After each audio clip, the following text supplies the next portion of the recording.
Cross me and I'll cross you out.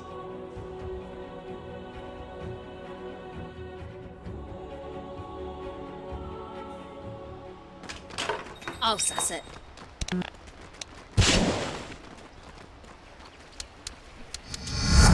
Always wanted to go this way. Everybody get set. Have a little fella.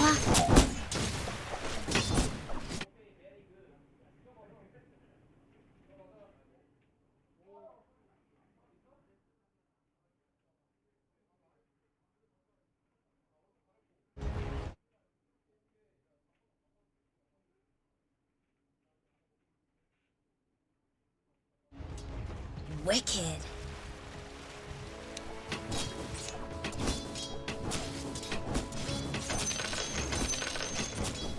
Yeah. Just follow my tail. I'm king.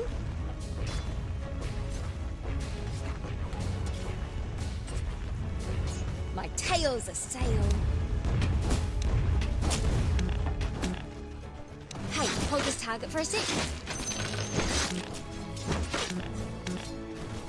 No, this way.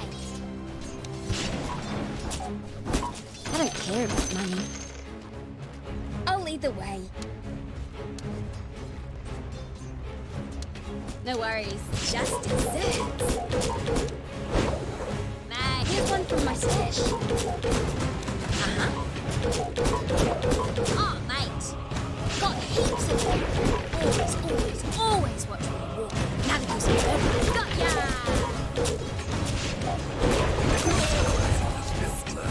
It's what I do. It's all on the way. Piece of piss. Sure. Hardly see nothing down here. That's a bingo.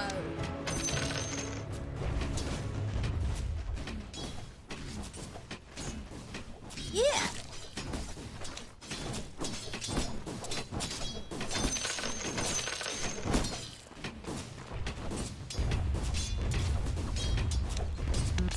Always a step ahead. Anyone know where we're going? Better not catch you littering, bro.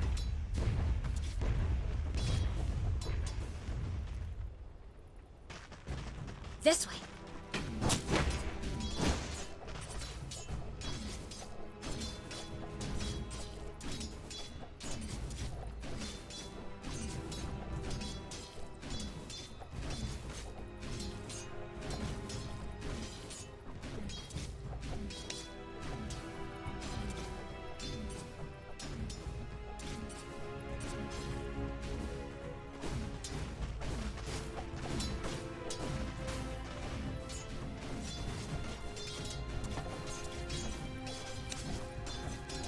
Yep.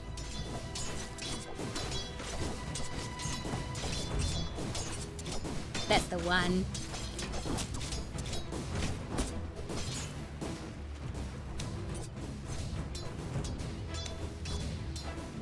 Got any scrog? I know just the tree. You couldn't stop me. I can take the kick, can you?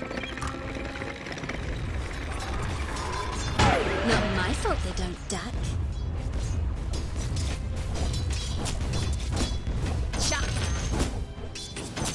Just follow my trail. Got heaps of them.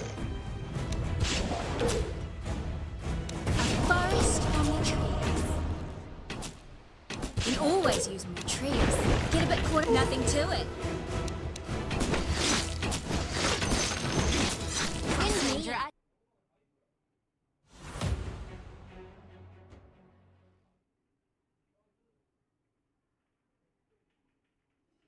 Ban somebody.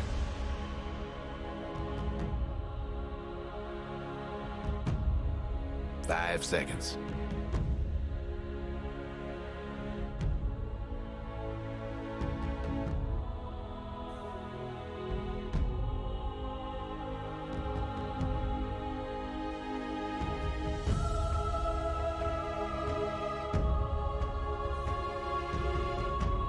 Ten seconds to go. 5 seconds.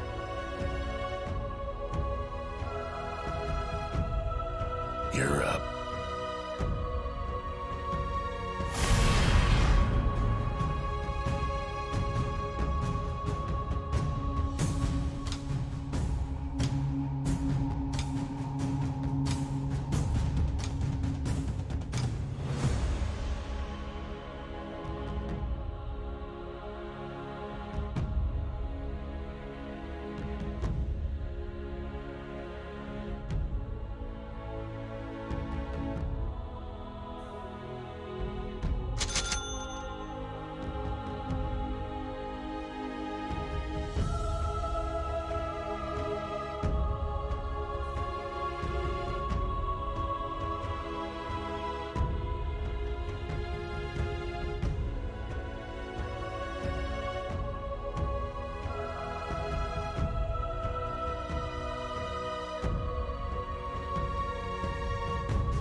League's assassin.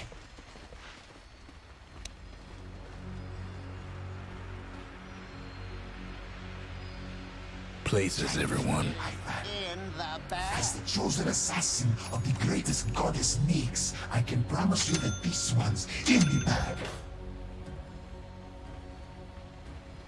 As Nyx would have it. What the?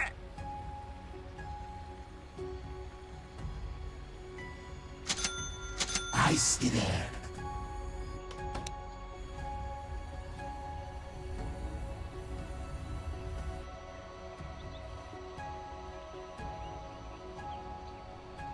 Onerous.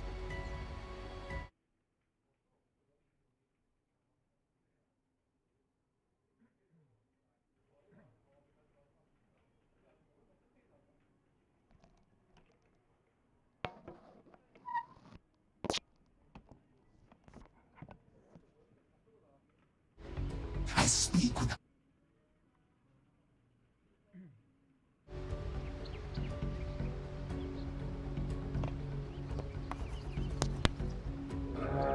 to my max. Hear my thoughts. And here we go. My purpose is clear. My target's doomed. High hopes for this one. Nyx. I have one purpose for being. My words into the mind, but not the ear.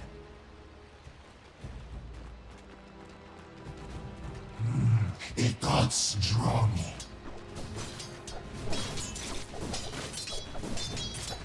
Yes.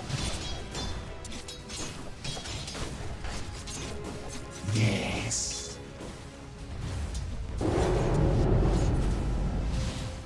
I have one purpose.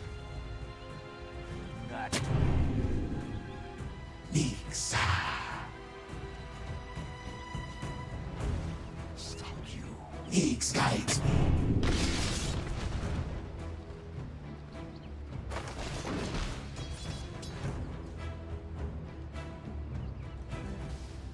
Nyx.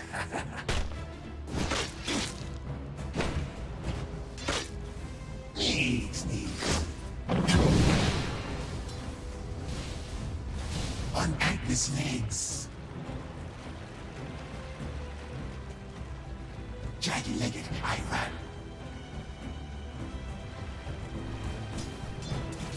Nyx.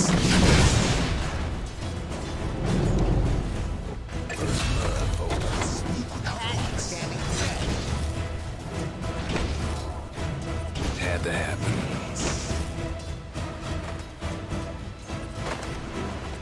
To my max. As Nyx would have it.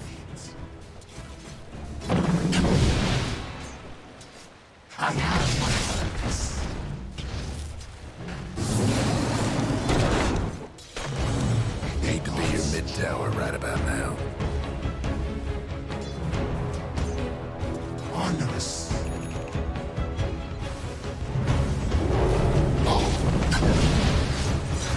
It's a need to be mine, but not the end.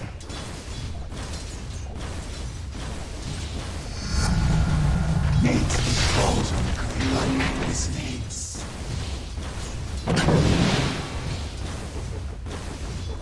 Pigs. Dyer's courier didn't make it. Pigs.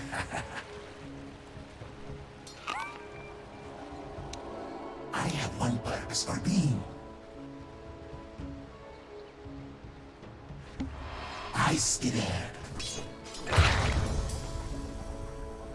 Hear my thoughts.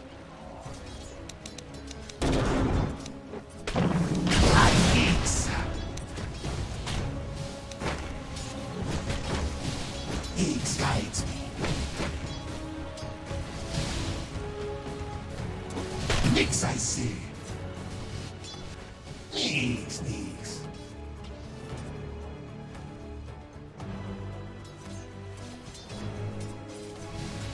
Yes. Supper. Hear my thoughts.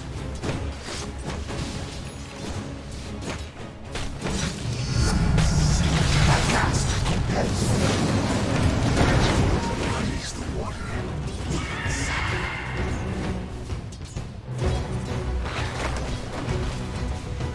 Bless you. Onerous. To my marks. I have one purpose.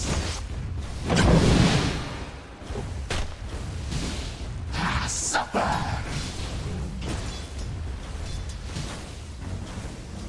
I have one purpose for being.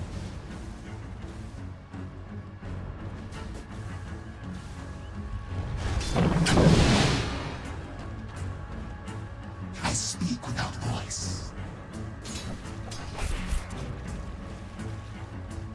A moment of silence for the Dyer's courier.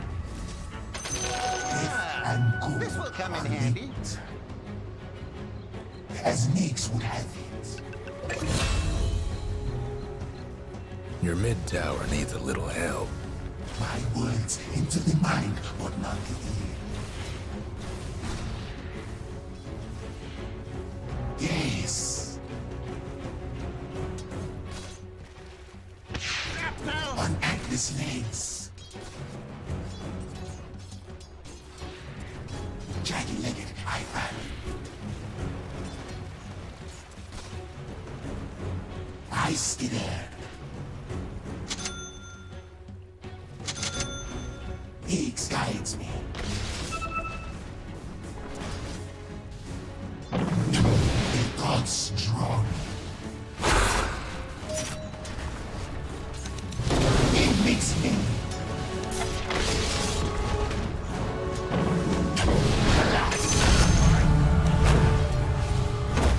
Target neutralized. Yes.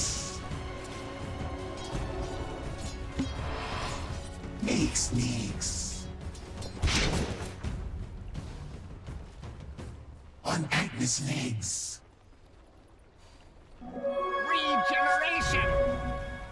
Yes. Nix.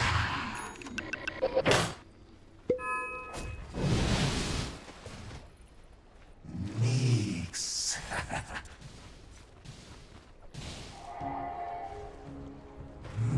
The thoughts draw me.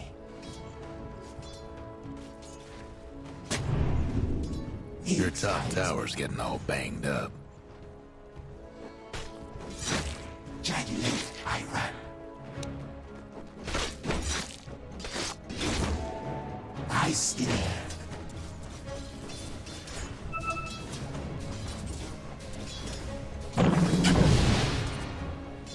Yes.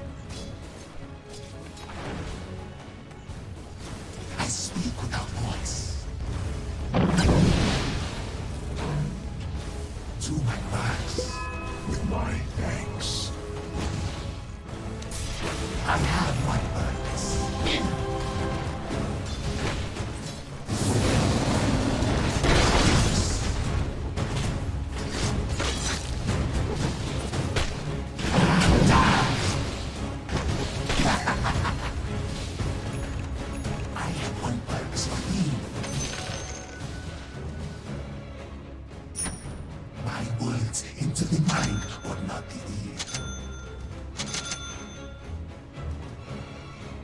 As Nix would have it. Your mid tower's coming apart.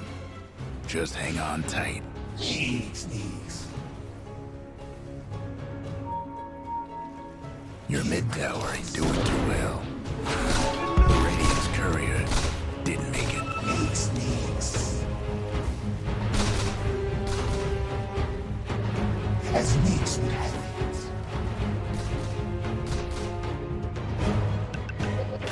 I have one purpose.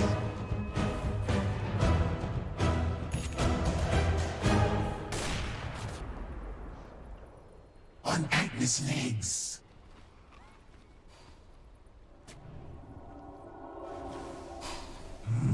A god strong.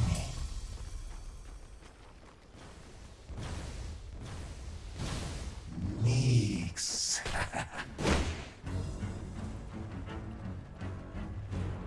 Nix guides me.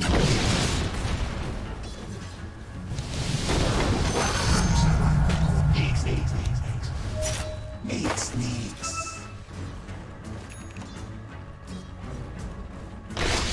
To my marks. My words into the mind of one.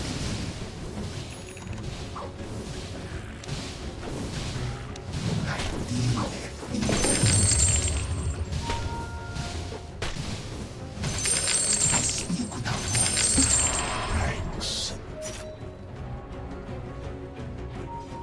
Hear my thoughts. I have one purpose for thee. Jagged-legged, I ran. Yes. Nix.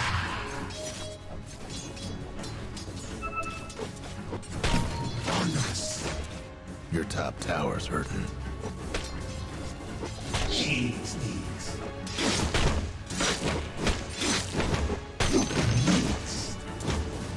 I stare. Yes. Nix. Your mid tower's in a bit of a bind. I stare.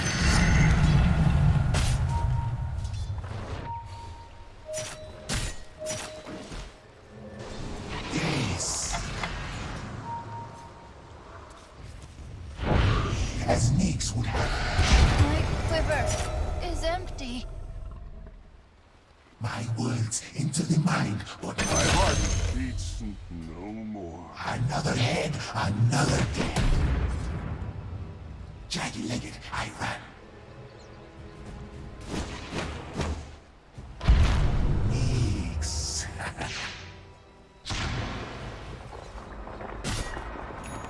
I have one purpose.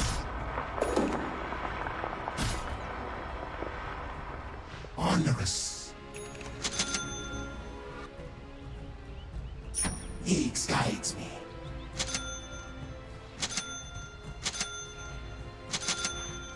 Nix. Your mid tower needs a little help.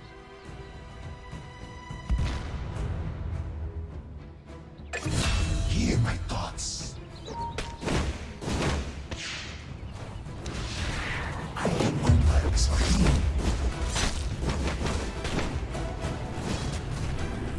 Yes.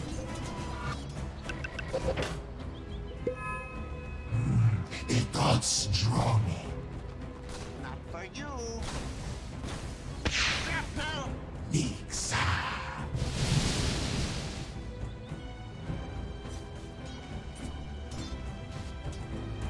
To my marks. On Agnes' legs.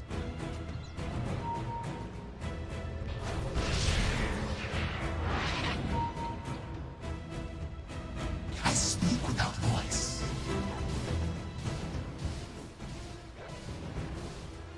Bleed! Nix.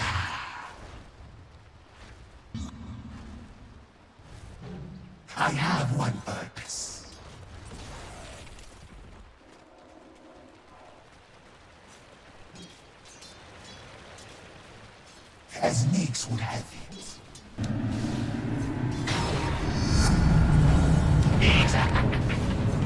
The gods strong.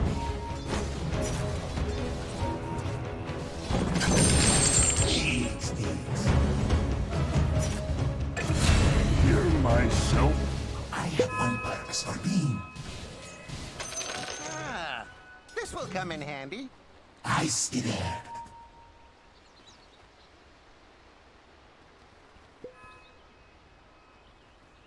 Nix.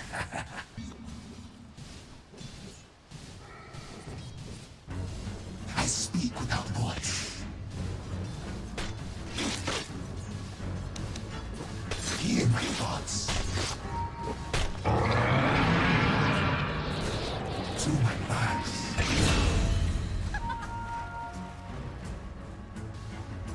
My words into the mind, but not the ear. Double action. Onerous. They're meaning to smash that bottom tower of yours. Think the gods are gonna help?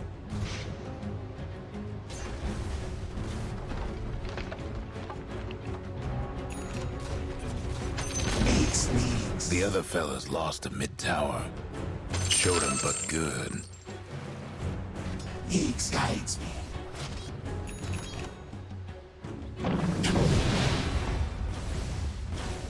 On Agnes' legs. Yes.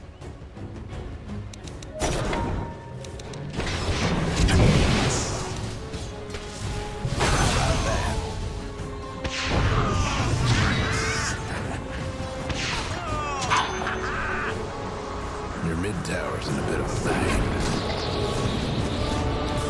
How about that? Broken. Onerous. Yes.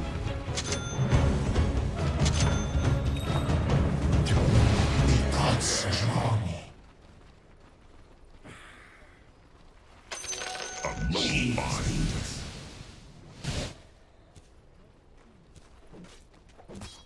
Nix.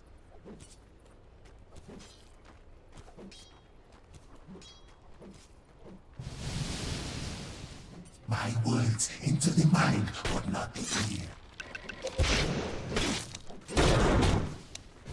To my marks. On Agnes' legs.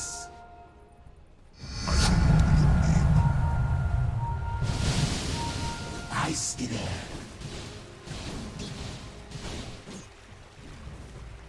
I have one purpose. Regeneration.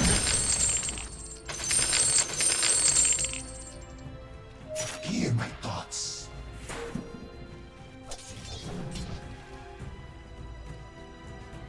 Nix guides me.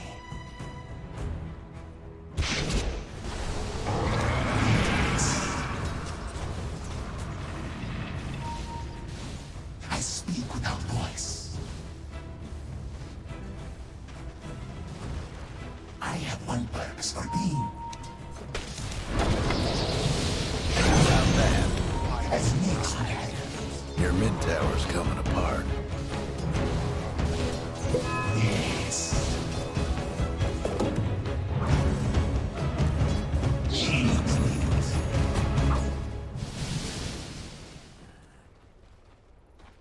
Nix.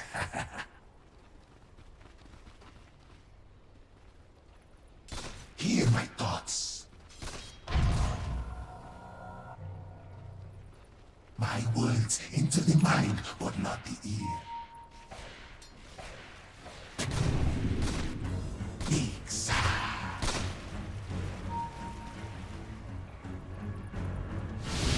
I speak without words.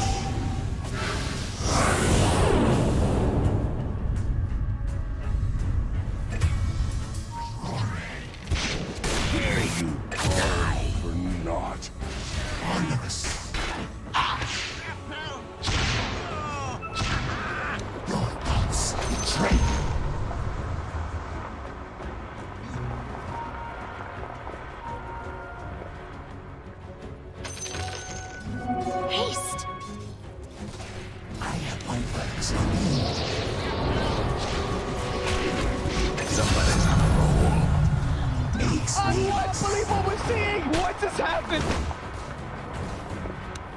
to my marks.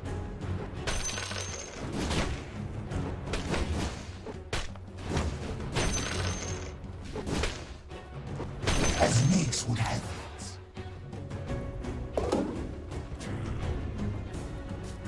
I scared.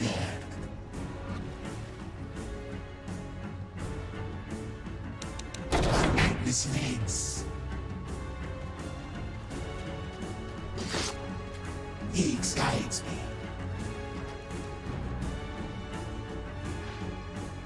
Die!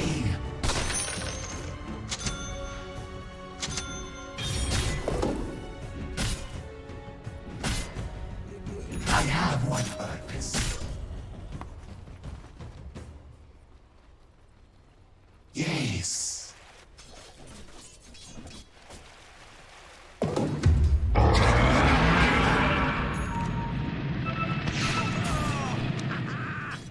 I scared. The other fella's aiming to wreck your bottom tower. I have one purpose for you.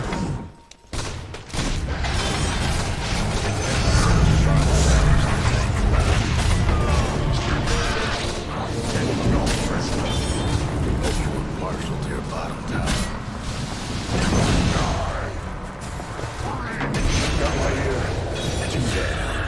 No crowd shall cheer so keen. I shall leave the name.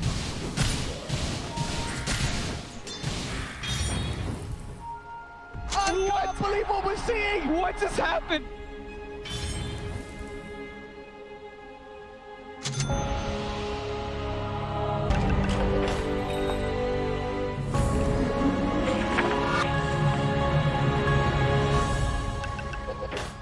As Nix would have it. Yes, please. Visibility.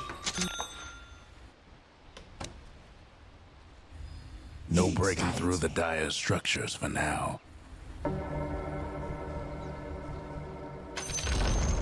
The other fella's top tower had a little accident.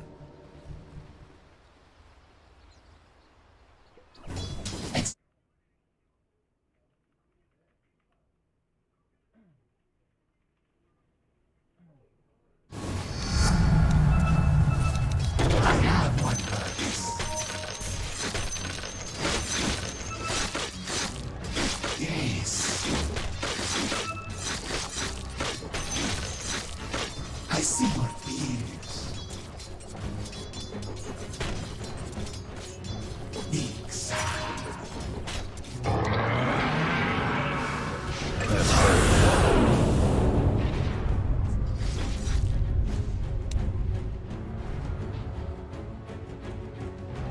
Your mid tower ain't doing too well. Jagged-legged, I ran.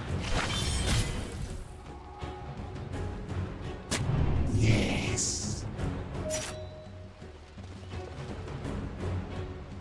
Please, please. Bury me in the ground, Please. Time it. Ah, so sad. 2 down. One eye is legs. I speak without voice. Honest.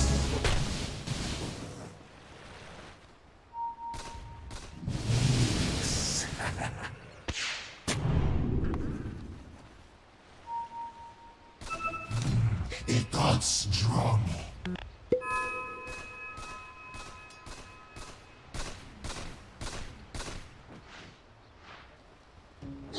Sneaks. Double damage. Not it.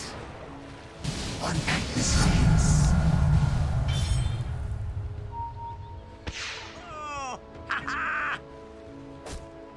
I speak without voice. silence.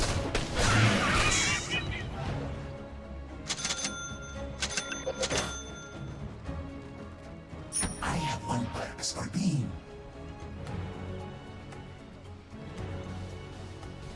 As Nix would have it. The other fella's bottom tower's gone for good. Jagged-legged, I ran.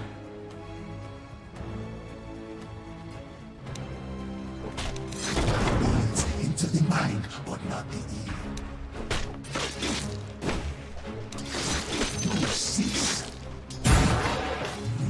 Their thoughts strong, The Radiant took old Roche out back and let him have it.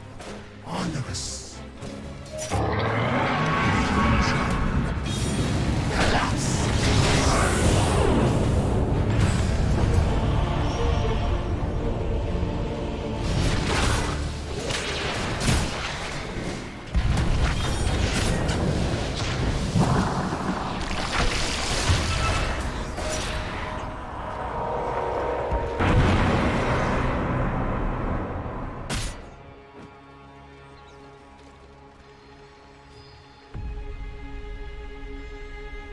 Radiant structures must have been fortified.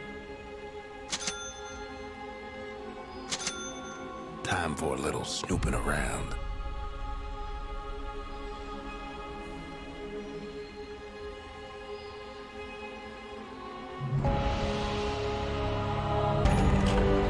My thoughts again inhabit flesh. To my eyes.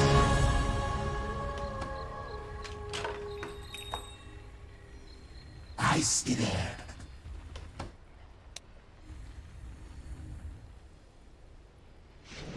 Nix.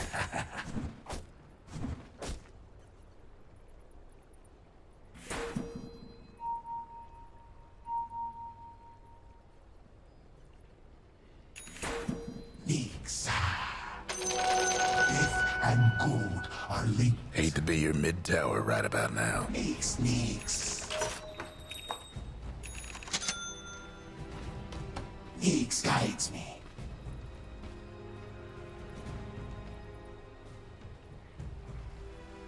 Somebody's cooking. Fleshy. Hear my thoughts. Yes. I have one purpose. Unhappy snakes. I have one purpose. Double damage. I speak without voice. Yes. Nix.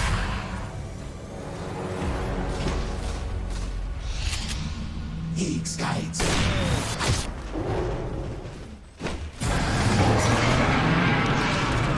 Because strong.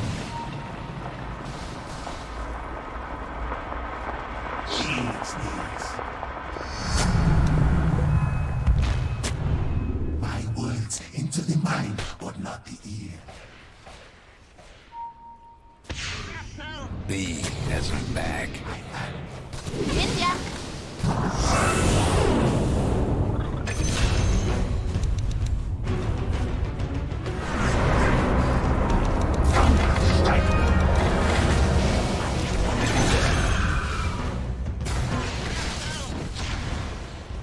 Onerous.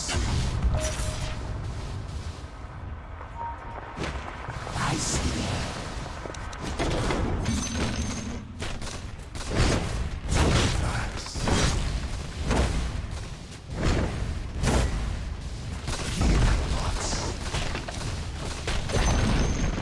Nothing left of the other fella's mid-tower. Nix.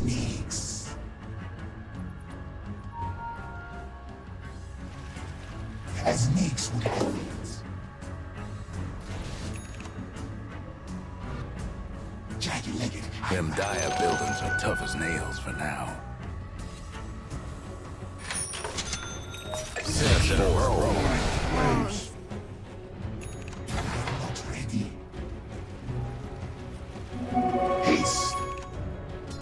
Nix guides me.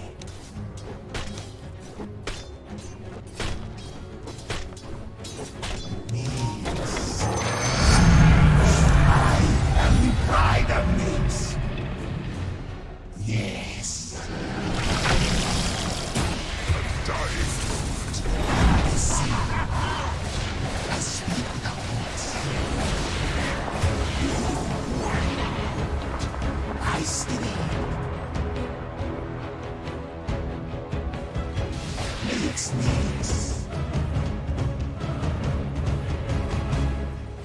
My words into the mind, but not the ear.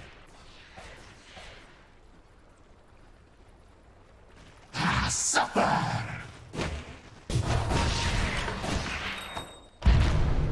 Yes. To my marks. Hear my thoughts. It's not time yet.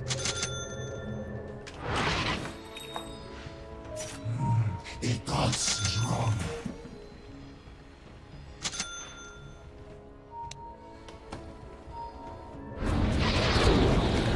Might want to check your bottom tower.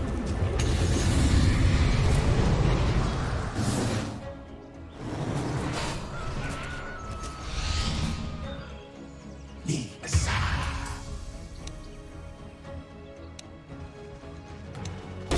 One purpose for being. It's on you. Yes, bleed.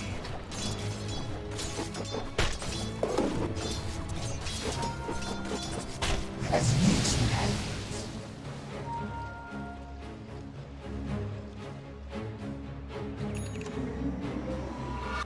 On Agnes' legs.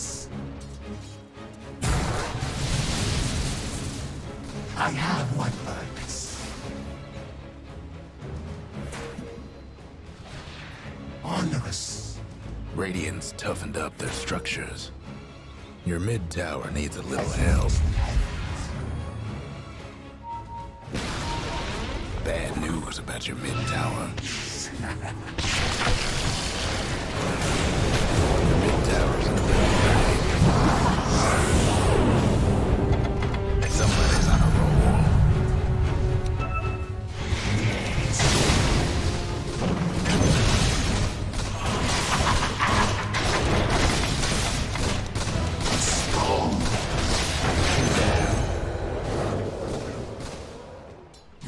Nix guides me. Yes. I speak without voice. Your top tower's in trouble. Nix.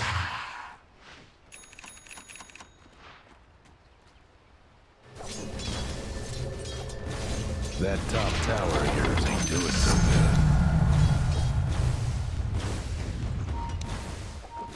Attack!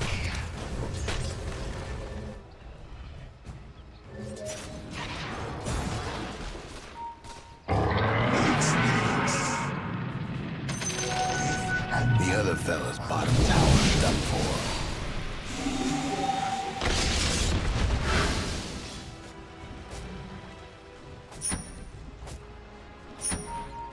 Hear my thoughts. My words into the mind, but not the ear.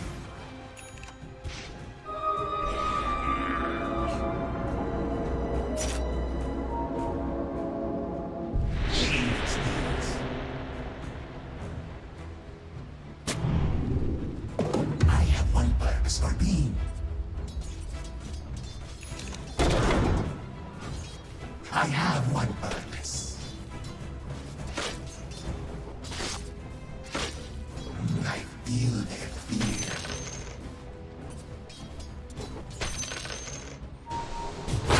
Marks.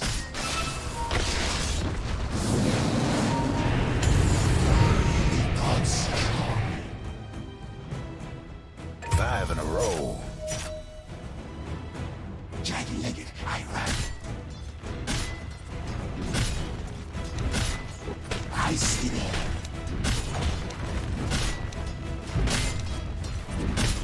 Makes me The Dire went and fortified their structures. time it. I stand. This will come in handy. Yes.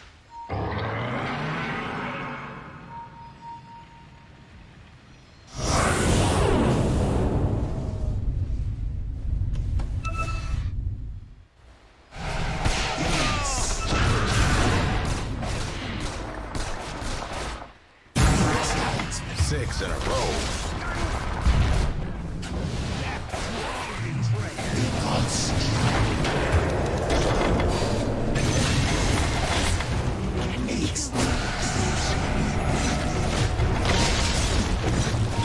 Seven in a row. Two down. Almost feel bad for your top tower. There goes your top tower.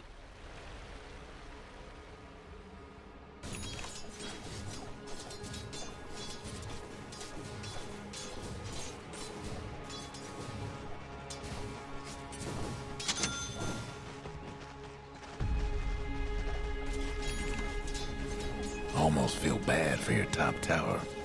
It's a troublesome Radiant's gone and fortified their structures.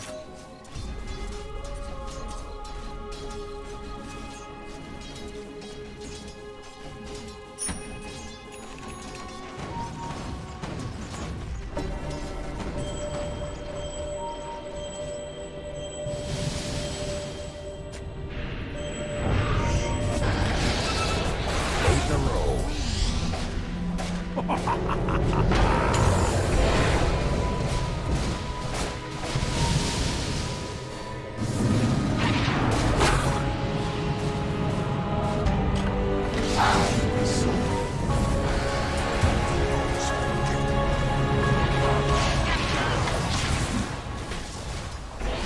Your thoughts betray you.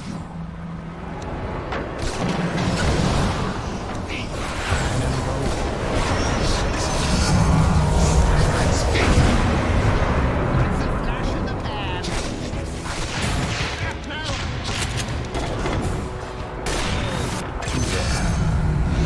Cannabis.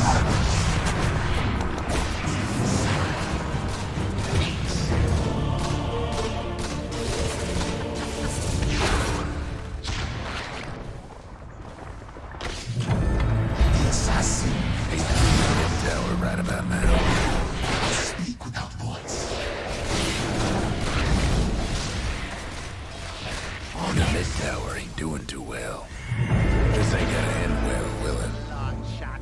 To my backs. Your bottom tower ain't long for this world. I have one purpose. The other fellas ain't gonna break the bottom tower.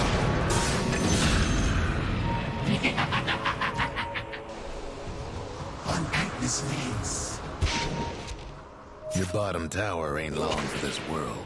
My words into the mind, but not the ear. Ah, so sound.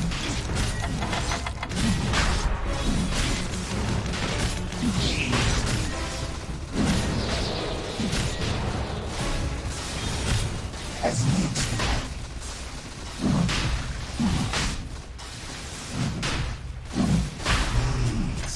Roche is gone, courtesy of the Radiant. the thoughts draw me.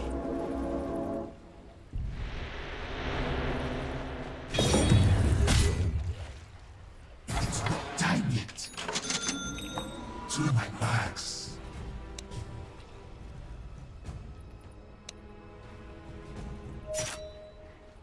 Onerous.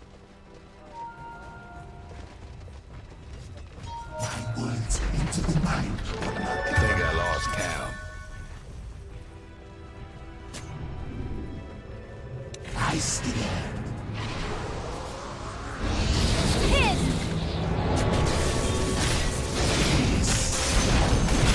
The other fella's top tower won't be making trouble no more. Snakes.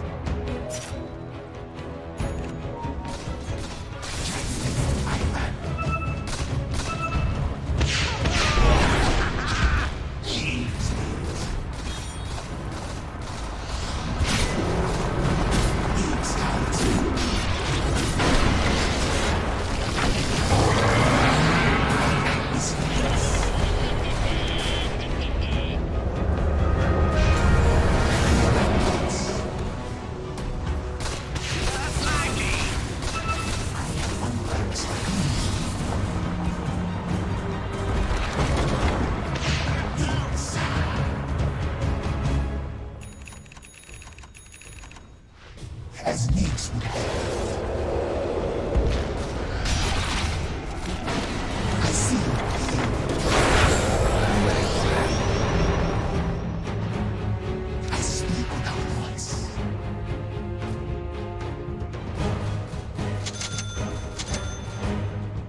I have one as death and gold are linked. Yes. Ah, this will come in handy. The prize come all this way.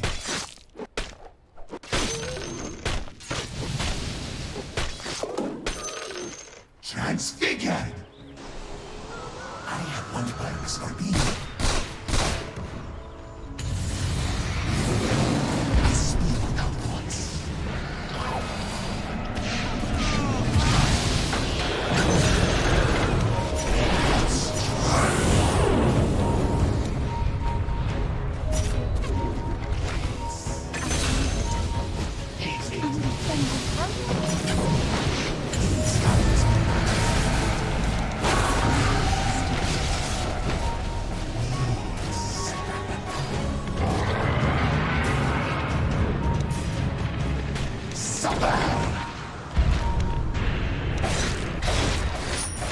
Boy, how many is that now?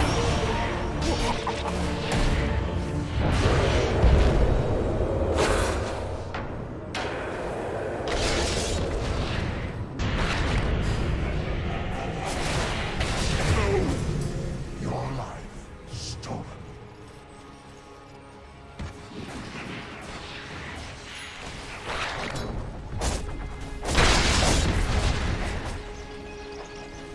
Your mid tower's coming apart. Your mid tower's done for. Have fun trying to bust down radiant structures now. Look, I said I lost 10. When you get to hell, tell them I sent you. Your mid tower needs a little help. Your mid tower's gone. Your mid-rags is getting smashed to splinters. Sorry about your mid-rags.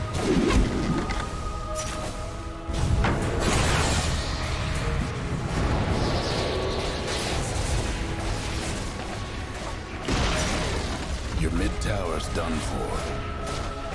Your mid tower's in a bit of a bind.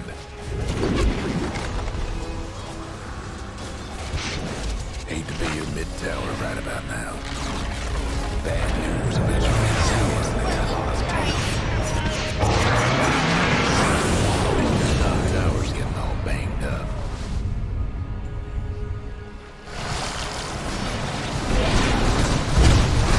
Your top tower's in trouble.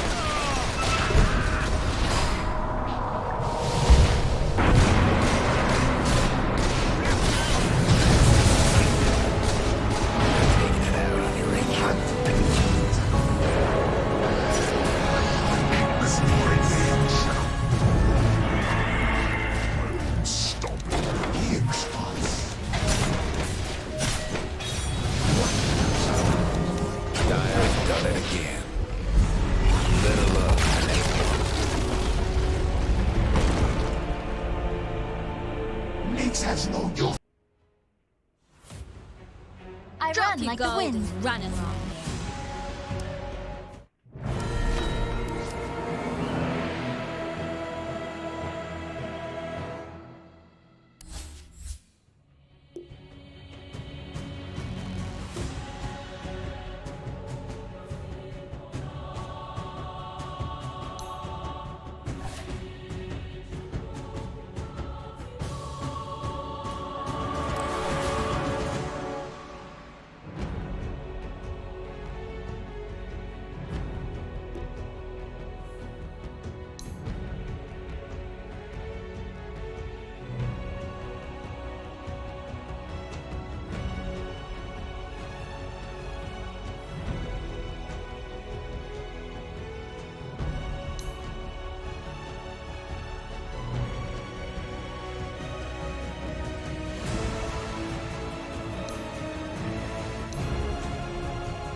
down. So quick.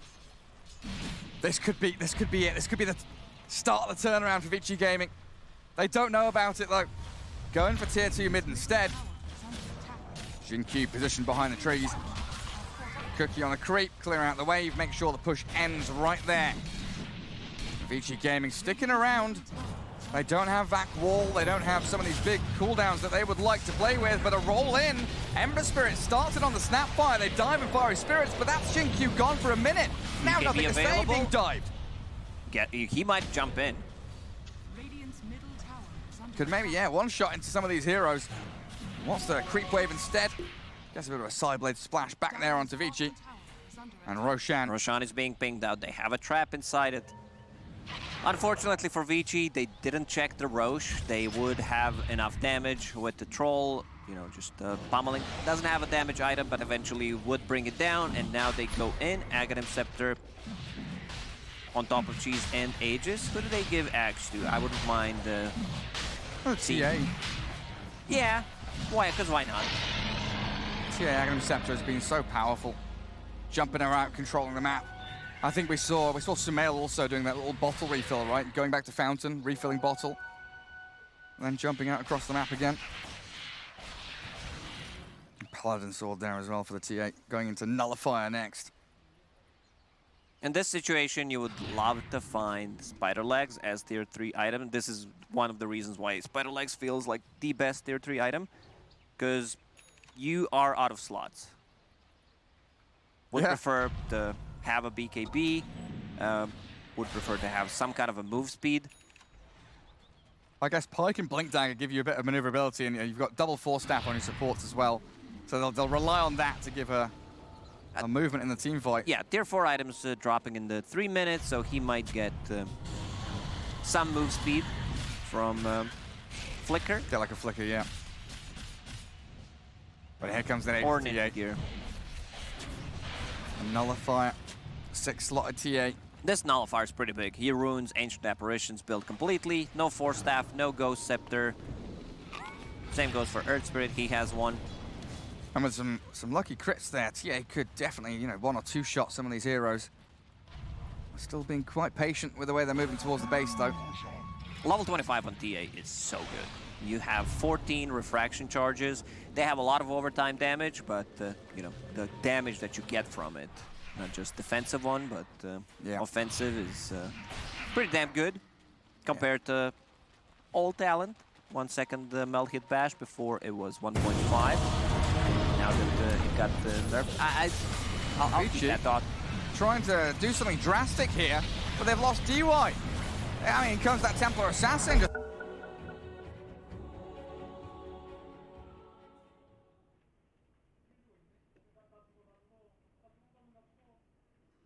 Time to ban.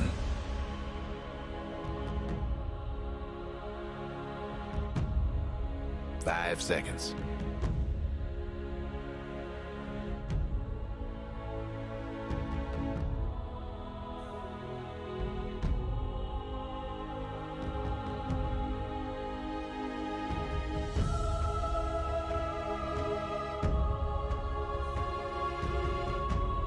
Ten seconds to go. 5 seconds. Your pick.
Mindfully.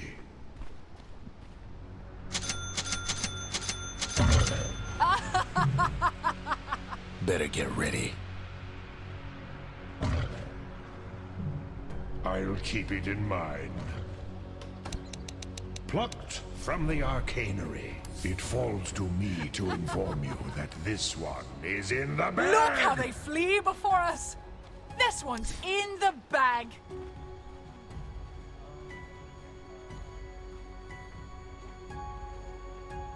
I proceed.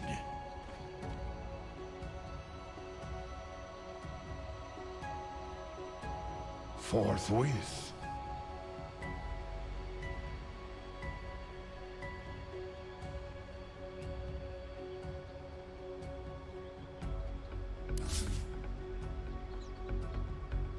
Thirty Such seconds to a vivid showtime. Imagination you have. Rest easy, child. As needs be.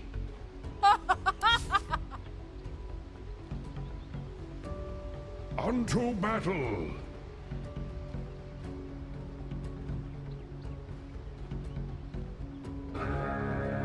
With speed.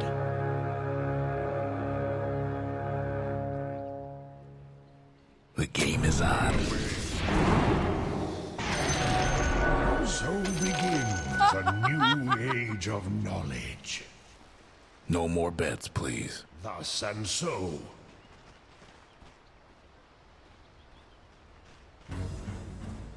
Tis tedious.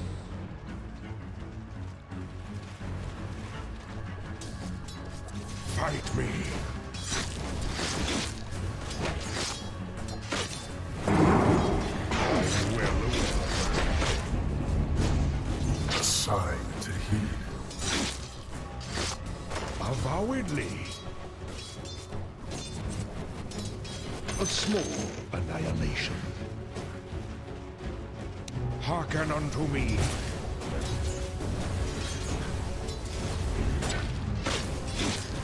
Fine.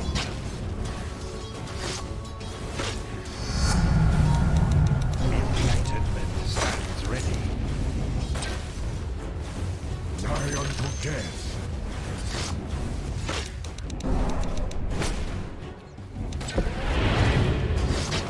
Concentration.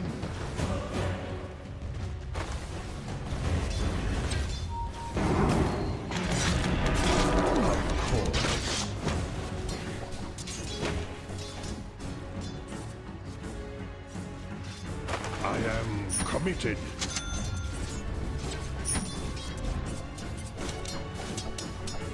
Hither I go.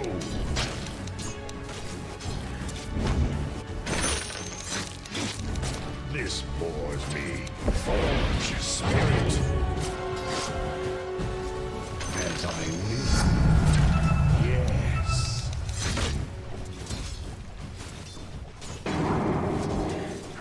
Such tedious. Small adjustment.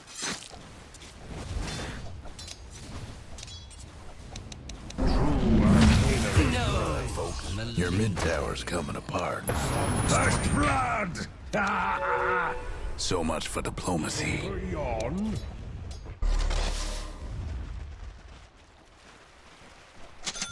Away hence.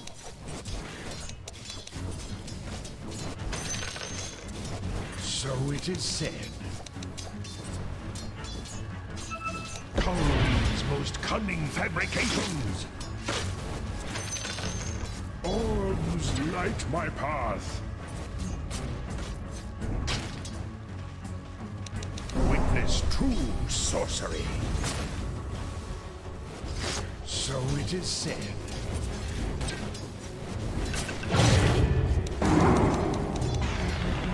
It is tedious. Elementals. I proceed. Insipid. Avowedly.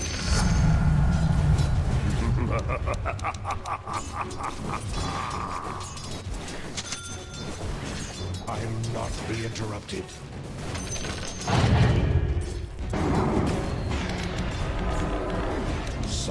tedium.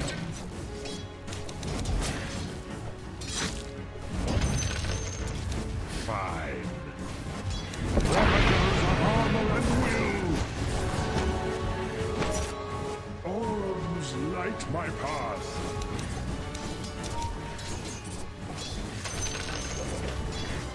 Away hence.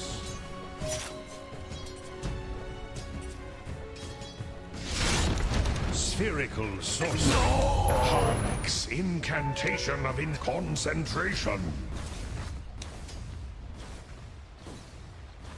Drawn from deep within. I'm under attack. My rage will. I'll keep it in mind. An ally from naught. Thither I go from the great mystery. Your mid tower ain't doing too well. Of course. No. We are smart. So that's what Exalt Trionis. The skies set you aflame. Nos Frigoris. Thus and so.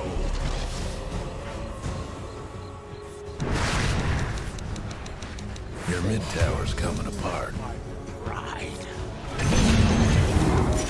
ice is not always nice. Yes.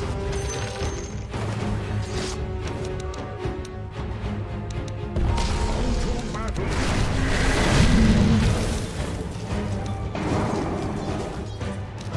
I am committed.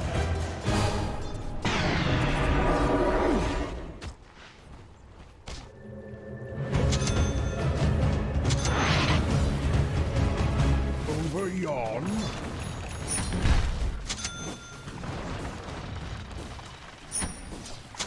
Well away.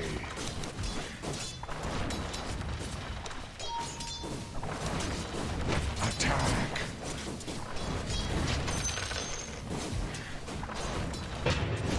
This bores me.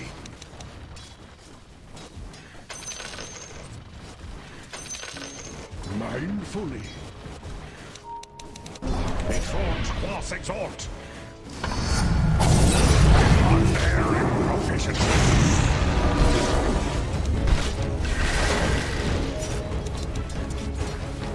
I'll keep it in mind.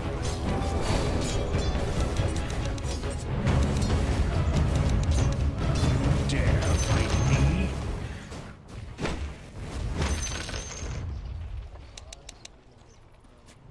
With speed.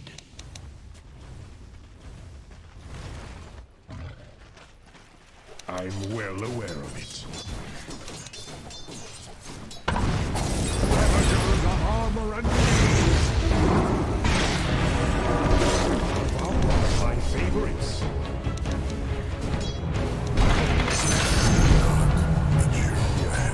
Give it not a second thought.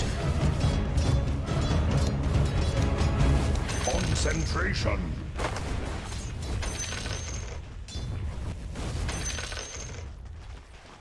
Orbs light my path.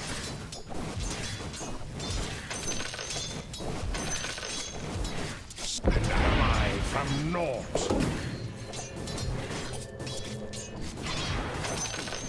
Thither I go.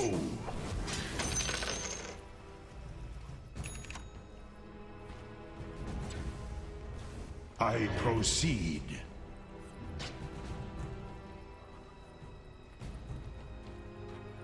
Fine.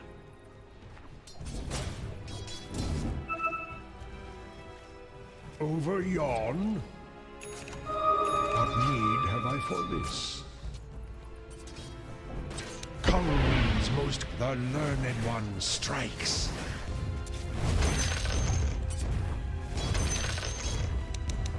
Well away. My totality.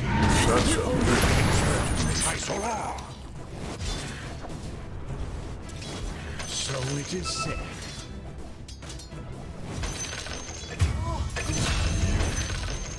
An honor to fight me. Rest easy, child.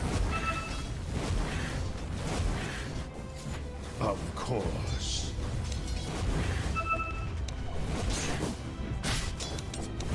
Exalt, boss, exalt! Who threatens my concentration? Mercury, exalt! Can't do nothing about dire structures right now. No breaking down the radiant structures like this.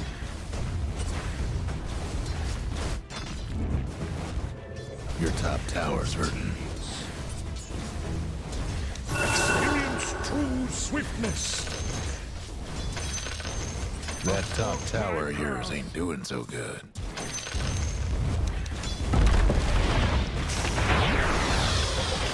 Unto battle.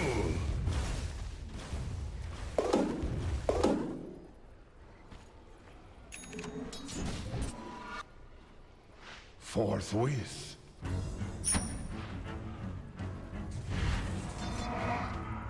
This bores me. Well-gotten gains. As needs be.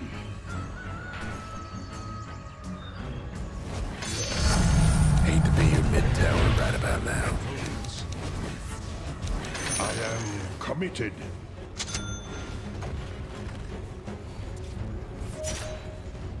Thus and so. Words of power. Yes. Behold a spell I will remember.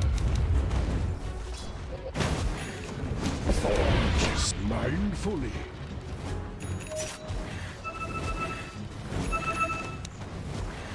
Field of Wexhort.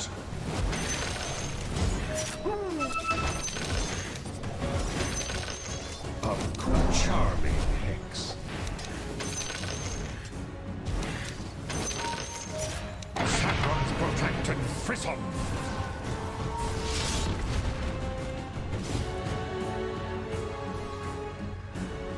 Thus and so. Your bottom tower's in a tight spot. Fabrications. Thither I go. Might want to check your bottom tower. Mindfully.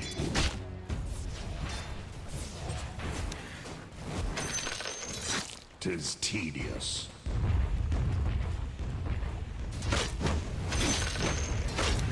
Ill luck upon you.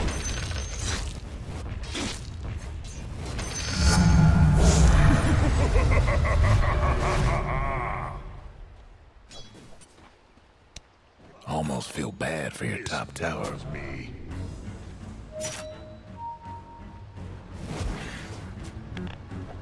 I'm well aware of it. This'll come in handy. Away hence.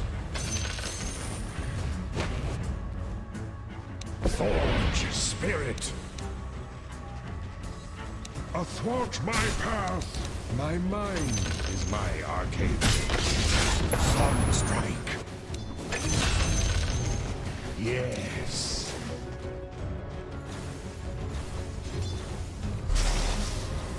Avowedly. True authority. There goes one of the other fellas' mid-towers. Forthwith. Your mid-tower ain't doing too well. Nigh unto death. Your top tower's getting all banged up. Unto battle. Your top tower's hurting. Attack. So much for your top tower. Elementals. One of my faking swords tries so long. I proceed. Witness true sorcery. Exalt with exalt. Begins once again. Oh, behold. Wastrios. Over yon.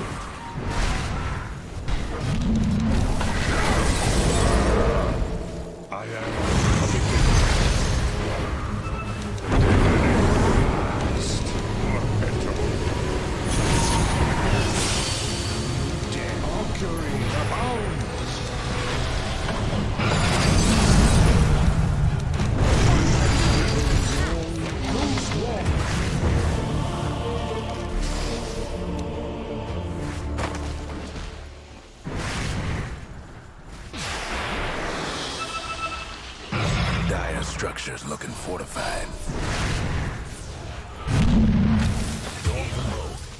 Two down. Trick you.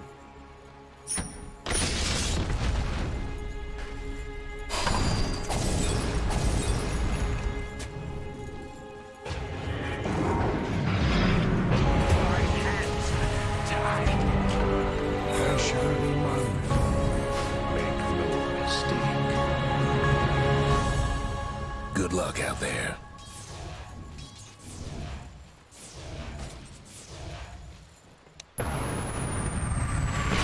As needs be.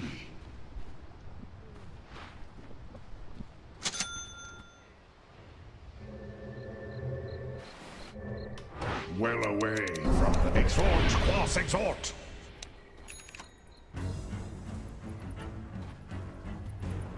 Concentration. Blessings upon a loyal warrior.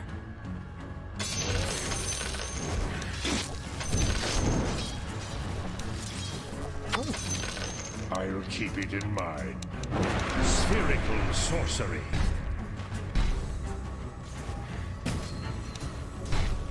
So it is said. And am I from naught? With speed.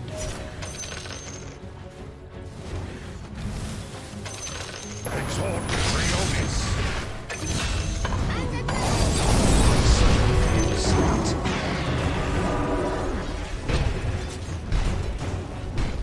Fine.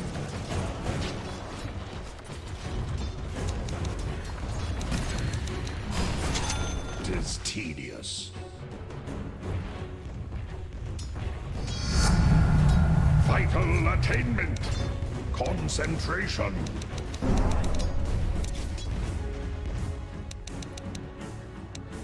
Over yon. Wait out. Armor and will. The other fella's bottom tower. This Nothing but frames now. Somebody's on a roll. You're dead. And that's as needs be.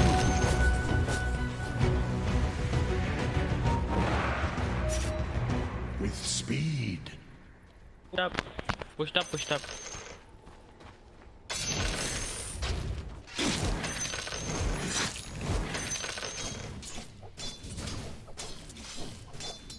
Onto battle.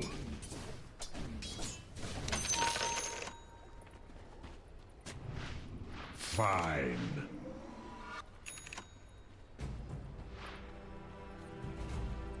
Forge, spine, Vex, exhort.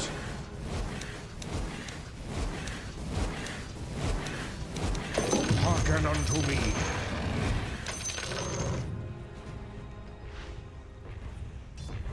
Orbs light my path.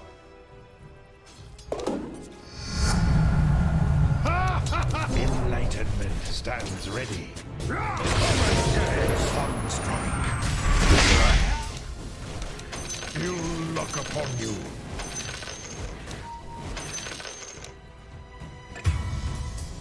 Thither I go. Somebody's cooking. Two down. Avowedly.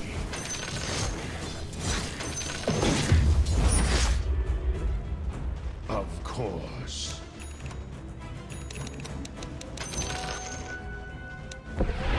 I'm well aware of it.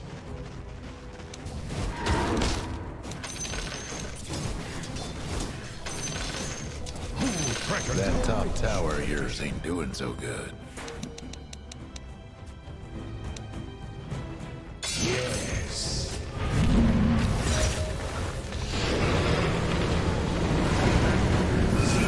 Wixort.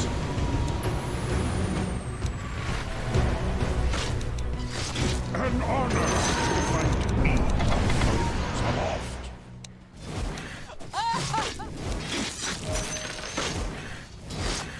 I proceed. Plucked from the arcade, drawn from deep within. Fight me. Enlightenment is mine. favorites. Ravagers of armor enlightened stands ready.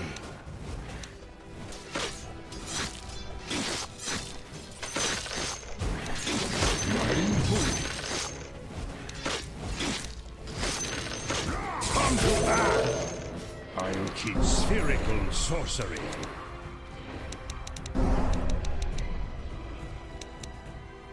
So it is said.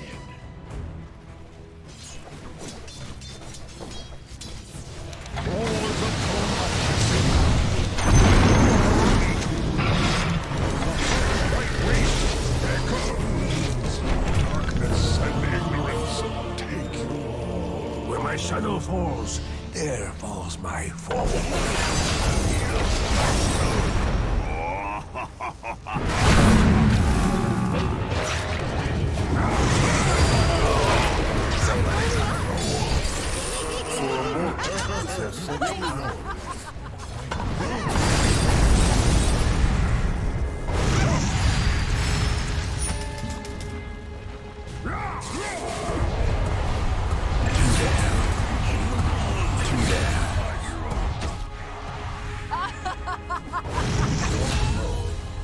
Three down.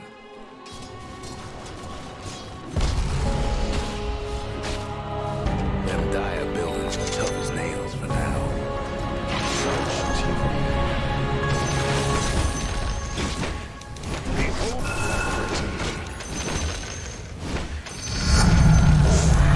For my enemies to dwell Blessings on upon a me loyal exclusively. warrior. Forthwith. Someone took out the Radiant's courier. Knowledge is power.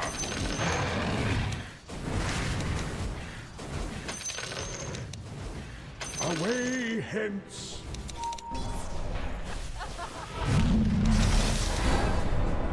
I am committed. Grace to you.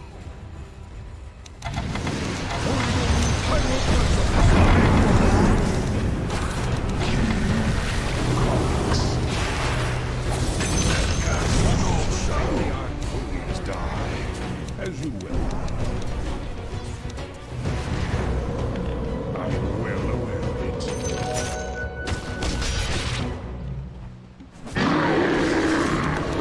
Harmonics incandescent.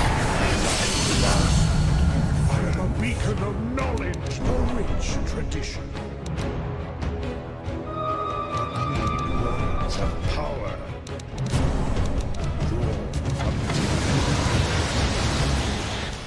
Witness true sorcery. Lest I will remember. False figures. Tis tedious.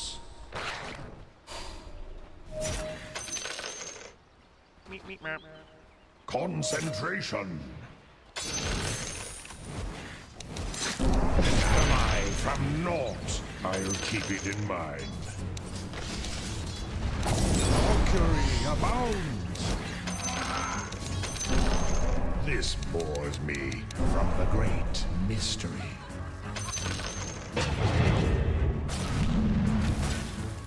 I am committed.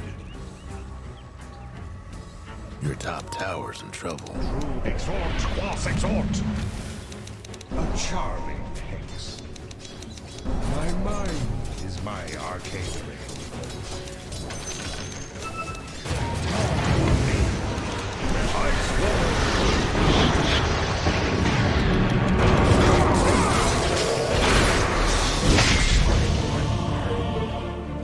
Nothing is real.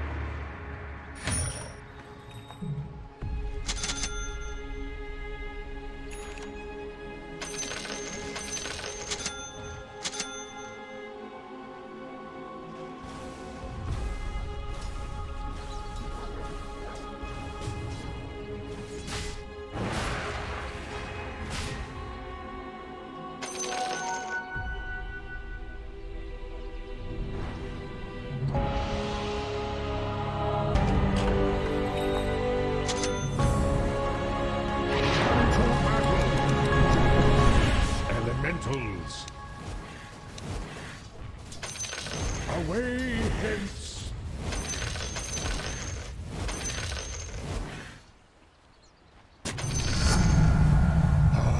They'll rue the day they crossed me. Well away. Shock! Such tedium.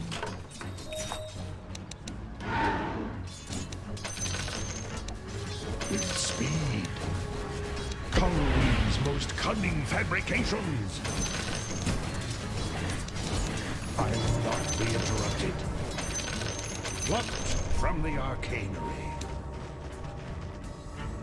Mindfully. Hexworm's Trisolar. Attack.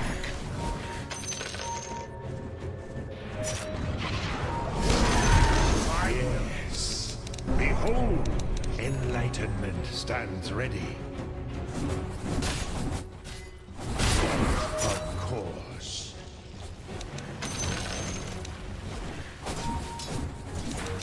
Over yon.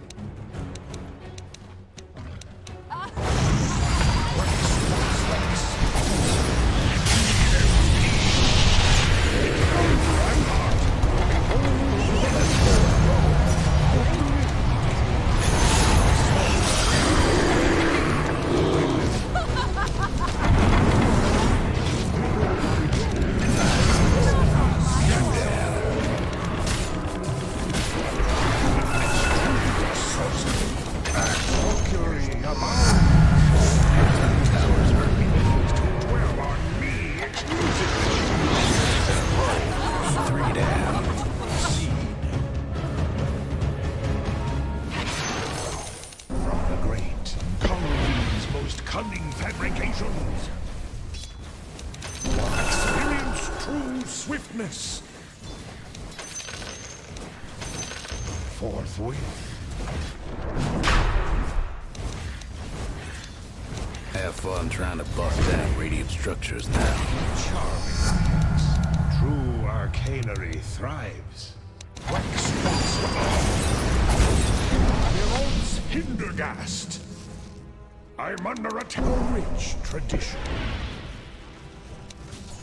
Sphere Dastard's mandate of impetuous Roche won't be stomping around no more thanks to the Dire. Oh, ow!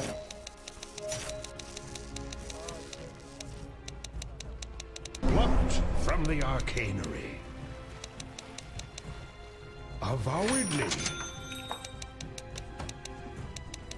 Concentration shattered with speed.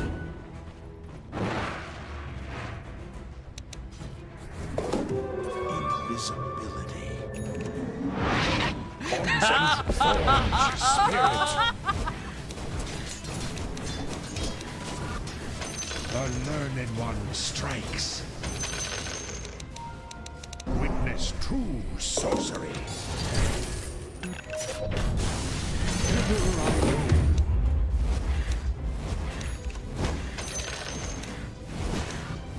Ill luck upon you.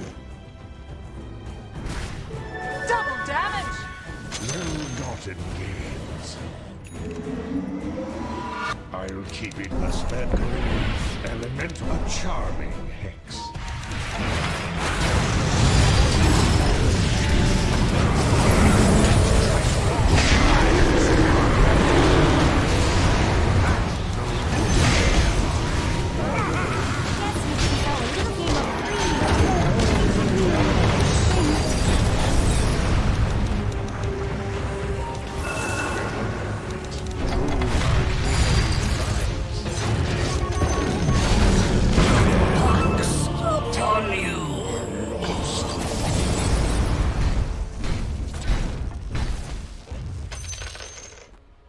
Your mid-tower's in a bit of a bind. Your mid-tower's gone. Damnation. Can't do nothing about dire structures right now.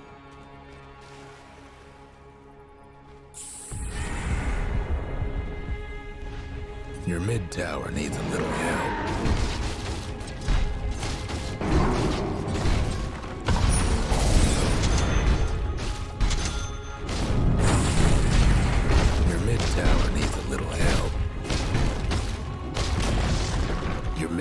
tower's done for.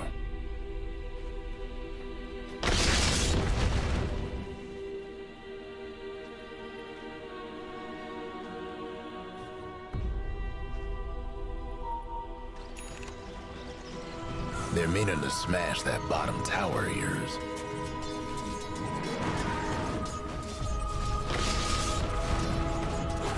Your bottom tower ain't long for this world.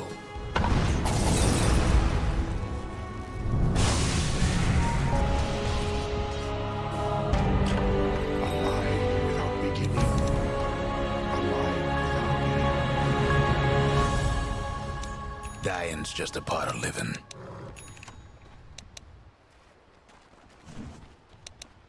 Nigh unto death.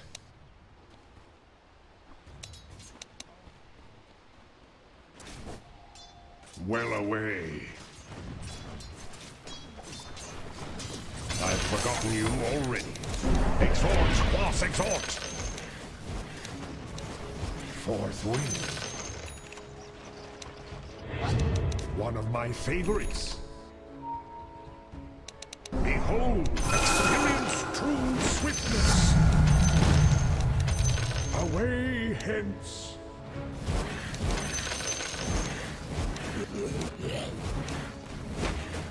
Avowedly.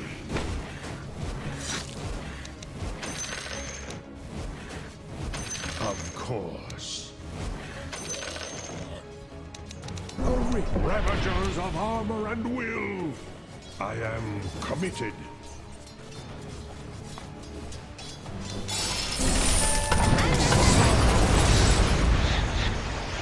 Rites of lethargy.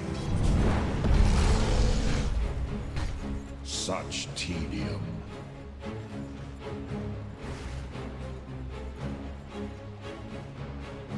'Tis tedious. Imp and am I from naught. Words of power. As ye will.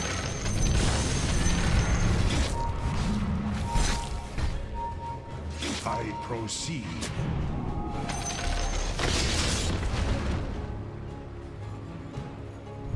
You dare. My mind is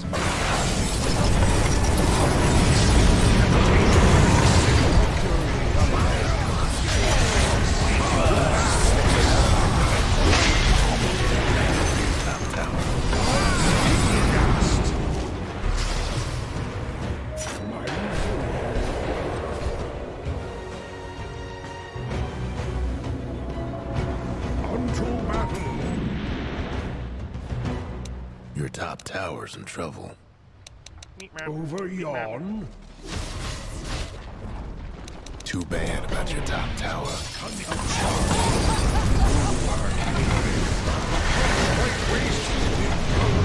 Abyssal carnage stand outside.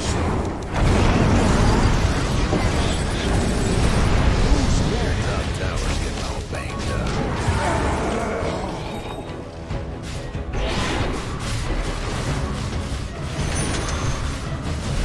That top tower of yours ain't doing so good. So much for your top tower. I want to do something about your top rags. I don't see Your top rags is in self-stricken. So much for your top rags. Your top rags is hurting bad. Your top rags. You can't win them all. kill or cure. That has not. That's what happened.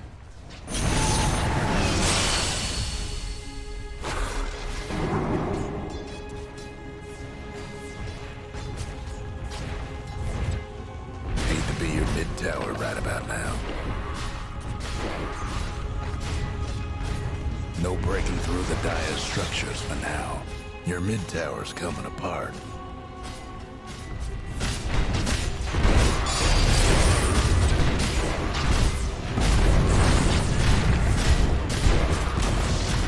Your mid-tower's gone.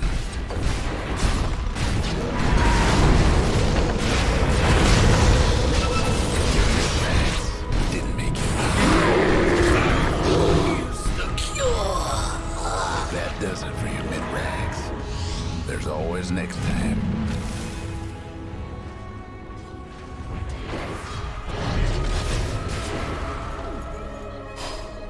The universe was not the same without me. So it is said. Ravagers of armor and will. With speed.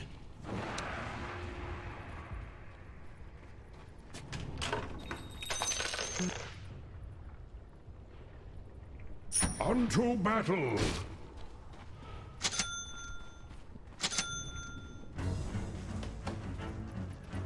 As needs be, witness true arcana, known only a rich tradition. My forefathers remember. This bores me. Spherical. They're mean enough to smash that bottom tower here. Of course.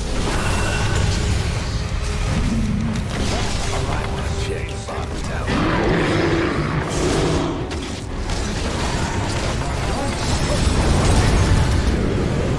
Your bottom tower. That's what I want. Farewell.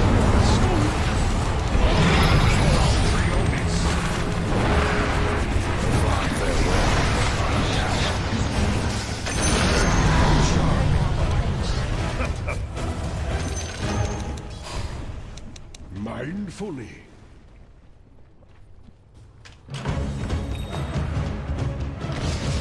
Yes.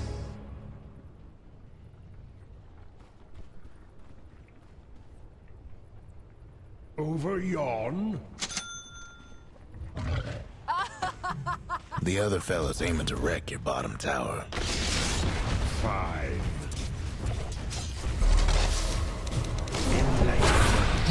A rich tradition. Chaos meteor. Witness truth, sorcery as well.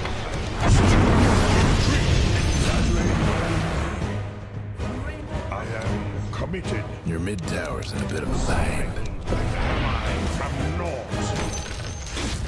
'Tis tedious. One of my favorites, Heel of Wexhort. Thus and so. What are you buying? Thither I go. Perturbate experience true swiftness. So mote it be.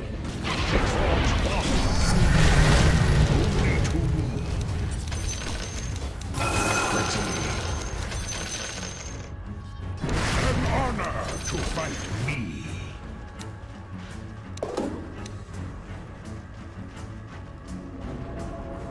Well away.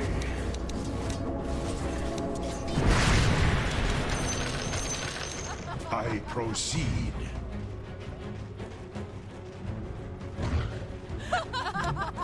Away hence.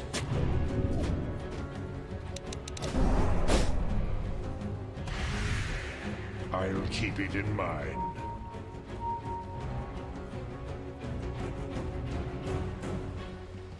Orbs light my path.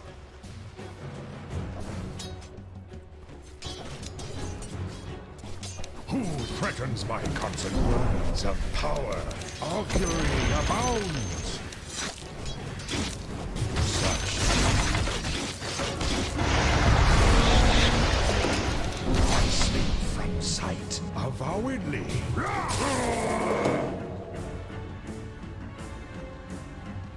Away hence. Forge spirit. True arcanery, an incantation law from the great mystery. This bores me.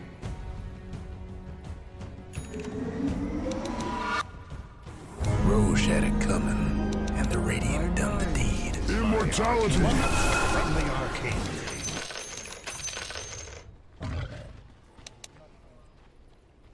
I proceed.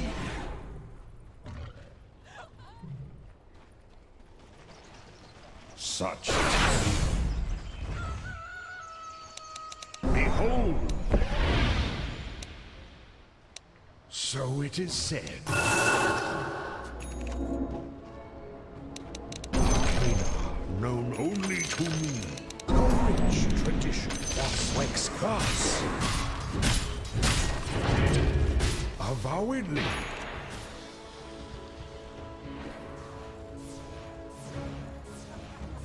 Well away.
Knowledge is power.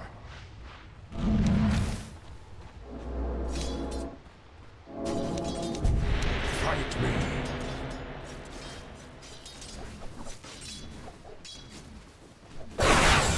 Tis tease. And am I from naught? As needs be.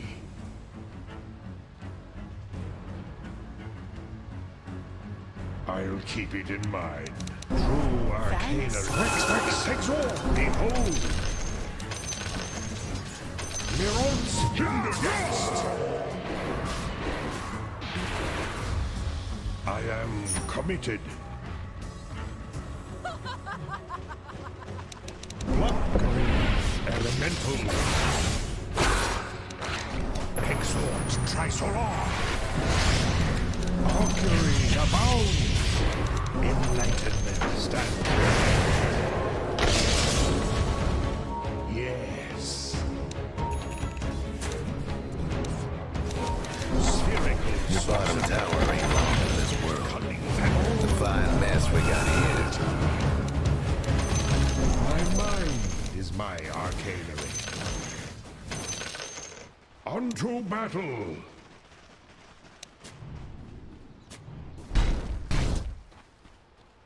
Concentration.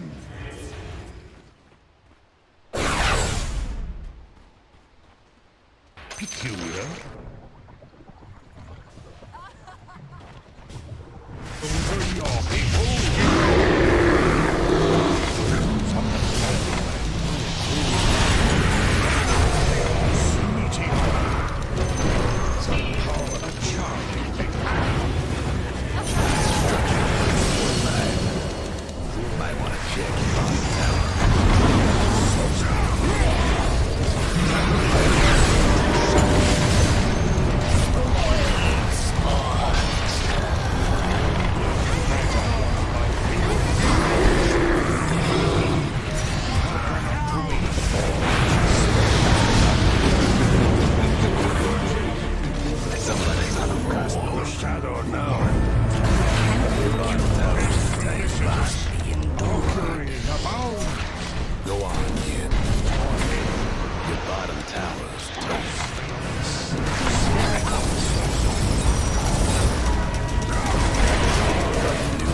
needs a little help. Bad news about your big tower. A small annihilation. I'm well aware of it.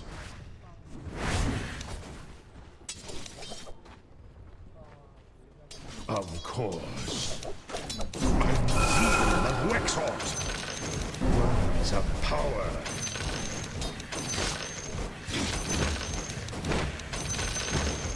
Mindfully. Things getting serious, ain't they? Mindfully. Vex exhort. Athwart my path.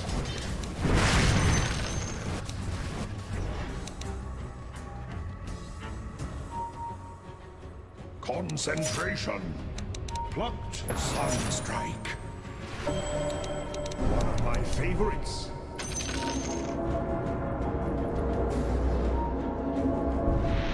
Well away.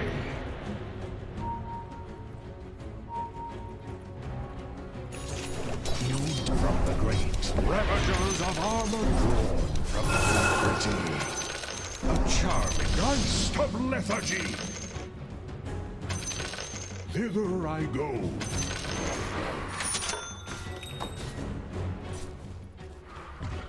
Over yon.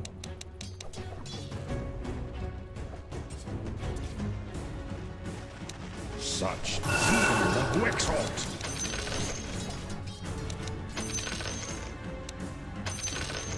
Fine. Arcana. Harmless incantation of incineration. 'Tis tedious.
damage.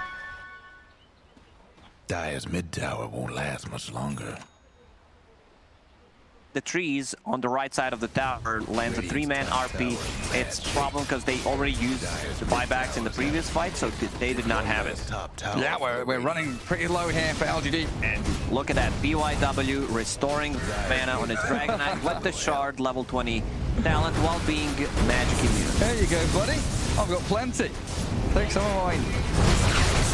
And up to high ground we go. VG Gaming just waiting this entire game out.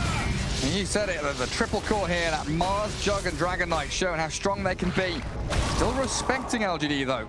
They will have 3 heroes alive in a second as Nyx comes back from the grave. Phantom Lance trying to hunt down the healing ward, but unsuccessful in doing so. They're still very annoying. It's bouncing lamps jumping around and Peel Illusions stacking up. Vici not wanting to push it too far forward. See the mana drain potential. Problem is you're giving mana to allies and then you don't have it, but you can get it back, and we can see the full potential of it when you're draining 2 or 3 targets. Instantly goes back to full. Right, they will push out that mid wave all the way against these super creeps as well. Mid lane Dire Axe all gone. 3 lanes converging in towards LGD's base. That's almost level 30. Oh, LGD going to be 5 alive here soon, but yeah, level 30 Jug, every green light there lit up for LGD, for Vici Gaming and LGD. We've got one big fight left in us. PL buyback, Warlock buyback, DK, Ancient Apparition all joining the ranks of heroes. Can return to the fight. And also Mars hit level 25 just now. Arena of Blood grants you 180 HP regeneration inside of it. Everyone get in. What a bounty! Get over here. What a movie. I watched the new movie. It was so disappointing. Just you have to watch. We were talking about the Mortal Kombat movie. It's so bad that it's so good. It's a cult classic. Old Levin after Yules, but there's a stun. Or it's in on the PL. The chain disables their Hex and the kill. Oh, they dead. Has to buy back. Nothing to say. Does get the catch on PYW. 100 seconds without a line. Boyo is spinning forward. He wants wide. The arena from 11 is finding pick-off after pick-off. They do have the Yules on the Juggernaut, but yeah, the Mag's in trouble. Being stunned up and caught by the DK. Gone for 100. LGD now 100% reliant on this Phantom Lancer. Illusions around, burning mana, doing a bit of chip damage, but Vici Gaming don't seem to care too much. Everyone is full HP on side of Vici Gaming. That arena keeping them nice and healthy. The healing ward on top of it. Dragon Knight has a region as well. And also keeping the cheese. Still didn't pop it. Arcane Rune bottom. Unfortunately, Ame had to buy back. He now has enough gold to buy a full Bloodthorn, which is going to be a lot of burst damage with the illusions when they get a good jump. There isn't a single, like, a save mechanic in this game, which they would definitely love to have. There is a force stab, doesn't do too much. Why? He also going back to the previous fight.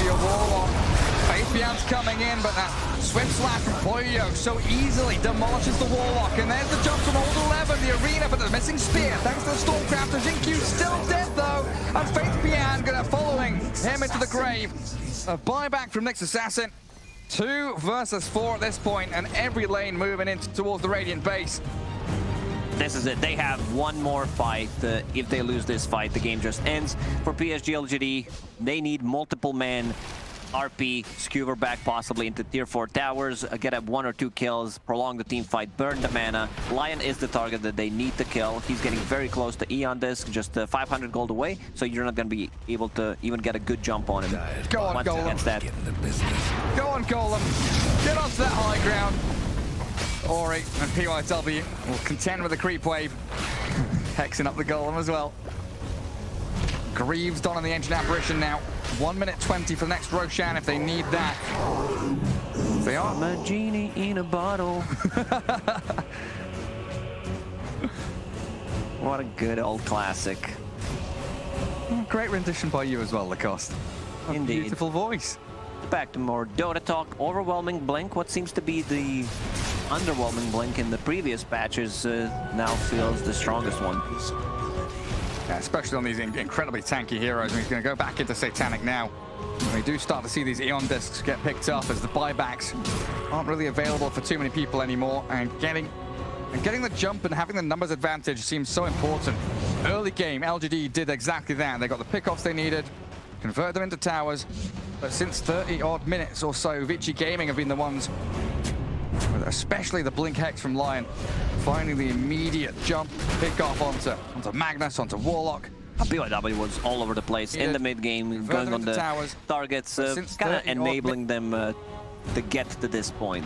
Juggernaut hit level 30, that means 1 extra seconds on Omni Slash, on top of Omni Slash, coming out from the Aghanim Scepter. They got on too. That's a good start for LGD. BYW slowed by the upheaval. The turnaround stun point. Yo also spinning in, but the RP, nothing to say. He's cleared through 2 already. Arena, they're going to catch out the Warlock inside. Wide on the left-hand side is Faith Bian that's taken down. Leshrac gone with no buyback on him. And Roshan alive. Jin-Q burrowed.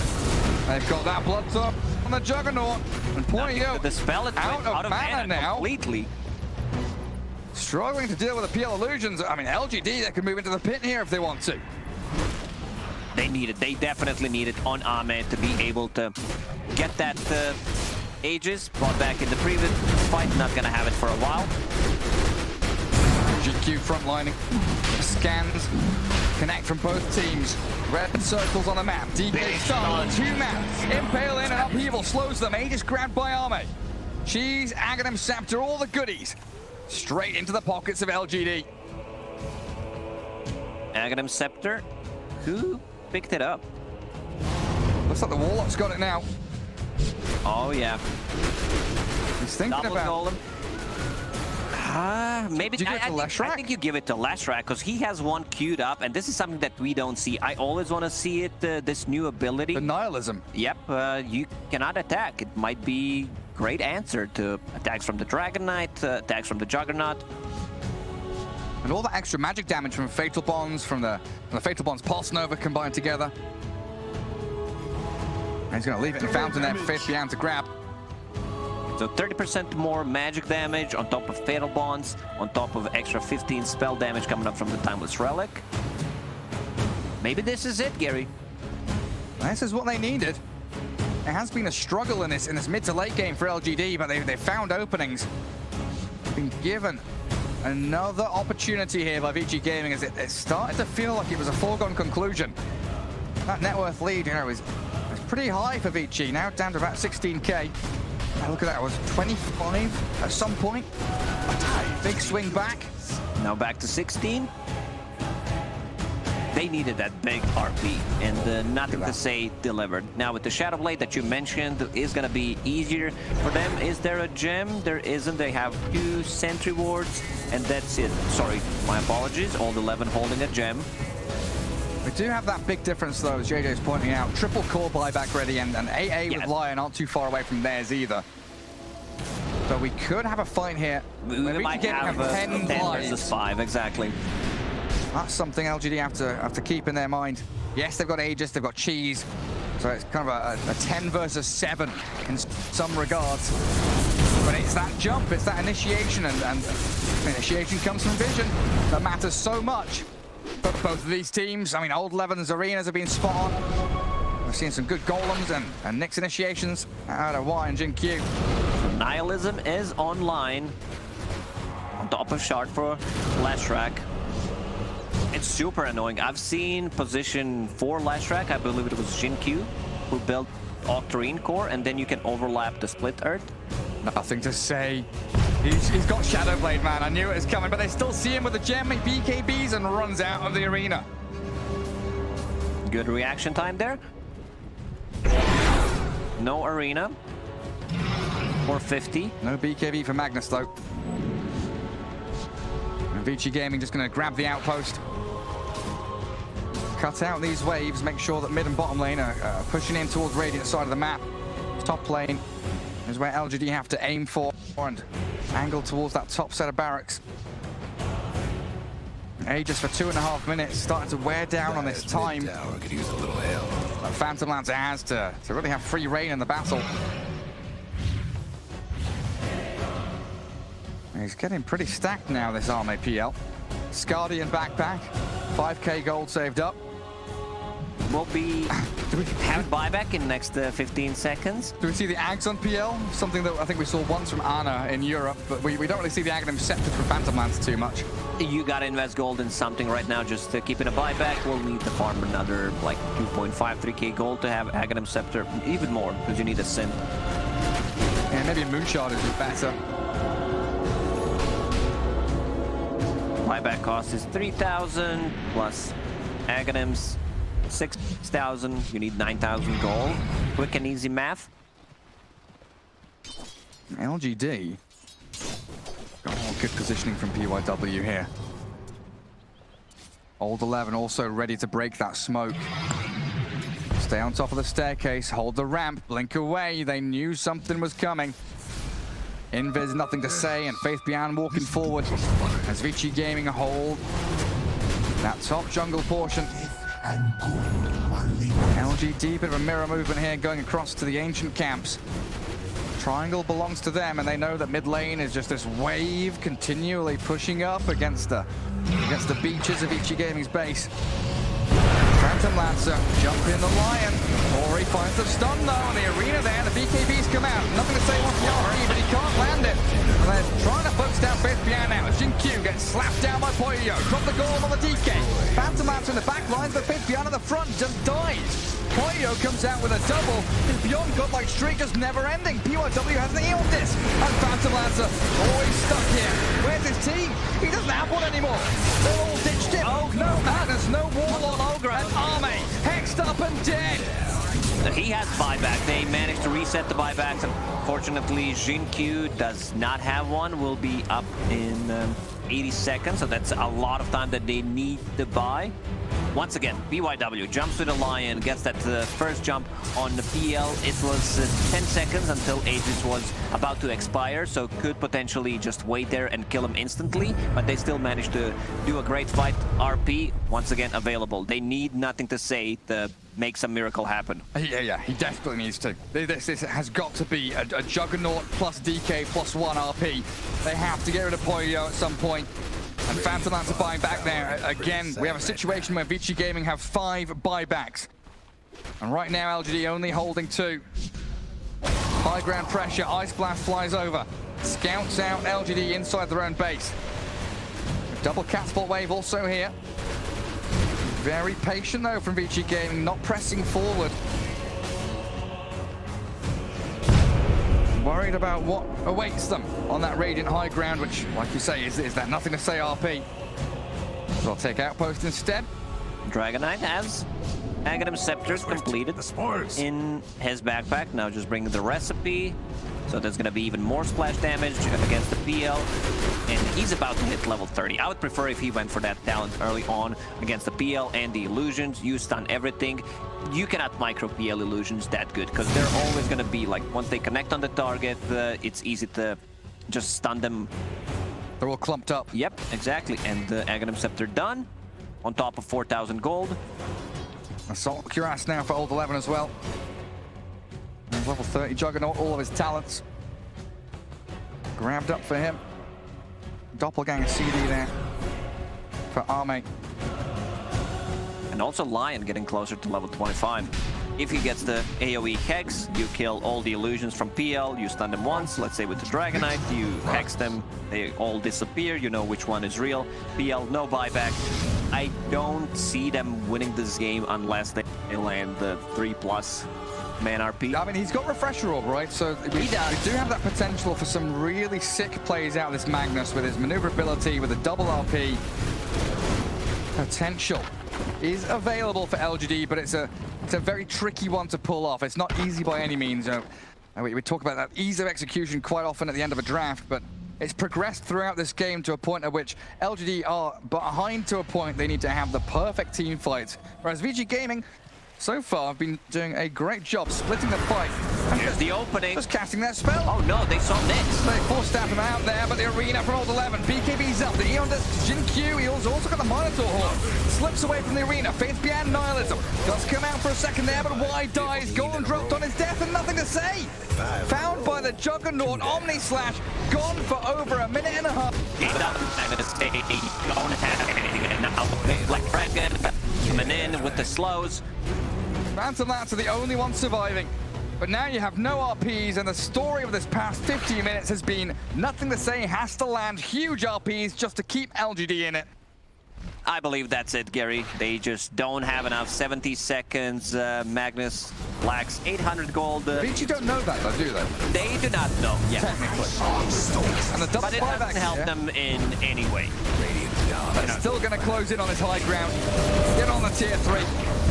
Some structural damage finally into the Radiant face.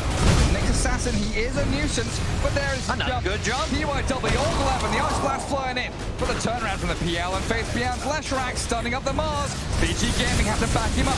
Healing Ward keeps him topped up, and Poyo, they're split up. The stuns just keep landing on them. They've got the cheese. They've got the cheese. Gobble it up. Old 11 back in fighting shape again. This is never-ending stun from Leshrac plus the Nyx Assassin. Look at this, huge range. But they catch him again. The Carapace does stun out the Mars, split up there, but Poyo, he opens up with Ori. Shin-Q will fall. Down goes your Nyx, and your base defense no longer valid. PSG LGD will lose their Leshrac here potentially, and Arkan full staff back by Y. Ame constantly being annoying with his spam from so far away. He's really afraid to go in. Yeah, he can't go in and face tanking But they heroes. bought time. They bought time. Magnus is, again, available to RPs. Remember that he has enough mana pool, 300 for RP, 300 for a refresh. So 900 in total needed, maybe a Shadow Blade here and there. Empower, but his mana over time is 17 per second, so you need to count that in on top of it. And a Horn Toss there as well. It's just one lane of barracks. That's evened the playing field a little here for Vici Gaming, but that felt like it should have been game over. It took them a while. A lot of those stuns, Nyx Assassin landing the 2 hero stuns plus burning the mana. And we go to 60 minutes. Ex Machina, found by Leshrac. What was that? 25 armor and resetting the cooldown of all items. Looks like he'll be the one to hold it. So we've got multiple BKBs there for him. Ballista for DY. Do you want that on Dragon Knight? You might give that to Dragon Knight, yeah. Oh, and a pushing, bounce them off. A pushing item. Book of the Dead. We've got the Necronomicon units back again. Of course, it's been a while. Ex Machina as well for them. So what can they refresh on their side? They could potentially refresh the Eon Discs, the BKBs, Overwhelming Blink, Yule Scepter on Mars. Yeah, it feels like Old 11 there with his items and the fact that he wants to be the one tanking up. Ideal candidate for it. As DK grabs an Overwhelming Blink for himself. Nice little pirate hat there. Free bounty runes. Tons of attack speed, so you're going to have these Maelstrom or Mjolnir attacks. Going out quickly. Fallen Sky on Mag, that's a big one. Does he keep it? Use that as an initiation tool? I would. Like no. I definitely would. Right now, he's just holding the leveler. Damage is a bit lacking coming out from him. You know, he has 400, but with all the armor, and they're gonna go in. It's still so rough, but there's the jump. Old 11 gets the catch, and the combo as good as ever. Ice blasting the Warlock. We'll have to buy back to hold on to this one because their base is in tatters. RP from nothing to say. BKB skewers them back towards the fountain. Golem in, the RP is skewered. They're in the fountain. Nothing to say. He throws everything at them. Aegis reclaimed as Ori. He does flap his wings back and away. BKB up and turns the fight. The stun's there, but Poyo's out.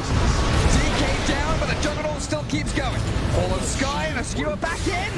Nothing to say is toying with Vici Gaming. But LGD can't finish off the Jug, and he is the main hero here for them. Can he get another one? Back to the fountain.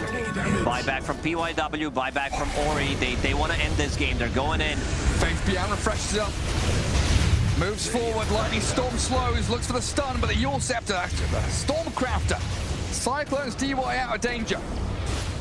2 lanes now looking pretty done as Vici Gaming claims some buildings. There's the Fallen Sky plus the Cord. They catch him out, the Yule's out. Mars still stuck in the fountain. He's dead on the fountain damage. Gone for 100. Whoa. Gary, they still holding this game. Dragon Knight with the double damage. Another Fallen Sky misses out on the skewer this time. Faith Beyond trying to hold back on Poyo. Emporio. The throne is open. Juggernaut can't get the job done though. And Dragon Knight with his DD rune needs his Dragon form to come back off cooldown, but he's out of mana at this point. AoE Hex online, level 25. He gets rid of those illusions so quickly. But the Nyx Assassin being very annoying. Nothing to say for the Horde. Oh, nothing to say. He skewers away. Faith Beyond again. Comes out with his BKB.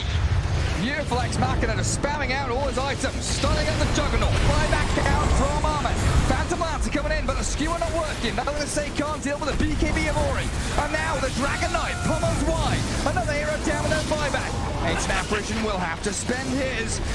4v4 now, and an Omni Slash Finger takes down Armaze. Buyback PL. On him. Dieback on him, but a skewer again into Fountain. Nothing to say, sets up on the DK. This is 6 versus 5, Gary. They're using the Fountain as their 6th player. Got the cliff on the base as well.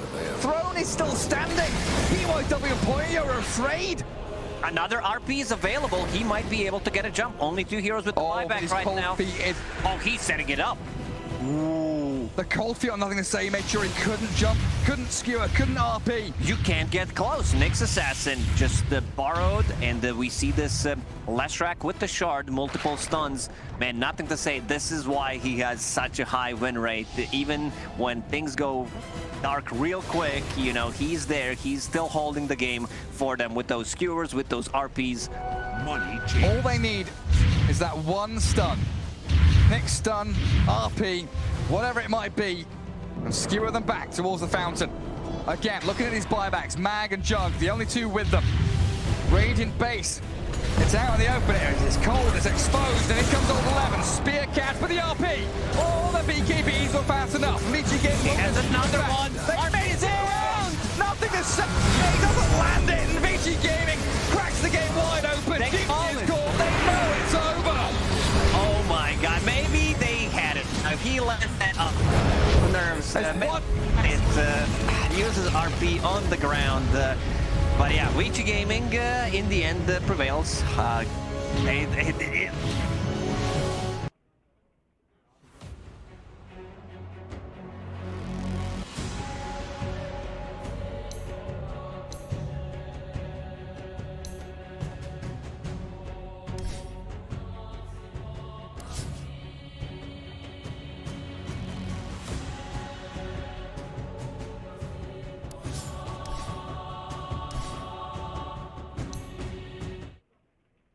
Those tier 4 items, once they kick in, and Magnus, we've seen, I think the story of this tournament pretty much is, you know, even when you're pushed against the wall, you can still fight back, because a lot of these repositioning tools are available. We have seen so many tinies being picked. Mars now with the skewer coming up from the Magnus, so there's always a way to defend the base, even if the things don't look too good for you. There's some way just to have that massive swing of momentum, and nothing to say. He pulled out all the tricks, right? He's like a magician with things hidden in his sleeves. Really gorgeous stuff out from LGD. But Vici Gaming showing that they can go up against LGD, tying the series in an important series for them. I'm sure Shiva and the panel can take you over all of that. We can indeed. Oh, what a game, what a game. What it really comes down to, though, that laning stage. No. Yeah, let's talk about the laning stage, Shiva. The draft. That level 1 skewer. You're 40k gold behind, and you're able to make the game look relatively close, Jenkins. How? Yeah, we can't really talk about anything other than the tier 5 items, can we? Yeah, it really. The like meteor, I don't even know what it's called, the meteor hammer blink thing. What the hell? Fallen Sky. Into skewers into the Fountain. Ex Machina, so we could get like 3 BKBs on the Mars every time. Just what an insane ending. Nyx Assassin as well, burrowing around. Seer Stone. Seer Stone mana burn from one side of the map to the other, from my fountain to yours. You pretty much respawn without the mana with that Seer Storm. Yeah, the Nyx Impale was like, you could see it traveling across because it was such a long distance. It was like Ag's Labyrinth, like the... I think Nyx, just overall, Xinq obviously lost, but definitely a big part is why the game went on as long as it did, T. Yeah, I think Xinq played, you know, really well, and I just like the fact that we're seeing Nyx go for the Aghanims. Because again, like in European DPC, at least in Eastern European DPC, it wasn't really an item that anyone looked at. Yeah, like I'm shocked. Why? We're not that good. all right? Ah, I want I to see. say it or what? Like, Please. can you really listen? I was trying to say we're bad, all right? No, but it's yeah, it was nice seeing this item kind of come back in. The main thing is, of course, kind of positional advantage, where you get a gem, you just kind of fortify an area with it, defend your base. But I think, of course, we haven't really mentioned it yet, but this was by far Puyoyo's best performance, I believe, from personally what I've seen from his games. Just the way in which he kind of commanded his team around his Juggernaut in so many key fights. It wasn't the DK initiating or the Lion initiating. It was actually him kind of cutting through the ranks of PSG and just jumping on top of the Magnus, killing off the Warlock instantly, and it unlocked the rest of his team to get into the engagement. He did a ton. I like the itemization overall throughout this game. From the same reasoning, I guess, I haven't seen a lot of PL players buy that shard in Aetherlands. I was, a couple of games, I see the PL and I'm thinking, okay, if he buys shard and if he goes Aetherlands Octarine, this is a easy PL game. But if you don't, you fall off. This is the first time that I've actually seen him buy the shard. It was good. I think it kept him in the game for a little while, but it just wasn't good enough. This was a difficult PL game. Still a bit shocked that they decided to pick him so late. Yeah, you trying to cruise again, Jenkins? Is that you guys are summarizing it really well. I think Vici, I think the way that they played the fights this game was a lot better than in the previous game. I think they correctly identified that Nothing to Say is such a huge part of why LGD can win fights where other teams maybe wouldn't be able to win those fights, and why they can secure areas where maybe other teams wouldn't be able to secure, because Nothing to Say just gets a huge lead in the laning stage and he plays the fights really well. Every single fight we would see PYW instant hex Nothing to Say. We saw in the first clip here, he put the pre-Lion stun down, caught him on what would have been a 3-man RP. If he hits that RP, the game is just almost impossible. That was going to be a team wipe in the enemy triangle. I mean, that's just free building or road. The guy has like 90% win rate on Magnus on his DOTA buff account, not even in DPC. So overall, in the pro scene, he has very high win rate. Yeah, so they shut him down, and the game looks significantly better. And Puyoyo, until he just skewers you into the fountain. Then yeah, it's looking a little bit rough. 28-13. How many times have you been skewered into the fountain, T? Too many. In party queue. He's the worst person to ask that. Really? Yeah, all he does is unranked party queue, so he's messing around skewering the fountain. Madness. It's madness. It's great. Incarnated. Yeah. Yes. I just want to ask Jenkins, actually, unfiltered opinion on the fact that DK didn't go for the AoE stun 25. Unfiltered opinion. Okay, well, if you asked Fog, he'd be, well, Fog's not here, very Jenkins. visceral, so I'll speak for him. Please. He was not too happy about that. He was obviously much more festered and visceral than I was, and that I'm going to be right now. Yeah, I mean, you're against a PL, you should probably go for that, so that way you can figure out what the real PL is by just stunning all of them, damaging all of them. But to be fair, like, he was getting the PL in every single fight, and then even without him, they were. Yeah, even without it, it's like he identified that he didn't need it, and it looks like he was right. One fight actually, that talent, the region talent, helped him quite a bit.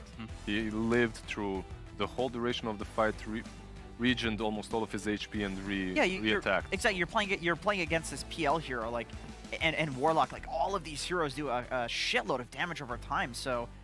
At the very least, like, sure, he's going to be out of mana, but he's not going to die. He's going to survive. And DK in the late game, once you have the Aghanim Scepter Black Dragon form, you don't necessarily need mana to be effective. He went for a full damage build, so just being around, especially with the Ballista, for goodness sake, you can do a ton of damage as long as you're alive. So I actually think it was a decent choice. And looking back, PL at this point in the game, when you have double overwhelming blink on the Mars and the DK, you then have like a line with the A. Like, there's so many forms of this kind of illusion mitigation that it kind of gets really hard to win this game. Oh, poor Warlock. I just see why he's the only one that didn't make it to 25. Yeah, he had a free slot at the end of the game. Imagine being in a 60-minute game and you have a free slot. That's just the life of a position 5, isn't it? Need that Midas. The good old days with Midas Warlock. Those were the days. Yeah. What a crazy game, and what craziness from, I mean, obviously PSG LGD lost this game, so kudos to Vici Gaming. They played their hearts out, and they needed to also. We'll talk about standings in a little bit. But PSG LGD held with 41k deficit. I can't, like, this just, it's ridiculous. I guess at some point, it's not about what items you have, it's just literally about how you play. Leshniks, just the hardest heroes in the current meta, I think, to to push into that we've seen in the tournament at least. Do you guys remember when we were talking previously about the meta that the DPC CN is bringing? It's literally Nyx and Lash. If you let Nyx go through, they will pick it and they will then combo it with the Lash Rack because it's very difficult to deal with. So also, fun fact: Vici Gaming now is part of 2 records. They are part of the shortest game, 60 minute 28, but also now they're part of the longest game at the major with 1 hour 5 minutes and 13 seconds. So Vici Gaming, you know, record holders. They take a lot to win, but very little to lose. Yes. Little time to lose. Okay. What a wild card team. Fun to watch. You just don't know what you're going to get. A complete catastrophe or just utter annihilation over a 60-minute period. Yeah, love it. They are now in the situation where they are, 8-6. So this was their last series for now because they are very much hoping that Team Nigma will lose 0-2 to Beast Coast later today because that will create a tie between them for upper bracket of the playoffs. As it stands now, though, they are either hoping for tiebreakers or they're guaranteed lower bracket. Isn't there a chance that we get like 4 or 5 teams in the tiebreaker? This is amazing. There is, That's amazing. Actually. We're gonna have like potentially Nigma loses, so they go 8-6 tied with Vici Gaming. Then EG loses, TNC loses, Liquid wins, Spirit wins. So then you have 4 teams tied for 7 and then 2 teams tied for 2. All the tiebreakers are best of 1, by the way, and they're all happening today. So we might be in for a long one, depending on the results of the rest of the series of today. This was only the first series of the day. There's going to be 4 in total. Our next one up is coming at you after this break. It's going to be Team Spirit versus TNC.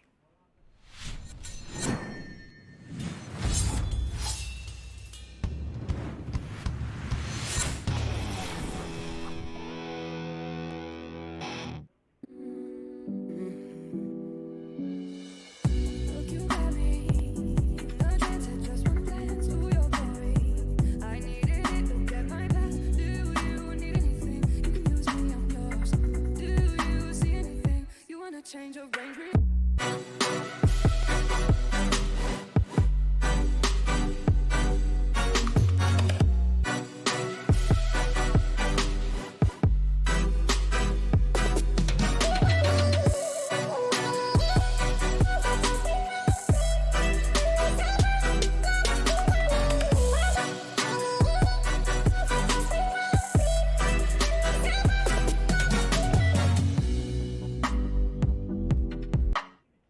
Every event is a part of esports history, full of memorable moments every fan wants to be a part of. Get your own unique piece of esports with WePlay collectibles. Here is the first collection, Storyline. Logo token, trophy token, story token. Be sure to check all the details on our website and stay tuned for cool NFTs from WePlay Esports. Buy the official merchandise for WePlay AniMajor 2021 now on fragstore.com. Hoodies, t-shirts, mouse pads, headrest pillows, and other souvenirs were released in the limited edition for the tournament. Hurry up and buy them on fragstore.com via the link in the description or chatbot.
afternoon. We're in the afternoon. Yeah, we are in here for the second series. Welcome back to the AniMajor. We're live from Ukraine, Kyiv. I am joined by Fog, Lacoste, and Tsunami, who decided to sit on a pillow so he could I don't know what get you're talking about. close. You literally see the pillow. I'm this large normally, by default. Yeah, you're sitting on a pillow. I'm still taller than you. Unbelievable. I'm doing great, though. Yes. Good to hear. How are you guys doing over there? Good, good. After this insane series, 60 minutes, watching some tier 5 neutral items always feels good. I don't think anything was like that game-changing because we should have ended the game earlier, but for the fans out there. Hey, I'm all happy for that. If this is going to be the for the fans trend, Fog, I think we can get used to that. That was the first 60-minute, right? It was. So that's good. I don't think we're going to see too many. I don't think this tournament's really built toward that late game from what we've been seeing develop. But in the 3 minutes that we got to see any buffs or nerfs for tier 5 items, that Ex Machina looked pretty good for a brief second. Broken item. Ballista ended up being useless. DK took the pirate hat instead. He was swapping it in, like during the fight. I noticed that he was swapping it in and out, trying to see if it's good. He's testing. Efficiency. All right, we've got a series coming up that's very important for both of the teams. We got TNC versus Team Spirit. Now, for the side of Team Spirit, Tsunami, they've not been looking too hot. No. They started good though. They did. They exceeded expectations for me. Eastern Europe for me, I thought was a bunch of young up-and-comers, and for the longest time, the region was known for having veterans be the foundation of fresh rosters. And now, between VP and Spirit, I'm like, you don't need the old people anymore. You just get a bunch of brand new pub stompers and they will find success. And for Spirit specifically, they were splitting a lot of series that I weren't expecting. They're picking heroes that I'm not expecting. I think Collapse for me has been my standout because I had high expectations for Toronto, Tokyo, and Miposhka. But Collapse's hero pool and the way that he's been playing, he was not on my radar at first, but now I'm definitely keeping him in my I think Team Spirit wasn't on a lot of people's radar just in general, Fogged. I had high expectations, but I also had my doubts, my reservations, because they're on LAN. So pressure is there. Sure, you're inside the hotel playing, but it still gets to you. You know, the nerves will come out. And Tokyo, he is a really fantastic player, but he's very aggressive. He's very over-aggressive as well, where I feel when you're playing versus these teams, they're going to punish you way more. I got to see them a lot more because we casted them, but when we saw them play over-aggressive versus VP, when they looked like they were going to win the game, that's where the whole game turned around and they lost. So they have to be careful when they're playing versus higher caliber teams. Well, they're coming out from the CIS region, so a little bit of that Davai DOTA2 blood. I don't blame them. He is a great player. First, he caught my eye when he was playing for the Yellow Submarine. And being known as Mio. Guy's definitely extremely skilled. What I want them to do right here is not play Tiny. Please, for the love of God, if you can. Even though they've been winning some games with Tiny, the hero just feels so lackluster compared to, especially as a position 4. Like, you're that one combo using 2 out of 4 abilities. Doesn't feel that great. You were hating on Tiny during Southeast Asia DPC 2 for a while. Boomy played 5 positions. I'm fine with that. Okay. 5 positions. 5 positions. Only a Tiny allowed. Yeah. With tree grab. No, mid Tiny is also good if you find the Fairy's Trinket. Then it makes your hero very potent. But and you can scale. As for a position 4 Tiny, you're pretty much the Avatos combo. That's it. What do you want to see from TNC then? Because if you're talking about them, they're sometimes a little bit too Davai. I think you can say the same thing about TNC. No, the word is Rambulan when you're referring to Southeast Asian Dota, but it's the same concept, same high-intensity Dota. But TNC have been measured, I think. Of the 3 Southeast Asian representatives that we had at this tournament, I think TNC is probably the most conservative, which is surprising because you see them doing things like carry Axe and following in LGD's footsteps. But I think that they will not let Spirit take advantage of any mistakes. They're going to be, and wow, actually, first phase banning out the Axe Spirit know what they're up against. Yeah, okay. LGD just setting the meta a little bit here. They tried it yesterday in their series, of course, against Team Liquid. They did drop a game with Gabby Axe. They did. They were the only carry Axe that lost, if I'm not mistaken, right? Sure, but I mean, I guess it's only been played 4 times though, right? 3 wins, 1 loss. Yeah, 2 by TNC, 2 by LGD. And Spirit don't want to deal with it. Don't know if it's been figured out enough. Instead, they will pick the most picked hero of the entire tournament. And Collapse's best hero. At the DPC as well. He was the standout for me whenever he was playing his Mars. Everyone was saying just like you first 2 ban this versus this guy because he's so comfortable on it. So just the hero does so many things. You have a displacement tool, you have a good laning stage, and this is something that has been very popular lately. Opener with the Dragonite, flexible hero can go to the off lane, different skill build instead of maxing the breathe fire, putting multiple points in that stun. What about some like TB bars opener? Why? Because why not? Like I wouldn't mind seeing that. Just secure the late game with the TB, who's been one of the most successful heroes of the tournament on top of Mars. Like Mars had around like 70, over 70. I think he's down to He's 60. dropped down, yeah, Timber. 60s to 50s. I really wanted Timbersaw there. Even if you have Mars, you just like Tokyo likes to play the Mars mid. Sure, you're gonna move it off a collapse, but you see Snapfire and DK, you already are applying a ton of pressure. I like the snap pick versus the Mars a lot. I've been seeing people playing it. You know, you see your teammate get speared to the wall, you cookie him off of the wall so he's not taking that super high damage. So I've been liking some of these combo plays.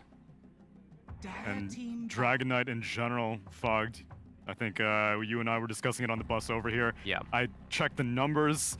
Homie's got like a 70% plus win rate right now with like a lot of picks as well. So we were thinking answers. We were proposing Underlord mid, Death Prophet 5, anything with percentage-based damage. AA helps kind of in that regard at mitigating Dragon's Blood, but it's really the laning phase that DK is just an He just comes unstoppable online beast. so quickly. We've seen what Nigma does with it, whether it's a mid, whether it's off lane, where they just collapse on the towers early on. They bring the numbers 7-8 minutes in with the catapult. If it's an off lane, we saw Nigma against Vici when they kill both off lane and the mid tower, and it completely opens up the map for them. So this is where the strength from the Dragonite. He doesn't have many bad mid matchups anyway. Like he loses to Razor, potentially Storm Spirit does okay against the Dragonite. I want some either Luna or Razor. Those are the two that we were talking on the bus with AUI as well. Those are the two that I think sound really nice. Like the Luna in lane, I think DK can, sure he's got super high armor, but when you have a mixed damage, you also buff your support because with the aura, and then you have the Lucent Beam. I think it's a pretty strong answer. I don't think teams are evaluating Luna as much as it should be. I hated Luna in the DPC. Do you want to say that right away? But after what I saw what Nigma was doing, like ILTW, sure he's probably like the best Luna at the moment, but can see the potential of the hero for sure versus these tankier cores. Absolutely. Death Prophet that you talked about, or removed just now, another hero that we see a lot. As terms of percentage damage that you mentioned, Tsunami, Phoenix, rising in popularity. That's right. I don't want Phoenix AA. No? AA seems Do you want Phoenix Snapfire? Sorry. I don't mind, yeah. You could set yourself up for a Nyx pick. Or wait, is it banned? Sorry. Yeah, Nyx is taken out. Yeah. So you could go for that. I was gonna say Spirit does like to play the Nyx, and then both of your supports are countered in a way. But since it is gone, could see something like that. I do like having it more of a melee hero with these Snapfires and AAs, just a +1 that can be more of a tanky one. But I guess the DK satisfies that. So is the Mars as a core position. Night Stalker ban, something that I think is very underrated as a pick, can be played at all 3 core roles, and like just be able to jump the back line, silence it. Very interesting ban here, not something that we usually see. But yeah, Bach played it versus Liquid. Yeah, versus EG as well, and it actually, I think they lost both of those games, but it looked good still. And the cost loves the hero. I just love the hero. It's a much stronger laner than people think. First 5 minutes, you have a high HP region, you have a high base armor as well, good attack animation, so you don't care too much about it. There's a couple of matchups that you don't like to play into, but definitely a strong hero. Would definitely also love to see more of it. I do like him versus the Mars. You know, you're flying in and out. You break initiation in a lot of ways too with that massive silence. So does the TB ban indicate anything about where this Dragonite's going? Or is it still pretty open to interpretation mid or off lane? think it's still flex. TNC Predators turn to Hoodwink. With the hoodwink ban. A break mechanic. Yeah. Sure.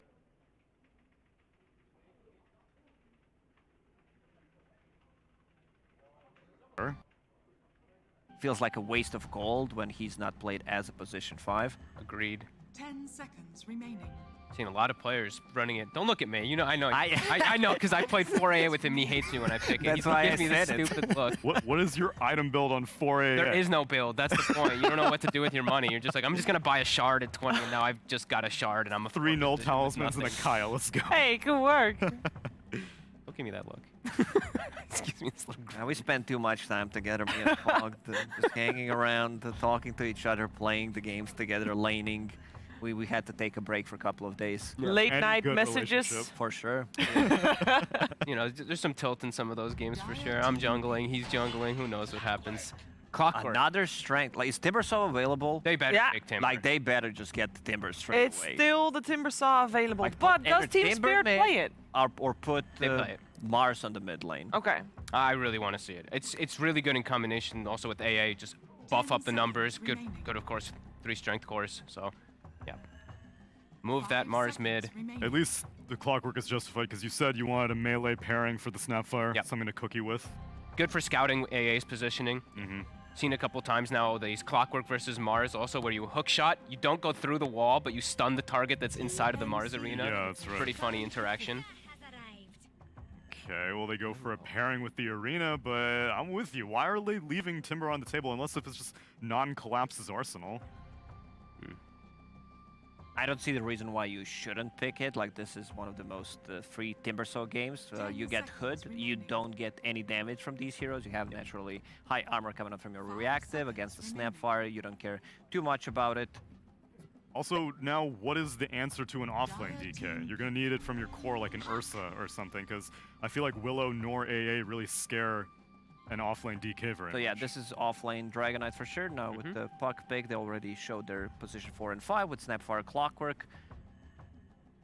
I don't know, just get that Timbersaw again, huh? I think you just pick Timber, and then now Mars is even better mid, right? Yeah. You've seen the Mars Against versus Puck matchup a lot, so I think it stands out for me. And it's something I've seen Spirit do a lot in the DPC.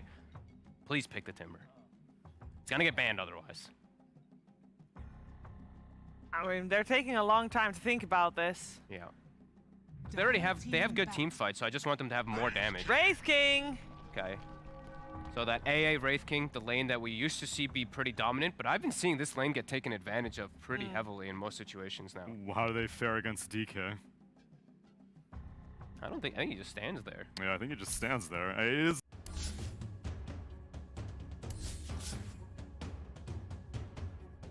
Dire's ban.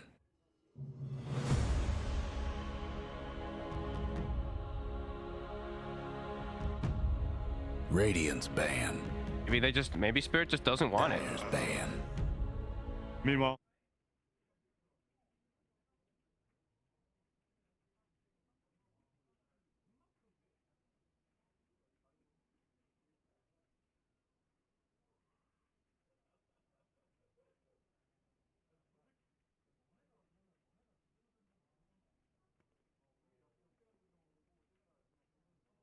For Mars, so some kind of a silence, a bit more control. Puck can dodge all of these abilities with the phase shift. You don't have that like one big initiation that he goes in and just slaps him, stuns him. So Puck pretty much having a free game here.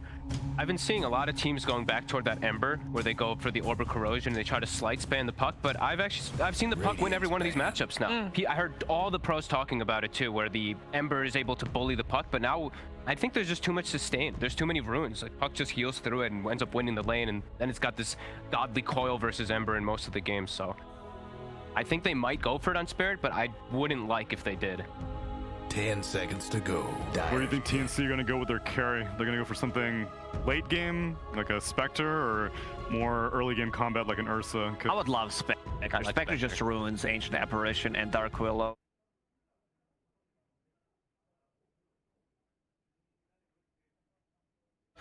What about Timbersaw, huh? Timbersaw? Please pick Timber, right? Think about that. I really hope they do pick it. I mean, they ban out a collapse specialty with Kunkka. They go for the Underlord. It's so similar. They still put the Mars mid. It's still a similar kind of concept with that percent damage, and the root is really nice versus Puck. Yeah. So, okay, all right.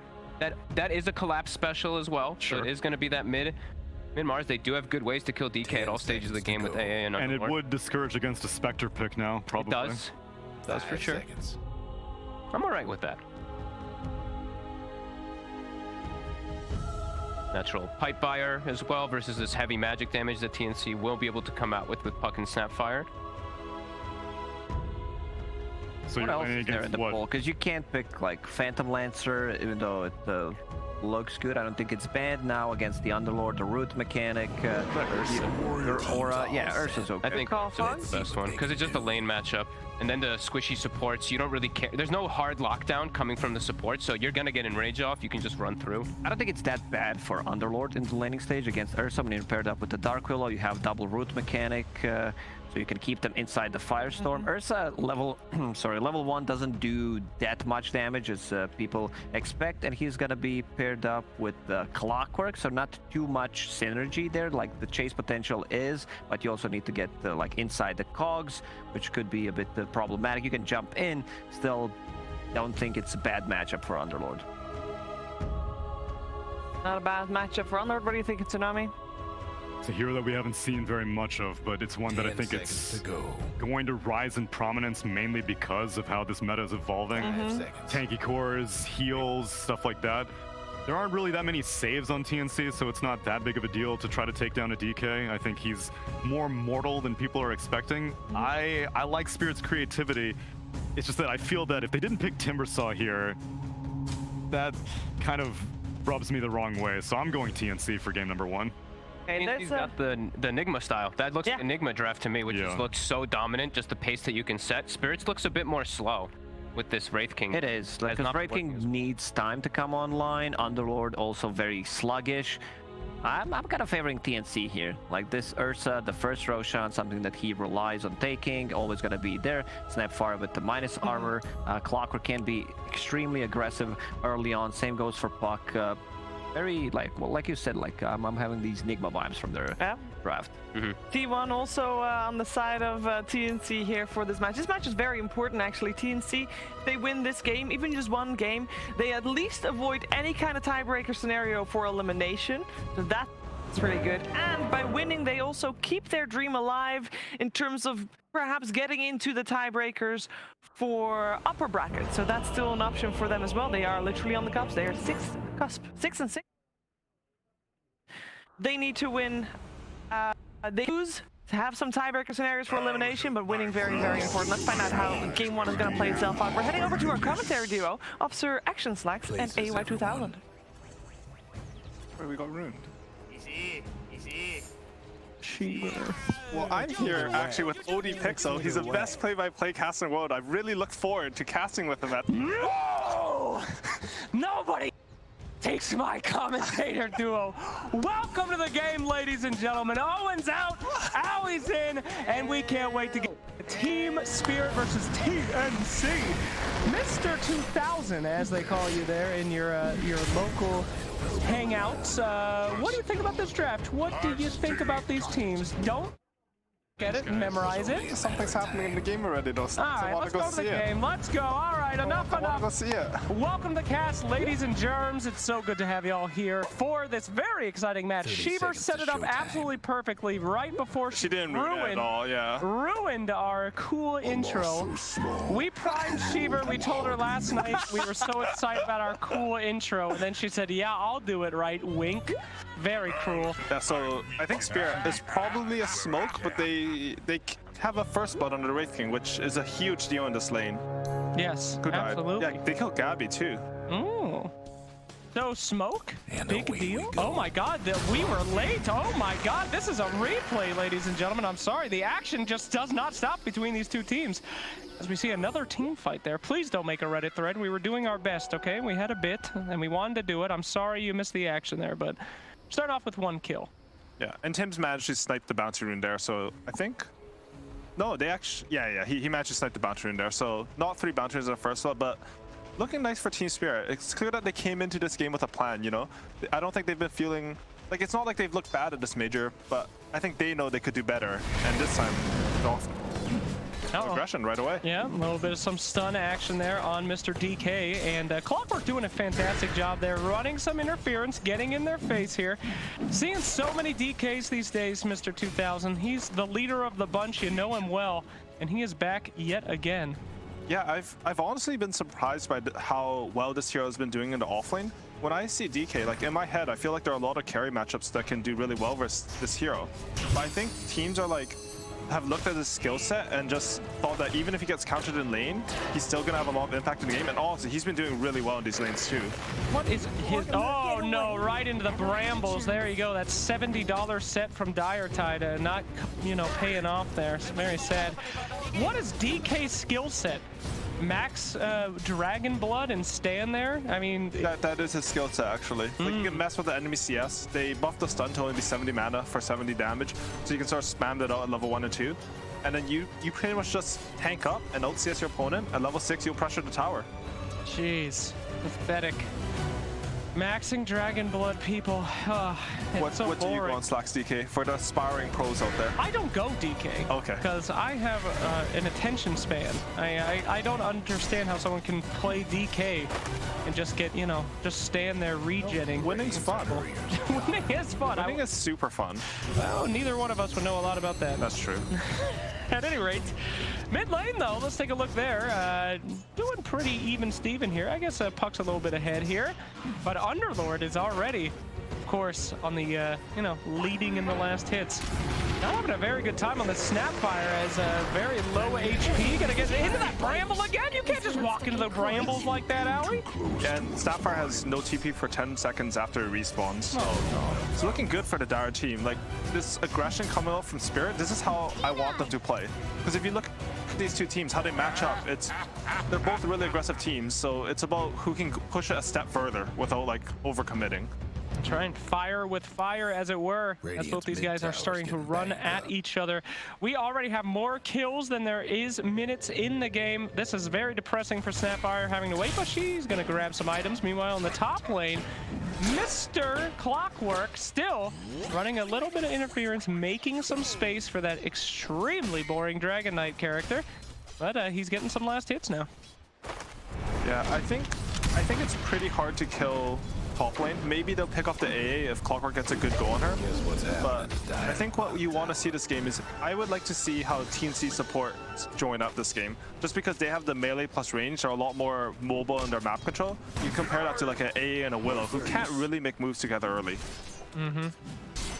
Ursa down in the bottom lane, rocking that small child cosmetic, one of my favorites.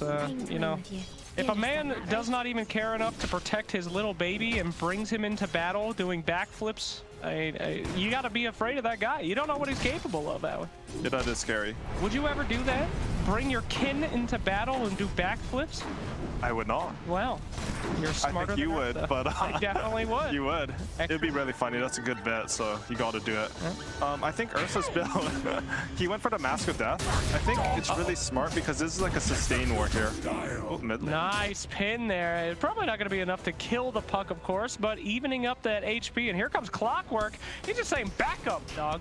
Yeah, he's just trying to secure his Puck, this water rune. And you can see, like, this is the map presence of the Clockwork, having this melee support here. If, like, the Willow can't rotate the same way, if he was there, like, Puck would have been dead on the rune. Very unfortunate. I guess this is why DK's strong too, because he's so tanky at this point with 2 points into Dragon's Blood. Clockwork felt very comfortable just going over to mid, securing the water rune, and like keeping the equilibrium for Puck. Yeah, truly, he's not even worth clicking at this point. He just kind of exists. You just let it happen. Wow, these roots are just doing some work here. Grandma getting in the way of Dark Willow, making sure that she cannot finish the job, as Underlord is still on the top of your last hits here. It is a pretty bad spread here in favor of Dire, my friend. Actually, this lane, I thought like it was interesting from Gabby because he thinks that he needs to out-sustain the Underlord in order to stay in the lane, so he rushed the Mask of Death. But I don't know if his plan's working. I'm not too sure if it's like his support was a bit weak or oh, they're going for a kill here. Here. Oh my goodness gracious. Grandma taking out the younger generation there as we wait to see what happens. Perhaps they will go on this Underlord as well. Clockwork in position. Tim's is a hungry hippo. But we will see if he has the gusto to pull this one off. I don't think so. JJ, are they going to do it? No? He has 10 stick charges. He's really just tanky and strong. He already has boots. And they get this D ward too. It's really important. So I was looking forward to see how TNC rotated, but unfortunately, like, the Snapfire solo kills the Dark Willow, but then he doesn't have enough resources to go for the bigger kill. So even though they got the kill on the Willow, I don't know if they're happy with the sequence of events that just happened. Yeah. Willow, of course, happy to give her life. And yet again, these Brambles are getting caught. But they lose the rune as well. Owie, this match is starting to get a bit away from them despite their last hit lead here. Puck is actually catching up now, leading up those last hits. So what do you think about the... Oh, whoa, with the shotgun. The boomstick did miss, and here we go. All those stick charges are going to be just fine for ya boy, Underlord. Yeah, he's just really hard to kill right now. Sorry, you're asking me something? Nah, I forgot. That's obviously doesn't matter. No, but what do you think about these lanes in the mid matchup? How's the Mars versus Puck? I've heard that Puck is kind of real good against Mars, right? Should we see some rotations, or is it the opposite? I haven't heard that one. I think like Puck's just a very stable mid hero. If you get, I was just gonna talk about it. He should look to TP in and coil someone. That's the strength of Puck. This mid matchup in general, like either one TPs because of how far you can TP away from tower. You're just on top of them already. You can just pick off a free kill. Yep, beautiful dodge there by Armel as he moves in on that Ancient Apparition. As you said, time to rotate and put down that coil as we see that this match is still pretty even. Here we go, Mars trying to do the same thing, but does Mars have the same kind of kill ability as Puck? Absolutely. Good by Grandma, as he will take one himself. It looks like these teams are pretty evenly matched. Yeah, it's the same move coming out. When the enemy mid rotates, it means that he spends what I like to consider your early game ultimate, his TP scroll. And it means that he can't respond to your move. So anywhere you go on this Mars, once Puck has shown his TP, it's pretty much a free kill. Chooses to get a bottom, it's pretty good. There's a big difference though. Puck sort of rotated defensively and helped his top lane out, but they're not pressuring the tower at all. Meanwhile, Underlord, since he had a good lane and a rotation, they've already done 800 damage to his tower. Oh, look at that. That was some quick fingers coming out from the Clockwork. A well-deserved taunt there. One of the most powerful things you can do in any Dota game is to gloriously taunt after any skill usage. Yeah, I think the mental game of Dota is really underrated. Breaks down teams, especially EG, but sorry. That is true, and also it's just shame. So free, Sag. Who do you see taunting the most? Definitely that old like Misery Weeha, King RD, oh god, Stack, like HFN. Those guys, they just couldn't stop taunting. Yes. And yeah. They disbanded because of it, I think. Yeah, they just taunted too much, that's why. I think you're right. Very sad. As we see Wraith King here, he's going to take out one life and looking to set up for number 2. Tim's trying to make his way in, but they are separated out. Those dangerous Brambles coming in. Tim now has to run. We're going to probably see a spear into the cogs. Easy pickup. Puck, however, will still be chilling in the back. You know, biding time. While bottom lane, a little bit of some Pushka down underneath the tower. And Dragonite actually going to rotate in to save Grandmama. They roll into Puck as well. They need to get this kill. Uh-oh. That is a big hit. Great jump in by your grandma right there. But here we go. Dragonite not going to let him go. They get that big kill, and maybe they'll get a little bit more. Ancient Apparition a bit slow as the old man tries to shuffle his way out. Gonna have to cut through that tree. Excellent move there. That's some LD casting right there. He cut through the tree, Owie! Wow. Wowie! Wow. As he goes down as well. Yeah, really stellar play from TNC. I think how Puck's movements, it's really measured how he's moving this game. He didn't leave mid too early. He just like waited for his time, bided his time. He TVs for a kill. You know, he walks up top for a kill, and he's already. Oh, what just happened? He's got him.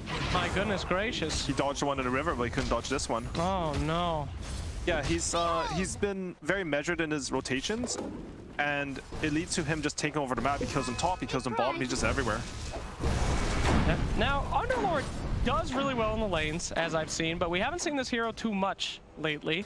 And, you know, I don't see him having too much impact besides Uber rides in pro games. In your pub games, you know, he'll be able to run over you, do some carry Underlord stuff, but do you really think he's going to have that much impact in this game? I think they have an idea with this hero. I think it's mostly this DK hero has been picked really early, and because of that, because he looks so good, most in the hands of Nigma, teams have been trying to figure out what heroes can counter his toolset. I think one of the best counters to him is going to be like % magic damage, and that's what Underlord does. He also just like controls the area. DK's not the most mobile hero. You get a good hit off, a good Firestorm, like you're going to kill this hero almost on your own. Well, there we go, the one-man coil followed up by Mortimer's kisses. Oh, Dark Willow. More embarrassing than a day having copy pastas on Reddit about her. She's just taken out, Ellie. Yeah, and that's a good kill because they defended this bottom wagon. I think Spirit really wanted to get the tower with that wagon, but a quick rotation from TNC. Wow, Jesus. TNC is all over the place right now. Dragon Knight trying to make his way out. Great defensive spear, though, by the Mars as he TPs in with half health to protect his big carry. And here we go. Nice arena trying to get a little bit of something here. Pops that sticky. And Grandmama, she's going down. Sad pale. Dark Willow getting some revenge on that Clockwork as well. Not the best initiation from TNC. They have got to be careful with all this aggression. Those kind of bad moves into the jungle, not too great. But hey, look, Urs is still farming. It's fine, right, guys? Yeah, this is where you go in your chat wheel, you do some space created. And honestly, it's not so bad. You lost a couple of supports, but you force everyone here. So, I mean, there are worse things, right? Like, it's better than dying in your own triangle. It is definitely worse things. That's a Dota player mentality right there. No. That's not a Dota player mentality. If someone dies like that, you definitely break your items in Dota. That's not good. Gracious. As we return it to the mid lane now, Dragon Knight gonna be using his inherent powers of turn into dragon, push tower. Very complicated hero. The idea from Spirit, they just sit an Underlord there. If he's just standing in front using his % damage, AoE control, the Dragon Knight, he pops a Dragon for it, but he doesn't hit the tower at all. He knows his life is over, but maybe he can right-click one of those cogs before he goes down. Very generous to let the Dragon Knight get that kill. Never going to see that except for in pro games. I would have taken that kill. I would have taken that kill. Yeah, for sure. Jesus. The stupid cores don't deserve it. They don't deserve anything. They don't deserve anything. What are you going to do? Put another point in Dragon's blood? Yeah. Huh? Jesus. Anyway. I think TNC, they're playing this game and they're playing a very 4 protect 1 style for the Ursa right now. But I think as soon as he gets his Diffuser Blade, he's going to start to pop off. I think TNC are one of the better teams at running multi-core lineups because of how fluid they are with the resources they give to each core. As soon as you have a timing, they're going to go fight, and then they're just going to bring everyone. Oh, and Tim's just getting kicked off by the Smarts. Nice aggressive movement there. If you want to come mess with me, you're getting the hook shot, and he won't even be able to finish him off there. That was the biggest balls move I have ever seen. Hook shots into the man. I love it. That was a really great reaction. The moment he sees him, he just cogs him, and then he hooks him. He doesn't die. That's a Mars arena down. They have a window now. That's what I'm saying, kids at home. If you ever have a bully, you just hook shot straight into him, you know? Don't try to run. Yes, use your hook shot. Use your hook shot. Hook shot him. That's really good advice. The hook shot that you bought off eBay. The Legend of Zelda replica hook shot. Shoot it right at his face and run at him. I think I want to mention at the bottom shrine in Radiant's jungle, they place this ward near the shrine. I actually really like these wards. What is that? No, it's just a ward beside the shrine. They're just hard to de-ward because you don't expect them to put the ward on the shrine itself, and they're like a bit harder to sentry. Okay, oh, there we go. Mortimer's Kiss is that magical damage early, but he's going to go ahead and pop that little hoodie. He's going to live for a bit, but it's not long enough, and this Dragon Knight just seems to be what he has been for the last several days, this invincible, mindless push machine. I mean, they traded for Puck there. I think they're okay with that on Spirit. Of course. Yeah, because if Puck's not alive, I feel like they have so many tanky front. Like, they have a Alliance-style draft on Team Spirit where you just have 3 tanky cores, and if one of them dies, as long as they don't have enough magic damage to burst the next one, like, you can always stand in front of your towers. Ooh, now what do you think about this Ursa's build? He has gotten a lot of free space, but he looks like he's going for more of a fighty build than a farmy build. I think this is the meta on Ursa. He uses jump, so he can't get out of arena. Oh, but he doesn't have to go over the arena. He can just run straight at the Mars where he's at right now, but a little bit of damage there, and he will be taken out. Nice rotation here from Team Spirit, but they do have to dedicate everyone to taking out Mr. Bear. So, the mindless dragon will go mid and take a tower. I am sorry, I'm gonna try to work on my biases. Dragon Knights, man, not into it. Yeah, and a little bit of impatience coming up from Gabby there. If he had held the clap, maybe he could have lived there. But I think it was a blink reveal on Mars. Maybe, like, he probably would have died anyways. A common problem. Many people I know, I wish that they held the clap, but they will just let it go. As we see, Puck pushing out the lanes now, doing what she can. Or, excuse me, they can. Thank you. Thank you. Pushing out those lanes, making some space for the Ursa. And you said this is the meta now on Ursa, huh? Yeah, I think usually you go Diffusal Blade on this hero. The Battle Fury build is just too slow, and because they've nerfed Sange so many times, your transition out of Battle Fury doesn't feel that good. And Wraith King almost has his Radiance, but I hope they don't like overestimate their timing on Spirit. Oh, the deny of the Observer. That is what all supports in the chat. Hands up right now. One of the nicest things you could ever get. And Mars just, you know, making sure that Grandma gets back to the retirement home safe and sound, pushing her away from the allies. Yeah, Spirit have a timing come out with the Radiance, but how they fight, it needs to be pretty much how they've been playing this game. You need to play at range, try to burst the hero because you have an AA lineup. I don't want to see them like full commit into these fights just because you have a Radiance. Oh, trying to navigate the brambles, getting a little bit nervous and walking straight in, but Pimmuncle picks up the kill in half a second. That's what I'm talking about right there. I'm sorry, I should be casting the action, but the observing is just as hype as he goes into the brambles anyway. Fate decreed that the dragon die there that day. The observing has been top-notch, though. Yes. Gotta say. Absolutely. Yeah, but TNC, every time something happens on the map, they're very good this game about going to the other side of the map and getting something. You know, you lose a couple heroes in the enemy triangle, you're taking top tower. Your Ursa dies top, you're taking mid tower. So even though Spirit are getting these small pickoffs, maybe even some objectives, TNC's always looking for whatever they can get on the map. See that? You compliment the observer and then he misses a Roche attempt. That's terrible. My God. That is bad. Open up your eyes, JJ. Please, this is a major for Christ's sake. Gabby, he's gonna go and grab that Aegis. He's got the Diffusal Blade. He is getting ready to rock here. A few more items, and he will be a sure de force rip-apart machine. I mean, Ursa's pretty amazing in this draft, right? All these big tanky boys, but this hero, he can just rip right through him, Allie. Yeah, and they don't really have the type of, like, abilities you need to kite Ursa. I would like to see them build a couple of Yule Scepters. They already have one on the Dark Willow, actually, so they've recognized this as well, just to kite this guy out. Their lineup on Spirit is good at drawing heroes in, just because you have the Pit and the Bramble. There's just a lot of stuff on the ground. Oh my gosh, he's spun. Sorry, go ahead. They're good at kiting people because they put stuff on the floor. Oh my God, sorry. That what did you even see? What happened? It was she was spinning. She spun and the action lines came up. It was a...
Rock it on!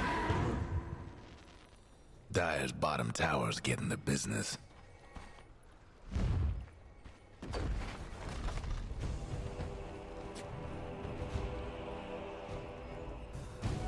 bold and sweet. Incoming!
Radiant structures are fortified.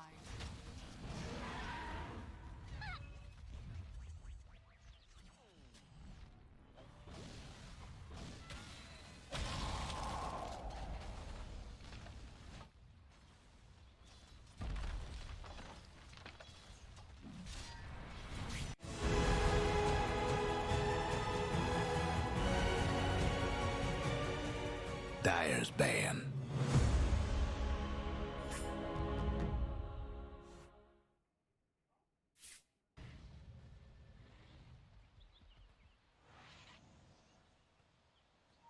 Radiant are scanning.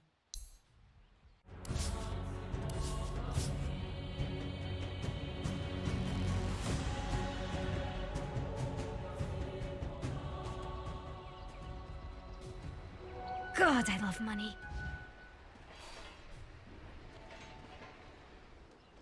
Становится тяжело и так далее, и так далее, и так далее. Но Пак, он же может в рутах зайти в shift, просто не может блинкануться. Поэтому там пересидит какой-то свой момент. Зачем купил Мипошка Арканы? Возможно...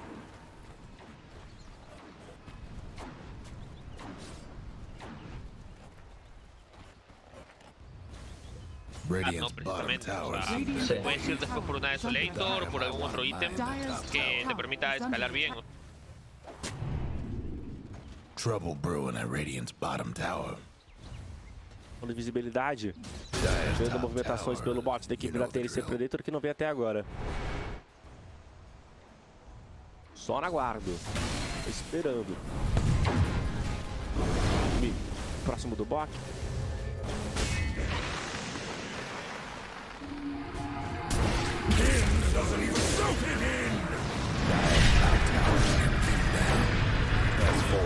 自己推一下，但还是被晕住了。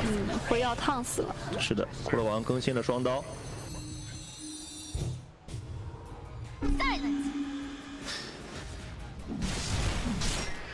下路这波抱团推进的话 ，TNC 拍熊可能还没有 BKB，不太好接。不太好打。他抱团有孽主、团队装，然后再是正面辉耀、骷髅王2条命。有点难切入，除非他们有。En verdad, también no hay que menospreciar a Infinity por lo menos, no es mucho mérito de ellos por hacer funcionar su estrategia. See what sort of fight TNC wants to come in. They're going to have Tim's back in action in a second, the full squad ready to go. Looks to be no moves made around here. They still need to get that BKB done on Tim so they can have him in on the front line. See how the progress is for Team Spirit. Yatoro, he's got that Radiance SNY top lane Armel. Continue to put on this split push pressure. And we've got to get some big moves around this puck, really. Armel, if he can get that lockdown, this bear DK is going to be able to get in there and tear him apart. The struggle is going to be getting through this Wraith King 2 times. And top net worth at the moment, 13k on the Wraith King. As I mean, these, you know, this sort of game being this close, this is what we like to see. The next fight really could set one of these carries ahead.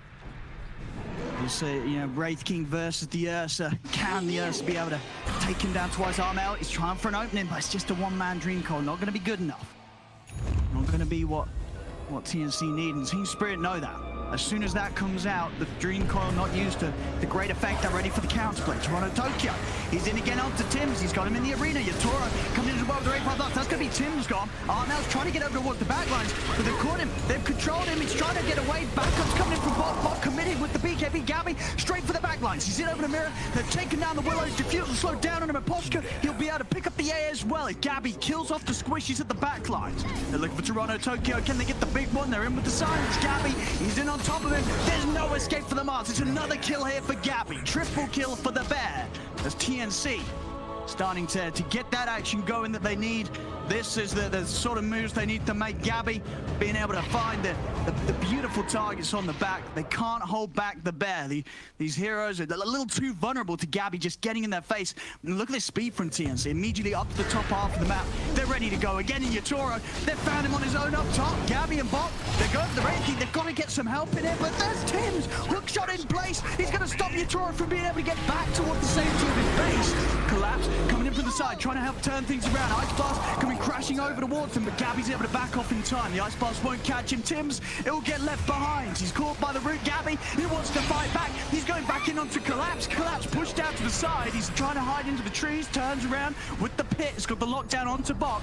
Team Spirit, and do they have the damage for this DK there? They don't at all. Bok's more than fine. He can walk it off. At the end of it all, Team Spirit, they will manage to make sure that Red King gets back safely with that second life, but they can't kill anything more than Tim's. In fact, Gabby's back in! You just can't stop this Bear! Gabby, kill after kill after kill! As he's definitely been able to have a lot bigger of an impact in these fights, really, compared to the Wraith King that's at a similar net worth. This Bear is just something quite terrifying here from Gabby. And he's very close to having the Basher done as well. This game is not going to get easier for some of these vulnerable heroes like Miposhka on the AA, Mira on the Dark Willow. If Gabby gets in with a bash, these heroes are they're going to disappear. Team Spirit, they're headed up. Gabby. They've got vision of him. They've got the blast. Got BKB in a few seconds. Even so, Team Spirit, they're very hesitant about coming onto the Bear. And if they've felt and experienced these fights now that the TNC have been able to show, where they can just enable the Bear, get Gabby in on the front. And holding this position, TNC sticking over on Team Spirit's side of the map. And they can move on to the Snapfire. Backups not going to be coming by the looks of it. TNC. They still want to try and fight this TNC. It's 4 versus 5. What do they do? Collapse. He steps in there over the guy's going to be Collapse gone. Mira's going to run away, but Tim's, he's in with a hook shot. Armel gets the Dream Core down. They've caught the 2 of them. As Mira and Yatoro are trapped on Sim with the BKB. Toronto-Tokyo trying to turn for the arena. The Ice Blast comes down onto the puck. Armel's gone. Yatoro has been fully focused. They've taken him down once. Can Gabby do it a second time? BKB unavailable and Enrage. It's unavailable for 20 seconds, but again, Tim's with the cogs pushing back Team Spirit, giving the space for Gabby to reset. They may have lost Armel, but they get 2 for it. Again, it's TNC maintaining control off the jungle, pushing Spirit out of this area. Roshan is back up. Gabby wants to go for it. It's rather low at the moment. So he has got to be a little cautious. He's going to try and lifesteal him up a little bit off the neutrals before heading into the pit. Of course, they've got great ways to tank it with Bok on the DK. It's definitely something they can go for. Team Spirit's going to have the full roster up in a few seconds. We'll see if Spirit's going to head over, is going to be able to get over there in time. They've still got the tier 2 mid to TP towards. And already the rest of them, they're heading over. And TNC know Gabby, he doesn't want to force this. Still a little low, wants to reset, gets the Basher picked up from base. But now, with that TP back to base having said, he's going to have to make a quick move straight back over it. I guess at the least here for TNC, Team Spirit's potential to take Roshan is not nearly as quick as that of TNC. So I guess that's why he does feel it's okay to sort of head back and take the slow play. Not too worried about the pressure here from Spirit. And still, you know, incredible amount of farm here on Yatoro.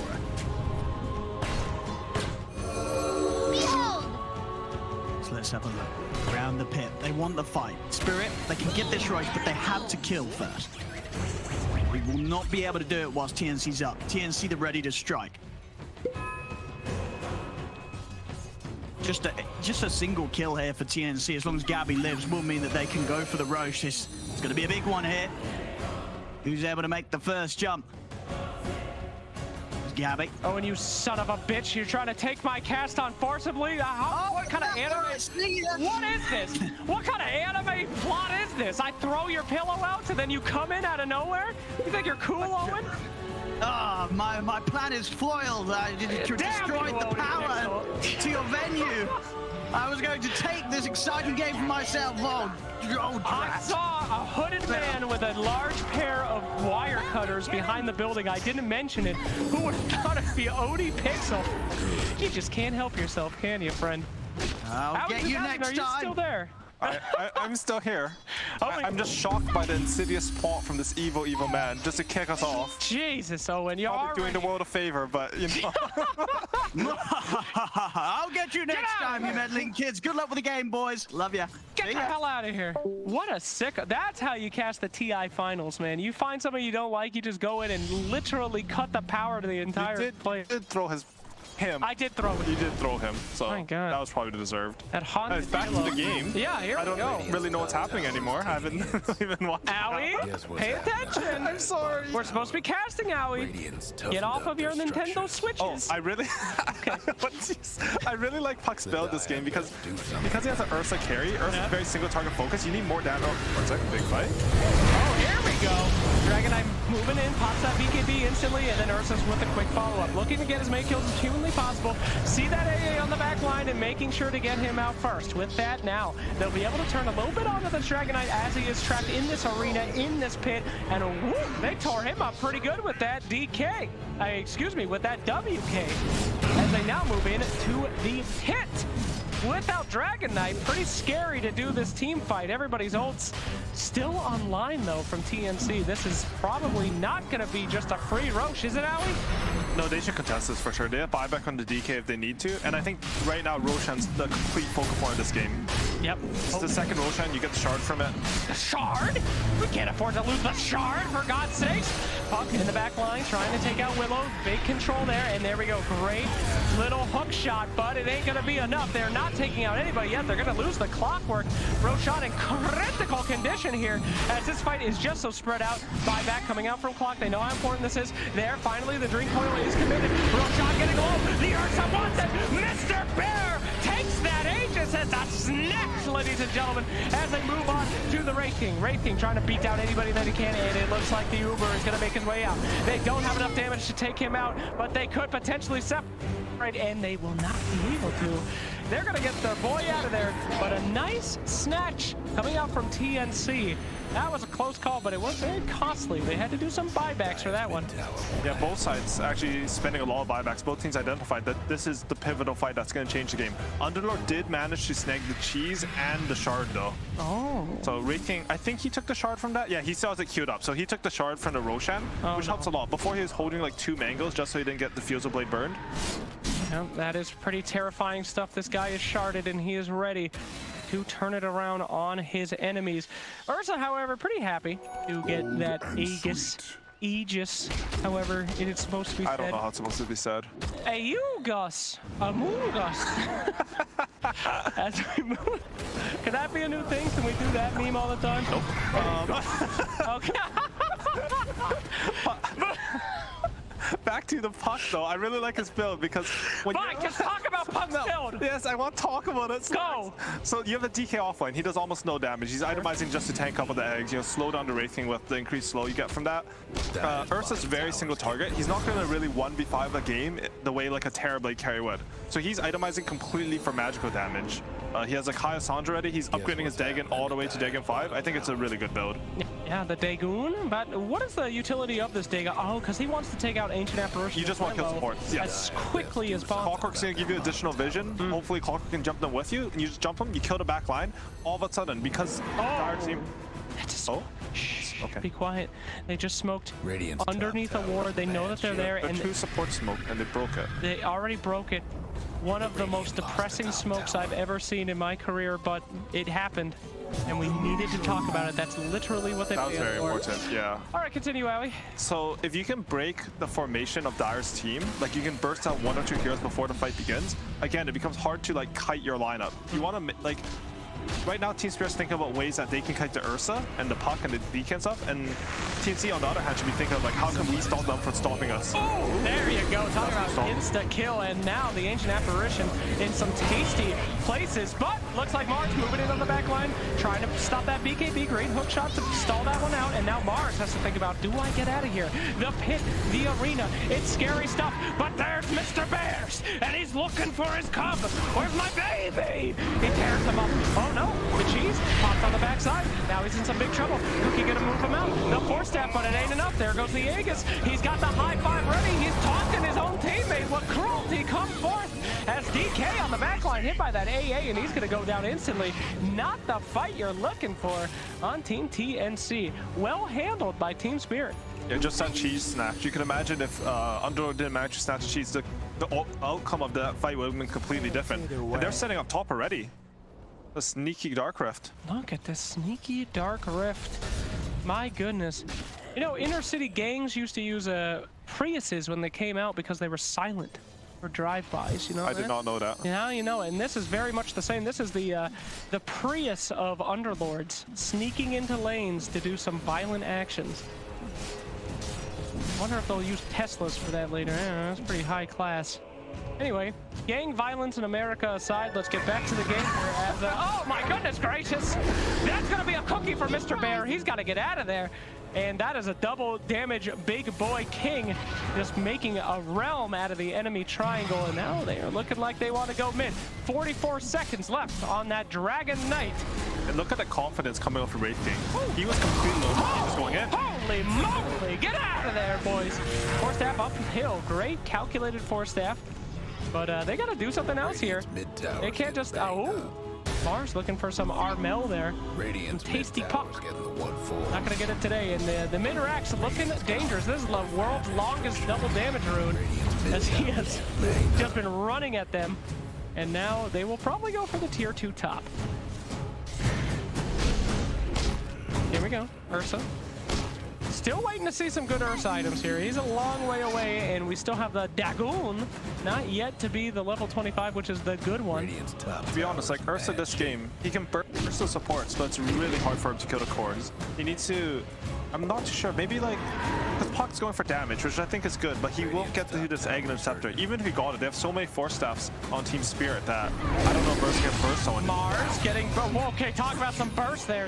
There, that's all he needs. He needs some Puck action.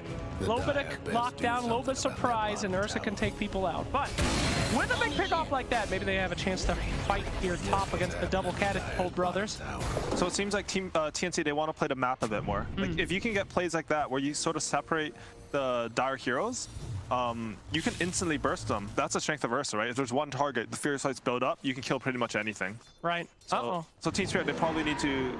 Oh, shit. Oh, Jesus, he is just breaking. Get out! Get away from him, Ursa. Running for his sweet life there. Pops that BKB. Even has a little flicker. Ursa with flicker. That's, is that good? I think that's the best tier 4 item in the game. Flicker? Yes. They've changed it so that you only blink forward within like 180 degrees or whatever. And it can dispel a lot of things, like the Dark Willow third spell. And you can also just hop out of arena most of the time. You know, you dodge an A blast, it can really change the game. Yeah, I feel like my karma's too low to use flicker. I don't know. Your karma? Yeah, it looked, no, not my karma, it's my karma. What does your karma mean? Well, you know, it puts you in a random direction, right? Oh, yeah, okay, I see what you mean. They made it less RNG, like it's always forward now. Well, that's nice. But I think it reads your behavior score. And if you're under 10,000, it puts you in bad positions. What's your behavior score, Slacks? Are you kidding me? I have a clean 10K, all right? Okay. In Europe, I've been muting. So we're lying now. We're not lying now, Owie. I know how toxic you are. I've heard your pub language. Yeah, very shameful. That is true. Okay. That's me. And we can see a BKB come out from Clockwork. They even know, like, you have to like burst down these heroes. You're playing the burst game. Anything that makes you stronger in the initial moment so that they can't kite you is what you should itemize for. You know, they have the Dagon. You can't kite an instant nuke. That's the BKB, you know, you're really strong in that one moment, and they're going to itemize just for that. You can't kite a Dagon. You cannot kite a Dagon. Wow. Very good insight coming from me. Incredible. That's why I'm an Owie, that's why they paired you with me, buddy. So you could say the smarter. Oh, no. All right, great smoke into the triangles, but it looks like that's scouted out. Look at all those pings, goodness. All right. I feel like Morse code here as they see the Black Dragon. It's toothless coming out. Will it end the same way as the series, where he just kind of meanders away from all of his troubles? It looks like it, as the Black Dragon will move backwards. Depressing, I must say. You can even see Team Spirit though, like everyone's on the same line of thought. They build the Aeon Disc on A, they just need to kite these fights. This Wraith King right now, he is a boss in the fights. He has a shard so they can no longer mana burn him, and I don't, like, it's so hard to kill him because... Oh, here we go. Moving in, trying to get him out with as much damage as possible. That Ursa combined with that Dragon Stun. It's so long, but now the Black Dragon moves forward. Here we go, initiation with the AA Blast. That's what you're after. BKB is popped, but Wraith King, he is just not getting tickled here as the Mars is able to catch the backline grab. They're going to be moving on that Dark Willow, but with just a slither of health, she makes it out alive, and Puck just doesn't have that damage. They need that damage on that Puck. You can't let those supports live like that, as now the Roche Pit is in danger. Ooh, and Ursa actually went for a greedy hard camp here. He's not going to be queued up in time for this fight. Oh no. Flare going to come out. They're going to be able to see it. A lot of pings come out. Furious pings. Guys, what are you doing? As no DKO for 20 seconds, no hook for 15. I think this is just a free Roshan for Dire. That's right. What is the Roshan holding in his little pockets? He's got himself eggs. Oh. Wonder who they're going to give that to. They gave that to the Wraith King. Ooh. JJ, what does that do? When someone dies near you. Oh yeah, I know that one. It's really good in Turbo. Yeah, because you can. Really good in because in Turbo you can buy a rapier, and after you die you TP home, so you drop in the fountain. Oh, it's a really good strat. There you go. All right, all you Turbo viewers out there looking for some. They buffed that a lot too, so that gives like some more attack speed. I wonder if they get another Roshan, maybe put the eggs on the Willow, and it should just pop off with the extra attack speed from the grave. You know, honestly, maybe not that bad in this game. Ursa's gonna blow up I think so. I actually think supports. Like eventually, right? Like I feel like Team Spirit should feel confident in this game right now. They should want to end the game with this Aegis, but how do you say it? Whatever. TNC's been doing a good job on the map. I think they've gotten more pickoffs this game, but it's just so hard to team fight into this under-rating Mars core. All right, here we go. What could be the last defense? Cookie goes in on that very brave creep. Oh my God, he dies a warrior of death. As they're just ripping apart this tower. Tim's trying to do something. Nice four-step in. Does not connect with the cogs though. Black Dragon ready to roll. He hungry. The mythological creature. He won't be able to touch anything for now. But he's in the area, and they must back out. The smartest thing to do when you see that Black Dragon, ladies and germs, is to run away and re-engage another day.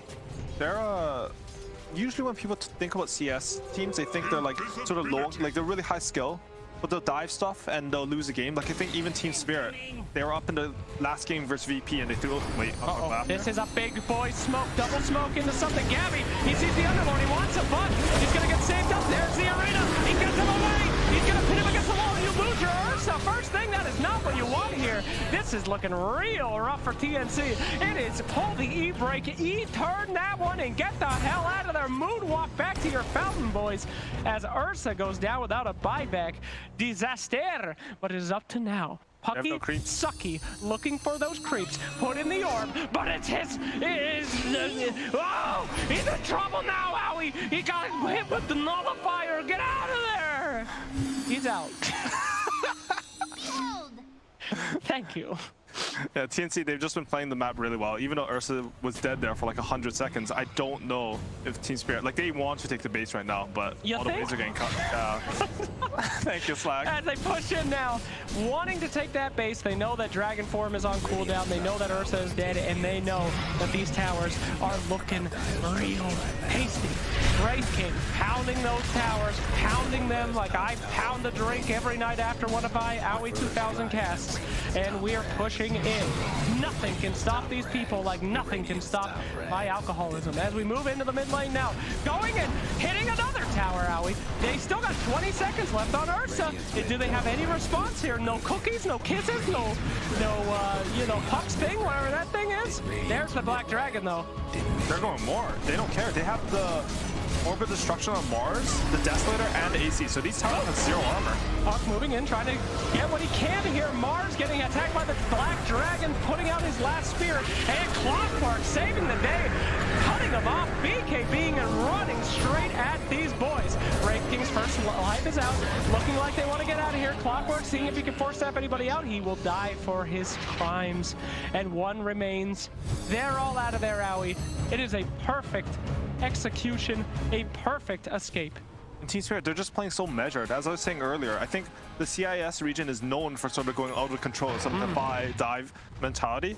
Even Team Spirit was guilty of that in the past, but in this game, they're so measured. I think it has to be Miposhka, because that guy, like everyone else, is like a young, hot-blooded player. They're high. What are you laughing at? Don't just call the guy out. No, he's making the good calls. Here we go.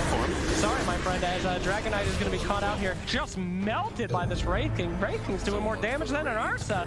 Buyback here as they need to make sure that this last Rax doesn't go down. Puck getting in position to once again cut those creeps. I thought you were insulting, my friend. I thought you were saying that it's this guy's fault. He's a captain, right? So like he's holding, like, because I play support and supports do everything for your team. So like when my cores go too far, I'm the one who has to tell them you have to behave like a human.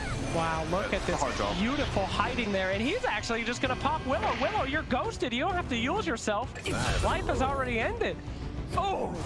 He has no buyback. That was his dieback right there, and the Puck just keeping him in the game. Every time something's wrong is happening for them, he's cutting the waves, picking off crucial supports. Oh, here we go. Clockwork initiation there. Again, they want to take out these supports first. Ancient Apparition, he's going to get gone on immediately. Hit up with the kisses. Now it's time to go. They know that Willow cannot come back to this fight. AA could buy back, but if they can get just a little bit more, maybe one more kill for Daddy. Big old little sluggy man, and we'll TP out of there. They're not getting him. Do not fasten your seat. And a little bit of CIS over aggression. Yeah, but Poker couldn't control his team, you know. Your Willow dead with no buyback. But at the same time, they did force some buybacks. I just would have liked them to see chill 5 more seconds so you have the underroll. I mean, nothing happened there, right? Sure. Like, there was no bad result for Team Spirit there, but it was sort of risky. Like, you can imagine a scenario where because you don't have underroll, you lose a few more heroes. This Wraith King illusion making a mockery of Dragon Knight here. The big black dragon is not able to do hardly anything there. We're gonna see this Wraith King just continue to skyrocket. I can't believe the damage this guy is pulling out right now, Owie. I can't believe his net worth. He's 8,000 above. Okay, first of all, Puck is really, really farmed, but this Wraith King almost has 40,000 net worth. All expensive items. He's ready to go without boots soon. That is a very sad way to use your BKB as a Dragon Knight. A solo Underlord hits you, and you have to panic BKB to get away. That's just the state of the game that we are in. As Wraith King, the richest king of all of time, is still farming. Now, the map is quite dark, as JJ is pointing out for us here. Hardly any wards coming out from Team Radiant on TNC. It is a dark night out there tonight, sir. Oh, Wraith King actually sold his Radiance. Vessel Blade. Oh, sold his Radiance.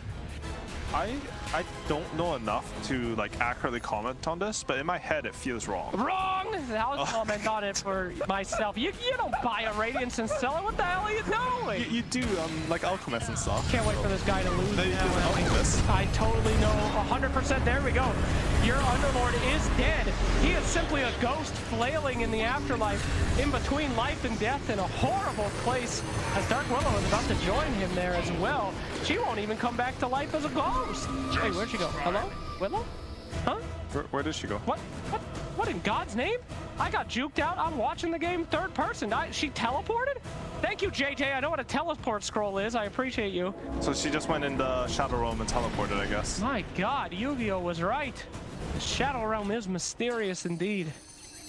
As we continue. Ooh, I like this little play from DK. He's holding the Quickening Charm in his backpack, so he can use his ulti, and he switches it to the Penta-Edged Sword for fights. Now, can I make a little comment here, Owen? Of course. All right, check out Dark Willow's neutral item. Thank you, JJ. Okay, she just switched it out. But when she thought she'd die, she swapped in Big Boy Philly, the Philosopher's Stone. This is something that you just don't see even from pro players.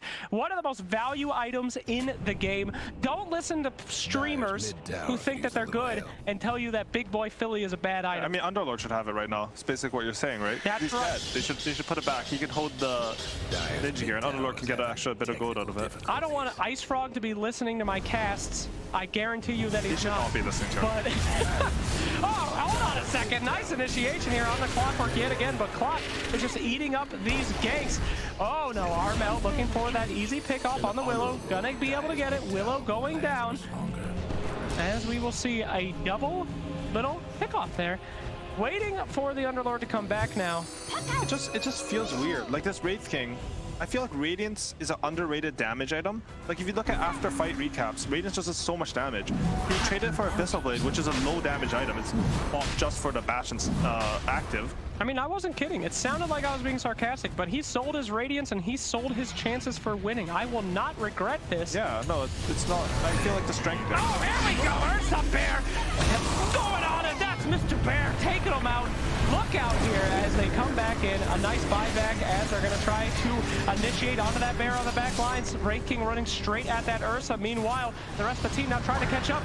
We got BKB on that Black Dragon, and he's going to be putting down that stun. Oh, how in the hell did that guy die on the back lines? Puck is just cleaning house in the back. Now it's not looking good. Great spin coming out from Grandma as Pucky Sucky is moving in. The Black Dragon, the rat. They want everything.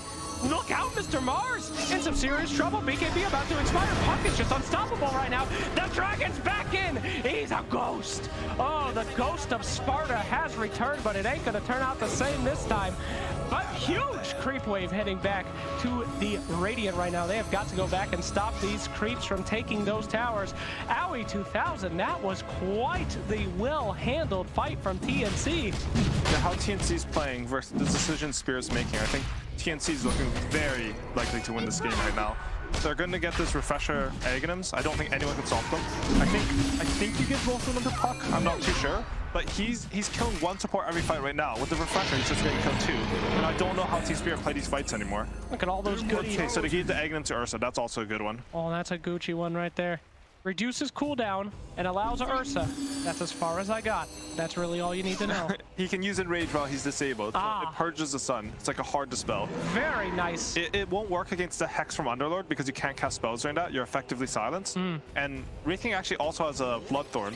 But do they have any Lotuses? I don't think they do.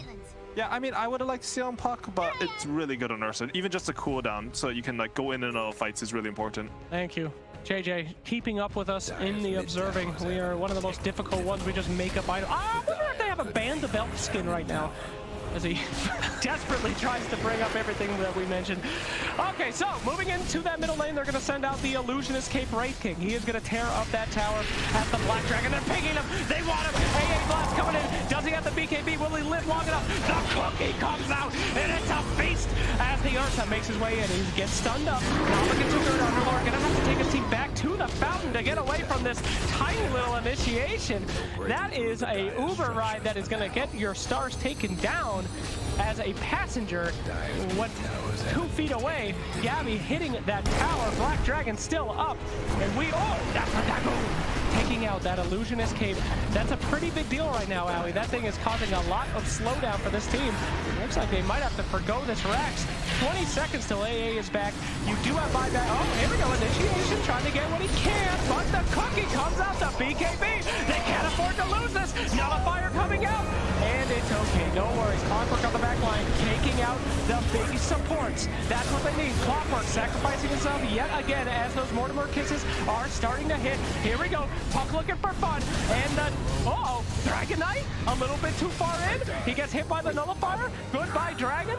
The story ends sadly. Spoiler alert for that stupid Disney Dragon movie, but gonna end up the same way. And there you go.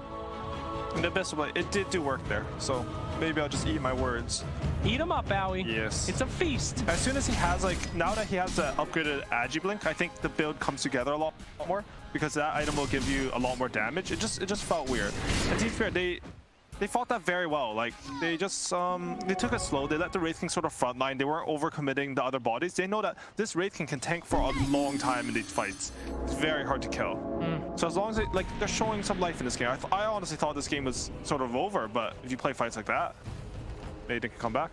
Yeah, both teams seem to be playing these fights very well and switching off.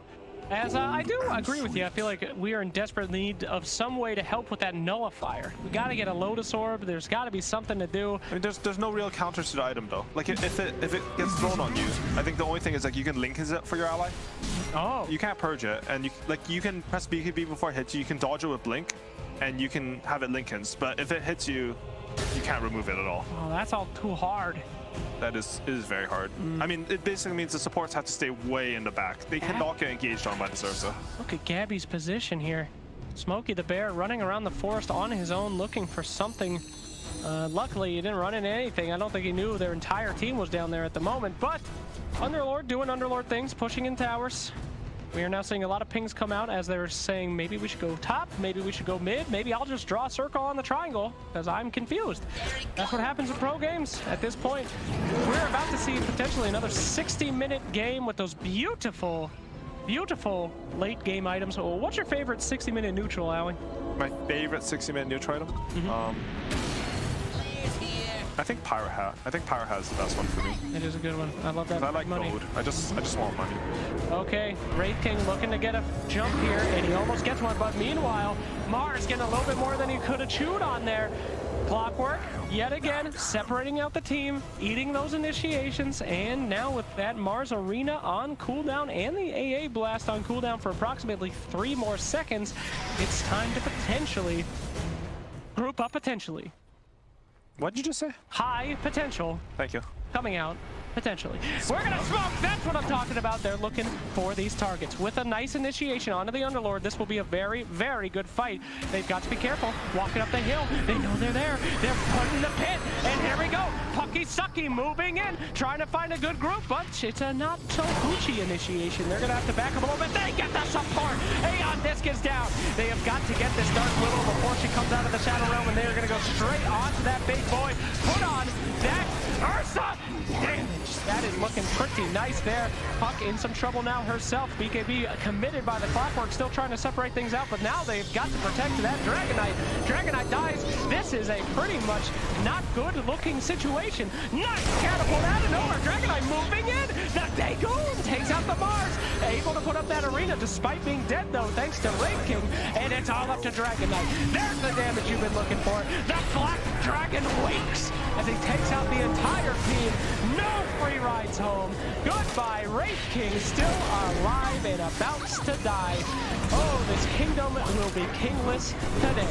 Good night, Irene. Oh shit, he's still alive for a bit. Okay, he's fine. That's a ghost, Owie. Cover your eyes, it's very scary. There he goes. And just an incredible ward placed by Boomy. And you can see TNC, the patience they had in that fight. They were able to just jump the back line. They killed the supports basically for free. And despite Spirit, like, somehow clutching that Ursa before he could use BKB, or I don't know how they did it. It had to be the Hex on Underlord because he couldn't get his ulti off. Combined with the Bloodthorn, just bursting him down. Like, they just eventually couldn't take that fight. I think they put everything on Ursa. You know? Yeah. There was a Nullifier, there was a Bloodthorn, there was a Hex. Maybe a bit of an... Rock it on. Jackpot. To catch him, and they end up taking a very convincing fight from teams. That fight looked bad for them when Ursa died. It looked real rough. He wasn't buying back either. Like, he was very confident in his team there. Yeah, level 29 on that Dragonite. We do still have the Black Dragon form as he is going to start the push. Let's go! Taking out those towers, forcing a buyback. 5 more seconds on the Dark Willow, so they will be able to do a little something here. They really don't want to buy back on Mars and Wraith King right now, so they are going to have to forego a few racks. But it's 60 minutes. Who cares? What are racks do? Yeah, I think 60 minutes. You're not feeling too bad just because you also have the mid and top racks, so it's just sort of even if they take yours. You're not really under any lane pressure. Okay, now they got to be a little careful here. Wraith King's coming back in 20 seconds, so getting pretty committed for some racks. Not that big of a deal, guys. Be careful here. As they're apparently just going to let him go. Okay. I think that's the right choice from Spirit. If you buyback on your Wraith King, you're sort of giving the enemy a clear win condition. Smoking up. Potentially seeing if there's any stragglers that are dumb enough to remain. Armel is not the guy you want to break that smoke. That is a very elusive puck right now, guarding that arcane rune. Hopefully it won't be the end of him, and he will walk away with that. So, still pushing up. They left Grandma up there, much like what we did with our Grandma, left alone to her own devices to see if she can take that Rax. If she takes it, we'll be welcomed back with open arms. If not, Grandma, you're staying in the home. We'll see if she can possibly take it. Go, Grandma. Look at CC. They knew about the smoke. They're just defensively positioned. They have the idea that, like, if Team Spirit smokes, it's because Team Spirit thinks they can take a fight. Sometimes the best thing to do is just to respect your opponent's opinions and just wait to take a better fight. You want to play your percentages in situations like these. I typically find myself respecting my opponent's opinions a lot more than my allies' actions. But this game has been pretty even, so respect all around to both of these incredible teams who have just been neck and neck the entire time. Sure, there's a 33k net gold lead here, but at the same time, Team Spirit's playing it very well. And in the late game, like, sometimes the net worth doesn't matter. Like, sometimes it's just about if you get the right fight, you get the vision. Target. Speaking of the right target of the right fight, Ursa stunned up real bad here. Beautiful terrorize coming out to make sure that nobody can put any helpful items on that Ursa. With the Ursa pickoff, that is not going to be looking good for ya boys. Armel in the back, puck immediately knows, okay, Ursa's dead, time to push. Goodbye, rest of your team. Hope you live, hope you die. I don't really care. Let's cause some chaos, and puck moves immediately on that final lane of racks. There is one rack stop. I do know how to look at the mini-map, but this is the racks that's important. They've got to make a big decision here. Do we go back, or do we keep pushing? Puck can take out any one of these supports by themselves, and it looks like they are going to have to commit BKB used for that. I think Puck might go for him still. No, Puck would have such gall to go for that man by himself. My God, he did it. Now, Armel, he's carrying his team on his back this game, throughout the entire game. He's 15-2-17, and he's, no matter what happened, if his team mess up, he's already on the next move. He's already covering for them or making the initiation. Did you see how much money that Puck had? Yeah. 130,000. He needs to buy his teammates some moon shards, to be honest. Just buy him whatever he can. What did he sell there for the...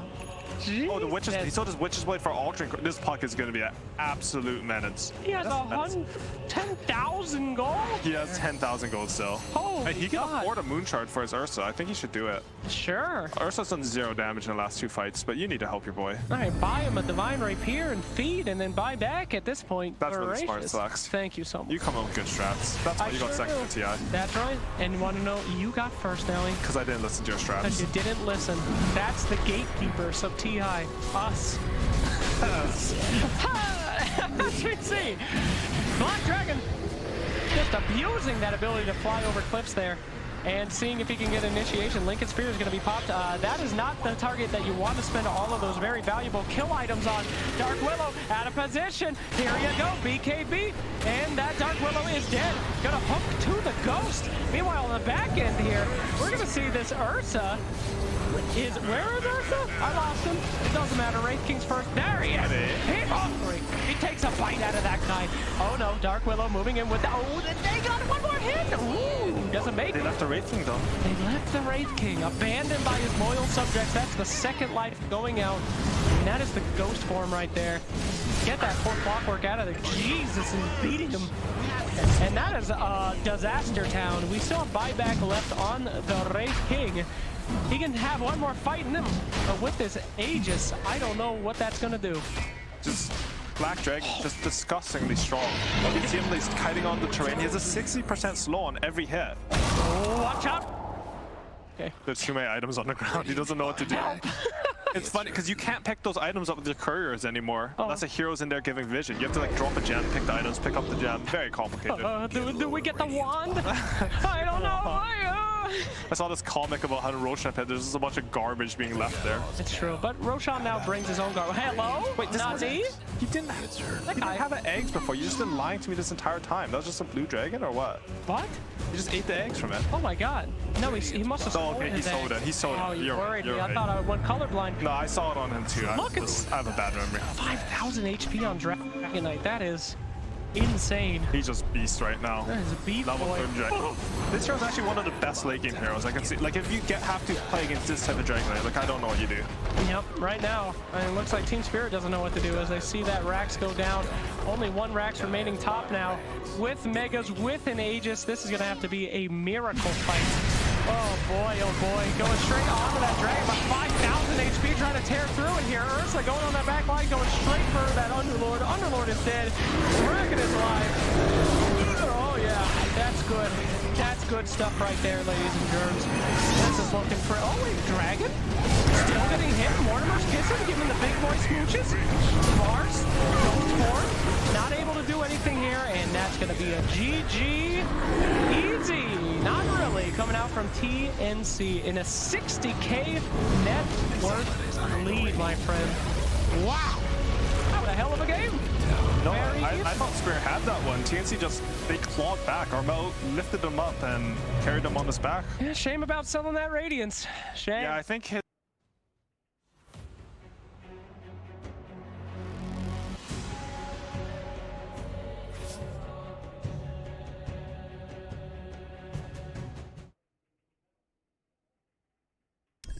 opponent.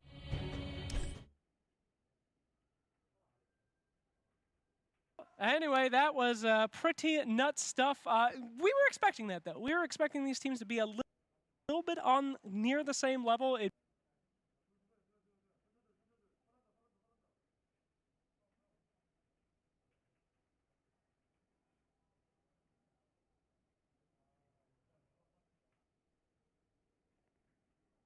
Pointed to myself. Well, that's okay, Howie. I would never be disappointed in you. So you're going to have to take all that disappointment. The community loves you. I love you.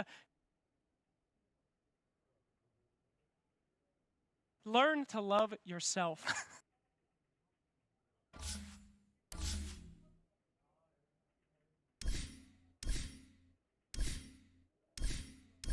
That's a COVID touch right there. Don't touch me, Howie. We're trying to be very safe. But at any rate, it looks like our panel is nearly ready to take it back from us. So we will send it right back to that 4-man bonanza with the Sheener. Sheener, take it away, my old friend. You call me old? You say I'm a man? I don't know, dude. You kick Odie Pixel off the cast. You kick the pillow. I don't know how we got lucky enough to get 2 60-plus minute games in a row. Armel Puck.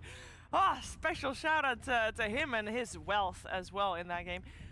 Great game. TNC win with that. Before we talk about the game itself, TNC is now guaranteed no longer in a position where they would have tiebreaker for elimination. So they're safe. They're going through, still have a chance for tiebreakers for upper, but going through regardless. Lacoste, this game was absolute madness.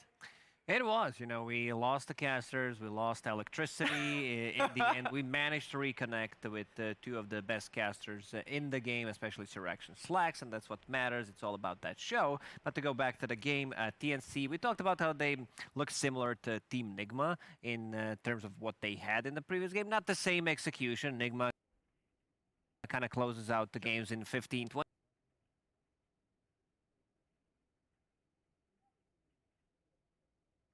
25 minutes. It took 60 minutes to close it out.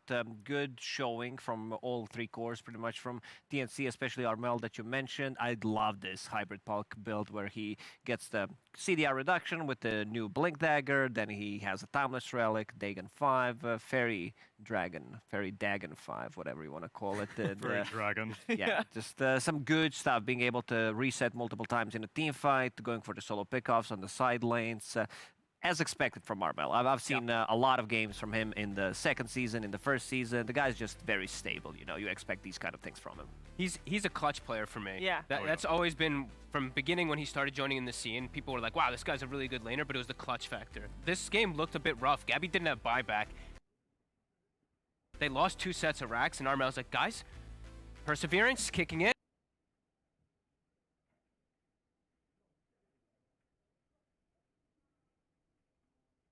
Let's go. I got this. The initiations, the target priority inside of team fights. Perseverance kicking in. Let's go. I got this. The initiations, the target priority inside of team fights.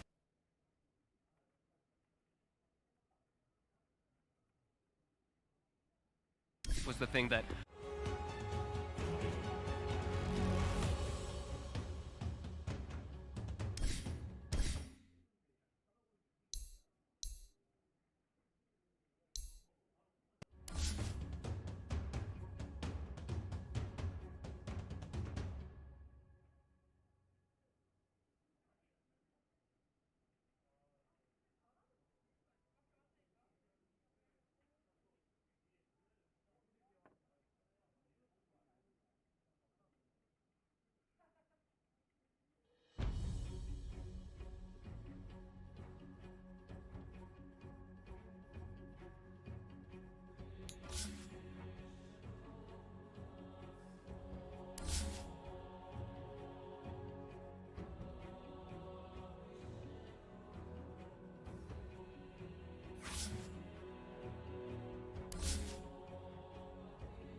Домой, домой!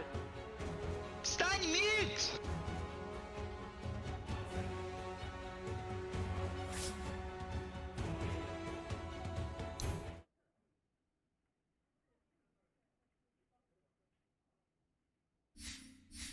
Wonder what would have happened if they did, how this game would have turned out.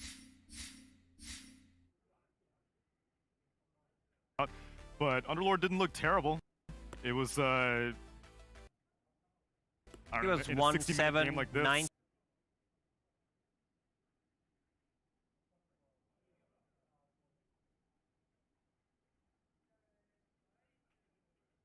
Got decent amount of farm in the laning stage. As expected, he does well against Ursa, was staying ahead with the Firestorm and also Dark Willow on the side. Like, it's very hard to go through him. He's very tanky, but at the later stages of the game, like, he suffers against Ursa. Not a great matchup in the mid game. What else? I wanted to say something else. Yeah, Aeon Disc. Like, this item's gonna get either removed or heavily nerfed in the next patch. Please don't remove it. I see 4 heroes on the side of Team Spirit. I see 1 Aeon Disc on TNC. There's a couple of both teams had Nullifier. It's just too strong. Agreed. Yep, very strong item. Too cheap. I think make that recipe back to 1750 again, so people are very sad when they purchase it. I think that was way too cheap. How about you just reduce the stats on it? They do exactly the same. It's gonna be the exact same price. Who cares about the stats? Yeah, exactly. All right, how about we can add an answer to it? What if we had 2 summons that you could create, one of which has a purge at some point? I think this is a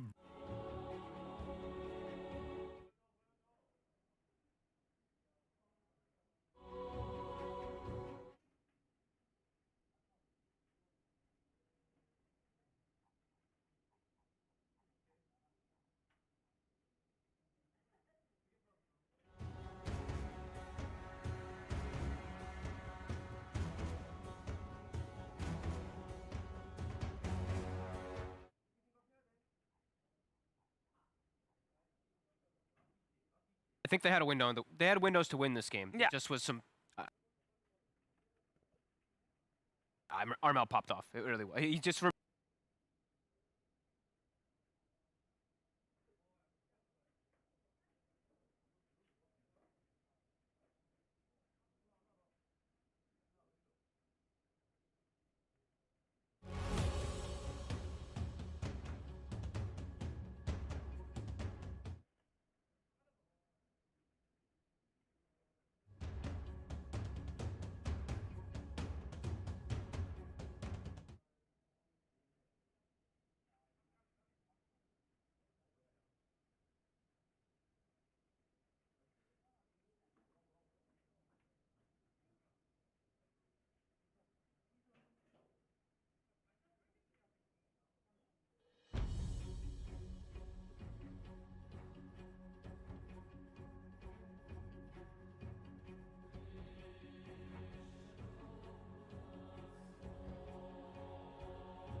That's what I thought. But people were like farming with it, I thought.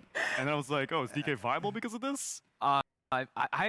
It's a meme. That one's definitely a meme for just me. making It just sure. doesn't make sense. Everything Once else upon a You time, can I thought use Left it Shark was a melee meme. form now. Good. Yeah. Hell Oh, yeah, true. that's great. That's They a got to stand in valuable it for 10 seconds.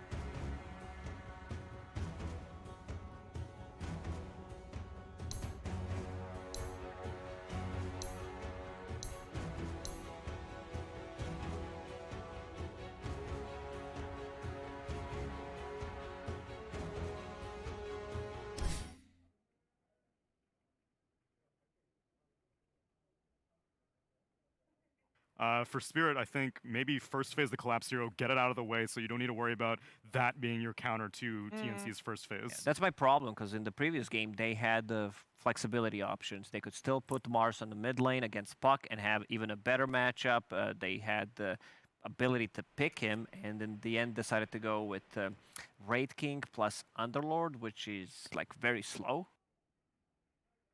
Underlord comes online a bit later. He's like mid-late game hero, and to go back to Wraith King, he also needs some time to farm up. Like he's that king once he gets that level 2 ulti, Radiance, 15-16 minutes in. You want to keep taking these fights, be very annoying in the front line. I just want to see something that's a bit more active early on. Okay. I think if you're seeing this DK come out in the opener, I think I do want to. I don't want to talk so much about the draft because Spirit they did put up a great fight inside this mid game and stuff. They almost won. I think if you are seeing like this DK and you're picking your AA and you're not looking to get like some Lion or something like that, you probably want to take out the Puck. This hero seems ridiculous in this tournament. Sure. I'm seeing so many players getting like 900 GPM and 1,000 GPM, something like that, and the Ursa ends up getting countered. Gabby looks like he was just getting completely controlled, but the Puck was the real carry in a way. So I think maybe teams want to put more priority to some type of instant disables, because Lion's hot, DK's hot, these heroes that will be able to control these ridiculously elusive heroes like Puck. I think maybe you want to just raise more attention to it. Is there someone in particular that you want to step up their game? I mean, we're praising a lot. I figured I'd see if there's a downside, like the downside of the game a little bit. Anybody that, because it's a 60-minute game, right? It's a tough task for any team to pull out a win in that situation. I think I'm satisfied. You think you're satisfied? Everyone in Spirit played like all that they could. It's infrequent that you come into situations like this where you are forced to be worried about a Puck that is this massively farmed. Fair. Most support heroes are capable of dealing with it. Willow, not so much, and so I wasn't really surprised that they were getting abused by it. It's really just, I think the support drafting and the heroes that you're opting to choose. The only thing is that I was asking this on an earlier panel, since the heal strats are so popular, that means that crowd control heroes like Lion are falling out of favor, and you're getting Holy Locket heroes instead, because you would rather just keep someone alive rather than worry about killing the enemy carries first. Yeah. Just might as well keep your carry alive instead. And so that's one of the reasons why Lion's falling off. I don't think Shaman's going to see too much exposure as we move forward in this tournament. One thing that I thought would be a good hybrid is Bane, because Bane kind of has the heal reduction with Enfeeble, and also has some disable. It's not instant, but he can provide it to an extent with Nightmare and Fiend's Grip. But those hybrid heroes, I think, are what I'm looking for. Hybrid heroes, let's see if we... I like instant disables. Double disable hero Lion. My voice is falling apart. I might need some water, but all good. I want to see, that burst damage Lion, as you mentioned, one of the best ones. Seems like if we go back to Singapore Major, where Shaman, Lion were super popular, that threat, you're trying to split push, you go for one extra wave, you're gonna get punished. Type of heroes that I want to see on Team Spirit being picked.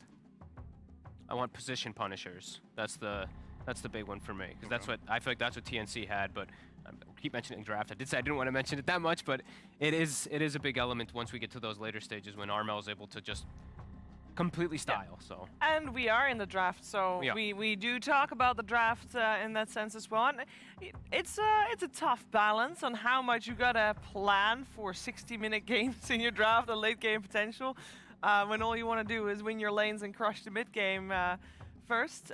In terms of bans, we have not got too many outliers here. Nyx Assassin, of course, still in the pool, but other than that, Viper Mars removed, Axe still in the pool as well. That's something that Team Spirit banned out previous game first phase, so it's either going to be a Nyx Assassin or an Axe, or maybe even both, depending on who they ban out here second. I didn't like the Axe ban so much, to be honest. No? I think that was a bit of a wasted one. They ban out the AA. Let's see. TNC decided to first phase Axe. Like, it's still a flexible pick. You don't necessarily need to play him as a position 1. Is it gonna be just like some DK? Just open up with DK, DK Lion, DK Nyx. Like, yeah, you're covered in a lot of areas. So, I mean, yeah. You can't.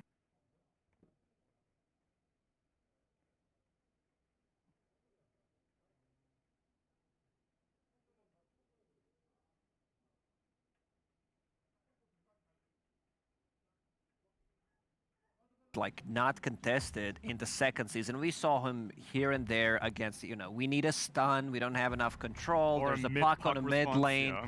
We'll get the old school Dragon Knight counter. Now, it seems the story is, we'll just put it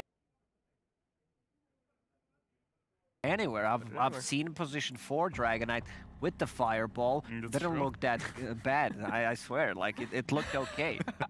So what needs to happen before DK is first phase ban material? We're getting near that territory, right? We might be. Please give me Timber. Please give me a Timber Saw. It just ruins the hero. I don't know why you would not pick it. They're taking so long to think about this first pick. This is most of their bonus time already gone. Like, do you do something like Timber Lion or something? Because then you cover your bases of burst damage in one fold. You also get Disable. You get decent lanes. I just want something to satisfy me to kill these DKs so that they don't get this super long team fights going on where it doesn't matter. You get like 8 stuns off in one fight. They are taking so much time. They are. Dude, if they don't pick Timber, I wonder if TNC will just pick Axe and be like, if you're never going to pick this hero, we're just going to keep picking Strength Cores. Good app. Yeah. DK Axe. So they will take a % hero, at least. So that Sunray will be good. It's also both ways that it can work. Like you said, the Holy Locket heroes. This is one of them. Yep. And they definitely don't want to give that away either, so a little bit of both. No Mars for protection, though. TNC may be willing to just snap fire first phase. 5 seconds remaining. Oh, there we go. So they do go for Phoenix Lion. That's their support duo. This is good. I think a lot of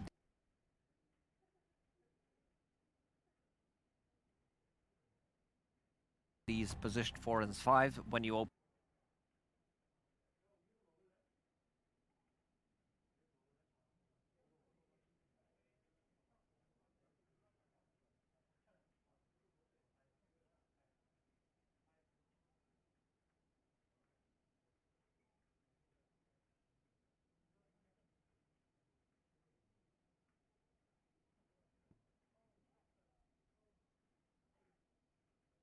They do have the line, which is...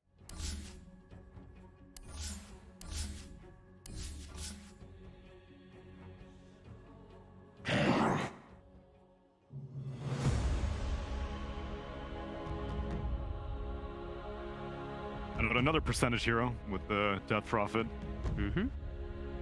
Talking about the percentage-based damage, maybe it's time, because everyone is stanky, we see these 3 cores, sometimes 2, sometimes 3 strength cores, to pull out Enigma, maybe. 5 seconds. Percentage-based damage, if they don't have anything that goes through BKB, sneak it in. The Radiant's banned. Somewhere during the wildcards or the start of the group stage, there was a lot of focus on team fights. And Enigma actually came into the discussion that time around. People were surprised, like, why aren't we seeing it? It's, I believe, still an unpicked hero. One of the 30-something unpicked heroes is Major. Yeah, that's interesting. I hadn't seen it too much in the DPC except for, like, you said sneaky. This was funny. Snaking. Snaking. He's been one of the few players that was just popping off with those Enigmas. Yeah. But yeah, the hero's just a bit slow in the current meta, it does feel, but see, they still ban the puck when they have Lion. That says a lot. Respect for the Armel there. Nyx Assassin, by the way, still in the pool for TNC if they want to get it. Yeah, Nyx Assassin just ruins Phoenix if they want to go for it. I've seen in Chinese region what they tend to do when it's the same matchup. Phoenix gets first item BKB to be able to use the Sunray because it's all about that Sunray. I want to see Collapse's hero. Invoker. They'll go for the Toronto-Tokyo Invoker. That reveals your mid right away. Yeah. Can you just pick Faceless Void on TNC now? Or are you not worried about it? Or you pick Nyx Assassin and ruin Invoker and Phoenix Life? That's what I'm thinking. I think Nyx Assassin looks really nice. You're great for information. You let you give us DK a secondary way to get that jump when Nyx is just scouting. I think the Nyx looks nice. There it is. Yep. No surprise there. Also good against Invoker. Maybe a little bit of an oversight from Team Spirit to just assume, I don't know. They must be expecting this. Like, if we see it coming, they should see it coming too. It's a good Nyx Assassin game against all of these heroes pretty much, but something that Nyx doesn't like to play into is instant hex. Like, doesn't get the carapace off. This is why we're probably gonna see this best item in the game called Eon Disc, so he can get the spells off. They'll go for that Ursa.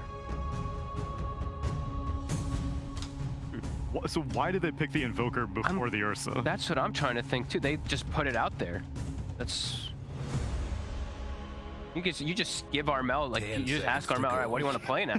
You know exactly what you're Team up against. Spirit's also asking, they're like, Armel, what would you like to play? What about some PL? It looks like a decent PL game. Ursa doesn't build into Battle Fury anymore. We've seen in the previous series where Juggernaut goes into Battle Fury just to deal with the Phantom Lancer illusions, but Lion, Phoenix, Invoker, they're just food. And I love what the people have been doing lately, just double, sometimes even triple mana burn heroes. Venomancer. Oh no. Oh no, Ursa, your life is miserable. Oh no.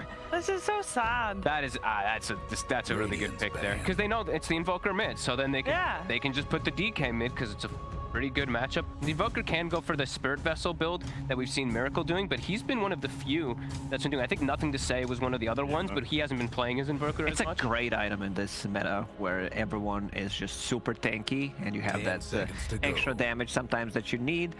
Venomancer, however, gonna give Ursa a hard time in the laning stage. And we can assume it's a Bok, Veno. Yeah.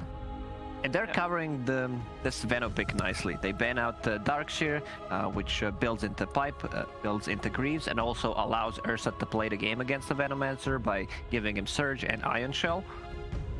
Yeah, I've been told time and time again that one of Veno's biggest downfalls is whenever people rotate.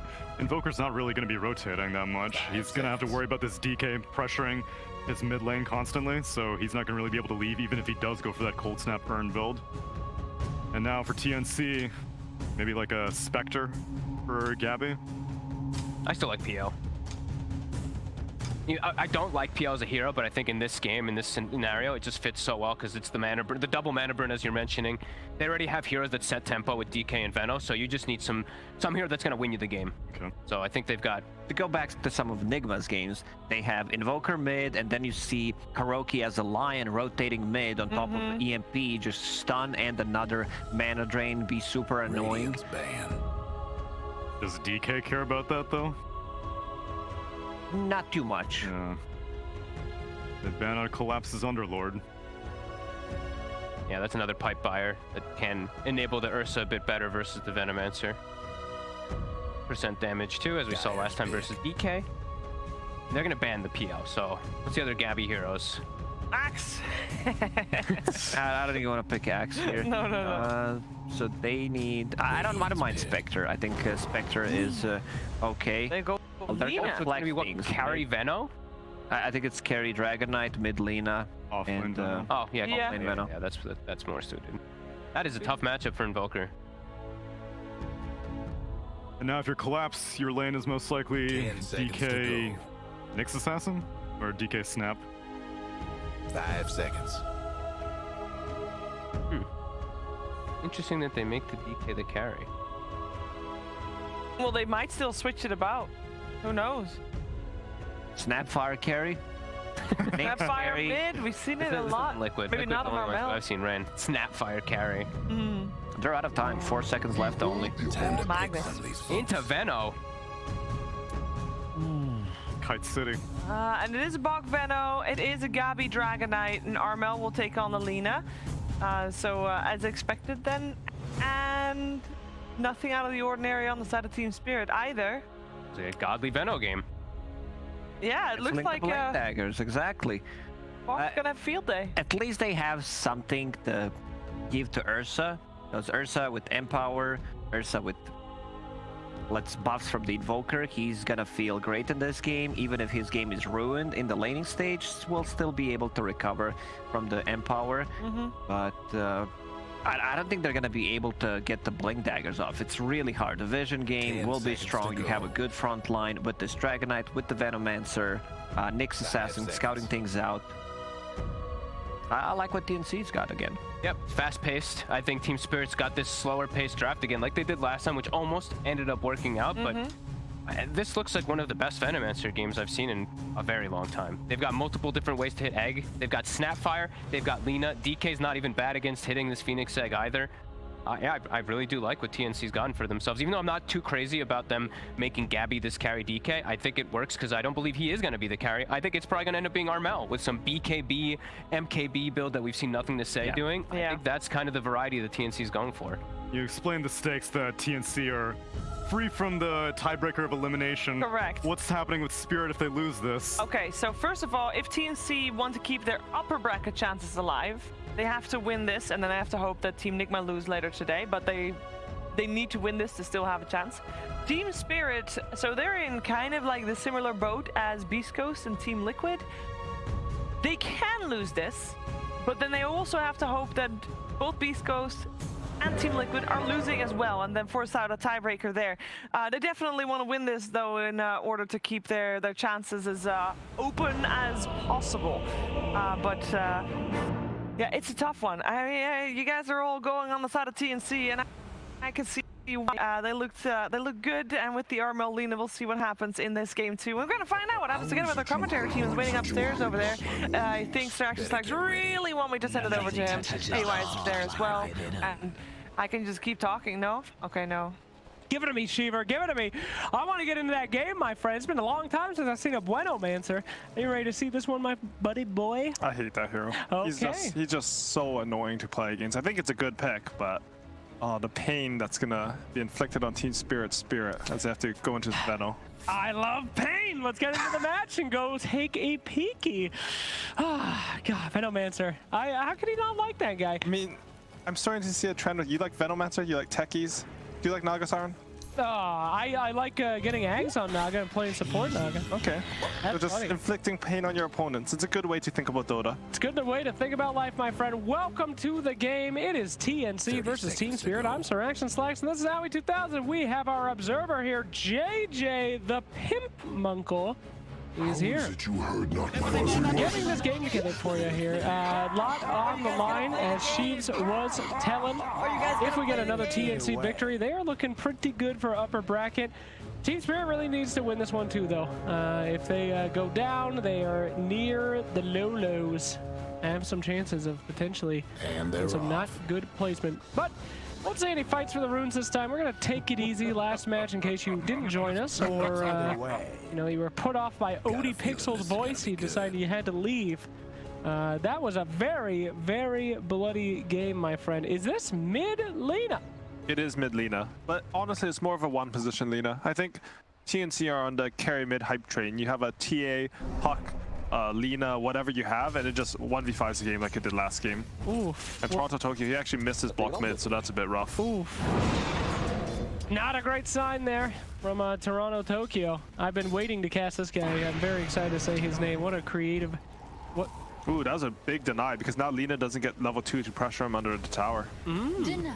Worth the cold snap for sure. Yeah. Armel has been like playing this Lina hero mid for as long as I can remember. I remember him playing Lina versus CCNC's Ember in lane. It was like 40 CS to 6. So I'm expecting great things from him this game.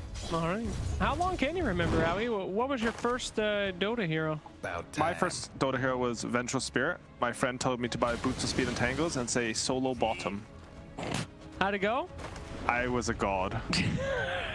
As you are. On this very day. A little bit of a skirmish up here, as you're going to see that Phoenix and the Snapfire go head-to-head. And Bach here on the Venomancer, the big hero of the match. We have not seen too many Venos. Typically, we see it as a response to a TA. But this time, it's being used to make sure that your Magnus and your Ursa are not having a good time. But DK's big strength here in the top lane. Put points in Dragon Blood, and then literally stand there. Yeah, no, he's gonna farm very well in this lane. You can see Team Spirit, their strategy is just to snipe these couriers. They have a sneaky ward up here. And if you delay his items, then he can't outlast hit you. Whoa. I mean, Magnus should farm too. That is a naked ward there. No cosmetics on that ward. Interesting. Meanwhile, bottom lane, we're going to see that first blood coming out from the Venomancer. Could have maybe denied there by the Ursa, but... It's such a hard lane now. Yeah. You have the Nyx Assassin just to protect this Venomancer. He's just going to keep poisoning the Ursa, and you can't sustain this hero, especially once he gets to the... Like, if he gets a good start like that, he gets boots, you can't even kill him anymore. You're just waiting to lose the lane. Wow, that is a very pessimistic view on that bottom lane. There's no way they can win it back, my friend. I don't think so. Not with the supports they have. Maybe they can, like, if they you can always clutch things in Dota, right? Like, but it's looking a bit rough. Time to clutch your pearls down here, waiting for the inevitable doom, as Ali 2000 put it. We're gonna see Tim's walk around that outside and see if he can get some pull action in here, as Veno seems to, as you said, be having the time of his life. 9 last hits already. Ursa, I mean, 14. You'll be down CS at the start of the lane, but eventually you get kicked out just because Poison Sting applies so much harass. Like, his last hitting is very bad early, but as you can see here, like, Ursa's going to lose a cell worth of HP off one Gale. Potentially. He's going to be walking back, you're right. He will be getting low from those Gales, and I think he knows it. Those are little tambourines of sadness, potentially. As he knows that this lane will soon be not going his way. Meanwhile, the top lane, let's say Boomy here and Phoenix constantly getting in each other's business. What you'd like to see. As net worth, though, yeah, Magnus doing quite well with the last hits. I mean, DK, he doesn't really pressure opponent that much early on, but he does pretty much always secure his own game. I think Magnus should be one of the better heroes versus him early in lane, just with that high base damage and a shockwave to secure CS. But, I mean, Gabby's completely fine with how this lane's going, I think. All right. More Ursa damage as the boys are picking on him in the bot. Very interested mostly in the middle, though. I think that the rotations coming out from mid are going to kind of dictate the game a bit. Invoker, of course, classically does not rotate that much, but Sunstrikes are always like, you know, it's like a mini rotation. This is a Cross Wax Invoker, so I think he will be heavy on the rotations. Lina versus Invoker used to be, like, people would pick Invoker to counter Lina, but this lane doesn't seem to be going that well, and the entire premise of picking Invoker to counter Lina was that you could Tornado Cold Snapper and your supports could rotate in. However, his supports are terrible at ganking, I think. Like, line's okay, but you don't have enough damage. It's not the type of hero Crosswax needs. Oh, speaking of supports ganking, here we go. A Cookie after a Light Strike array. And with that Dragon Slave, oh, it's barely enough. Last hit there. Phoenix is pissed, though. He's wondering where his playmate went from the top lane, and he's going to go in and clean up just a little bit. Worth? Question mark? Probably not. As Invoker has died mid, meaning that Lina, as you said, might have some even quicker rotation time. Ursa, also, as you said, has abandoned lane. Owie, do you ever get anything wrong here? I'm actually wrong about like 80% of the things I say, but no, these ones are like, they're classic pub matchups, the Veno versus Ursa, and the Snapfire dying was actually pretty good for Armel because he gets the bottle refill. Oh, they killed Nick's bottom. Yeah, not great. You see Lion, he understands the lane. He's not going for some mana drain, slowly play the lane. They understand that they have to kill the Venom or the Nyx every time they have an opportunity in order to do anything in this lane. All right, Dragon Knight doinking around up at the top, picking on poor little Magnus, but Magnus is still keeping up, still with the best of them. 30 last hits as we see these bottle refills. A good D ward from Boomy here. He understands that they have a Magnus lineup. He knows Phoenix has been gone for a while, so he scouts out the stacks, D wards the wards, and they... Oh, barely misses that Light Striker array there. And Boomy, last chance to do anything. He's going to cookie on in, and Nyx Assassin rotates in as well. Not too shabby at all there, as Armel will be making it out, and it is going to be another 1-for-1 trade. Man, this Phoenix and Snapfire really do hate each other. Yeah, and Tim's manages to snag the Tornado. Ooh, he will be able to get it there. Good tornado, 5 seconds though. Very scary. I'm gonna have to pop that arcane root. Ooh, misses the Light Strike, and now we're in some serious trouble. Lion moving in, couldn't get it tonight. Oh my goodness. So unfortunate. Miposhka was actually trying to give, well, good play by Lina then, but Miposhka was trying to give Toronto Tokyo the kill there. I think it was a little bit of misplay actually. Neutral creeps, you can aggro them the same way you do creeps in lane. If he had walked close to those neutrals and attacked the Lina, he would have dragged aggro there. Well, Lina seems to be ahead with that nice neutral that helps even more, so Invoker's day is ruined just a little bit more. I'm sure we'll be seeing him. Meanwhile, down in bottom, looks like we have relegated the Phoenix now to take this, what some would say, dead lane. We won't use such terminology on a good cast like ours, as Ursa has moved into the triangle. Yeah, and Veno, he's just going to farm up a Storm here. He's already top net worth, but now he gets 2 neutral camps and the lane every minute. Okay, well, this isn't too bad, though. Magnus able to empower the Ursa for a free little Battle Fury, so catch-up potential is there. Oh, no! Barely makes it out of there from that Ursa. And now Boomy, who is just all over the place, doesn't care about their own well-being. It is all about disrupting the enemy team. We're going to see that Snapfire go down one more time. But doing good work. Radiant's mid-tower. That was a lot of disruption. He brought a lot of Radiant heroes from Team Spirit into their own triangle, not somewhere you really want to play. In the bottom lane, they're pressuring this Phoenix. They don't want the support to sort of sit here and get EX speed. Ooh, nice stun there. I did not think he had that, and it will be a slow and painful death for the Phoenix as Armel rotates down, and it could be a pretty early tower. Oh no, it's that little guy. He's chasing Nyx. Oh, the demon, the shovel man. That's the scariest thing in the world. Little kobold. You know the creeps aren't aggro to little kobold? Yeah. Or towers? Only, I think the fountain hits it in heroes, that's all. Yeah, just the fountain. He's one of the most terrifying units in this entire game. He will chase you from beginning to end, slowly killing you with his tiny little claws. Tower goes down bottom. You kick the enemy carry out. I think TNC have a good read on how they want to play the map. You kick the carry out, you kick the spoil, you take the tower. Sorry, Snapfire, going down yet again for doing all this business. Trouble brewing at Radiant's And we're seeing Gabby, you know, he's keeping up there, but definitely Team Dire favored so far on your net worth. And like the moves from Team Spirit are sort of hard to find. Like you don't have a lot of, like you don't have a melee support sort of to lead your fights like the Nyx has been doing on TNC side. So they have to sort of clutch, like have clutch spellcasting, you know, hit the tornado with not much setup. And the heroes on TNC are just really hard to kill. I mean, Armel has moved to like the safest place on the map. Gabby's just, he's a Dragon Knight. He's just gonna sit in front of his tower and tank everything. Yeah, but I feel like TNC, they also might be winning these lanes, but they got to be careful. With Magnus accelerating that Ursa, he can come back pretty quick, and then if he can get on top of some of these heroes, he'll be able to just 2 or 3 shot them. It's going to be completely disgusting. So they've got to keep up this pressure, Owie. Yeah, that's a good point. Anytime you play versus a Magnus lineup, you're looking to take their towers so you can take over the map and stop the Magnus from farming, or Magnus from having this carry to farm. I do think you do want to generally wait for a timing. A lot of the time, what people don't realize is you have to hit a timing in order to make that aggressive move. You can't just keep going, and then, you know, they just kill you because you don't have enough items or levels to fight them. I think they'll wait for the Lina Yo Scepter. It completely counters Ursa because you can use him during his enrage, and then they'll just start running at the Team Spirit lineup. I always love to hear about things like waiting for your timing. The time is now. It's time to kill. That's what matters the most. Go at levels, you know, get your levels. You almost have Blink on DK. It's gonna line up with the yields on Lina almost, and just start smoking and running at them. I think that's the plan for TNC this game. All right. Weak, but acceptable. Weak. As we see Tim's making even more chaos. Poor Phoenix just trying to get a few levels from this horrible start. And Tim's looking for some levels of his own.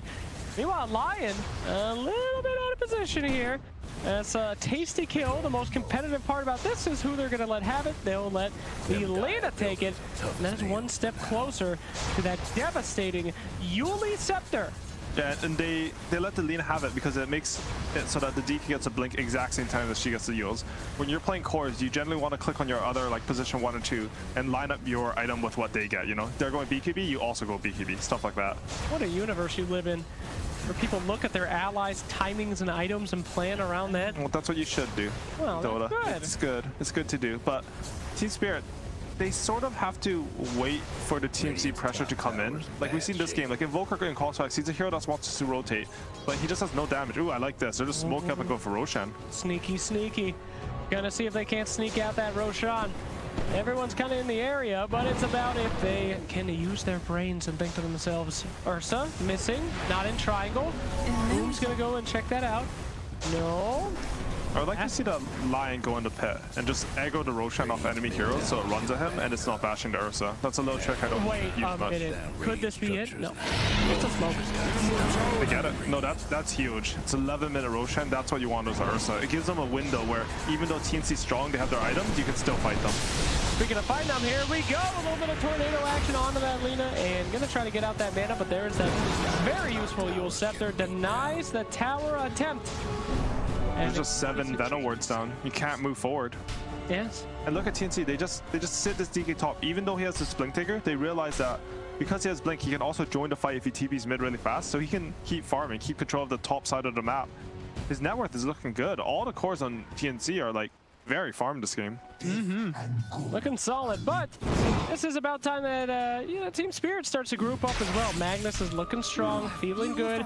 Gonna be putting everybody on top, seeing if they can't get a tower. Next assassin scouting out though. Look out, Mr. Magnus, that's a bug. Ooh, okay, forget it. You don't gotta look out that much.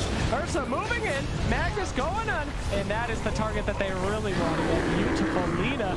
Snapfire trying to make something happen here with the kisses, and Dragon Knight getting a nice stun. But will it be enough? Probably not. As everybody knows, mission accomplished. Lina's dead. They lost the mid. We ain't got to pressure anything. And now biding their time since the ults are all down. Just picking this fight really well. Yeah, I completely missed that. Magnus was just rushing this Blink there. He gets it, and he gets probably the best kill on the map. In Spirit, they know. They bring 5 heroes. They couldn't defend bot or mid, but they want to kill their opponents. They want to use its Aegis to fight. Oh, there we go. A smoke is appearing as a Venom. He's going to be grabbed up as well and just instantly melted by this Ursa. Beautiful stuff here. These 5-man plays at 13 minutes. This is what people have nightmares about. Please group up with me. They're 5-manning our tier 1, please. The Dire might want to. They don't have much building damage, but Team Spirit is killing heroes. So that means like, yeah, I mean, there are no heroes. You can hit the building forever. And I think they have this tower. I think it's just dead.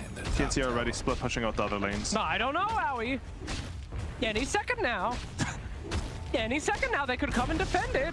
Dire's top towers. One thing Team Spirit is doing really well is, despite TNC sort of having more map control, taking bottom tower really early in mid. Did he just Phoenix egg?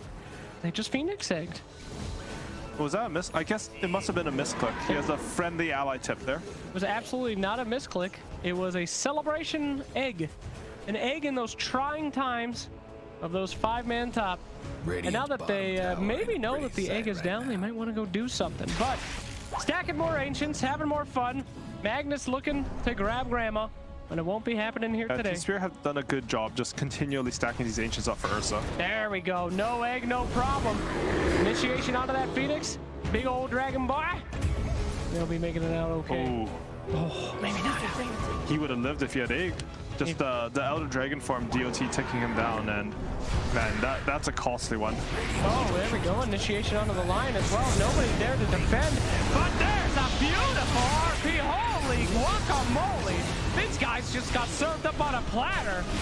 Beautiful buffet array of heroes here as they move in now. That is going to be a percentage-based magical attack on DK. One of the worst things that can happen to you on a DK. He's gonna go for the stun, he's gonna go for the run, but will they be able to grab him? Mr. Horn's getting ready. He's gonna have a shocking answer to that escaped attempt. And now Invoker, he has these 4 Spirit Vessel charges. He's ready to fight at any point. I think when you play like Veno versus Blink Dagger heroes, how it works is that if you're sitting set up on Veno, sort of posturing defensively, they're never going to get Blink off on you without like a smoke. But if you're running in, trying to make the aggressive play, sometimes you won't have time to set up the wards. And as you can see, like, Collapse with a beautiful punish there. 3-man RP into some Ursa Cleaves and the EMP. Just destroy TNC in that fight. Yep, TNC's got to figure something out here because this only gets worse. The more items that they are able to get on Team Spirit, the more horrible these team fights will become. And they have a very aggressive lineup themselves. They need to be the ones dealing this damage. You can get Toro, he's stealing their Ancients, and there's Ancient stack for him. Oh, well done there, Nyx Assassin making sure to take advantage of that Battle Fury, but looking to initiate here. Long stun, they need more. Cookie's going out, he is deniable. And he's gonna be, oh no, Venomancer out of this fight now. Wait a minute, fantastic Force Staff for a little bit. Invoker working that back line though, baby. The egg returns. Beautifully placed egg, it completely made it so after the Aegis respawned, they couldn't fight them at all. Things are looking pretty good use of Aegis, honestly, because I think he had like 20-30 seconds left on that. I'd be very happy trading it for a Veno. Yep. When you gotta go, you gotta go. Time to fight. Anyway, looking real rough for TNC. I don't know how they fight if these guys get any bigger here, Howie 2000. I mean, I think once at BKBs, the fights will get easier, but I'm surprised. Like, Team Spirit are just playing the map really well. They're constantly stacking these Ancients. I think it's been like, I think Ursa's probably killed like 9 or 10 Ancient camps by this point, and it's really showing in the net worth. Yeah, he is miles ahead. By miles, I mean 2K, but still. For somebody that is, you know, my MMO. For someone who he got kicked out of lane at like level 4 or 5. He's really made a comeback this game. And TNC, they've been trying to shut him down, you know. The Snapfire went into his Ancients and disrupted him a bit, but he's just farming it up with the power. Do you ever feel like kicking somebody out of the lane is sometimes a negative? Like, you're too hard on him, you know? Maybe you could have killed him if you weren't so hard on him. This Ursa's huge. He got owned. Here we go. Mortimer's Kiss is going out. Going to be hitting him, unfortunately, during his ultimate, which will mitigate most of the damage. Waiting for stuns here on Tim's, but he hardly has any mana. There we go. A little mana pop right there. Nice save by the support, however, with the Glimmer Cape. It looks like Magnus is just about ready to rip these boys apart. He does have RP. He's in the area. That was a Magnus's Glimmer Cape, too. Oh. He's gone for just Blink Dagger into Glimmer Cape. Pretty cool build because he does have 2 cores that... I mean, Invoker doesn't take a lot of farm, but he can take farm if you want to play more of a support role on Magnus. Just focus on RP.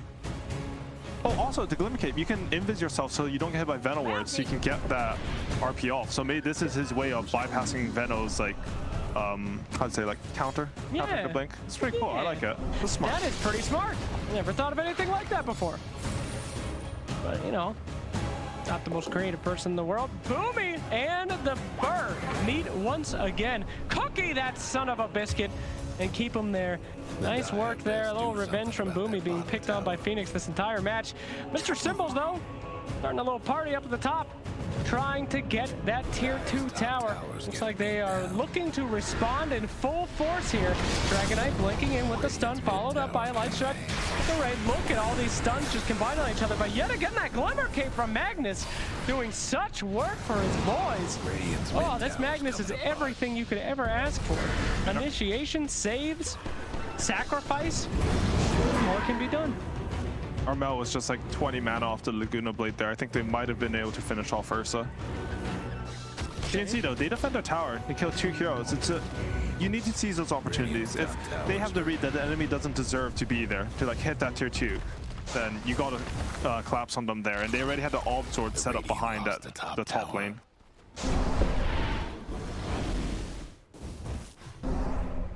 Top lane.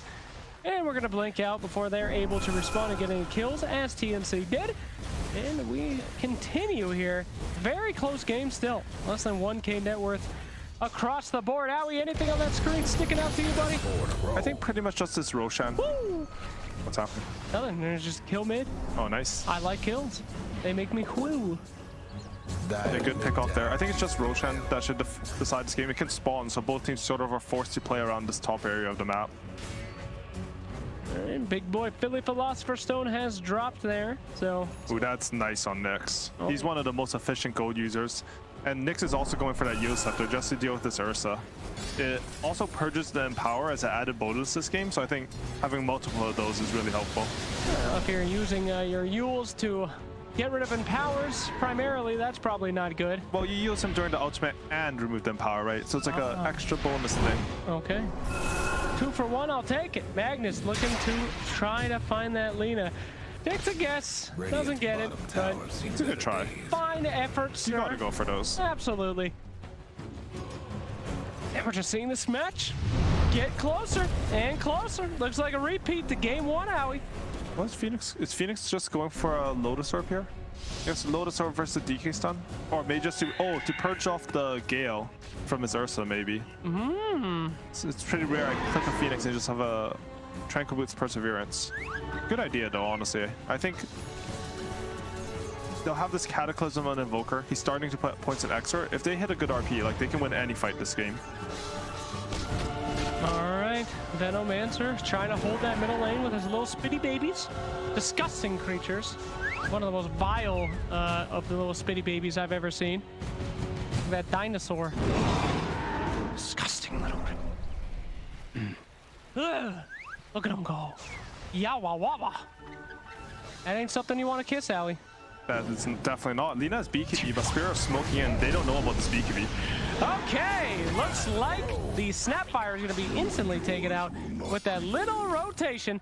Yeah. And he has buyback, but Roshan's up. TNC need to contest this Roshan. The second Roshan, always so pivotal in these Dota matches. That beautiful shard. Oh no, Venomancer tried to get clipped there. He barely got him with his ultimate, but that's not the best ult in the world. Spin that out on the Magnus. They got to contest this Roshan as Ursa is just ripping it up. Buyback is going to be committed with only 10 seconds left. That's a field bad. They have full vision with the sword here. There's the egg. Oh, the egg is going to be able to stop them for a little bit. Mortimer's kiss is coming in. Will it be a snatch? No. The Aegis goes to the bear, and the Mortimer's kiss is going to rip him up there. Nice job. Another fantastic grab by your Magnus. And Owie, this is just looking like Disaster City. Nyx Assassin's dead too. Yeah, really good ward from Team Spirit, letting those perfectly plan out that fight. They could see everything. As soon as TNC were like, Metal? Venomancer also in a little bit of trouble. Those disgusting, hideous wards will be put down and laid to rest to watch their father die. As, a little Sunstrike there for some vision as well. Gotta say, that's clean stuff. That was really clean. Just the vision advantage there. It let them plan out exactly when they want to jump in the fight, when they had to like preemptively pop that egg to secure the Roshan. DK managed to snipe the cheese there, but he had to use it right away. Meanwhile, Ursa gets a shard and the Aegis. Shard, beautiful on Ursa. That's exactly what you want around this time, especially against this team. And this one is quickly snowballing out of the way for TNC. Little Nyx Assassin looking around, skittering around like a little buggy. Not gonna find anything though. You know, the Nyx lore, that's a good one. Phoenix is just going straight for a Refresher Orb. What? Nani? Show me that, JJ. That is... He has the Perseverance. I thought it would be weird if he's going Lotus Orb to rush it, but no, he has 2 Dragon Balls and he's just going straight for the Refresher Orb. What in the goddamn am I looking at? This item is actually one of the most underrated items in Dota, I think. I have one of Tiga's friend. He just rushes Refresher Orb on every hero, and it actually looks really good. Like you have the Refresher Mars. I don't know about that one. The Refresher Mars? Yeah. Huh? I have a friend, he does it on Pangolier. It actually looks really strong. It gives a lot of regen, so it's like not even a dead item when it's down. Refresher Mars, you can make a Venn diagram. You can. With an emphasis on the die. Oh no. Venomancer looking for that last hit. Yes, we're seeing a bit. Like this Venomancer hero, it was super hard to play against for a long time in Dota, you know.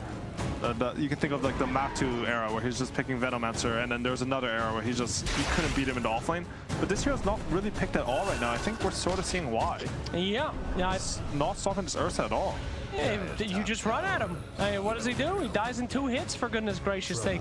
There's nothing you can do. Ursa now taking a tier 2 top. Looks like the wind has been pulled out of TNC's sails. Such a unique team with such great drafts. They've been playing fantastically, but this game, made them look goofy. Oh, that's a Venn diagram right there, my friend. As the Lina is toast. Amazing catch by them. And I really like Team Spirit's itemizations against his Venomancer hero. You have the Glimmer Cape just so that Magnus can get his blink off. You have the SMI and the Shard on Ursa, which means that even though the ward is slowing you, you have a lot of status resistance to reduce how much they slow you. You know, he can still walk into fights. He has his own blink here now, so he can just jump whoever he wants. Just good choices, you know? Very good choices. Feels good to watch people make good choices for once. Lion has a blink dagger as well. They have 3 blinks on Team Spirit, and they're getting close to Refresher. Not if he dies here.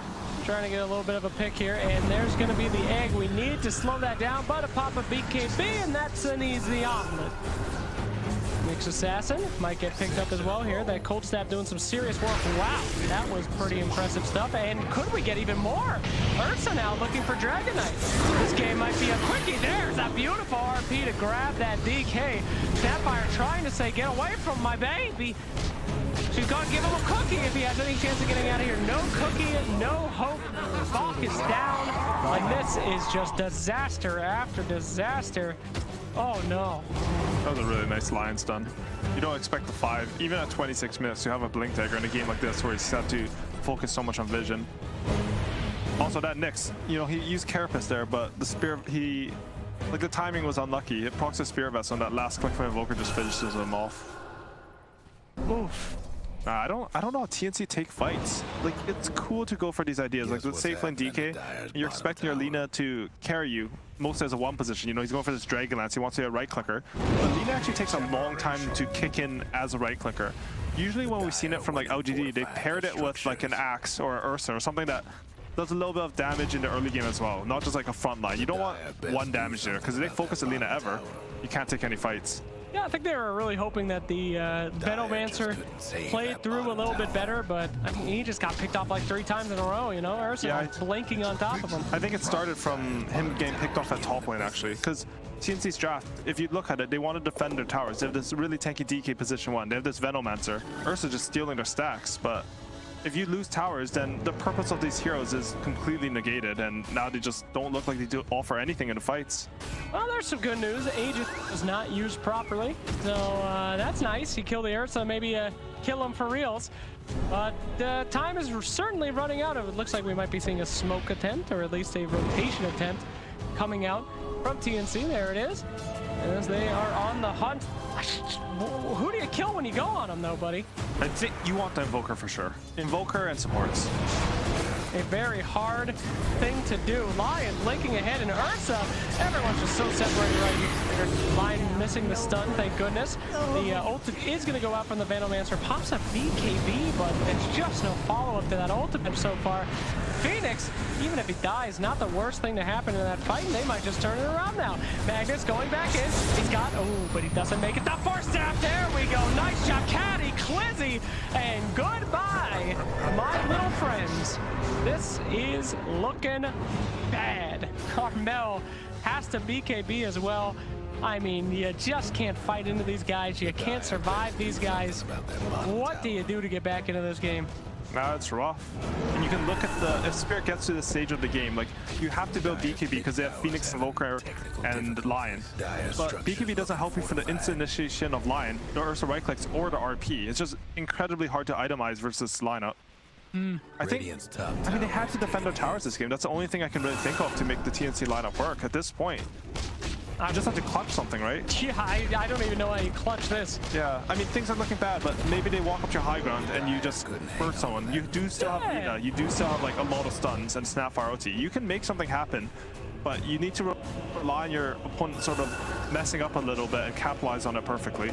Potentially, Venomancer could make a trail of Veno wards, and Ursa could get distracted killing them and walk into his fountain. Sure. That could happen. That's the best place to fight. If you can fight your opponent in your fountain, it's very good. Okay. We saw that, what was that first series we had? Very hype game.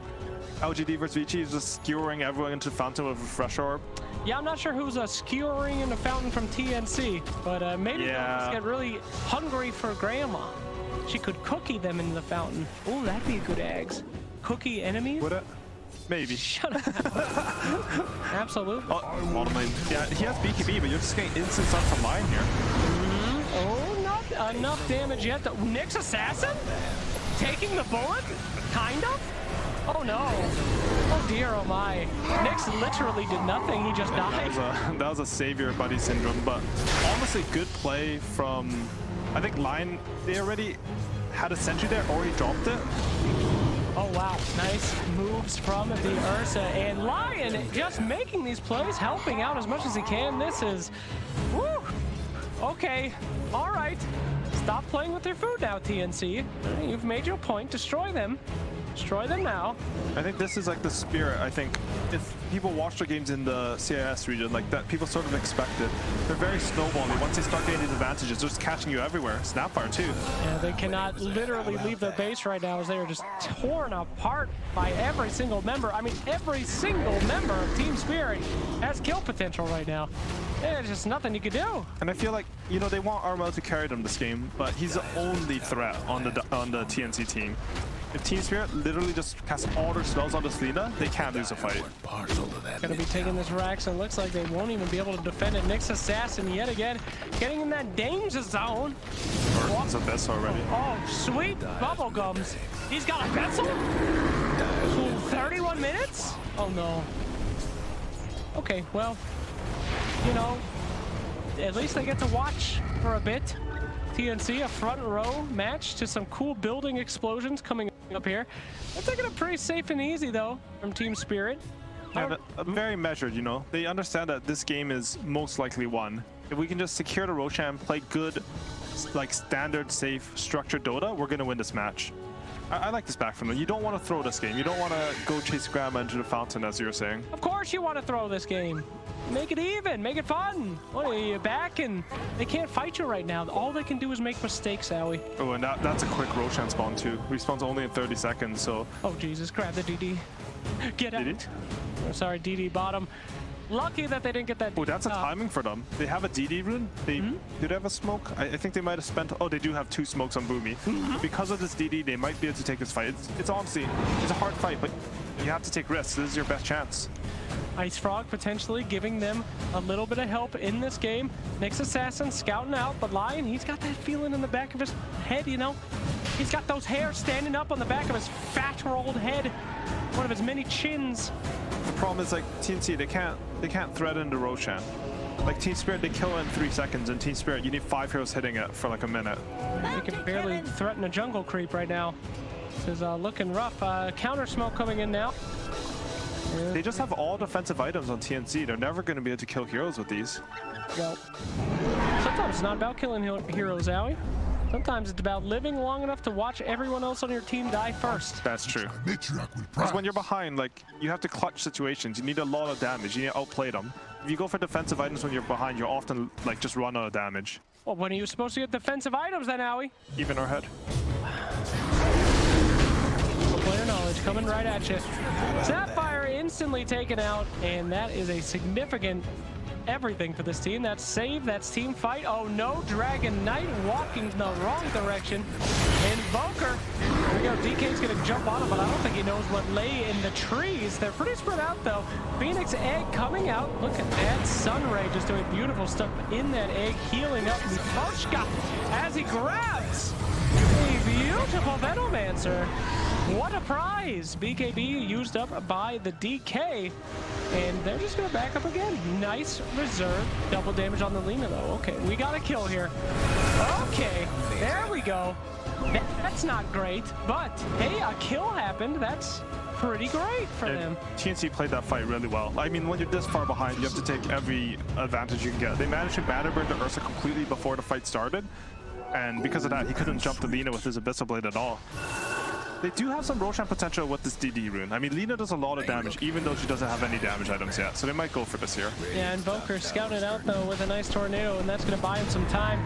Only 14 seconds till Lion is available again, and Magnus is going to go ahead and commit the buyback. Venomancer is just in front of this Ursa's Claws for the entirety of the game today. He cannot catch a break. This guy is all over him. Yeah, I'd like to see Team Spirit bring out some mangoes just to feed their Ursa Bear. But, man, Phoenix still has egg because of the refresher. They still have RP. There's no way TNC to fight this. You're not just supposed to feed bears human foods, Owie. That kills the bear. It kills them. That's right. Bears need to eat only honey or meat. They cannot eat things like mangoes. Oh, okay. You'll kill the bear. That's sad. Is it? That's very sad. If you were being attacked by a bear, would you feel it was sad if he ate a mango and choked to death, Owie? I would not. See? But that's still generally pretty sad. Life is about perspective, my friend. And if you're in TNC's perspective, it ain't a good one. This is a... we're about to lose. Look at this guy. He's gonna die on mango. Holy Jesus, this is a mango feast. That dude just downed 7 mangoes. He's like Lacoste. Incredible. It's a good play. Like, you just want to keep up the tempo. You don't want to go back to base and sort of waste your Aegis time, which they ended up giving to Evoker, actually, because Ursa feels like he can't die. Honestly, I'm not too sure. I feel like you should almost always give your Aegis to the person who hits the buildings, but he is 6 slotted, so maybe he just doesn't want to give up one of these items. He wants to play more to jump them instead of just casually hitting buildings and waiting. His teammates will slide him the cheese anyway, which is just as good for an Ursa Bear. Yeah, I guess they've sort of identified that, like, if TNC jump any of their frontliners, the Ursa or Magnus, then they're going to win the fight because their backline is just so strong. So if you give the backline an Aegis, then all of a sudden, like, there's no options to jump. I feel like it does give TNC an opportunity to clutch, though. If they spend everything on Ursa, maybe they have a chance. Sure, Ursa is 99% of the damage. Everybody else is just there to distract until he cuts. Oh no! That was a blind jump uphill, and he found the right target. That is a Lina dead, no buyback, no hope. Looks like for TNT. Here we go. Drop everything you have on the bear. You only have a couple seconds now. The sun rays coming in, trying to just burn everybody that it can. Oh, and Venomancer goes down again. And no buyback on either of these TNC cores. Goodbye, the cookie. Well, this is disaster. Not a lot they can do here. Okay, Phoenix dives and kills. So, that's good. Buyback on the Nyx Assassin. But I feel like they just reset here and they're good to go. He's still got an ultimate on the Ursa. It is a bit hard to push just because they have that Venomancer wards, but Veno's dead right now, so he's not getting any fresh ones. As soon as this one goes down, there's nothing to stop him from hitting this building. Look at Lion's inventory, like he already has the mangoes in. He knows that. Oh. Sorry, Ursa goes in on the Sapphire. This guy's already got the mangoes. He knows. He knows. This guy's packing mangoes. He knows what he needs. I mean, the thing is, like, the way TNC have identified their way to fight is that they mana burn all versus mana, so he can't jump anyone, and he gets kited by the slows. But, you know, a simple adjustment from Miposhka, really smart here, is just to buy some mangoes, and even 37 minutes into the game, he's holding the Arcane Ring just to give Ursa a bit more mana. Jeez. Only in Dota 2 is it threatening to have a guy approach you with pockets full of mangoes, ready to use them at a moment's notice.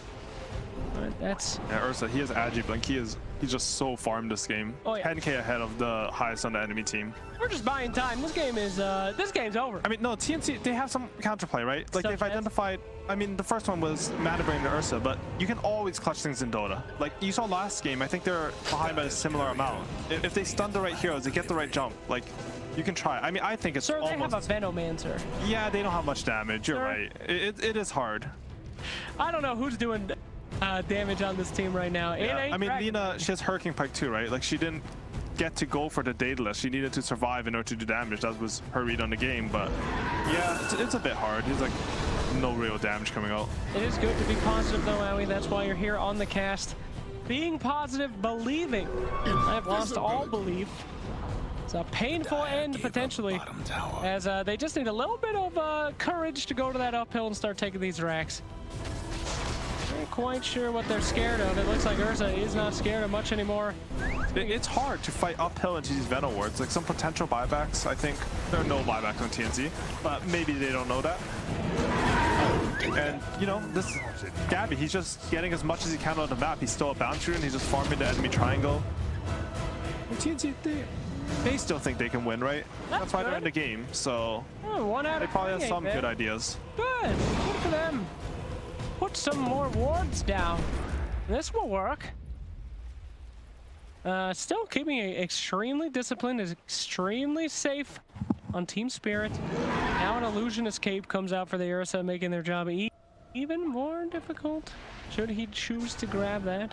Yeah, I think Team Spirit, it's hard to like frontal push on the lane that has all the Venom wards, but if Invoker pushes top all the way out and they have all 3 lanes push in, they can sort of like make the TNC heroes move around and try to jump one. Their lineup doesn't really have any building damage. It's more of a Ursa goes in and dies someone with a Lion, you kill them, and then you reset because you have 2 Phoenix Eggs, 2 RPs, and a buttload of Invoker spells.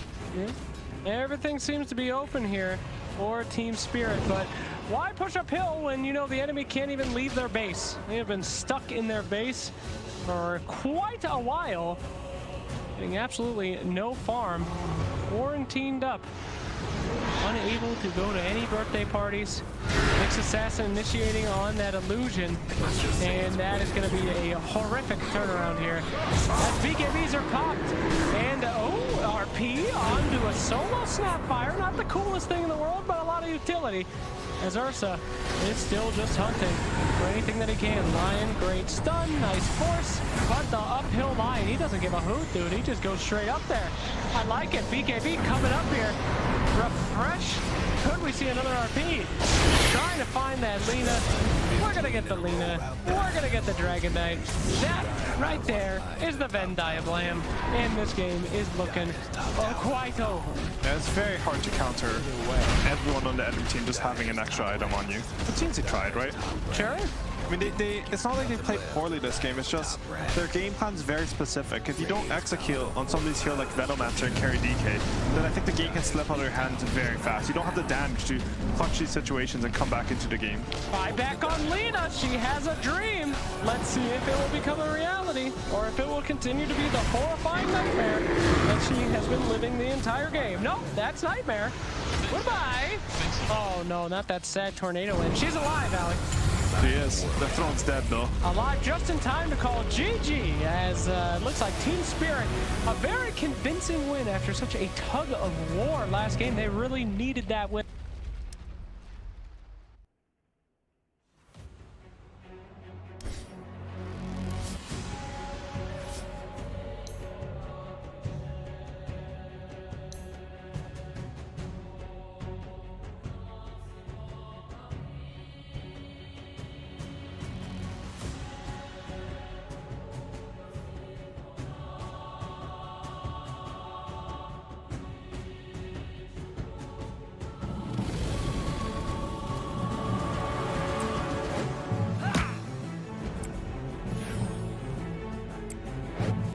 In this tournament yet, but being able to pick up a big kill like that, you know, a big team like that, one that you just fought so hard, pretty impressive stuff.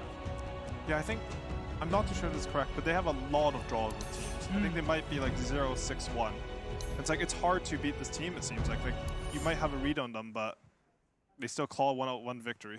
Does this mean that when we go to best of threes, they might be the big upset kings? They seem to be able to win possible. I mean, I don't know if they're guaranteed to move on through the groups yet, right? I think it depends on our next matches. I could see the schedule. I have no idea. I literally don't understand how these tournament things work. Yeah, same. But man keeps losing, man go away. And it looks like they won't be going away here today. So far. But anyway, we'll get some more in-depth knowledge from people that can read tournament brackets. Let's pass it back on to our Wonder Panel, hosted by the one and only Shavar. Thank you very much, Slacks and AUI. Yes, they are not going home yet, but they have still got 9 losses in total, Team Spirit. And that's not good. They can still be tied, they can still go home. It all depends on our last 2 series. There's actually like so many possibilities still also a lot of possibilities for tiebreaker. However, them winning versus TNC right now did crush TNC's chances for upper bracket and any kind of tiebreakers there. So TNC guaranteed through to playoffs, but they're only gonna go through in the lower bracket. This was TNC's last series. There's also no tiebreakers on their horizon, I believe, so you know, they can, yeah, there's no tiebreakers from them. They can rest easy. They're free for the rest of the day, Tsunami. There's something to be said for that. They can rest easy for today, and now they have to be terrified that they lose one BO3, and they won't get any points if it's the first BO3. That's it. Ooh. No points, no money. True. And so Southeast Asia, which is currently clawing for just 1 slot at TI, it's becoming slimmer and slimmer. Now T1 have a lot of pressure on their shoulders. And if none of these teams make it, then all three of them, all of the ones that you saw in Singapore, are all going to be fighting for one slot. This is why during the DPC seasons we always say this Every series is matters. very important. Yes, because don't worry. It makes a difference. That one game that you might drop could make hell a lot of a difference. I like that that's a theme across every DPC season. Every series matters. It's the same everywhere. Same goes for these group stages though, because Team Spirit being able to tie with so many teams fogged did get them in this position. And this game in particular, we weren't really too on board with their draft, right? No, they really impressed. I think TNC made quite a bit of errors. I was a little hesitant because of them making Gabby this DK carry, and TNC completely got ran over. Spirit, just everyone played so well. Tokyo ends up I think with 1 death at the end of the game with his Invoker. Yotaro didn't die.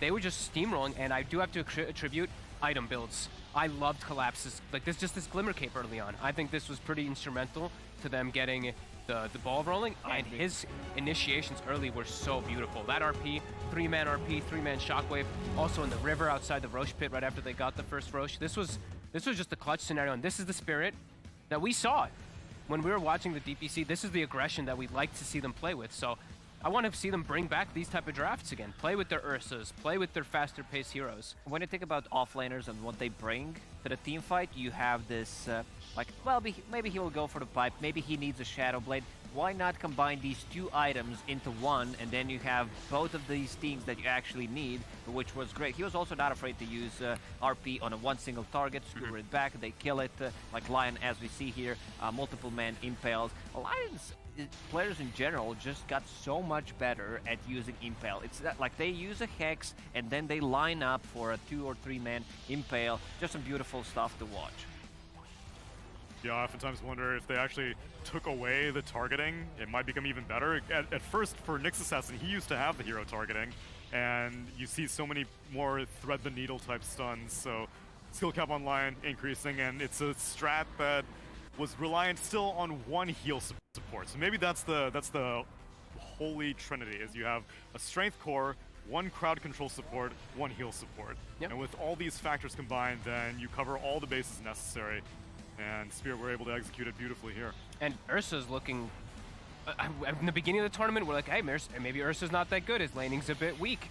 That does not seem to be the case. This hero seems to He might need something to buff him up, because this game had Empower, had the Lackery coming from the Invoker, they had a Glimmer Cape to take care of him, 1 Force Staff on top of it, Sunray, like just a lot of things to buff him up, and most importantly, he kills the first Roche, he kills the second Roche, gets that shard from, timing. I think one of the reasons why Templar Assassin, on top of everything that she built with the Dragonlance, the cast range, the extra 100 attack range on level 10, is that Roshan taking potential. Like, you kill the first one pretty early, and then second one like 20 to 30 minutes in, and this is your big power spike. We said it was going to be a boss tier Veno game. To deal with that Ursa, to kite him. There was a Veno in this game? There was a Veno in this game. We can go back to itemization. He had a 4-staff, BKB, didn't even finish off the Spirit Vessel.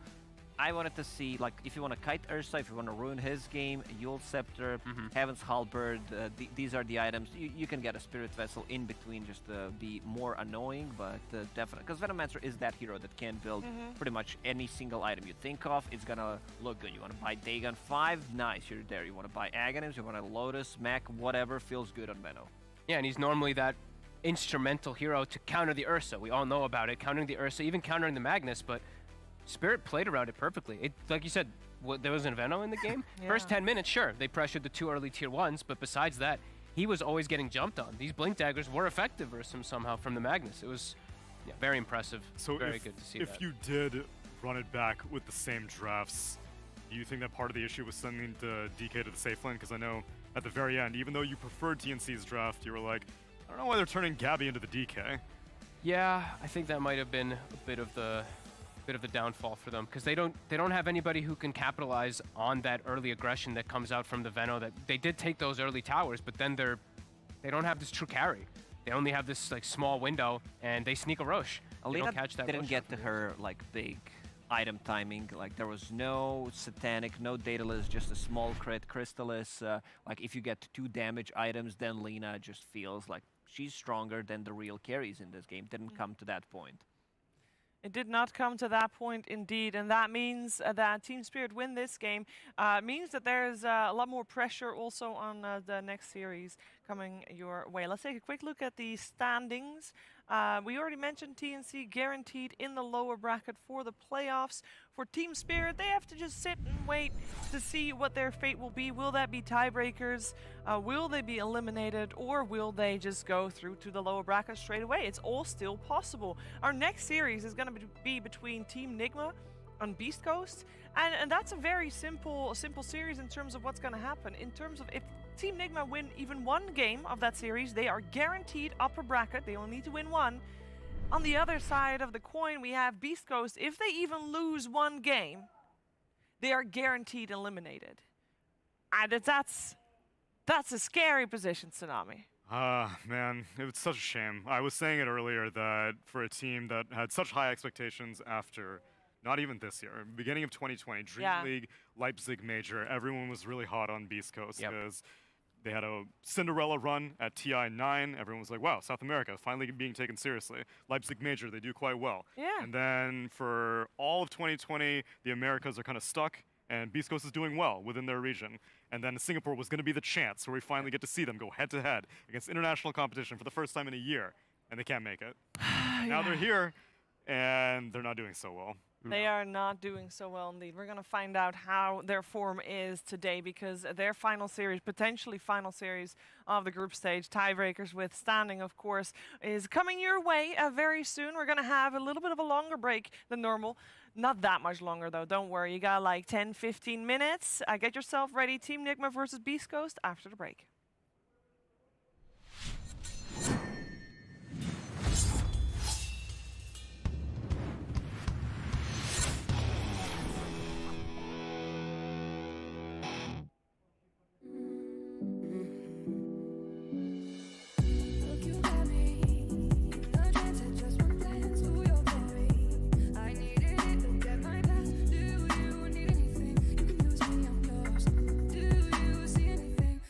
Change of range.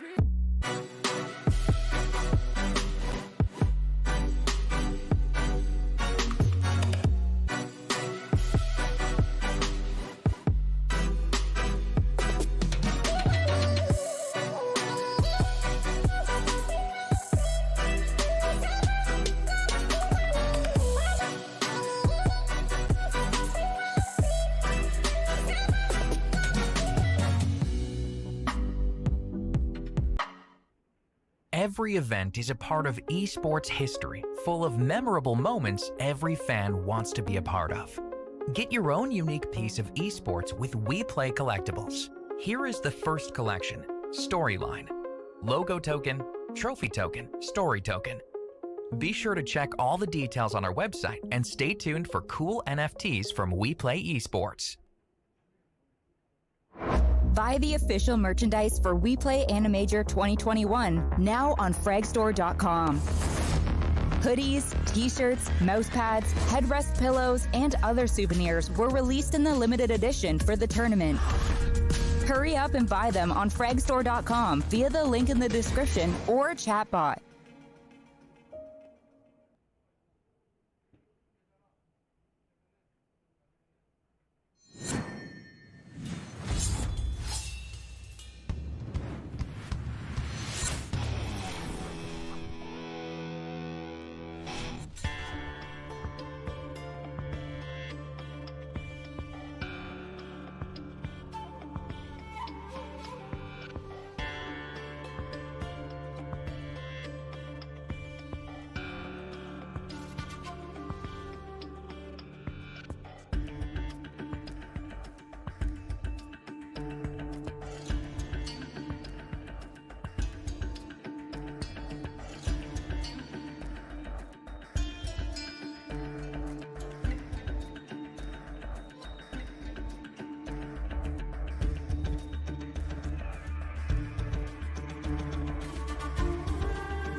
Throughout groups, we had to crunch numbers, go on long monologues to try to tell you at home what the stakes were, but this series doesn't need any of that. It's as clear as night and day. We have two teams looking to do two completely different things. Nigma, they just need to grab one win, not a series win, one game win to secure their spot in the upper bracket. And the Beast Coast, they can't lose a single game. If they lose that game and allow Nigma to go to the upper side of the bracket, they will be eliminated from the tournament. My name is Rich. I'm going to be your host. I'm joined by Effie. I'm joined by Tsunami and AUI to break down all of this action and get into the series. We know the players are all ready, getting ready for this one. We'll have the draft in just a few short moments, but let's talk about just how we think this matchup will go. AUI, how's Nigma been looking, in your opinion? Now, they've been looking absolutely fantastic this tournament. They came in through the wild card, they crushed it there. They've honestly been trend-setting the meta here, which I think is why they're doing so well. And yeah, they're even upgrading their own meta. They used to pick DK, make it sort of vulnerable. Now they pick it and deflect it. They just look so strong right now. Yeah, I think that is one of the really cool things to see with this squad is the fact that they're engineering a meta and they feel very comfortable in their own skin, to say the least. Beast Coast, it's a completely different story. I feel like that comfort is not something that we're seeing. It's looking like a heartbeat. Every once in a while, things will go up, and I'll be like, oh, nice, they're finally finding their footing. Goes back down again. Goes back up, they find an opening, they find two heroes that are working for them, goes back down. K1 Hector suddenly does not look like the unstoppable beast that he usually is. So I could see it going both ways. But if I had to pick a favorite, it's going to be Nigma, seeing as how they are competing for just one game to make it to upper bracket, joining LGD, who have also been setting the meta. LGD and Nigma are kind of taking same foundations, but LGD is putting their own spin on it. Well, it's funny because they played each other so early in the group stage that probably has something to do with it. Yeah. If you get to learn from the team who's setting the meta, all of a sudden the schedule just gave you an advantage. I mean, there's nothing you can really do about it. It's just sort of luck-based, but luck's a huge part of competition. Oh, it always is, and there's just that intersection, right? It's the opportunities that you're given and what you actually do with them. And speaking of what they're going to do with them, we're getting a peek into how this first game is going to look. How do you feel about this opening in the draft, Mira? This looks pretty standard for Nigma so far. We're going to get Kuro on the Ench and Mind Control probably on the Mars. They've performed so well throughout this major on Mars. It's kind of a surprise that teams are still letting it go through. Yeah, I think this Mars hero has looked strong, but there's so many things to ban against this Nigma team. I mean, they're like the only team in the tournament who just makes this Wisp look unstoppable. They'll buy 2 Holy Lockets, they'll heal to carry up 2,000 HP in a second. You have to ban that out, and then, I mean, they're the Dragonite team right now. They're the ones who understand this hero the best because they're the ones who have been playing it the most. They're also one of the few Enchantress themes, I think, that'll first phase it. No matter what, they don't even care about banning out a Mirana or anything. Kuro's going like beyond godlike on Enchantress. Yeah, he's been going ham. He's dealing damage, which is something that we never really see from this role. And so has he been going Locket on Enchantress, or what's his typical build these days? He'll adjust according to how the game goes, but typically it hasn't been Locket. Yeah, I think that's the beauty of Enchantress as an early pick. She's a very flexible hero. She gives you a lot of things. She's like some push, some ghost push, so you can shovel waves without showing on the map. She's a strong laner, she's a good ganker. This hero is run the most by Team Nigma and Team LGD, and they've been doing the best at the tournament so far. There's a reason for that. She also makes it so that you can, like, I think at this tournament, I've been liking a lot of the melee plus support, range support pairs, but only Enchantress in the dual range has looked really good. You had explained it while we were on the bus. You were saying like Enchantress almost behaves like a melee support in the way that she survives in lanes and stuff like exactly. She's very tanky. She has a heal, and I mean, she just controls usually a melee creep. She can just send it in, cause some chaos, give vision. How she plays is just very smooth for the patch. You never have to worry about the hero paired with her. Typically when there's an Enchantress on the lane, she's just a dominator. She crushes. Whether you put her on 4, whether you put her on 5. And the nice thing about Nigma and LGD is they are still playing her as 5. They have not been some of the teams that have like changed her to 4. And I think that's really cool because personally my preference for Enchantress is also 5.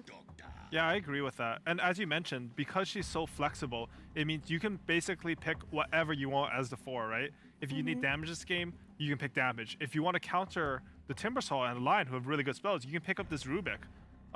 This hero is very hard to run right now because a lot of the 5s don't pair well with him. I think Enchantress will enable this hero, and it'll look better than it has in the previous game of this tournament. Yeah, and I think it really has been Team Nigma that have made this hero look good. I believe it was Fogged who was just like, why are we seeing this? He doesn't really like it in the current meta, but Team Nigma has made it look good. Now, when we do look at Beast Coast Tsunami, I kind of want to talk about some of the things that we do want to see, because this is a squad where we have been talking just so much about them not being able to find their style. Is there anything in particular that you're looking for? Right now, I'm a little bit surprised because I was wondering, okay, Enchantress is on the come up. We're also seeing Dragon Knight on the come up. How are we come up with answers to these kinds of things? Witch Doctor is an answer to the Enchantress, being able to stun her creep for a long period of time, having a support that can amplify the magic damage on her, or any damage with Maledict, and then Death Ward can go through untouchable. The thing is, it's not a particularly popular hero, Mira. Why would you go for a Witch Doctor over the more popular meta supports like the Snapfire and things that Beast Coast are known for? I think for Beast Coast, Witch Doctor is just a comfort hero. They run it all the time. It's probably just a preference type of thing. If your player likes a hero, give it to them, and if it works for you, it works for you. Beast Coast has never really been a team about the meta. They just play what they like, and that's what makes them so fun. But it's also what makes them so susceptible to losing to these. Yeah, I saw I saw Tier one D2 Bowie. I think he was echoing the same sentiment because he covers a lot of the SA region. He's saying Beast Coast are like a live on their drafts or die team. If the meta's good for them, you can see them shine as it did at TI9. But I don't think they've played any TA this tournament. I don't think they played any DOTA, and it was really strong. And they're like the most predictable team at the tournament in my opinion. But they're really good at what they do, right? Like Hector and Juggernaut on some of these carries. I actually hope they would pick a carry for Hector like Juggernaut, because it's actually a hero that he can get active on, may contribute a bit more to the team, and paired up with the Witch Doctor, that's a really strong lane. And that's the special thing about Hector, I think, is that he farms so quickly, but also still finds a way to have impact on the map and help his team out. For sure. I want to shout out this Luna pick by Nigma. When I was looking at this draft, I was thinking to myself, they haven't really addressed the Timbersaw issue. And I think Luna's actually one of the much better carries to deal with Timbersaw in lane. She doesn't struggle at all and can kill him when she hits level 6. Yeah, for sure. One of the things with Timbersaw is when he gets really tanky, you know, you have the level 2, level 3 reactive armor, he just sort of walks him and hits you. Because Luna's a range hero and she just has high base MS, she's sort of able to like play around it. She has really high base damage from the aura. And of course, you have the magical damage. So when she hits 6 or even earlier, you can really start to put pressure on the Timbersaw. Don't let him play his own game.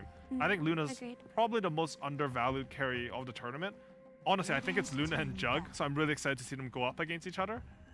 Yeah, I'm pretty sure. Didn't you tweet that out like this morning? Yeah. Yeah. Because also Nigma, they play the best. Nigma and LG, honestly, just this patch in general, I feel like teams play the best with some tower damage. And Luna and Enchantress are like two of the best heroes for that. Yeah, that was like one of the first things I read this morning, actually. So now we're actually going to see that theory get put to the test. Very excited for that. Very excited for this one to get underway as well. If you are just tuning in, you're just in time to see this first game get started. And this first game can determine groups, period. Just this one game can do it. Beast Coast could be getting eliminated in Team Nigma. They can be going straight to the upper side of the bracket. But before we get into that game, what are we looking to fill out both of these teams' drafts, Neil? Need a Chris Luck hero for B.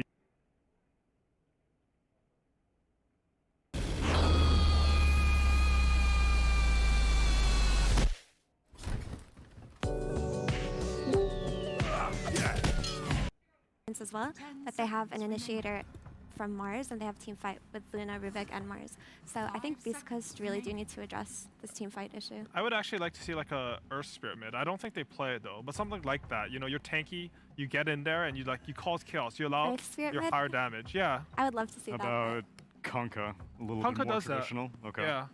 I could only hope and dream for an Earth Spirit mid. I could only hope and dream about that. Need more European teams here. Yeah, no, I've rarely seen that hero, and this patch is probably not very good, but that's just sort of Earth Spirit. Oh, okay. Kunkka, I think Spirit picked them up. I'm not too sure. I can't remember. They picked Kunkka, yeah, and I don't think the hero looked bad, but he did end up losing the game, right? I actually didn't. Yeah, it was Collapse running it, but here it would be running in the mid lane, and Chris Luck did pick it earlier in the tournament. Oh, he did? Okay. Yeah, he did. Did they win that game? No, they lost that game. It was they were the ones who ended up eating the ships. He catches, he starts fights, but he doesn't really get in there for them. I don't know if like Timbersaw can go in, but I'm sort of afraid for the backline here. You just have these 3 very squishy heroes on your mid and your supports. And now, couldn't they send the Mars mid? They don't really have any instant disables for Puck, so he's not that scared. That's true. That's a good point. Yeah. I mean, they have do have Rubik lift, but And whatever he steals from Lion, if he manages to get the Hex. that's a good true. point. That's true. If he does get Hex from Lion, Mars can sort of catch Puck if you get a Yoceptor, just because you can't phase shift the spear. But I think you're right. Like if Puck plays, I mean, if he plays like how Armel played in that last game, game 1 of TNC versus Spirit, like he's gonna dumpster this game for sure. So, where does this Mars go? Do you send it mid versus the Puck? You're looking for a different Miracle Hero? Because Mars not a typical Miracle Hero. I'd be comfortable on Mars offlane this game. Okay. I think MC has shown that, like, I mean, MC has played, I think, the best Mars at this. Like, he just looks so good. Okay. This catches so many heroes. I think you should get something that pressures the Puck a little bit. If Puck leaves the lane to rotate, you should take his tower. I don't know what's left though. TA's already banned. Miracle did play Beastmaster, but he did solo kill the Puck in that matchup too. I don't think that's expected or realistic. Maybe. Okay, so they are putting the Mars mid most likely then. You guys were right. it could also be a Doom mid. it could be Doom mid. Doom mid. Doom mid has It to is say- Doom mid. It is Doom mid. Okay. Doom mid is a lot better than offlane Doom. And it's because when you think of farm priority, Doom is actually a slower hero and takes more farm priority than the mid laner, so he needs someone who can be more active. So if you put him on mid lane, he just naturally has that farm priority and you'll expect more moves out of the Mars usually. Yeah, that's a good point. I like that a lot. You also just sneak over to some of those small camps, and some of the creeps you get from them can completely change a matchup. I've actually never personally seen this matchup, but I think as you like, I can't imagine Doom doing that bad, right? Like you just have free GPM. You can shove lanes with your second spell. He's always going to be able to farm, I'm pretty sure. Puck will right-click him because Doom has no armor, but Doom doesn't care so much. He got 4 armor in the last patch. He's actually a bit more tanky now.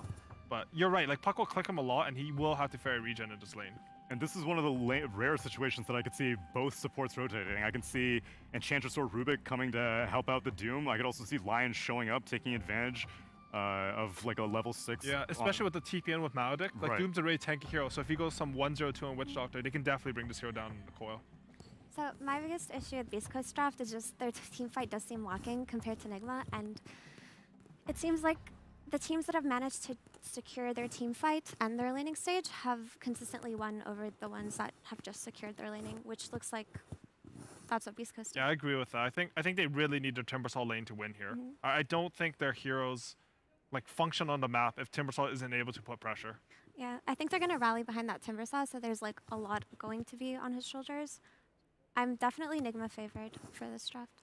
Tsunami? I want to see tiebreakers go down. I think that this Rubik hero, Enigma can make it work every once in a while. It's a blue moon kind of thing. Give me Beast Coast. All right. Well, we are ready to get into the game. Just think about how crazy this game actually is. 6 days of Dota led to this, from wild cards to groups, and this game can determine everything. We're going to get right into the action. Yes, thank you, Rich. Team Nigma versus Beast Coast, two teams that do like to stick to their styles. However, we do have a little bit of a change-up. Miracle playing a new hero, the Doom, Owen. Yeah, I mean, and I think he's going to be quite happy to do so. You know, playing the Doom mid's always fun. You get to just roll in the money, which across the board for Nigma could be something that we really do see here. ILTW once again on the Luna. We saw it the other day. It was insane, hitting, I believe, what, 986 GPM in that game. It's going to be a real test for Beast Coast to see if they can shut this man down. He knows what he's doing, but then at the same time, of course, so does Mr. K1. And if there was anyone that was ever going to be able to compete with the farm of an ILTW Luna, it would be the K1 Jug. That is absolutely true. Does not have a steroid behind him, neither does the Luna, so we'll see which one's going to be able to take it. I have to agree with Curtis, though. I really do think that this is one of the unsung carries. Nigma's been playing it a lot. You know, ILTW loves the Luna. And this is a hero I feel that is a good counter versus Timbersaw because of mixed damage, you're speedy, and you do enable a hero like Rubik to become a lot stronger in lane. A hero that is typically quite weak in lane, your aura just makes you quite strong. Up top, high control. They might have the first blood here with the Blade Fury. They certainly do. The damage is done. First blood for K1, the dream start for the Jug.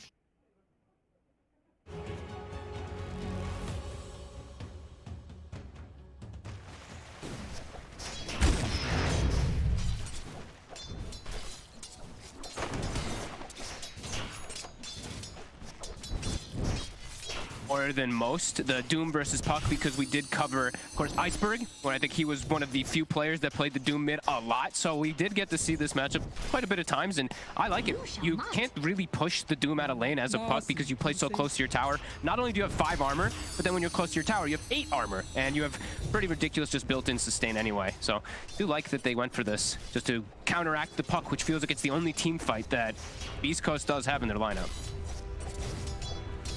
No, absolutely, and it's definitely one of those games as well. If Miracle gets a good start in these team fights, if he gets the jump on the Jug or the Puck, like just being down one of these cores in a team fight, it's going to mean it's so hard for Beast Coast to actually stand in a 5-5 against Nigma. It's bottom lane, Whisper.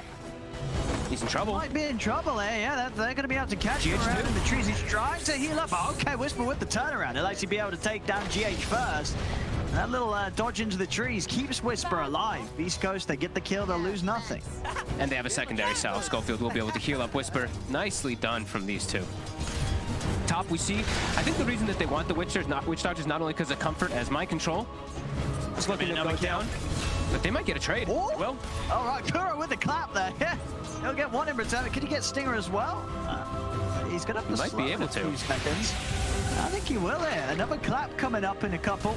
As there's the slow one final clap before he dies. Hellbear Smasher there with his dying breath, offering up the damage Kuro needed to secure the double kill. Maybe another one of those games where Kuroki goes beyond God. Like he's like, move over, mind control. Thank you for the lane. Thank you for the money. 800 gold going his way now. That was pretty big. And I think that the reason that they go for the Witch Doctor is not only because of comfort, but because they see the Enchantress. But from what I've seen lately, the Witch Doctor is not a counter to the Enchantress. The creep, it doesn't really matter. You just play the lane a bit differently, and the slow is really overwhelming. So we will see that trade back and forth. And the Jug is only 5 last hits, but so is Mind Control. But then you're going to start seeing that difference in bottom when ILTW is able to start racking up more. As he does again, the 2 points in Lunar Blessing. This is the answer to that Timber Saw. You have high base armor, high armor because of reactive, but you're both hitting them. Ranged heroes just beating on you. Adds up. On top, Stinger. They're going to be able to chase him in with this Tornado. Slowly, but no, I'm not quite having the speed, of course, to catch up to Stinger. Stinger will have to pop us out to stay in this lane, though. Oh, Tornado so frustrating. Mid lane. Oh, Chris Luck. Both of them getting very low here between the two. As they'll back off. Bounty runes up. They'll look for the bottle refill. CS-wise, 20 for 1. It's the 18 for 2. Pretty even here so far in the mid lane. Oh, mighty one. A prize. Overall, it's just the top lane really where there's not a lot of creep hitting going on. K1, he's been more interested in looking for the kills. Trying to get the leading on to Kuro. With the Maledict down onto Mind Control. Kuro's going to be able to get the kill onto Stinger. Yeah, K1 can't come out onto Mind Control. See the dive coming in, looking towards Miracle, but he's got just enough regen and move speed to get away from the two of them. Miracle stays alive. And this top lane, Kuroki just casually sitting on that. 3 kills already as this Enchantress, just 4 minutes in. And they're slowing down K1 while bottom, ILTW is going to have a completely free lane. The Lion's putting more attention on mid to help out Chris Leck, just securing those runes, but that means Whisper's going to suffer. He's versus this double range, high base damage as we mentioned. And I feel like you do want your Timber Saw to get off to a good start in this game. There is a lot of magic damage that could just pop him. Even if he gets a hood early, Luna plus Rubik plus Mars, it's going to be able to bring him down pretty easily in the mid game. He does not get off to a good start. Schofield's actually going to play from the smoke here. Oh, well. Okay. Oh, whoops. He walked into tower range. Smokes up and, yeah, gets a little too close to the tower. So that's the smoke instantly gone. He gets pinged right away, too. Miracle does point it out. Up top. On top. Kuro might be about to find another. He is. Another kill for Kuro. K1's trying to commit in with the spear, but he's going to get speared. As K1 is also going to get the double mega kill streak. Mega kill streak here for Kuro. As the tips coming out towards Kuroki. 5 minutes in, 5 kills. Kuroki's having the time of his life up here. He bought treads, by the way. They're on the courier. He's got to be the carry Enchantress. We see that they end up surviving. This is pretty cool. He got the magic resist creep, the potato, as Sunsfan likes to call it. That magic resist allows Mars to live long enough through that Maledict and spin damage that they're able to trade the kill. That actually made the difference there. That was pretty huge. And K1 not getting free farm, Luna getting free farm. Great start for Enigma. No breaking through the dire structures for now. So it's been tough for K1. I mean, he keeps wanting to make these aggressive moves with Stinger, using this Maledict and Blade Fury, but as we're seeing, if you're not able to get that kill with that initial commitment with the Blade Fury, suddenly you're just, you know, there's no escape. And every single time Mind Control and Kuro, they're going to be able to turn and kill you. Look, he's got treads on Enchantress, level 3 impetus. So that's Kuro embracing the carry roll. Haste Rune on Miracle, does get a bit lucky there, securing it. Bottom, Chris Luck is looking to try to enable Whisper a bit here. ILTW is only level 4. GH is going to be the target though. Drop the core down onto GH as GH Miracle's here. Fate Bolt off, will still die, but now the counter play is ready to go. Doom drop down onto Chris Luck, but take the puck slide. See if they can try and chase down Whisper as well. That moves slow. A tricky one. Get the beam actually, in fact, with the speed of Miracle charging in, he's able to stay on top of target, gets both of them. Double kill for Miracle. Enigma continuing to make the quicker moves, and it's just a 1k lead, but it really feels like it's amping up at a pace that Kuro's bullying him. He's about to kill him. My goodness. He just solo killed Hector. Stinger's got to be careful as well, to be honest, as Mind Control's going to be looking for maybe getting the angle on the spear. Stinger has the setup from Kuro. He's got the root. It's going to be another one. And he's giving it to Kuro. He gave it to Kuro. He absolutely was there. 7 kills, 7 minutes in. I mean, honestly, I wish we had cams on the players. I'm sure Kuro he's probably got a huge smile on his face right now. I mean, you don't see this every day. This is, wow, what a start for the Kuroki Enchantress. And maybe you do. We did see it the other day too. He's beyond godlike in the other game. He's already got 7 kills. This is ridiculous. Wow. Very good start here. Luna's going to be enabled nicely. They're going to leave the lane now. Level 6 on ILTW, going to start putting points in the Moonglaives. Same build he did the other day. It was 1-1-3. As Schofield. Is this going to be another kill for Kuro? One more impetus. See you later. Yes, it is. It's a monster kill streak. Somebody stop this man. Yeah, 8 kills. I mean, what do you even do if you're Beast Coast? This Enchantress is destroying you at 8 minutes in. What's the plan?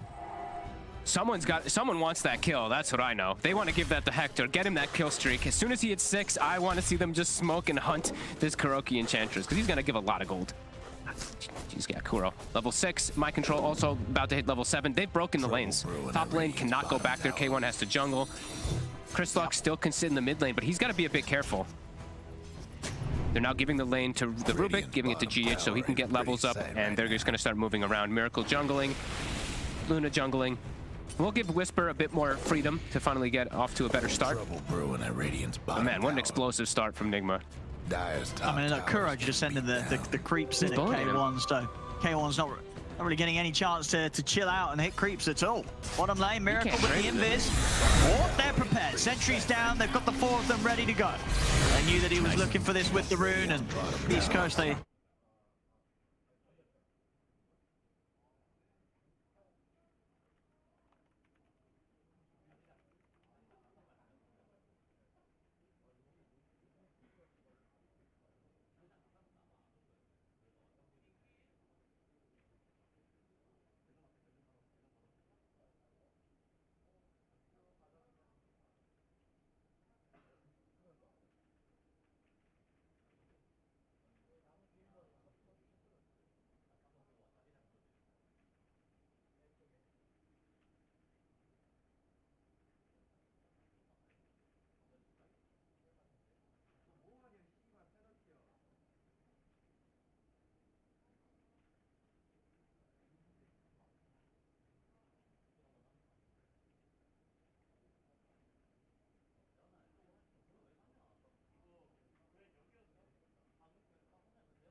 quick enough as now the counterplay comes in. Whisper, they're going towards GH. Spaceship turn actually get the fade ball off. That'll set up the kill onto Schofield, but GH will still die to the chakra. Mind Control Spirit onto Stinger. Double kill from Mind Control. The question is, can he get himself out? The Maledict's on him, and Whisper, he's got enough burst. Comes in, will get a cleanup as Beast Coast are able to punch back a bit here in this fight. Kuro, he's back in action though, and yeah, Whisper's gonna have to step away. And LTW stealing. He's stealing the stacks. He stole the Ancients. During all this time, he's had full freedom to just walk into the Ancient side. Nigma is going to have 4 cores. They already do have 4 cores with Kuroki. This is still very problematic for Beast Coast. K1, he has to be very cautious of anywhere he goes now, it feels. He's just constantly hunting. I don't think so. Yeah, it really does. They've easily got the measures to kill him as well. And even more so in a Miracle 1300 in towards the Blink Dagger when they've got that jump. The map is not going to be a safe place for any member of Beast Coast to play in. And ILTW's got a free game. So as we saw last time when he had that ridiculous GPM, I think we're in store for another one, Owen. He's quickly rising up the ranks here. And they can't pressure him. They can't get to his side because Kuroki's playing the lane very aggressively, who's about to have a Dragon Lance, by the way. Schofield trying to set up for him. Surely with the 3 of them, they should have him. Maledict. I think Death Ward. They gotta use Death Ward. They got him. Everything's thrown down onto Kuroki to get the kill. Whisper, he might be able to find Mike Joel as well. They've got the stun, and Whisper again doing the damage, but now the counterplay from Miracle drops down the Doom. Trying to stay on top of this Timbersaw here. Extra backup coming in from the Luna. As Chrysalis looking towards GH, but GH is actually able to lift. Turns with the Stolen Orb and the Fade Bolt. GH will not go down. Don't be mad. They have to commit so much to kill Kuroki.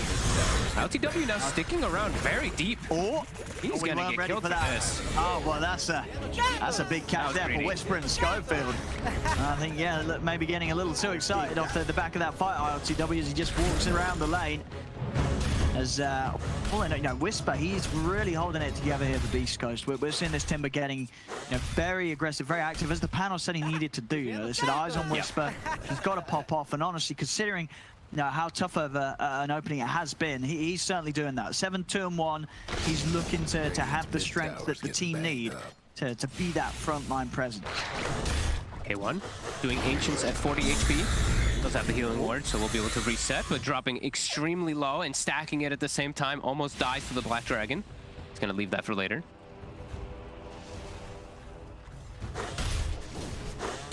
He's doing what he can here to keep up with ILTW.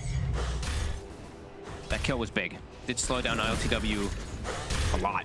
K1 will be able to get a decent amount of space from it. Whisper, as we saw before too, he did have the hood, which saved him versus that Doom as bottom. Big catch here for Beast Coast. They find Miracle. That's huge. So if GH and Kuro can punish either of the 2 of them, they'll get the grab onto Stinger. Stinger get left behind here. Yeah, spear from Mind Control will snipe. Chrysalis actually wants to maybe get back in on this. He's looking towards GH. The arena's going to come up, but it doesn't matter. The chakram from Whisper still flies through and will end GH's life. MC is such a bro player. He tried to save him just with the blocking of the range attack with the arena blood, but it didn't matter. The Timber did come through. Beast Coast punching back a bit here.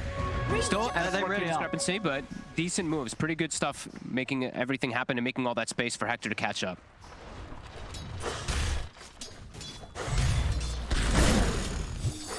Enigma grouped up around the mid. They're going to see if they can swing around bottom. Blink, Eclipse, Max, Lucent Beam. Well, Schofield. He's looking pretty dead here. Schofield. He'll be the one to get taken out. Of course, that means the information's there for the rest of Beast Coast to back off. Chrysalis can resume just trying to get his own Blink Dagger done. They're going to smoke again. They want to get a bigger kill. Drawing the line toward the mid lane. They want to try to find either the Puck, Timber, or that Jug, since they did only find that line before. Miracle does have level 2 Doom skilled up too. With that fair, here we go. It's a lot of damage. The silence. Chrysalis able to dance out just in time as Miracle comes forth at the same time. Still want to try and have a poke at them. Chrysalis and Whisper. And we have seen these two. If Chrysalis finds the Dream Core, Whisper has been doing an excellent job of being able to land all the spells very easily. Just what the doctor ordered. Continuing to make space for Hector. He's level 11. He is catching up in farm versus the Luna, about 1,600 behind, but he is quite far behind in the levels. ILTW is almost 15. Jug's only 11. So that is one big difference that will be coming into play. Blink finished onto Schofield. Pretty good timing, 16 minutes for all things considered. Him getting picked off a few times. So they will have that quick insta-jump. 2 different forms of initiation now with their lineup.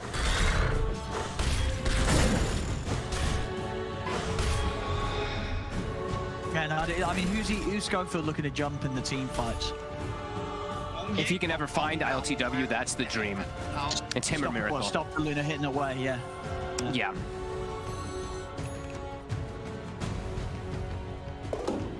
Blink done on Chris Luck as well, so they've got the excellent jump. These 2 Blink Dagger timings could be something Beast Coast could look to make a play around. Yeah, should done on top of the Maelstrom for K1, so also able to charge into battle a little easier. Enigma's prepared. All 5 of them here around the mid, sitting behind ILTW. They know something's up, something's coming. Smoking again. They want to be the ones to get the jump themselves. They know that if they can get that Blink Doom off, it's going to be pretty huge. They jump in. Who's going to get the catch? They're able to find K1. Miracle. Doom's going to get dropped down off the Jug. Schofield caught in the arena. He'll go down. K1 will fall. They'll bring down both ILTW and GH in return. Maybe they can get more Whisper. He's able to find Kuroki. Gets him with a Timber Chain. Takes down a 30. He's 3 for 3 so far. Chris Luck, he's not done. He's looking at what mind control Whisper. He's still got lots full alpha mana to play with as Whisper comes across, finds a fall. They look towards Miracle. Miracle able to blink out just in time, as he will live. That's a close fight, but again, one that Beast Coast, they're coming out on top again. We're seeing Chris Luck and Whisper doing a fantastic job of just dancing around the fight. And at the moment, sure, Nigma, they get the jump on the carry, they get the squishies, the Witch Doctor and the Lion. They are struggling to deal with these 2 elusive heroes. And mid, GH come in, Whisper, and Chris Luck, they're just going to get in and get the kill. It's another one for Whisper. He is having a smashing time here on the Timber Saw, as they're really struggling to keep a hold of this man. They both got the initiation they wanted in the fights. It was pretty interesting. It was the exact same scenario. ILTW gets hexed and exploded, while the Jug also gets doomed and exploded. It was literally identical movements, but Beast Coast come out a little ahead because of how strong Whisper is. 2,580 HP. He is quite unkillable. They might have to start switching the priority to this Timber with the Doom, since the Jug is still already having a tough time. I think that Nigma is... Oh, for sure. Yeah, they've got to stop this man chaining around the fights. Whisper is doing so much right now for Beast Coast. Radiant's mid tower ain't doing so. There we have it, finally getting away with taking this tier 1 tower mid. Beast Coast there, closing the gap. Just a 2k difference now between the teams. The Timber addresses 2 of the cores as well, pre-BKB, so he's just going to be able to always delete the Mars, delete the Doom, until they have BKB. So that's the target priority for Whisper, while everyone else just has to go for the Luna, because Luna is very susceptible to all this big burst damage, and she's not going to go for BKB just yet. She is going to be going for that Manta style, it does look like. Might be switching the build, since he does see how much he is getting focused. Whoa, look at it go! Beast Coast, they're stepping up the pressure now. They know how these team fights are definitely becoming more hard for Nigma than maybe Nigma expected after the start that they had. No breaking this top tier 1 tower, that'll be gone. Nothing to be done about this as East Coast Doom is ready to close that gap. Let's see if they can make any sort of jump. Miracle and GH are up here, but as much as you want to sort of lock down the Timber's ability to fight, even if the Doom's down on him now, as tanky as he is, it's unlikely you're going to kill him unless you bring the full squad. They'll need an Eclipse on top. They'll need pretty much everything to destroy Whisper. The BKB is at the ready for Miracle, so he should be a lot more survivable inside the fights. He can fully commit rather than having to worry about some coil and Timbersaw ripping him apart. But Luna's still very susceptible, so ILTW has to be very careful with this position. They're going on him again. The healing ward's there, He's already got the healing ward out. It's giving him a good bit of sustain. The arena comes down, although he is still trapped. Finally falls, but mind control will die in return for this. We're trying to get the grab onto Chris there with a stolen Dream Coil, I believe, but there's nothing to push through and get the kill on Chris, as Chris is fine. Whisper forces back RTW and Kuroki. Chris looks in with a chase down onto GH. Schofield has the follow-up stun. Double kill again for Whisper. 13-2-3 here on the Timber. He is having such a good time this game. I mean, Kuro had a brilliant opening, but overall, it's what Whisper's been able to do for Beast Coast. It's been huge, and it's been, again, you know, as the analyst said, exactly what Beast Coast needed. They needed Whisper to pop off, and he really is right now. He is, and ILTW is switching the build. He's about to have the BKB done. He does. He disassembles the Dragon Lance. He will be able to finish it up afterward. He will be able to finish up the BKB right now, and they will be able to fight a bit easier. As I said, do feel like they need to prioritize a little bit more on Whisper in the fights, but maybe just delaying it. Since with these double BKBs, their fight is still very strong, but Beast Coast, I'm gonna run for their money. Not for sure. I mean, to the point where you feel that, you know, if that opportunities presented to you to jump K1, doom him, take him out the fight, you feel like you might not necessarily want to be going for that every time now. Maybe they're just gonna keep doing this and just shut down the Jug because they'll outscale. Because eventually Timbersaw will start to fall off. Maybe that's the approach from Nigma, because they will just have a Doom for him later on, and the percent damage that'll come out from Infernal Blade will start to rack up versus a Timber. I think that might just be their approach. Just get like 3 farmed cores, well, these 2 massive cores, and then just have K1 never able to catch up. But K1 is doing an okay job of keeping in the game. Like 10,000 net worth with 6 deaths is still pretty impressive for him. No, for sure, yeah. Considering how heavily focused he is, he's being gotten by, you know, Miracle every single team fight.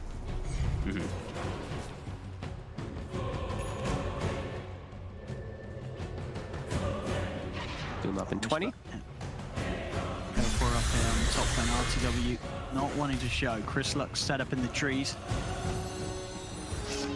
He's going full green on Whisper. He's going for the Bloodstone next. Level 18 finished up. Level 3 Chakram. East Coast gathering for a smoke. There we go. Doom is back up, though. Farming safely. Yeah. Let's see who gets the connection on who. Whisper, there's the Bloodstone. 3,000 HP. Mind control is going to jump in, look to make a move on the illusion. Whisper's the only one trapped in the arena with the Bloodstone done. He's healing up. And be able to take out Schofield. So that's a lot used here from Nigma in that initial burst. Only gets the kill on the Lion. ILTW, he's been caught. The Dream Core's down. He's got no BKB to fall back on anymore. ILTW's gone. Miracle will manage to take down Chris Luck with K1. He's pushing in onto Mind Control with the Blade Fury. GH jumping in with the stolen silences Kuro. He's got an impetus flying in onto K1. Miracle's got the lockdown. They've brought K1 down as well. 3 dead on Beast Coast. There's Nigma. The bags are coming out on top of these fights. Now, they have the 4 of them. Can they actually take down Whisper, though? I don't think they can. Whisper still too beefy of a target. Mind Control's hiding, but Schofield's... Oh! A quick fingers out there from the high ground as Schofield swings by and zaps out Mind Control. LTW with a very early BKB usage gets punished. He gets chased down from the Timbersaw, from the Jug afterwards, and it does look like that is the idea from Nigma. Completely try to ignore this Timbersaw. Yeah, yeah, that's the way they got to go. Yep. Does feel like they have a Shiva's now finished up, so they will have some healing reduction. He is going to be queuing up the Shard next, so that's that percent damage, those constant Infernal Blades that do really start to rack up. But yeah, Whisper is a huge problem that they'll have to deal with at some point. Or just keep dancing on him, keep kiting him, and just keep ruining Hector, who joins the fight. As we mentioned, he had 10,200 net worth, 10,700 just a few minutes later still. This K1 not getting any space to farm, but making their way into cooldown. It does feel like Nigma is a lot more reliant on their ultimates. They're able to get this one. I don't know if Nigma wants to contest it all. I know. Surely they want to try. Do they really want to let this one go for free? Can they, though? Eclipse, 20 seconds, still on cooldown. Let's see. He's just going to commit with the BKB to kill on Schofield. Beast Coast, they're trying to finish up this Roshan time. Miracle's heading over, the arena's down. Can they get in there? Miracle steps forward. Radiant get the kill, Radiant get the Aegis. Nigma, they take both. As Miracle's there to walk in, get the kill, get the Aegis, and get the big cleanups here. K1 and Whisper taken down. Jump up to the high ground. They've caught the Witch Doctor as well. As that could not have gone any better there for Nigma. Miracle just striding into the Roche pit as he takes everything. Oh, and Hector's game feels like it's just over. 1 and 8 on the jug this game. He is bottom 5 of the net worth. I don't think I've ever seen this from Hector. As Chris Luck has used defensive coil. He's still lifted. Can't do nothing with the structures right now. He's going to be able to get away with that orb. It's a huge fight there. That's going to hurt Beast Coast a lot. Knocked back down 8K. They were so close to being able to get that themselves, but we see it. Miracle just steps in. And it's all theirs. It's all theirs. The Roche kill, the Aegis on him. And of course, he still has that ready for the next team fight. As Nigma, they can look to push on and get something done now with the Aegis being in their hands. It's so much magical damage that really can't. I didn't even expect it. The damage from Miracle, the Scorched Earth damage really adding up. All these talents, you see how much it does in these long duration team fights. 80 times 15, just some quick maths. That's a lot of damage, Owen. So he just sticks on top of him with the Shivas too, reducing the healing. It is pretty ridiculous. He gets like 1 or 2 of these Infernal Blades off, and the Timber's gone. And Hector, he just has no place in the game. He's fully focused every single one of these fights. 9K gold lead now. ILTW level 21. Hector is level 16. I'm talking GH. He's got himself a catch on Schofield. As Whisper tried to push this top lane out to keep the tier 2 safe, but Nigma will be able to bring that background. Chris Luck just desperately trying to push out this bottom lane, alleviate some of the pressure that Nigma's starting to apply against Beast Coast. I've never seen K1 this poor in a game. Like, even when they're losing like massively, I've never seen him bottom 5. He just retakes the top 5 position, but man, he's just getting completely bullied from Nigma. Chris Luck, he's doomed. He tries to get out, but he's in range of the Doom. Miracle's still able to lay it down. And it's a stolen coil for the next fight too for GH. Well, that's definitely rather spooky. Full minute here without the puck.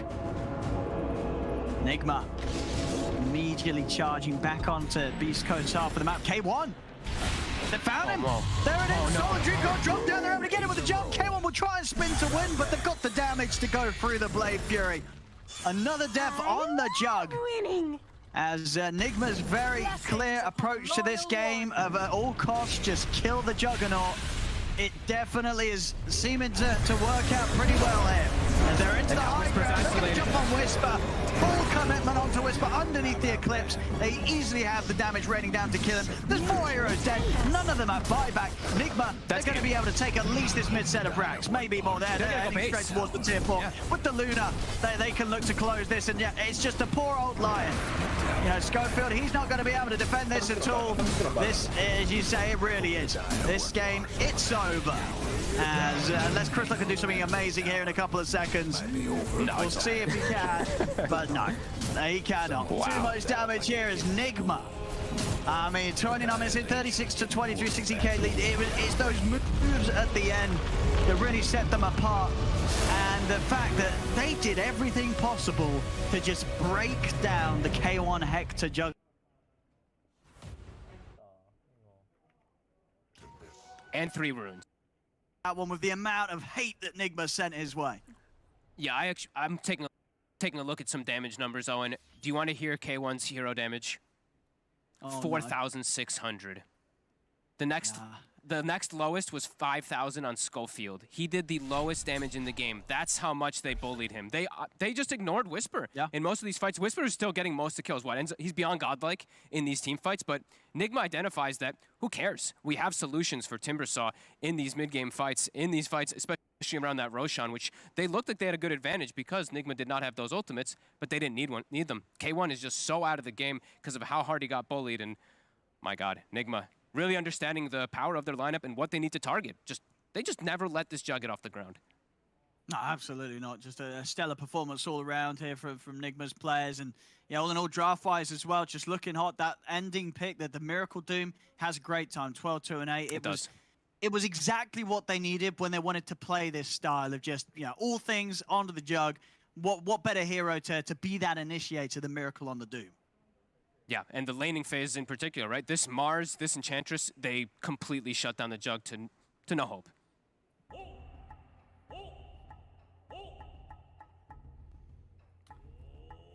what a way to actually get through for Nigma as well. You just think about the start, having to be in the wild card, having to go through that extra 2 days of play, back-to-back Dota, non-stop best of twos, and to finally get here and be able to get done the work in that best of two. And now they do have one more game, but with that, they know that they will be in the upper side of the bracket. Let's talk about how it happened. I was listening to the casters just a little bit before we sat down, AOI. It really was the story of the Jug just getting absolutely zug-zugged down. Hector was not able to do anything in the game. Yeah, he just never came back. That lane, it was like a smart adjustment by Enigma to put the Enchantress up there. They just dominated them so hard. Honestly, hats off to Beast Coast. They didn't tilt, right? They made their way back into this game, but Hector just didn't have enough space, unfortunately. There were a few crushing blows that ended up getting sent to them throughout the course of the game, though, too. I mean, we can talk about the Aegis getting yoinked just a little bit, but I mean, Miracle comes through, and Effie, that's just got to be another crushing moment in that game. That was definitely the decisive moment of the game, because if Beast Coast had got that Aegis, the entire game would have looked different. So just shout out to Nigma for that impeccable play near the Roche pit. I think MC went in last second and placed that arena, and Miracle just walked up and took the Aegis, so it was that easy. But honestly, I want to give a shout out to Whisper on that Timber Saw. That was insane. That was such a good performance. So close. He was doing so well. Effie, you were wondering why aren't they dooming him more often? Yeah, in the green room we were like, shouldn't they just doom the Timber Saw now? But I think there was a bit of a lack of foresight on part of Nigma to not go Spirit Vessel. I probably thought he would be less of an issue, but it all worked out in the end. Yeah, to be honest, Kuroki was styling on Beast Coast. But honestly, I felt a bit like he was feeling himself too much. I would have preferred to. I mean, it's hard, right? You never get to play these games as 5. Yeah. So you want to have some fun. You want to go for the Dragon Lance, do some damage. But I think the game would have been easier. I mean, they won anyway, so it doesn't matter. If he had went more team items, maybe like some Mech Mace, a Spirit Vessel, Holy Locket earlier. At some point in the game, he's like, oh, I need to go back for this Holy Locket because the fights aren't going how I expected. Yeah, we're watching right now some of those key moments that actually did allow Team Nigma to make it to the upper side of the bracket when we come back with bracket play in just a few short days. But I want to start thinking about how the tournament's going to look overall when we actually get to the bracket. I mean, this next game, it's pretty much at this point, the next game in this best of two it's really just ritual at this point, right? We got to play it out. We got to see what's going to happen, but this series, we already know the fate now of Nigma and of Beast Coast. And the next series in the day, that is going to determine the fate of the other team that will get eliminated. So we'll figure that out when we do get there. But let's start to talk about what we actually think is going to happen just a little bit more. And one of the things that I think really got brought up in this game was the Luna. 100% win rate now in the tournament. 5 games. 5 games. And you tweeted out this morning, you said, this hero is criminally underrated. Yeah, I think it is. Especially with this meta of your mid heroes, regardless of who they are, they just do a lot of damage. Even like Puck, Lina, in this game Doom. Luna as a carry, she doesn't deal a lot of single target damage, so she's actually not that good in these hyper carry versus hyper carry matchups unless she drastically outfarms them. But she gives you a lot of team fight, she gives you a lot of push, she gives you some vision, Roshan. What the hero offers, I think it was sort of shown this game, because it's not like IOTW was 6k gold ahead of the enemy carry like he was his last Luna game when they ran that with like the DK offlane and Invoker mid. But the hero looked, I don't know if it looked good this game, but it looked solid. And oftentimes solid is what you want for your carry in this meta. Solid and stable, right? Yeah. Now, as we start really peering into the future, Beast Coast, it is disappointing. I think that there were a lot of people who thought that Beast Coast was going to be able to at least make it to that playoff bracket. But this is a team that still has plenty more work to do this year. Yeah, and it also throws into question how strong NoPing are going to look, because after Season 1, I considered Beast Coast to be bar none the strongest. Then Thunder Predator rolls in to Singapore, gets top 6. I'm like, oh, okay, maybe there are 2 teams that I need to be looking out for. And then NoPing end up topping Season 2 in South America. And I'm like, okay, and now I guess there are 3 teams that I need to be looking out for in South America. And I think everyone who's been hopefully scrimming these teams are paying attention to South America, because even though Beast Coast do get eliminated from the group stage, it was not free wins at any point. And even in this game, I thought that Nigma, who have now secured themselves in the upper bracket, it was the bottom versus the top. And it still looked pretty even in the game 1. And I have no doubt that they're going to play game 2 just as fire-filled as ever, but it is a shame that there's nothing on the line. Yeah, I kind of hope that maybe they can just grab one, you know? I would like to see Beast Coast grab it because they have gotten a lot of big game wins throughout their time here in the wild card. And Effie brought it up as well. Like you said, Neil, it was close, and Effie, you bring up the fact that Aegis, that could have changed so many different things. That could have changed so many different things. Having this conversation right now, and the next game would be the one to decide it. This is a squad, though, when we look back, what caused them to get in this position? What do you think it actually was that caused them to get eliminated? It's like what Curtis and I were saying earlier. They came into this tournament with their own idea of Dota. They wanted to play a specific way. They didn't care enough to adjust to the meta, which is pretty awesome, but it just didn't work out for them, I think. They just wanted to play to their own tune. Yeah, you had mentioned that Crystallock has a massive hero pool at this tournament. Insane.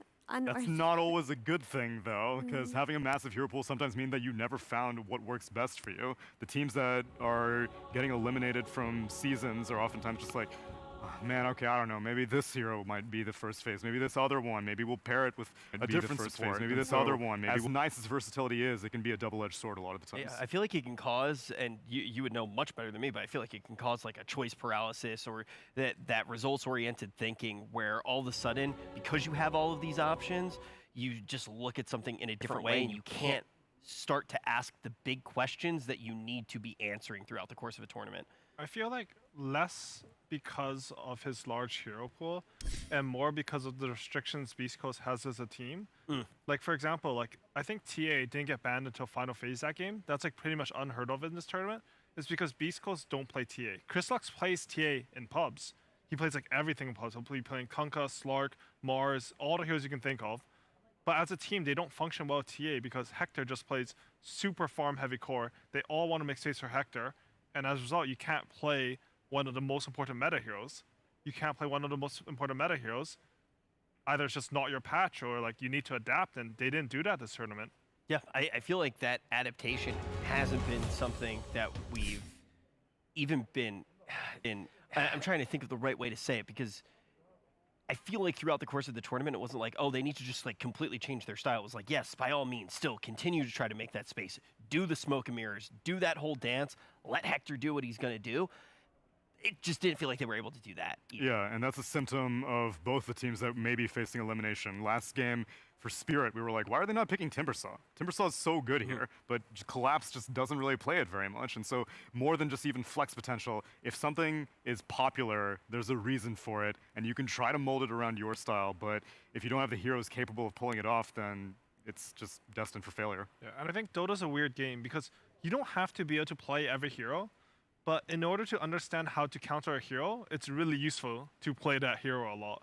Like maybe Beast Coast, they don't play TA, and they're confident they can play against TA, but if you don't also play that hero, I don't know. I don't know how to describe it. Yeah, like, no, it makes sense. I mean, you need to play the hero in Dota. When you have that annoying shit happen to you, you go, oh, wow, that's how I win. Yeah, I need to do that to somebody. Yeah. Your techies famously causes issues for people. TI? Yeesh. Okay. Yeah, it's just one of those things where it's like the second that you start to know those annoying scenarios, you know what the defeat feels like, then you can take that pain, make it your own, and then inflict that pain on other people. I feel like that really is like the Dota's core. a law about inflicting pain on your opponents. And on yourself. And on yourself. Yes, it's a transference of pain. It's a really good game. Yeah, it's like pain alchemy. You can't create more pain. You simply trade the pain around. Right. It's like a shared pain.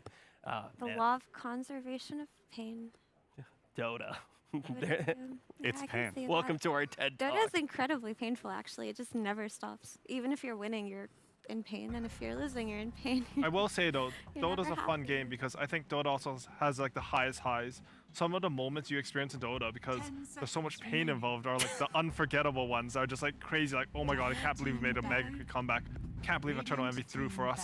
And that's when you pass the pain, right? Then you're absolved of the pain, and it's completely in somebody else's court. But now we're going to actually move the ball into a different court. We're going to be paying attention to this draft for game number 2 and try to figure out what these teams are going to be bringing. Keep in mind, this one, it's just we're crossing the T's and dotting the I's here. Team Nigma, they have already made it to that top side of the bracket. Beast Coast already knows that they will no longer be in this tournament, but that doesn't mean that we will not see them at TI. I believe it's still a 98.4% chance or something like that they will be at TI. So it would need to be a disaster scenario for them to not be at the biggest tournament of not only the year, of like 2 years at this point. But Neil, anything hopping off the page to you instantly? I'm not surprised that Nigma are consistently first phase banning Leshrac because of the flex potential from Beast Coast. Leshrac has been their go-to on Whisper or Chris Luck. And like you mentioned, the Templar Assassin, that's usually a South American special for flex. They were playing it safe lane, like HFM would be playing it safe lane and stuff like that. Not the case for Beast Coast. Their flex is in the off lane and the mid lane and keeps getting banned out, and Nigma continue to pick the most picked hero at the tournament with the Mars. Still like 70+% win rate. I'm personally so surprised this hero keeps getting through to Nigma. I think people should just prioritize that. Which one is more important, the DK or the Mars to ban? I would ban the Mars. Okay. I would ban the Mars personally. But that adaptability that we were talking about earlier, Nigma just played a game against Timbersaw. They got bodied by the Timbersaw. They banned the Timbersaw, right? Beast Coast doesn't even ban out the TA. Yeah, you have to ban the IO every single time. And they will first phase. A lot of drafting is like, you're giving them something, you're trying to create a strategy against it, right? But like, if they wanted to go something like Tiny A with a lot of magical damage, like I think you're right, why not just do it against the Dragonite? Also, Nigma's Dragonite is a lot more scary from second pick, I think. If they're first pick, I completely agree. DK in Nigma's draft is extra scary on second pick because they're fine picking their Lunas or their Ursas as a fourth pick, giving it flexibility whether it's going mid or offlane for their final pick. It's not the same on first pick. You get to see exactly where it goes. This Phoenix follow-up on Mars has also been quite popular this tournament. There's just always an insane amount of combo potential and sustain and damage output, so I'm very fond of Phoenix in general throughout this tournament. This might be me being reckless or a little bit of a Pepega, but when we see really common things here right now, right? Like, this is super common. If you are Team Nigma, is this a chance to maybe try something a little bit weird against Beast Coast to figure stuff out for later in the tournament now that they have secured their spot in the upper bracket? Or do you just play it straight? Of weirdness, okay, so I think Luna's going to be their signature moving forward. I don't know how much teams are going to warm up to Luna, but AUI, I'm with you that Luna in Nigma's hands is at least terrifying for sure. In game 1, we saw it work really well with Miracle's Doom. What made Doom such a good pairing for that Luna, in your mind? So Luna has low single target damage. Her steroid is Glaives, which is basically AoE damage. You need two things beside each other. Okay. Other carries, like think of Juggernaut, they have a crit, low BAT. You know, you think of Morphling as really high stack in, so his attacks hit harder. Luna doesn't actually have that. What made Doom such a good pairing is that he has a lot of single target damage. So Luna won't win the 1v1 carry matchup versus Juggernaut, but she does versus a Doom Juggernaut. Okay, so typically your mid laners are the ones who are dealing the AoE damage, AoE magic damage. Yeah. But Luna's kind of handling that on a physical in this front. patch, like all the mids are like Lina, TA, apparently Doom, I didn't know about that one. Even Puck, like they output, it doesn't have to be single target, they just do a lot of damage. And I saw like Gabby's Puck in the TNT match, like he had Dagon 5, Octarine, he was just killing everyone. You don't need the single target physical that you would like 1 or 2 patches ago, even at Singapore Major. Okay, so then of experimentation, like you said, you weren't expecting the Doom. I think that's what Nigma should start exploring. What can we give Miracle that makes this Luna look good? Because game's secured, series secured. Yep. Let's find out what makes this look good in upper bracket. Yeah, exactly. I mean, the upper bracket, a lot on the line for that.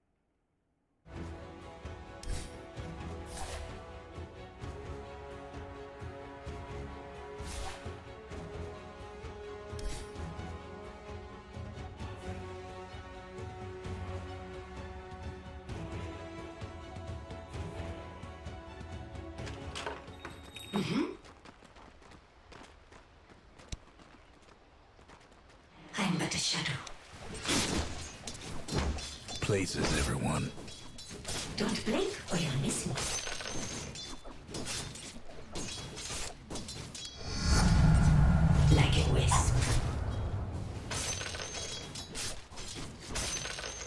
surreptitiously. Oh, yes.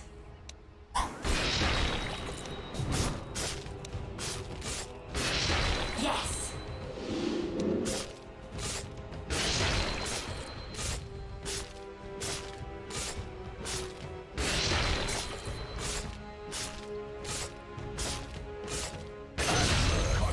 No more. So much for diplomacy. Sneaking.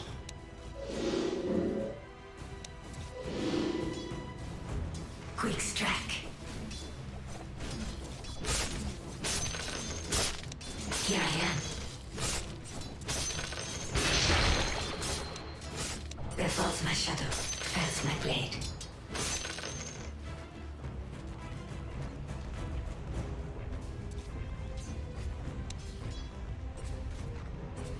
In the blink of an eye. Very well. They see me now.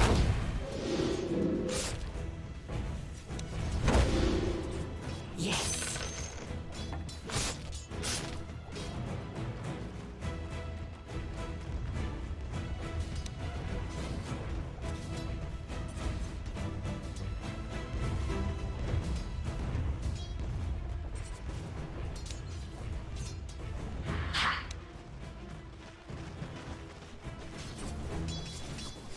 In I go.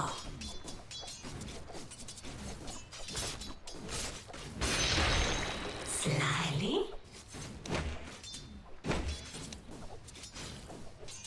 I'll slip through their guard. Didn't stand a chance. Moving quickly.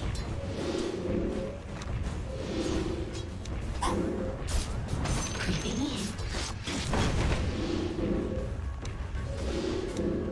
Yes.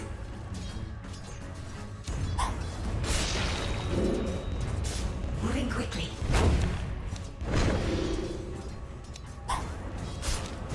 Very well.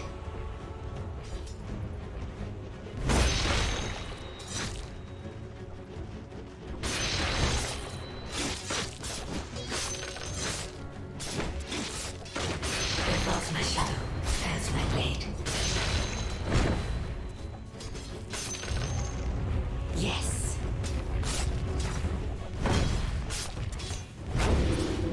Have some blade.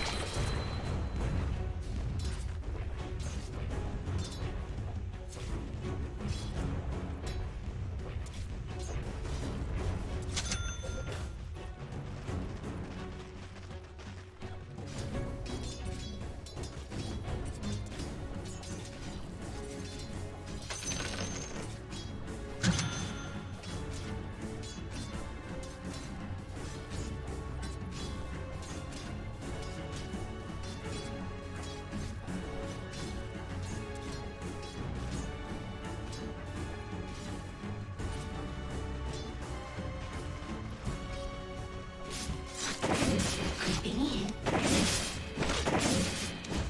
Phantasmal.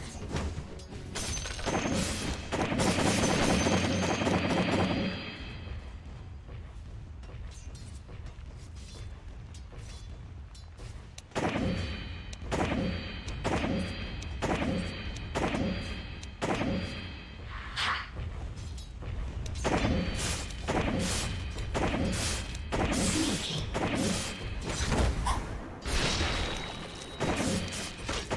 Oh, yes.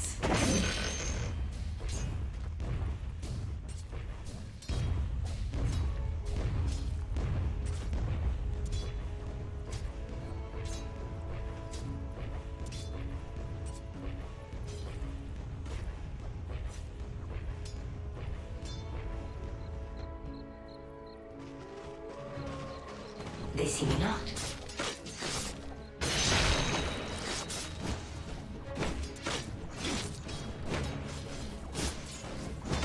Didn't you see me? In I go.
Hate to be your mid tower right about now.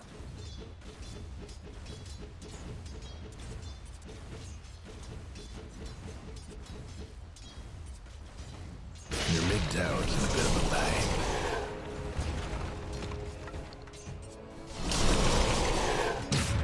Like a wisp.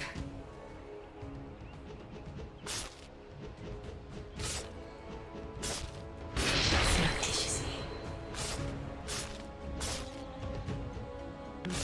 I'll slip through their guard.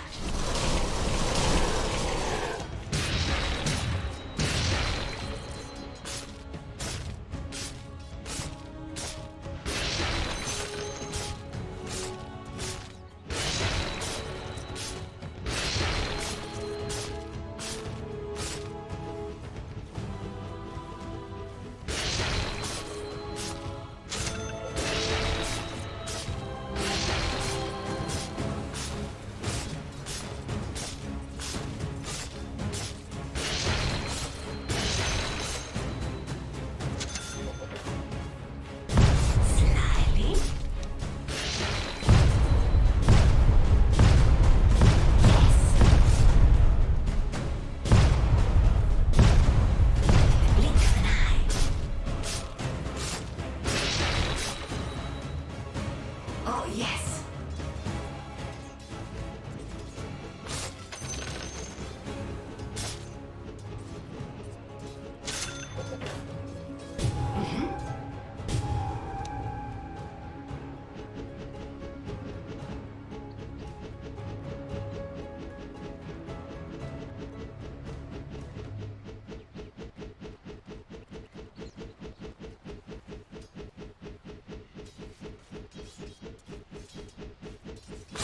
In I go.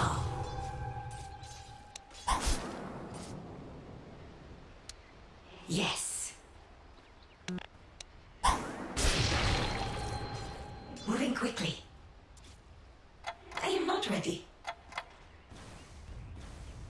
Your mid tower ain't doing too well.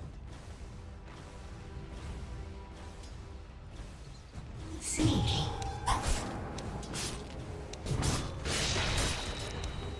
I'm but a shadow.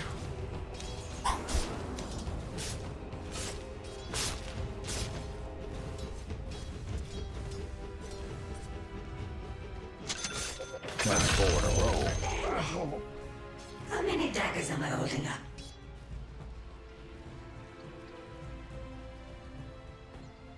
Surreptitiously. Creeping in.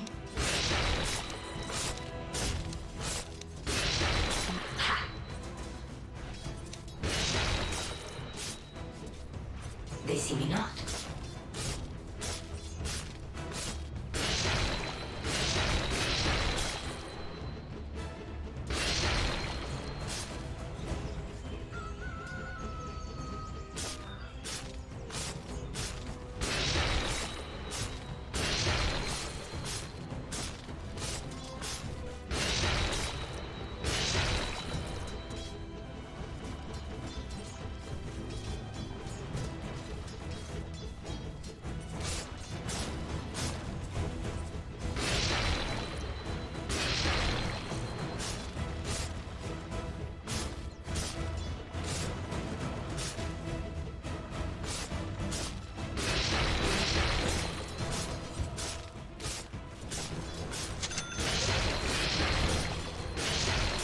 Like a wisp.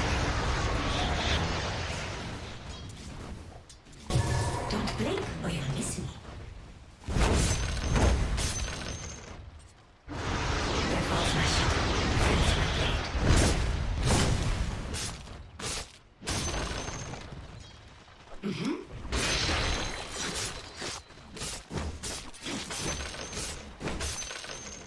Sneaking.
They see me not.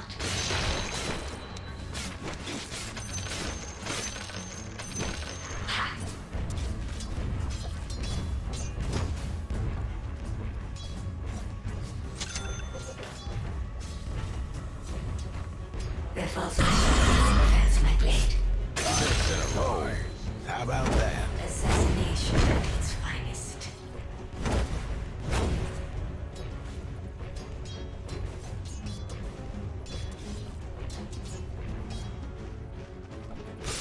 Yes.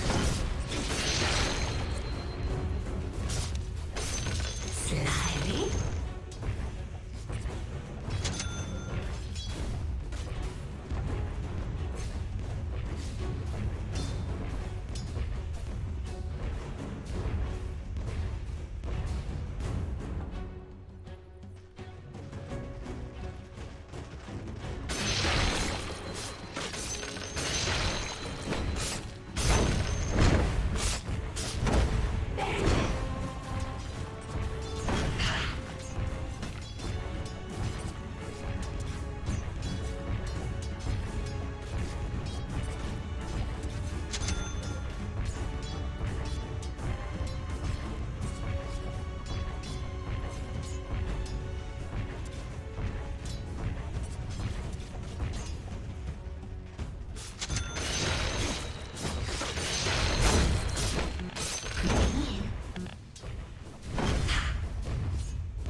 How about that?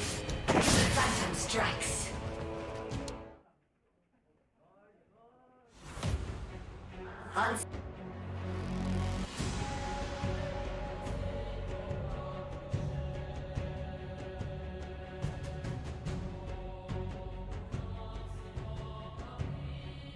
The fury of 1,000 suns!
I believe, top.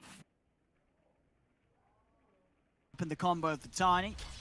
Turnaround potential will be there, and with these levels, now that lane becomes a lot harder for Whisper to show his face. Is it just me, or is that very little gold he just got? 176 for a solo kill on Whisper? I feel like it would have been more than that. It seems fairly low. Yeah, but look at the other kills we've had so far. They've all been under the 200s. But I know what you mean because of the farm he was getting. Yeah, I just thought because he was quite ahead inside the laning phase, so it would be big more, but it's not. GH getting ran down. Chris Luck, he's committing. That Fire Spirit's on him really now, wants though. this. Yeah, he's going to have to put the Shadow Dance to try. I don't think he's getting GH here. GH with some smooth moves around the tower, and they've lost K1. We're going to have the arena drop down. Miracle will have the cold feet kick in. GH and Kuro, they're still trying to hunt down Chris Luck. They're going to be able to find him here as Kuro, he's got spells to play with if he needs to. At the moment, just slowly right-clicking Chris Luck down, and there we have it. Another Acorn shot, and the kill is a success. Nigma taking out the three of them. I mean, Beast Coast, they're running at them. They're trying their best, just charging in. Nigma, they're being able to punish them. Chris Luck's courier dies too. I believe it was following him up toward that dive, so he walks under tower and just dies. Miracle with a quick response toward the top lane to shut down the gyrocopter as well. Haste Rune now on him for more aggression in this early game.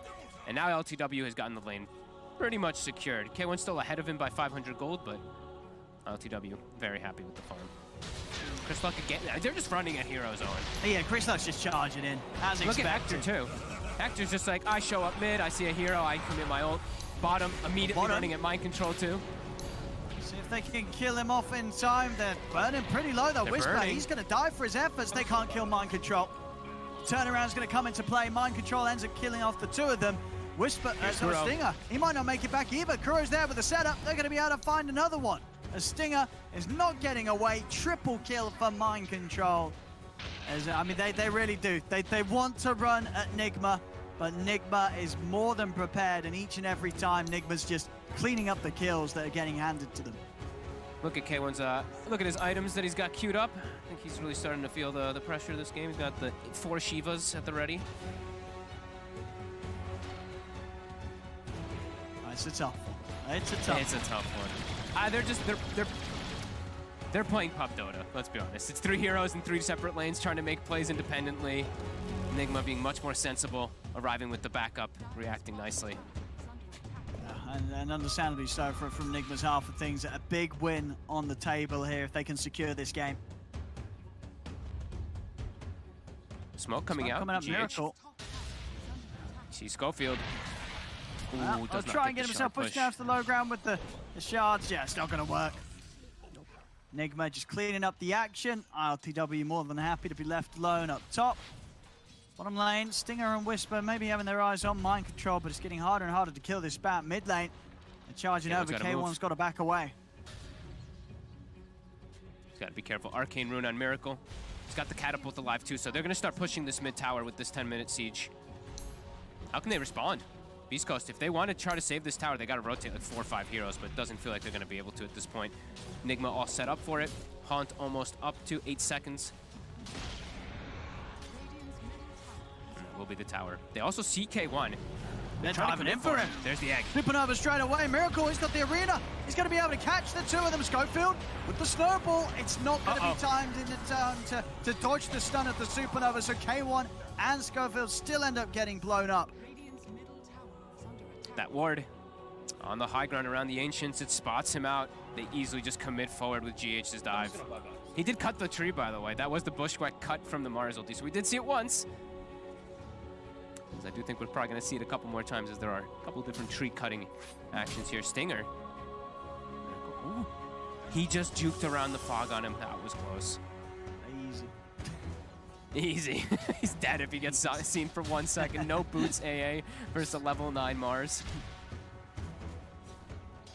Look at this deep warding coming out from it, Team Nigma too. No, I mean, no funny business. We see that Beast Coast is playing very separately. Nigma is not giving them any room at all. These 2 deep wards watching any of their moves before they can even set up in the lanes. And ILTW is just getting freedom. He's got the Chip Vest, he's got the Blade Mail, he's farming Ancients, the dream for a Spectre. And they want to go for Miracle. Have a pretty full combo coming in with the Ice Blast. Charge down as well, but he's got a haste rune good to go. The tree will connect. It's not going to be enough to push him below the threshold, though. As Miracle managed to walk it off. He's got the Possess Mask too, so he's got that extra healing. Just runs by a camp. We'll heal up a little bit with the Rebuke. It's going to be a little bit of slowness here. But 6k gold advantage, right? 12 minutes in. Yeah, with the Spectre. That is pretty great.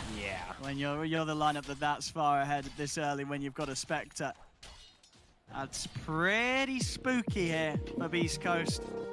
Whisper's got Blink, so he can still make a lot of action happen. They can kill pretty much anybody with the AA Blast on top. So they do still have that going for them, but Chris Luck is just trying to run at heroes, and it's just not working. He just wants to kill. He's trying to go he really for GH wants again. to kill it.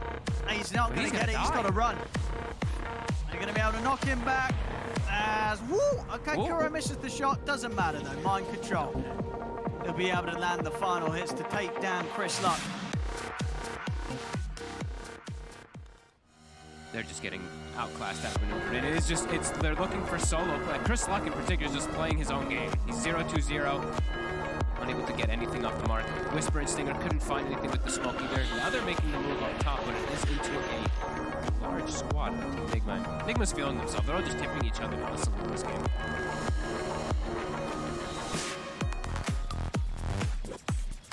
They're going straight back for action though, Beast Coast. Top lane, they want to get some kills. They just want to play Dota. He's so tanky though. This is 1600 HP Spectre. Yeah, Scofield kind of walks in and then starts to back up. Whispers in with a combo. Ice Blast coming in as well, but RTW's out the side of it. They won't be able to land the Ice Blast onto RTW. Schofield, he's going to go down. Miracle just comes and catches the entirety of the rest of the team in the arena. Horn is out. Beast Coast, they're probably going to lose everybody here. K1's down. Chris Luck desperately trying to run. The snipe comes in, the flame break into the shot there from Kuro as it's a team wipe. Enigma take out everybody. I think they're lucky to even get the Spectre in that trade. Beautiful arena. It's on, like you said, everybody. The AA Blast off the mark because the Spectre just moves out of it quickly. As this game's looking pretty over already, Owen. 7k gold lead, 20-5. Tough one. Top 3 net worths, 3 cores. Not seeing too great of methods of recovery for Beast Coast as they don't really have team fight in their lineups. They have two cores that kind of want to play the same type of style of game, the Slark as well as that Gyrocopter. They're gonna need some type of miracle. And he's on the other team. Hey. Cheesy, sorry. Be another little kill for Enigma. Kuro, he's revving up the shot. Boom! There it is. MLG 360 Rex, no scope. As the dive's in, they're ready for more. It's getting a little bloody here. Yeah. What can they do? Nah, Whisper's under a ward too. They might just go for him as well. Mind Control doesn't have lasso, but Miracle's at the ready with his blink and his ult. They're thinking about it. Whisper, he's chilling. He's chilling. Coming up into this jungle, that's for sure. Bottom. Chris Luck just wants his defusal done. He wants to play. Does he though? He looks like he's just still running at heroes. Yeah, that's true. Oh, Kuro. They found him. Spotted. He should go down here. They'll get Kuro. Beast Coast, they'll finally get a kill that they were hunting for, but now the counterplay comes in. Miracle's in with the arena. They've caught K1. As K1 goes down, Mind Control charging over on top of Schofield. Schofield will burn. Stinger also unlikely to make it out. As again, Enigma having a bit of fun there as Miracle buys his time, smashes him down with the God's Rebuke. 25-6, 9k lead. We're only 16 minutes into the game. But Team Enigma have certainly found themselves quite the fair share of kills here. They're just having fun. I think Miracle's gotten every power rune. I don't think they've gotten a single one on the side of Beast Coast. He's got either an Invis, he's got an Arcane, a DD. They kill the poor Hoodwink, of course, but they get turned around. K1's just getting no breathing room at all. He shows himself in mid under a ward, and they're going on him again. They are. Straight in. Oh, the tree gets cut from the Firefly. Oh, but Kuro's able to land the hit again. Some beautiful shots here from the Hoodwink. Kuroki making it look easy. It's mind control. They've got the horn and the lasso. They're going to be able to turn on a Whisper. They'll hold Whisper into play straight into the combo of Kuro with the acorn shot and the bushwhack. This is brutal. 11K at 17 minutes. Just continues to rise. Everything going Nigma favorite Stinger. He just can't do anything. He's just getting ran under his tier 2. Sick team, please, somebody. Chris wants to kill. He wants to kill someone. That's all he wants. He just wants one kill in this game. He's 0, 3, and 0. Oh, no, yeah, it hurts. You want to get at least one kill here as the Slark. It doesn't matter if you want to kill something. But around him, it's his teammates. They're the ones that are getting killed. Schofield down again. K1. The cooldown. Maybe they could kill the egg. Or they'll be able to spear away K1 here. Pounce down to the sniped. Whoa, Kuroki. Hey, but Kuroki does die, but of course getting the shot off onto Chrisluck before he does. Whisper. He'll be okay. Oh, Chrisluck, he can't get a kill. He really wants one. He wants to kill. Come on. I think everybody right now should be rooting for Chrisluck to at least get a killer assist. You don't want to be that mid-Slark that ends the game without a killer assist. That feels bad. That really does. I don't like having 0+ agi at all. He hasn't even been near a kill. Hurts. That is really sad. Yeah. That is painful. Even the people out there that really hate Slark because they also feel bad for let him have a stat. Let him have a bit of agi. Just one. 30 kills, 19 minutes. GH almost has refresher. Game is just getting more and more difficult. Chrisluck.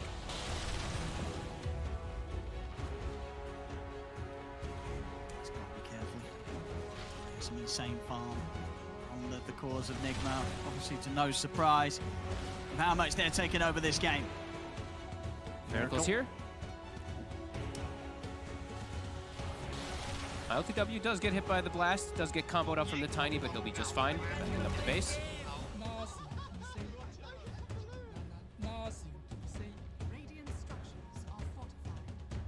And K1 does finish up an item. So BKB is finished for the gyrocopter.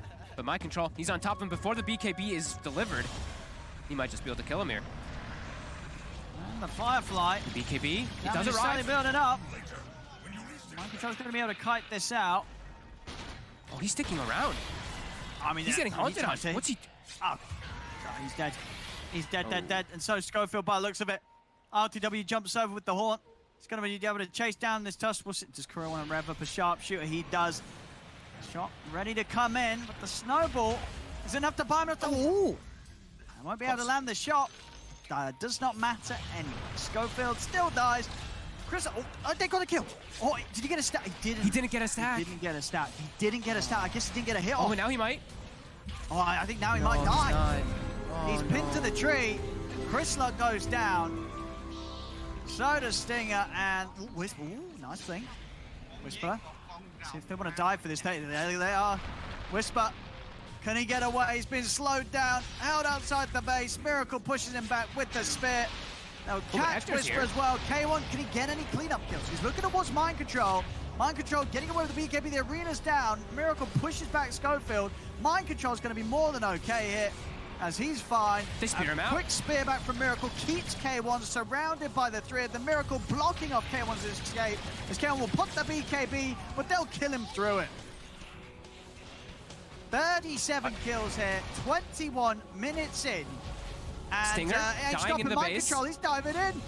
I mean, surely Mind Control dies for this. He's going to die for this. And Chrisluck gets his agi. Chrisluck gets his Jody. He got one. There we go. Oh, all is right in the world. He was able to get some action, Chrisluck here. One permanent agi. There we go. So whatever happens, at least the game is not going to end with 0 agi still. So that's a little sort of silver lining here for Beast Coast. Kuro. Whisper's still going to be able to take him out. That's a lot of gold. Chrisluck. Oh, Chris. Shadow Darts and get away from this one. ED rune available as well at the bottom of the river. A wyvern's breath. Yeah, he's going to be able to grab that for himself. Let's see if he can make moves with this. This DD could be Allow him to get something done. He's running in, RTW. Oh my goodness, yeah, as soon as that Mantis popped and Desolate damage starts to come in, he has to run. GH is in, burning him down with the Sunray. Chris Luck, he's gone! As he's dead. Whisper, also very dead they're here. toying with their food. They're toying with their food. It's a rough one. It's a rough one here for Beast Coast, no doubt about it. 12 to 40.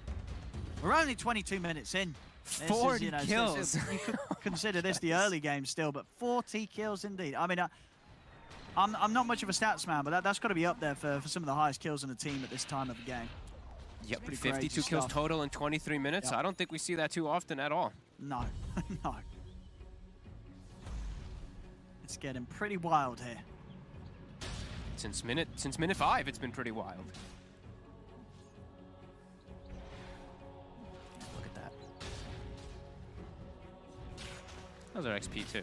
Whew, 20,000 experience lead also at the 23-minute mark. You don't see those numbers very often. Into the Roche. Yeah, that's huge. Absolutely huge. What's the individual level differences looking like? What we got? Lowest level at the moment is poor old Schofield down on level 9. Closest on Nigmas is at level 13, so Schofield not having a fun time here. 12 deaths on him. Time for the smoke up, though. Yeah, you got to give them credit. Beast Coast, they are not letting this one pass. They're giving it their all.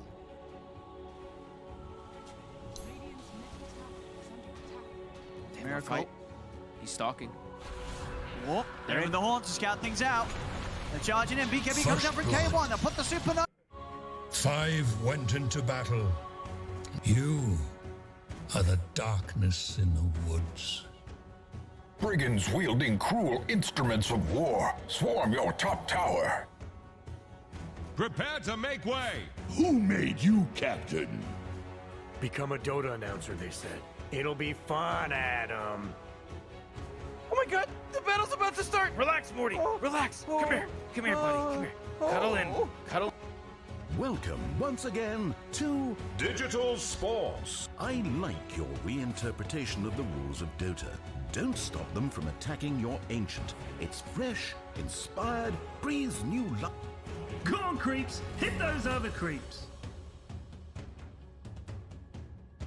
Dire's structures are cunningly fortified. First blood! When beggars die, the moon doesn't care.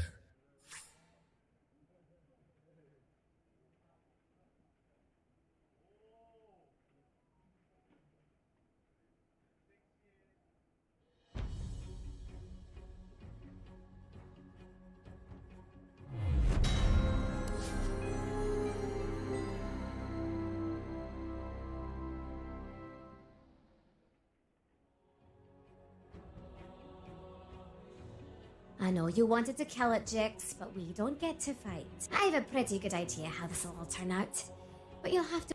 Desire for slaughter stirs unabated by the monstrous size has no intrinsic merit unless inordinate. Prepare to make way! When did the enemy's top tower fall? Pay attention!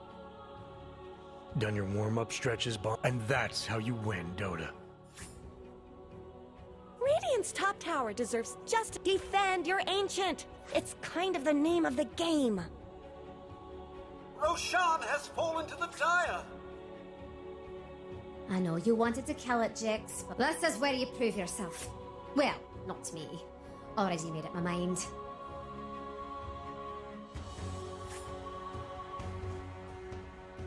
Rampage! Oh, I see. You're letting them think you're helpless. Remember, the goal is to have fun.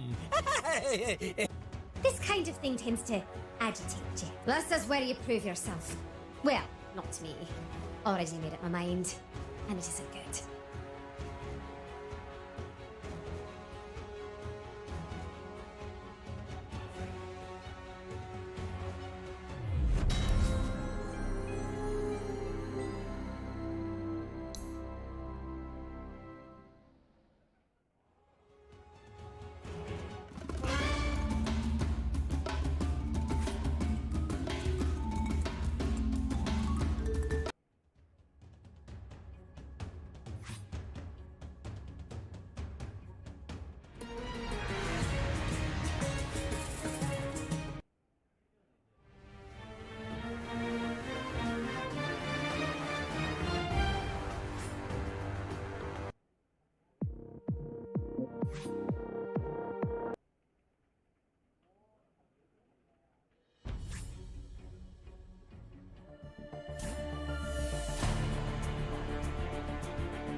Tidehunter.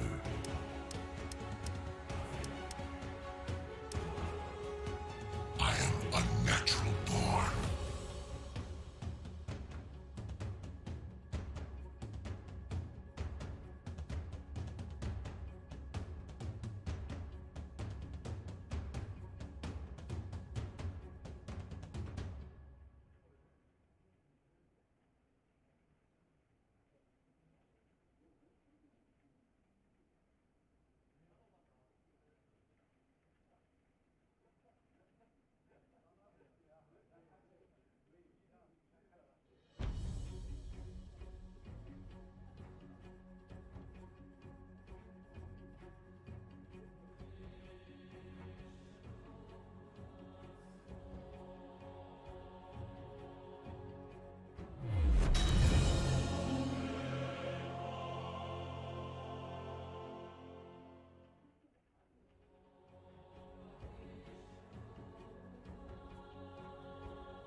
Terror steals across the land. Oh, it's the Juggernaut. Beatty and Mortimer. Dark Reef Rising.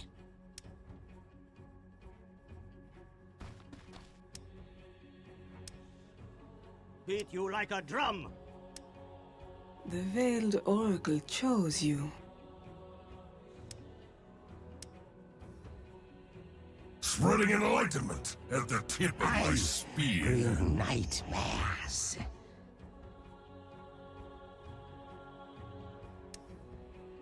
By the power of Gorus. Like a promise of revenge. Terror steals across the land.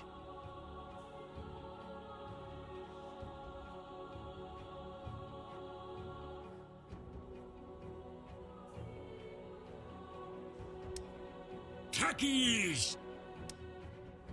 Riki here. To the narrow maze. To those behind, rally! To those ahead, kneel. Taming me! Strong medicine.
Ohio, Dota viewers. This is AniMajor. On the grandest stage of them all, we have the best teams from each region competing for fun, glory, and a solid batch of DPC points. But what is DPC? Dota Pro Circuit is a series of leagues and tournaments that can simply be called the Road to the International. First of all, we got 6 regional DPC leagues. Each league is divided into 2 divisions. Teams from the lower division are trying to climb their way to the upper division, while teams from the upper division are going through weeks of matches to advance to the major. 3rd and 4th places from the following regional leagues, China, Southeast Asia, Eastern Europe, Western Europe, will compete in round robin best of 2 for the last 2 slots in the major group stage. That's what we call a wild card. Top 2 teams from each region go to the group stage, where they're going to brawl in round-robin best-of-2 format to advance to the playoffs. Top 1 team from each region comes directly to the playoffs of the major. They will have to fight in a double elimination bracket in a best-of-3 format to get to the grand finals. The stage will be set for the best 2 teams to clash and their skills to be tested in a BO5 series. At the very end of the circuit, top 12 teams ranked by the DPC points will be directly invited to the International.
A wise man in chat once said, if Sumail has 1 million fans, I am one of them.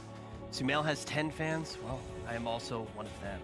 If Sumail has no fans, it means I am no more on the earth. If the world is against Sumail, I am against the very world. And at this time, those words ring very true. I think that this is going to be one of the most exciting matchups that we could possibly have to end a group matchup. It is going to be Sumail going up against a team where, I mean, he was able to bring EG a TI win. Now the question is EG going to be able to win this entire major, or is Sumail going to be able to just give that one last push to himself to be able to actually compete against him a little bit later on in bracket play? Yeah, this is a huge match. I've been looking forward to this all day. Liquid need a win, otherwise they're out. If they win 2, they're just straight through. They have a shot to fight for their own TI berth. Nobody wants to play against OG in the qualifiers. It's a scary place to be. Yeah, and this is not major grand finalist EG, and this is not Liquid looking in top form either. Both of these teams, I think, have been suffering a little bit at this tournament. Neither one of them looks to be their absolute best, but I would say that both of them have learned from the start of their group stage. Yeah. How much Liquid has really learned, I'm not sure. I mean, the only really thing that I feel like they've learned is that Templar Assassin is really important to them, seeing as they haven't had a win without Templar Assassin this entire tournament. Well, you talk about suffering, and if this was a competition on who's suffered the most, I think Liquid would definitely be winning the entire tournament. So I think that, yeah, EG's definitely had some hiccups. But when we do look at Liquid, it has been a very tough road. BSJ, do you think that they have not only the ability to split this series and get the tiebreaker, but all in all, just get through right here and get a 2-0 against EG. Yeah, it seems like yesterday they started to just adjust more to the meta and copy what other teams are doing. So I'm down for Liquid to just do their best Bulba impression, playing up against EG, see what other teams are doing well, and just steal it for themselves and make it work. I think they can make, they all have incredibly high versatility. I don't know why you necessarily have to practice some of these heroes, like TA, they stack. Like, that's what you do, you stack, and that's Liquid's bread and butter. So I really like if they can abuse Broodmother, but they're not going to get a late Broodmother against EG like they did yesterday. Yeah, and look, I love Liquid, all right? Like, Sumail's my boy. I got a lot of love for pretty much all the players on the roster, but they've looked very bad at this tournament. They 2-0'd Beast Coast, but we just saw them play. They were a bit broken even yesterday, and they did it in what, like, they won with TA Brood, and then the next game they somehow get last pick Broodmother again and win. And Beast Coast represents half their wins at this tournament. Spirit represents half their wins, right? Yeah, Beast Coast was a 1-1. Yeah, Beast Coast was their initial series that they did 1-1 against, but it's okay. I mean, in your head, though, those two teams are similar. He has the iPad right in front of him, too. We literally got him an iPad. We got the guy an iPad. Can we get a charger out here, maybe, production? Is it not charged? I'm trying to figure out what's going on. Everything I said, except they played against Spirit. Yeah. I'm sure you're cheering for Liquid because you've looked about as rough in the tournament as they have. Comebacks for everybody. Redemption is possible. Yeah. Oh, yeah. Redemption definitely is possible. I mean, it truly is, though. In this series, redemption is possible. And I felt coming into this tournament, just looking at Sumail's journey, you get an incredibly clutch player in Sumail. Liquid's been a team that I've definitely been a fan of for a long time. It's been cool to see this roster grow, and even before the DPC season to get to watch this team. And now with the addition of Sumail, it just felt like the end of this wild journey for him ever since he left EG, like just trying to find a home, and this one made sense. So to see it end here in this tournament would be a little bit sad. Yeah, and the sad part is that he's easily had the best performance of anybody on Liquid. Right now, it looks like the rest of Liquid is literally an anchor around his neck, and he's trying to carry them to victory. Why the hell do you think they're picking Templar Assassin every time? It's one of the best mid carries that they can put Sumail on and say, please. I don't know what's going on with Liquid, but it looks like that every other player has just lost their confidence, their mojo. I watched one clip of them ganking a Mars with a Darkseer and an Earth Spirit. Koikfa missed the wall. Taiga missed the roll, missed the kick, and missed the silence all in one play. And I'm like, we know them as a stylish, team-fighting, like skill-based team. I talked about their drafts a little bit, but they're actually just off. Do you remember some of the flashy shit they pulled off? It was actually the last time that I actually got to sit next to you on a panel was right after that crazy Dark Willow play. Oh, God. Absolutely insane. That was what, DreamHack? That was the major. That was the DreamHack major. Yeah. So, I mean, you look back and, yeah, that's what this team is known for. That's why they were fun to watch. And it just doesn't feel like, it feels like the two teams that had lost their identity the most throughout this tournament was them and Beast Coast. It just felt like they weren't able to live up to what their identity was. And look where Beast Coast ended up. The question is Liquid going to join them? Keep in mind, they came through second place out of the European DPC. Like, they didn't. I mean, not a very strong region, though, right? True. Arguably. Disclaimer. I love that Sumail somehow, even though, as you said, he hasn't found a home, I would never give you that question, by the way. the strongest player on his team. But I would agree. I just think everybody else has looked a bit off. Mickey, to me, is the biggest standout, just because I think that if you watch him play and perform over the last couple of years, he was the guy always trying to get poached. Like, every single season, people are DMing, emailing Mickey. He didn't read him, trying to get him on his team because he's been a superstar. And he hasn't looked like that since. I think they lost a couple of games. You were talking about the BKB mistimings, like just weird plays we don't see from him. So, okay, everybody's off. Let's say everybody's off. Sumail maybe feels a little bit consistent, kind of feels like your anchor. Does that mean that they are completely dependent on that TA? Or is there another thing that you can try to do if you're Liquid to make sure that you can let Sumail put you in the backpack? In their current form, yes. It's Templar Assassin, it's Morphling mid, it's those kind of heroes. But that being said, we know Liquid can be a high execution team. That's the way they draft. They draft for, okay, when we play our absolute best, this is how the lineup's going to unfold, and this is what it's going to look good, right? Should they draft in that form right now? Should they draft like that? I mean, when you're facing elimination, I'm not sure, but it depends on what you're looking forward. Are you looking forward to just survive in this group stage and then, just get bonked out of the playoffs? Or are you looking to be able to return to a form that allows you to be able to place top 3 at majors, win points here at the major? I think personally they can't rely on Sumail to carry this game because the point of them being here is about going to TI, getting enough points to go to TI, and surviving this group stage. Even if they manage to pull it off here, off of Sumail carrying them, they're gonna get bounced out almost immediately in playoffs. The question that comes to my mind is if you have Sumail standing in like this, and we're all praising him for looking so good, and the rest of his team not necessarily stepping it up, is there potentially something about the team dynamic that Sumail's altering that makes everyone else perform worse? But the thing is, they looked great in the DPC. Like I remember talking to Sumail, just like impressed because I didn't know how hard he had been working. Like I love Sumail and I want to see him succeed. And he showed up and was just crushing people. We had Insania say, yeah, he's the best mid player I've ever seen. And Koif was like, yeah, I agree. And Koif had been demoted to off, not even demoted, just shifted because they have Sumail.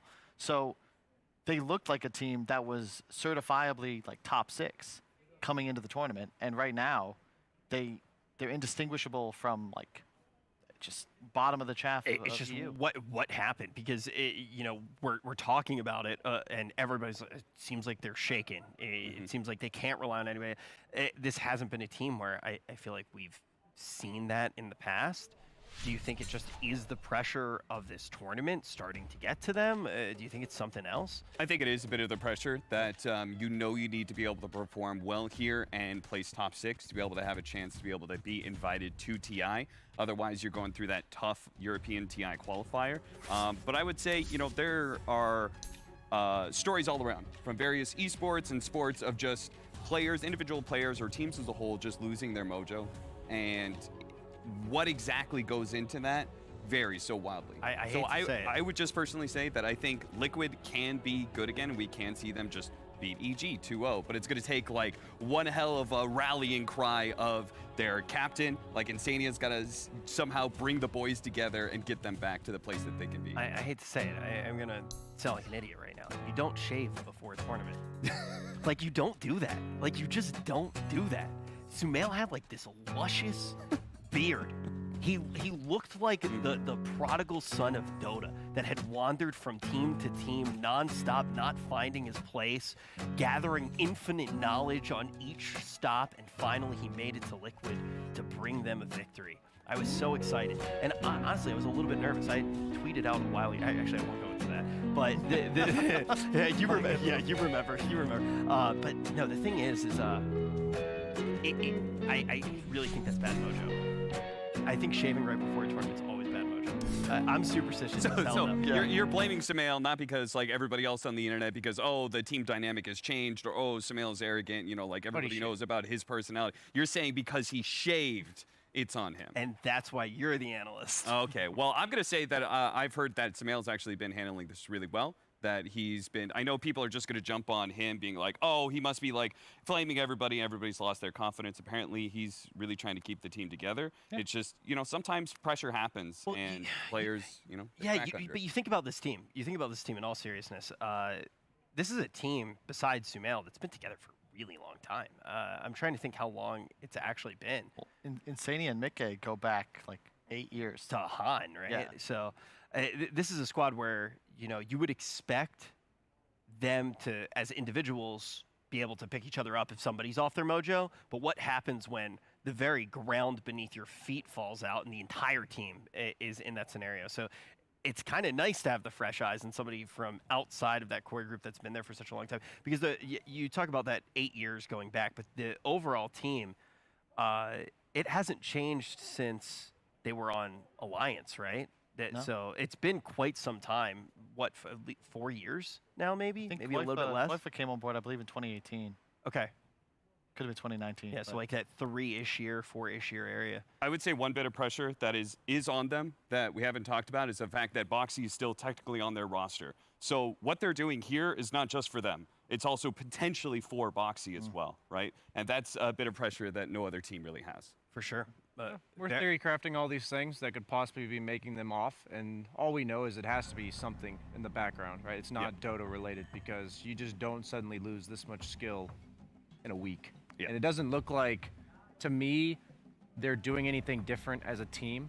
Like the macro game looks very similar to me when I've watched their games, and they're farming the map just like normal, and then suddenly they choose to take a fight that just makes no sense. And that just isn't like Liquid. Yeah, and the crazy thing is we are getting into this draft, but even with like Beast Coast, for example, it seemed like they were off. They didn't fully understand what they needed to do to win the tournament, and you could see it a lot in drafting, but for the most part, they were still going out. There weren't that many moments where you were like, wait, what the heck is going on here? You know, Hector was still playing his game. He was still farming like an absolute madman, getting fat, but when you look at some of the things that have happened with Liquid, it just feels like there is something really wrong. And the question is, can they string together a 2-0 here? Because that can all be forgiven, right? You can get that momentum back if you get a 2-0 here. Even if they tie it up and they go to the tiebreaker, they can still keep the dream alive, but they need to take one game off of EG. Yes, EG has not looked perfect, but they have not looked bad at all, and they know that Team Liquid has looked bad when they haven't had the TA in their hands, so they're going to be able to ban that out EG looks quickly. like a team that's already secured TI in a very tough group stage. Yeah, right? I agree with that. It's like they're not performing their absolute best, but their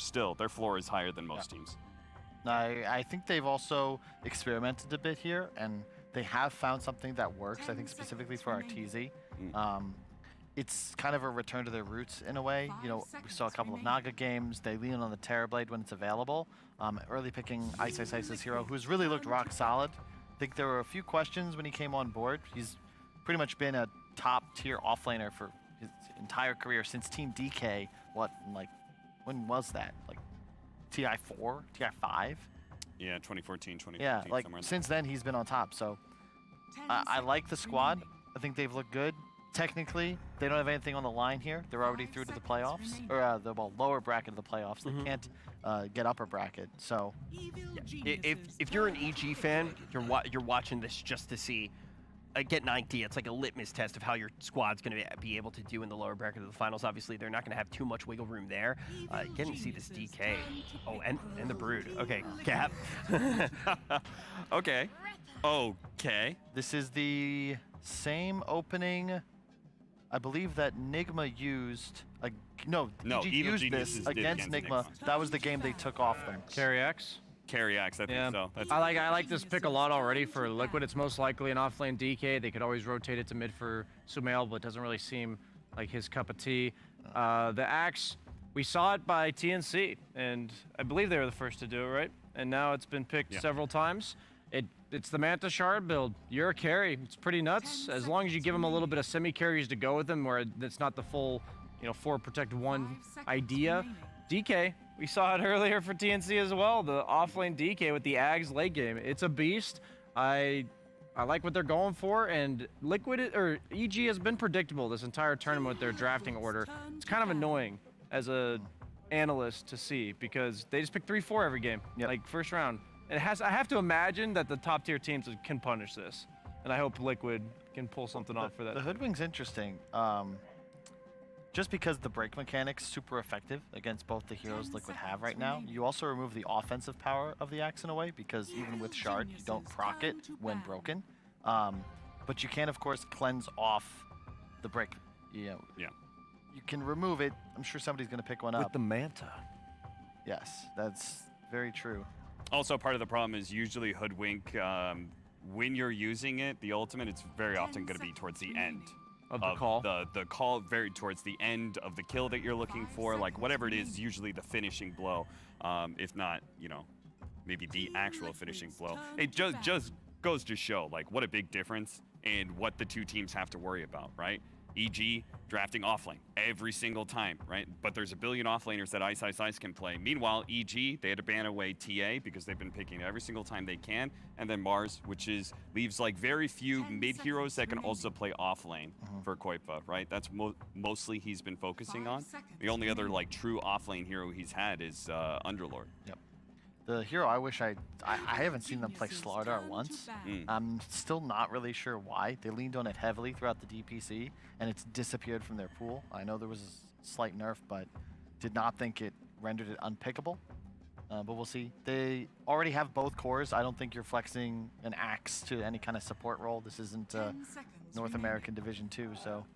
I think Slardar is too much about He lacks tower pressure as an offlaner. I think every offlaner right now has immense dive potential, and the fact is Slardar waits about 15 minutes to be able to really have game impact other than the lane, and that just doesn't seem to fit this meta, because if one team has significantly more pressure on their safe lane than the other, it just opens up the map, and by the time Slardar wants to do something, it's already too late.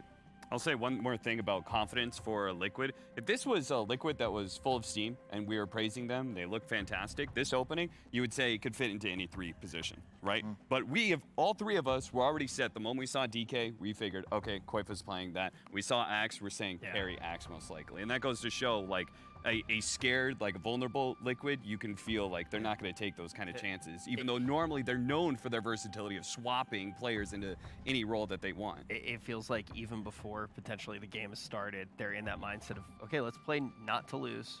I mean, maybe it will. Maybe if they surprise us, we'll with find this out very versatility, quickly. right? It could be, okay, Liquid's maybe got a little bit of confidence back. And I really like just also looking at the second phase bans, you know, Liquid, Naga, Terrorblade, Ursa, those are all our TZ heroes. EG, Morphling, Lina, probably looking at a final Sumail hero to take out of the pool. Like Leshrac or something, Yeah, but you know, Sumail versus Arteezy, this is a story that's been discussed many times. I don't think we've seen these 2 players up against each other since what?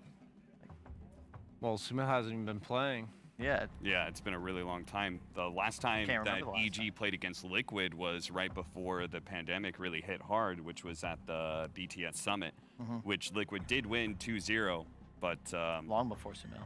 Yeah, that was long before Sumail joined the roster. It was actually just such a long time that we just didn't see Sumail play as well. It felt like ages. I wouldn't mind a save for Liquid, or some serious counter initiation. Like Warlock, Oracle, both are Insania staples. Gives you a hero that stacks decently. Phoenix would be fine too. It goes well with the Axe in game. And it's not necessarily a save, but the Sunray behind is enough maybe of a deterrent. What about an Enchantress? I think Kuro's put on a clinic with the hero. I don't know about against the 2 supports. It'd be nice in lane, but I don't think Tiger could play the map the way he usually does. I think he would just die. But I wouldn't hate it. I think Enchantress is a really strong hero. And I would want more answers against Broodmother, which I don't think Enchantress really gives you. Like an Insania hero being like Grimstroke is one of the go-tos against Brood. Grimstroke, anything else on that list of potential answers? You don't think the Axe is enough? I think it's good enough for lane, yeah. I just think the Axe usually goes Manta Blink. I think it's worth considering to go Blink before Manta just because you're against Brood. You see the spiders, you blink on them, kill them all. He might do it, not sure. I just always think that you want to be able to have a support answer as well. Or maybe one of your other cores that answers it. Just so your carry in this case has the freedom to be able to move around if he wants to. There's the Phoenix. Axe Phoenix. Yeah, pretty standard, just not in the way we used to see it. The nice thing about Axe is super high base HP regen and then rushes the Ring of Health. I was talking about how that's the dream of any carry hero in Dota ever, is to just be able to rush Ring of Health and hit creeps. And Phoenix, usually considered a pretty greedy 5 position, I would say is not going to get punished because of the nature of the Axe versus Brood matchup. And we already have the Razor, most likely safe lane? Yeah, I would think so. And DK? It's open, right? Because if they get a favorable matchup mid, or perhaps, you know, maybe they put Sumail on it, right? And they prove us wrong, then the Razor just swaps it up. I like this style from EG. We haven't seen it too much in this tournament. This is what I was the biggest fan of when they played during the last major. Arteezy on a Razor, on a Bloodseeker, something that's more active, shaded towards a 2, and they ran more of a tri-core that Ice was then freed up to have more of a farm priority moving into the late game. And I love this here because you already see 2 melee cores. Lane matchup almost guaranteed to be favorable. Brood provides your tower pressure, so Razor is free to just kind of dominate lane and then just move around the map. Kind of, you don't need him to do anything other than be an anti-carry. Is he really an anti-carry though this game? Because Axe does not really rely on normal right clicks to do the carrying. You know? Yeah, and most likely, like, Sumail is whatever they're going to pick is something that Razor can't interfere with as much. Yeah, I was thinking something like Puck for a little bit of mobility and catch for Team Liquid, but the fact that they have the Lion, I think that's why EG did pick that 3rd. I don't like EG's draft. It's like it's 2 squishy range supports, a somewhat squishy carry, the Razor meaning burstable is what I mean by squishy in this case, and Enchantress can be incredibly disruptive because they don't have natural rotators on EG. And Enchantress, you can just be wherever you want. I usually like the 4 Enchantress because the way Taiga plays it later on is more as like an information game, but in the early game, he's just invading the opponent jungle, constantly threatening both top and mid. So as long as you can't see him on a ward, you have to play much more defensively. It makes it really annoying for Razors to ever... Like, if you're a Razor, you're thinking to yourself, if Enchantress is missing, she may be here at all times. So I don't want to link this DK if there's an Enchantress right there who's going to enchant me and maybe turn it for a kill. So yeah, well, it's disruptive. EG's lineup's predicated on winning its lanes. Like, we didn't like it. I think we were even working together during their series against Nigma. And that was due to the fact that you don't really see how they win a game. 10 seconds And then you watch it play out. They've eaten 3 tier 1s by 12 minutes. They're up by 3K. Broodmother has the entire enemy jungle controlled. Razor is an item ahead and just running at people. It's true. And you're left with nothing to do. Liquid, they need more items. They have to hit a time, and they need blink daggers. They want to have team fights, but you'll never get those if there's a Broodmother constantly ratting one lane while Razor and Lion run at the other and Hoodwink hides in the trees. Absolutely. What are we looking for here to round everything out, Cap? Well, we're going to need some sort of mid laner for Sumail that isn't totally countered by Razor. Leshrac was like the go-to for them for when they first put Sumail onto the roster. That's already been banned. I mean, so many mid laners are gone at this point. They can't do the Wind Ranger that they've done before. They banned the Puck themselves. Queen of Pain? I was thinking that, but man, Queen of Pain is... That hero reeks of desperation. 10 seconds Like, remaining. It's a hero that is only picked by very confident teams that are winning consistently, or by squads that are just like, well, we need a hero in this archetype. All the ones we'd usually pick are banned, so we'll just pick Quad. What about Batrider? That's a flex hero. It could go off lane or mid lane. Okay. So it could and it matches up really well against the Razor. Wow, they banned the Queen of Pain. Dude, if Sumail plays it, I'm not saying he's not high skill enough. I just don't know if he's practiced Batrider this patch. This is a sick Batrider game. You can hunt the Hoodwink in the trees. Gives you somebody to kind of run around the map, take the dangerous farm with Boots of Travel. They do need something that's like super active, right? Because we've seen this Axe. It's such a slow build-up, and the DK doesn't give you any damage. So that's a pick. So in a 1v1 against Razor, especially with the earlier rune spawns nowadays, like SF is favorite in that matchup. Yeah, they're not going to put Razor mid. No, definitely not. And that is much more damage output. My fear with Bat was that ultimately EG just win in the late game because they have overall last pick. They pick some sort of hyper carry, and that's game over. But now, Liquid are in a position where they have such an insane BKB timing. I just love the SF. Ooh. Oh god, and EG took it. Oh, it was a very good Batrider game for Team Liquid, and apparently it's also a really good one now that I'm looking at it for EG. 2 strength cores with no innate dispels. SF will be highly gankable with just a single stun from either of the 2 supports of EG, and neither of the 2 supports shut down Batrider, so I was leaning towards Liquid, but now you've suddenly got a Razor against DK. You've got a high kill threat in the mid lane. You're going to leave your Broodmother alone. I think the recipe that Kyle laid out there earlier, it's a very strong likelihood of happening. Yeah. I love the bad from EG. You still have a really nice timing of Liquid if you get your BKBs online, but the guy to watch here is actually going to be Fly on the 5 early Lion. game with either the Bat or the Razor finding kills. He's very active. I expect him to do the same, and him linking up early game with either the Bat or the Razor, finding kills, and really just dominating lanes. That's the secret for EG to take this game, because if they let it stay even and Liquid get a huge fight around Roche with BKB timings, maybe a blink on the DK and the Axe, like then things get really dicey because EG's damage output kind of falls off. I think for Liquid, obviously Sumail in his last pick with the Shadow Fiend, but the 2 supports I think are super important with this. We've seen time and time again this archetype of drafting this offlane DK pickup. You have to have your supports outputting damage. Both Phoenix and Enchantress, they need a huge amount of levels. They need a lot of experience to be able to output that damage for you. So if they don't have that, then it's just going to be the SF by himself, and that's not going to be good enough.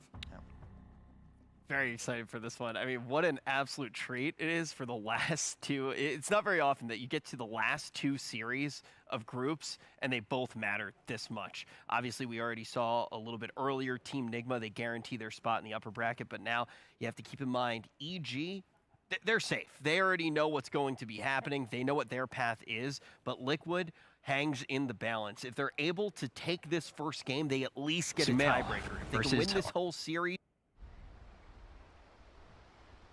Thank you very much, panel. Suns fan here with Cinder. We made it back to the A stream. High five. Hello. Great to see you here, young man. This is going to be, as the panel talks about, an extremely hype match. Liquid versus EG. I mean, so many different storylines, but probably the most important, the standings. Liquid have to win 2 to ensure themselves to continue on in this tournament. If they draw, there's going to be a tiebreaker, and if they lose both, donezo. Thoughts? I mean, in a way, it's nice to be in a situation where you're in charge of your own destiny, right? The really grueling moments are the ones where you've underperformed the tournament and you get to the last day and you need other teams to do really specific things so that you can get a second chance. Now they can take it into their own hands, and hopefully, based on what happened for them yesterday, they've learned quite a lot, I think, along the way. They had to take some serious beatings. Oh God, there's a first blood! Unbelievable from far away as well. Look at that zoom action. Beautiful. Sumail ends up netting it for himself, which of course, you know, I mean, he doesn't have his passive yet, but either way, amazing to get for your mid laner. Yep, great start. He's one of the best heroes to get first blood on. This is already assuming that the lane gets to play a little bit in isolation in the start. I would say Shadow Fiend has a good laning stage against Batrider for the first 2 or 3 levels, and then it gets really hard. So being able to have a bit of a head start might actually end up flat out winning him the lane. That's a really big deal here. We've seen Abed have some standout performances on Batrider for EG across the last year, and this is the game. This is the kind of game that Batrider can really dominate if it has a free start. So good for Liquid to get that first blood on Sumail. Yeah, I mean, obviously I covered the NA DPC, so I've been anxious to see some NA DOTs coming onto the stream.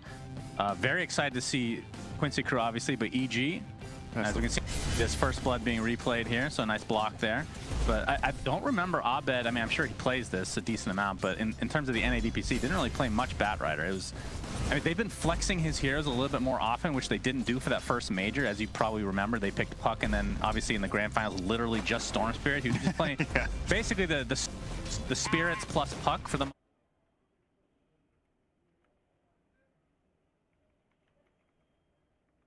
positions, which I think is obviously. I do think he.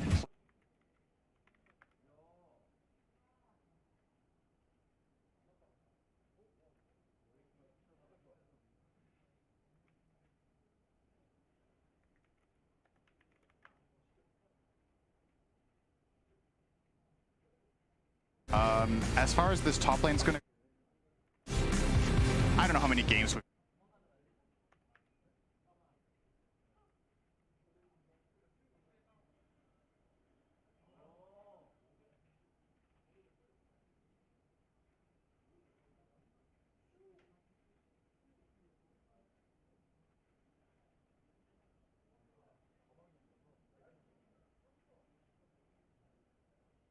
See whether Mickey and Insania can shut down Size enough. Of the safe lane heroes to have, I mean, Axe has been, you know, he's been promoted from off lane to safe lane a lot of these games.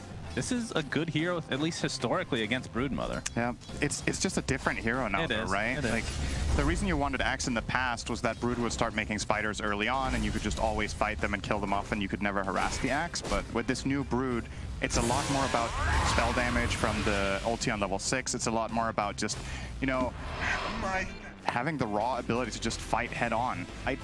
I still do think Axe is pretty good. Like you said, he should be able to at least stand his ground, but whether he can just bully out Ice, I wouldn't be so sure. I think this is still a lane that Brood will farm in, and so far he's got...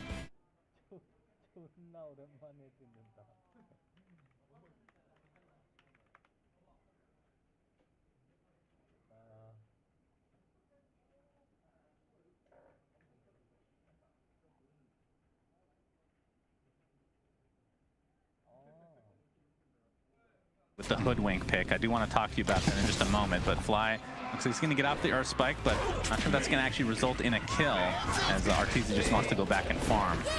Ice though, all right, the Hoodwink save. Nice bushwhack there, but Ice is going to get bursted down by Mickey and Insania, it looks like, although they need one more right click. No, the Battle Hunger's there, but the health regen from the webs is helping. It's not going to help enough, though, so down he goes finally, and yeah, So essentially all the lanes are being lost right now in terms of EG's perspective, at least by a little bit. But back to the Hoodwink. This is a hero, again, North American Dota. They pick pretty consistently. It's looked okay at times, but a lot of people like yourself are not big believers. What are your thoughts? Position 4. I think position 4 on average is going to be the best role for the hero. I'm usually a fan of laning with a hero that I can set up kills with, because one of Hoodwink's biggest strengths is the early levels. Like level 3, this hero actually outputs a lot of damage. You have a pretty good stun in that lane. Similar to Treant Protector, there's just areas of the map your hero is just flat out worse in, right?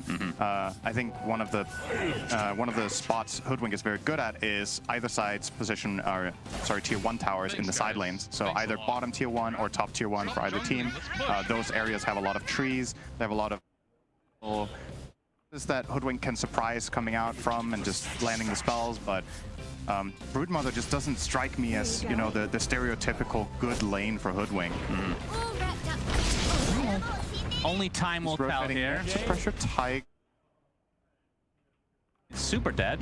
Abed ends up getting the last hit for that one, and that is much needed, as we can see from just the CS alone. 11 and 6 for him. As top lane, we're seeing the Berserker's call. Now that the Hoodwink has rotated over, Liquid feels very free to try and get this kill. It's ticking out very slowly. The Fire Spirit didn't hit there, but it didn't really matter. Enough was already there. But Sumail getting chased down by Abed now. A lot of stacks with that Firefly.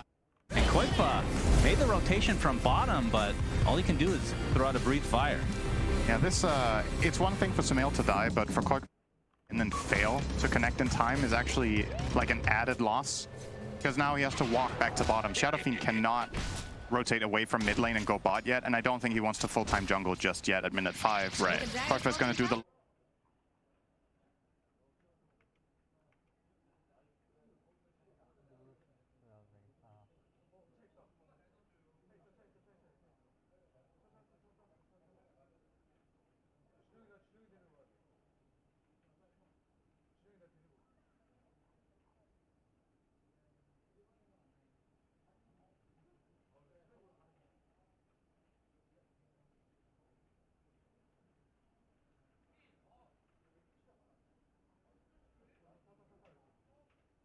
Kills in a row onto Sumail. Now the Acorn shot top with the right clicks of Ice, but the Berserker's Call is going to keep him alive a little bit longer with the extra armor, but it's not to be. Finally a return kill in the top lane for EG, as this lane was definitely going in favor of Liquid until then. Oh, and Arteezy making a really fast rotation here in top into that static link with the Hoodwink setting things up, and a double kill for Ice. So you talk about how important this is from both perspectives in terms of the Brood getting off to at least some sort of a start where you can snowball. Now it's looking a lot better.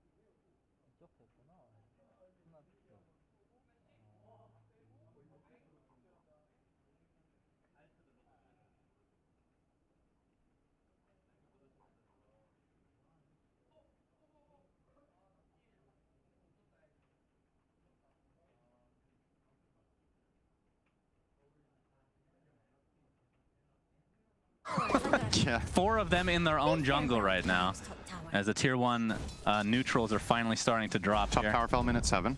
Yeah. So par for the course for Brood. Indeed. So it begins. Level 6 is going to come up, and this is where, you know, a lot of heroes at this point are just like, okay, I'm never going to lane here anymore. Axe can in this game. I think Dragon Knight kind of doesn't want to. Phoenix is one of the better supports to do this, actually. Not really because it's good at killing spiders, but because it's a hero Brood can't really kill. The Icarus dive distance is too far, and even if Brood does manage to chase down, you still have the town portal. So you can at least stay afloat if you want to, but I think the ideal play is to somehow plant Mickey up here. But again, with the new Brood, you could kill this Axe with +1 or +2 supports. So even Axe will not be fully safe in this lane. Just the raw magic damage with the Bola, with the probably 2 charges of ult if the fight is long enough. See Crit gonna start here. Yeah, just trying to be... Doesn't care about spiders so much. Yeah, that's... I mean, Crit is level 5, though. He's doing quite well for himself right now. As Abed getting chased out of the mid lane for now, but looks like Koikwa is going to come around the other side with that Dragon Tail. That's going to be a very swift kill in favor of Liquid. Now Crit has to get the hell out as Koikwa applies some pressure to that tier 1 tower. Meanwhile, Arteezy still in the enemy jungle. Mickey attempting to TP out. Static link damage, not quite enough. And with this, Liquid going to decimate this tower. I'm not sure if they can get the full. It's going to get to at least about half HP. Life level 6. That is very true. That is a problem for Sumail, who's going to die now. Look at just Sumail! in that tower himself Sumail right is now. dead. That is another death requiem for Sumail. That's 3 deaths for him already at the 9-minute mark. Not something you're used to seeing for him. And Ice, like we saw, just soloing this tower. And I mean, there's no Axon nearby, so they can't really do much. Attempt to deny. Good. It's not going to happen. Okay, so we have cast this game 5 times this tournament. Brood takes lane tower, Brood takes mid tower around minute 10, and now Brood takes this jungle. So yes, let's talk about, from our experience of watching this game, what the other team usually does and what they should do. With the heroes they have, nobody can really enter Brood's zone right now unless it's like a 3 or 4 man rotation, because Axe is also susceptible up there. So I think what Liquid should be trying to do, which they were trying, was to get that mid tier 1 tower.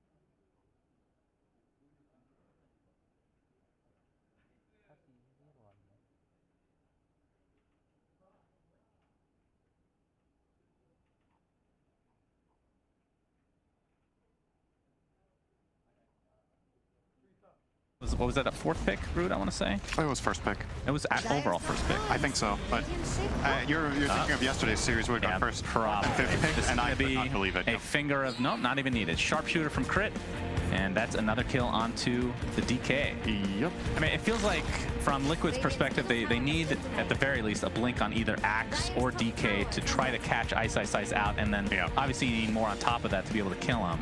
But I feel like a lot of the damage is already done. I mean, look at this thing.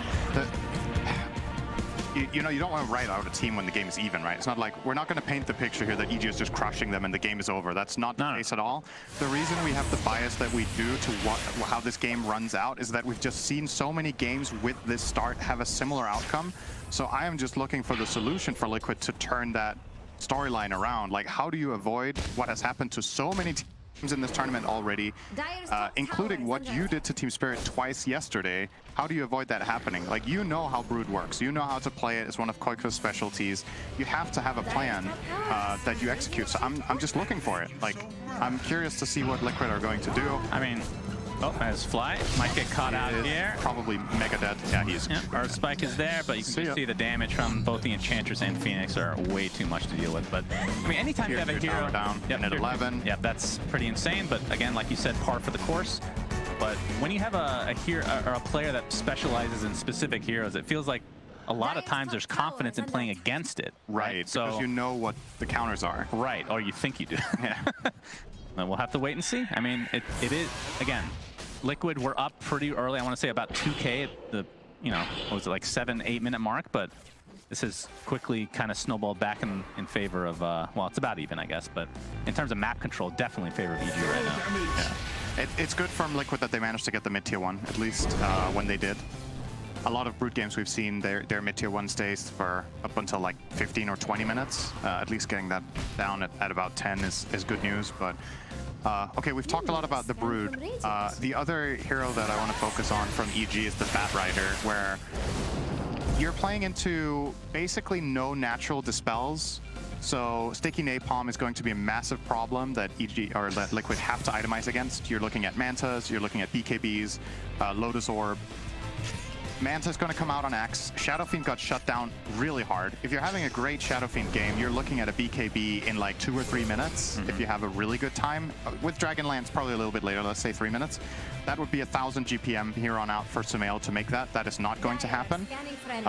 So you might have to like weather the storm and try to just farm and play defensively out of flat out fear for the Batrider to run you over in fights. The problem I see is if you slow down that much, you know you're controlling less than half the map. So you are going to get out farmed over time. But tell me about this though, from EG's side. Oh, here's Baz. Yeah, that is the early boots of travel. He's going to set things up with that lasso, and with the rest of the team here, that is going to be a swift one again in favor of EG. But from EG's like just their lineup perspective, how do you like let's just say it gets to the later stages of the mid game into the late game. They don't really have a traditional carry because Razor is kind of an anti-carry, if you want to call him that. Right. So is that kind of the strategy from Liquid, try to delay this until you can get to that timing? Yeah, it's true. Razor's game isn't very good either, right? We've been talking about Shadow Fiend. Razor can be a true carry with the talents and the levels. The anti-carry like profile that he has is obviously a part of the hero, but it's not necessarily a requirement. He's going to draw from it as long as he has a target for a static link, right? He doesn't have to remove an enemy hero from the game as long as he drains something in the late game. He has a lot of attack speed with the right talents. He can itemize to become a carry. And in this game, there's some pretty reliable targets in fights. Like if Dragon Knight goes in or if Axe goes in, they're not randomly just getting out of your static link again. Like, they're committed. They don't have like Stampede or to get out. Again, the bushwhack. And didn't he literally just die? He basically did, yeah. He's going to sit in the fountain a little bit longer. And you can see that the net worth for Mickey, not, I mean, this is position 1 Axe again. Can we get middle of the pack. Can we get a GPM check for Axe for the last minute? It might be minus 20. Yeah, that's not so good for Mickey there. All right, Liquid are going to make their own move. They find Ice. Yeah, there's the Blink Dagger onto Koikva, into the Dragon Tail, and a lot of magic damage with the egg being expended as well. They are not taking any chances. They saw that juke the other day. I mean, that was Koikva himself making that juke. So like, just make sure you lock him down, right? Just need the stun. That's what it takes. 4-man rotation with their spells used. Sumail. Yeah, stun. Nice Requiem just in time. The static link is applied though. Arteezy getting bursted down with his magic and the impetus to finish him off with a finger of death. It's going to be used to take out the Phoenix. It's a 1 for 2 if you want to include the Broodmother kill earlier and make it an even trade in terms of numbers alone. That's Sumail getting surrounded again. Abed and the Spiders with that Firefly. Illusion. Manta, or I guess there was the Illusion rune being popped technically. And that is another death through Sumail. And this is a buyback onto the Phoenix. That was so does EG want to continue here? Crucial rune. If he doesn't have this illusion, he dies instead. But now he gets the kill on Shadow Fiend. And I like what Liquid did, killing the Brood, honestly. They made a big rotation. EG were just ready to counterplay. And we got Lasso again. I mean, this was used pretty early on in the fight, so it's up. And this is going to be another kill for EG. Feels like they're finding the picks that they need. Yep. I mean, Lion almost, I mean, he's not that far from a Blink Dagger, and I believe Mickey had changed his mind. He was going for Manta. I think he got Yasha and is going for a Blink Dagger last I checked, but yeah, so not even going for the traditional thing that we've been seeing with the Manta style shard. I'm not sold. The reason I'm a little bit worried about him going Dagger is that he gets one shot, right? He has a blink call, but against this lineup, he's not getting out again. He's going to get drained by Razor. There's going to be the Batrider sticky napalm. He's blinking into a team that has really good counter stuns. Like there's the Hoodwink, Bushwhack. There's Lion Hex, who, like you pointed out, will have a dagger soon. He's got to be really, really careful with how he initiates. I guess Sumail's BKB is coming up. That's a very, very important timing for Liquid. All right, Koikva's in. Yeah, the Bushwhack misses because of the long-ass TP on that outpost. And as a result, that will be a pickoff on Fly. Gonna delay his Blink Dagger timing just a little bit there. I mean, overall, you have to be pretty happy with his position in terms of just itemizing for that Blink. I mean, anytime you can get that Blink instant Hex, it's pretty freaking valuable. So I think the next timing that you're looking at with Liquid is Sumail having the BKB and max souls, and Axe having the dagger. Then I think you have a good opportunity to take a good fight. If you get a clean fight, you might even be able to get Roshan, something that neither team is particularly good at in this game. They don't really have any natural Roche killers on either team. So it might be a pretty late first Roche. We could be looking at like 25 minutes or later. In some games this tournament, we've seen it killed at like minute 10 by Ursa's or minute 15 with like some sort of Snapfire Solar Crest combination. But in this game, that does not seem to be on the menu. So Gonna be a little bit slower, as we see. Pretty standard, right? Brood is controlling this jungle, so Liquid are going to congregate in the bottom jungle. They're either gonna overwhelm the Brood and try to kill him and get some space, or they're gonna not play that area of the map at all. Mickey wandered up there, he got killed, didn't come back there again. Yeah, I mean, they do have some push potential themselves. Lars, yeah, Mickey again. This is not a possible kill for these two. Yeah, the bushwhack, I mean, flying not in the vicinity, and it feels like a lot of these kills are kind of... they're trying to bait TPs, I think. Yeah, that could be the case, but Abed, it feels like is needed for a lot of these kills, just to reposition. Like you said, the Liquid jungle is officially EG's right now. Is BKB on Abed? And Crit does have the Solar Crest, so this Roshan... Okay. I mean, it's not the fastest Roche. We'll see if they can get in time. In terms of Liquid's Roche fighting capabilities, obviously the egg is pretty big. No blink, I believe, not on Mickey quite yet, but in terms of the AoE, not a huge presence aside from Phoenix. The mindset for EG here might be, we have bad BKB, we think it overpowers everything. So if they come and fight us, we think we can win. And perhaps they won't even expect us to Roche because our lineup isn't really built for it very well.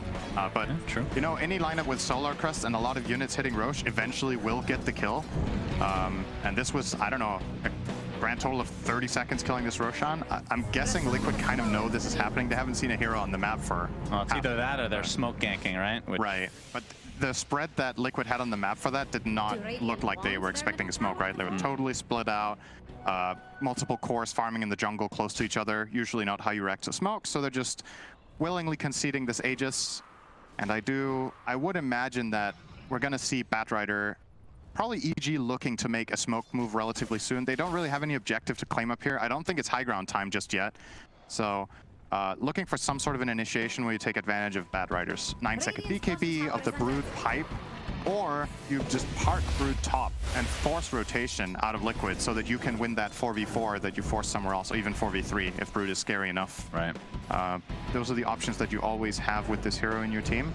By the way, seeing Ice going for the full aura build, not just the pipe, which we've seen some do. He's going Greaves in addition. Very aura heavy. Very cool. Okay. And that does mean, because we were debating, like, okay, can Razor carry this game? They're definitely invested in the idea that both Brood and Bat will be utility. Batrider can do a lot of magic damage, obviously, but there's one physical hero in their team right now. Fly Smoke's going to be popped here. Taiga, not spotted out quite yet, but wow, that was right after the TP too, so that'll be a freebie for EG, as Arteezy will steal all that beautiful damage. This is going to be kind of an annoying kill, actually.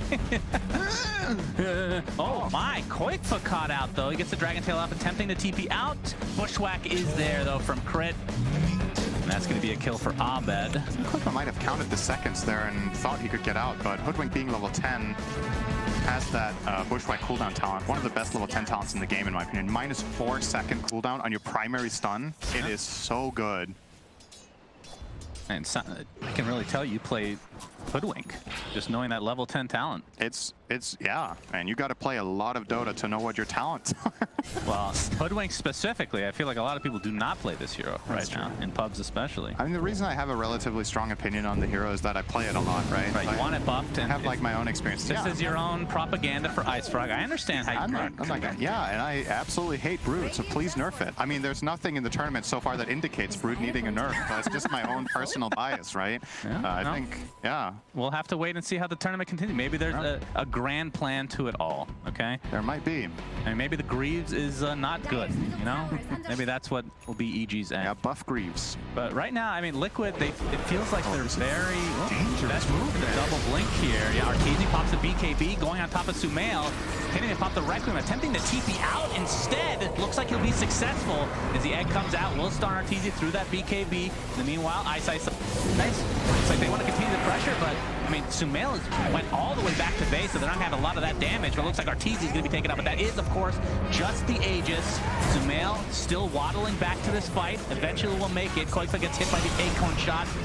That was a stun there from the Axe initiating in with that Blink Dagger. Now that he has, the Impale's going to be there. And Arteezy stealing all that beautiful damage from Mickey. Sumail dies in the backside. Actually, no, that was the Requiem getting a kill, in fact. 2-0 in favor of EG. Sumail looks like this will probably be the death Requiem for him finally. And EG, a very scattered fight, but they come out way ahead. 4-0. if you think about how Batrider and Brood work as heroes, right, this is the kind of fights they want. They have all the terrain advantage in every fight over heroes like Shadow Fiend and Dragon Knight until Dragon Knight has Ags. They're just plastering the area in webs, and Batrider flanks from the back when BKBs are down. You have no escape path as Liquid in this fight. Like, you're stuck on this high ground, and the enemy team all have like cheat codes on where they can just move around everywhere. So it's really difficult. If you've ever played like Age of Mythology or whatever, and you can just like suddenly just, you know, cast like nukes, it's not really fair, and that's sometimes what it feels like playing against these heroes with flying vision or flying movement. Nikke gets scouted out here. That was a very, very ambitious TP, and it's going to cost him another questionable death. And it's funny because in that last fight, I thought that it was a death requiem from Sumail because I've just been hearing him die over and over. It was a real requiem, and then a death requiem after. Looks like he's going towards Scotty. He has the 8-second BKB now, but it feels, I don't know. The double BKB, I mean, the double blink, I understand why they're doing it, but there's so much pressure on them to initiate, but they're not really getting the fights that they want right now. You can kind of understand where they're coming from when you see how the fights play out, right? Yeah. Like, in terms of mobility, they're just dwarfed by the EG lineup, so you kind of have to itemize some sort of way of fighting because you lost map control to Brood, so you need to fight your way back into getting some map back. You can only fight your way back against Brood and Bat if you have catch, so you have to buy that catch because your lineup doesn't have it. And then when you buy that catch, well, you get 10 seconds. If you don't get the kills, Batrider and Brood are going to win that every time. And I love the way Arteezy started that fight for EG. He literally just popped BKB, ran into 3 heroes, static linked Sumail, forced him to TP base, and yeah, Liquid kind of held their ground and fought for a while, but their biggest damage dealer was in base healing up. And when he connected back, like you said, he did get off a Requiem, but it wasn't a great one, and then he died straight after. I mean, they're just struggling, I mean, for the most part, with damage. I mean, we talked about how Sumail has died a bunch of times. That makes sense, but then your position 1, it just feels like you're off. They popped the BKB just in time, dealing some damage from Sumail. The Requiem coming up, but the lasso cancels it. The egg is about to pop, though. It's going to be close. Sumail staying alive for now into the Requiem. This is exactly what they needed. They get the kill on Abed. Arteezy looks to be next. Does cost them Sumail, but he's died so many times this game, doesn't really matter. As Phoenix buys back in the game now. There's the Bushwhack keeping the DK in place. Ice on a killing spree. And now Axe is going to be focused on by Ice and Crit from the sideline. Fly looks like he'll finally be taken out in this fight.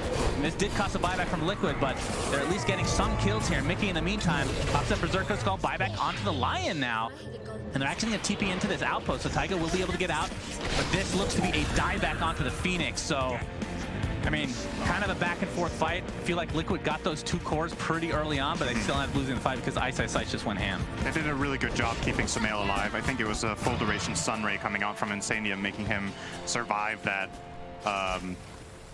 survive the lasso into Razor Static Link combination.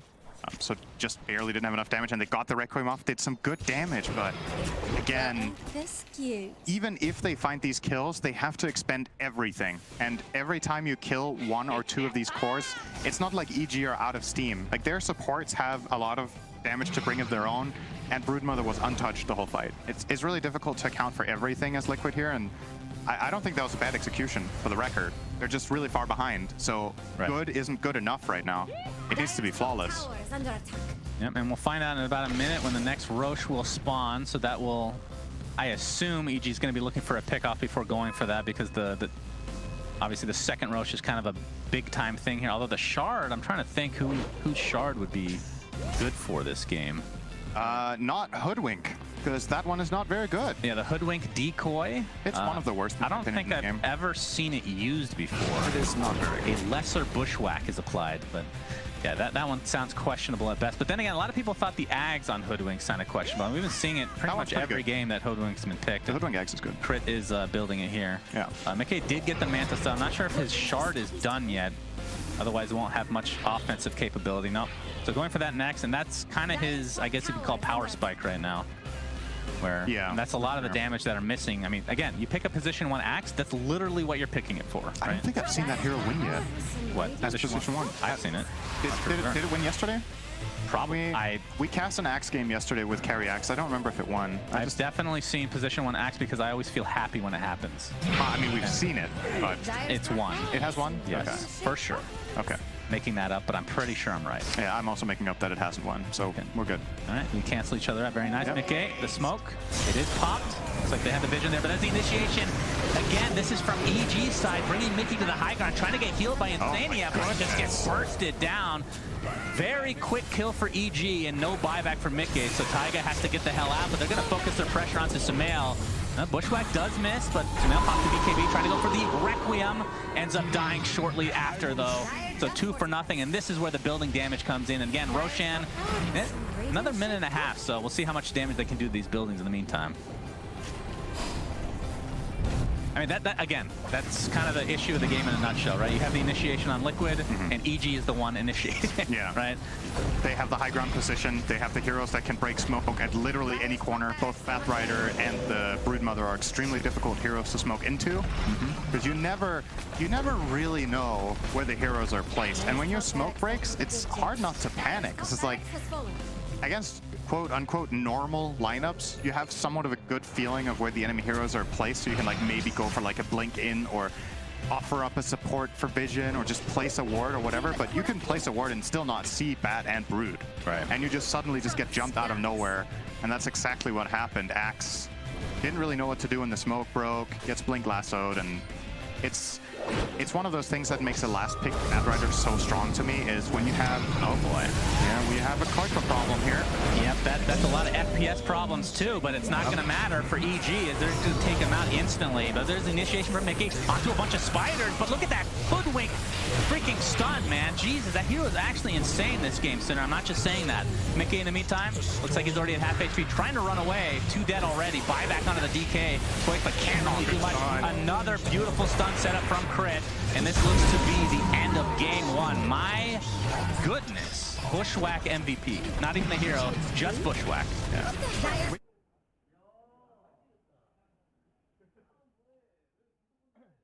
Reasons. First of all, his spellcasting has been great. Secondly, he and Batrider have somehow managed to work together, which is impressive.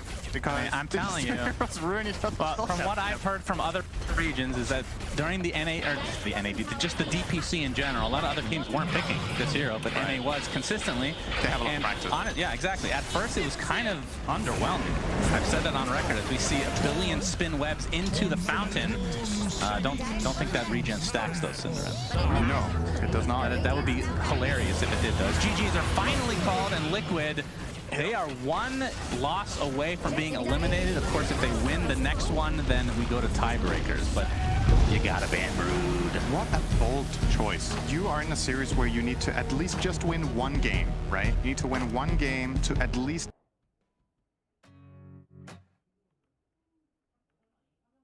You do not ban the #1 hero of the tournament against a team that first picked it against literally anyone. Right.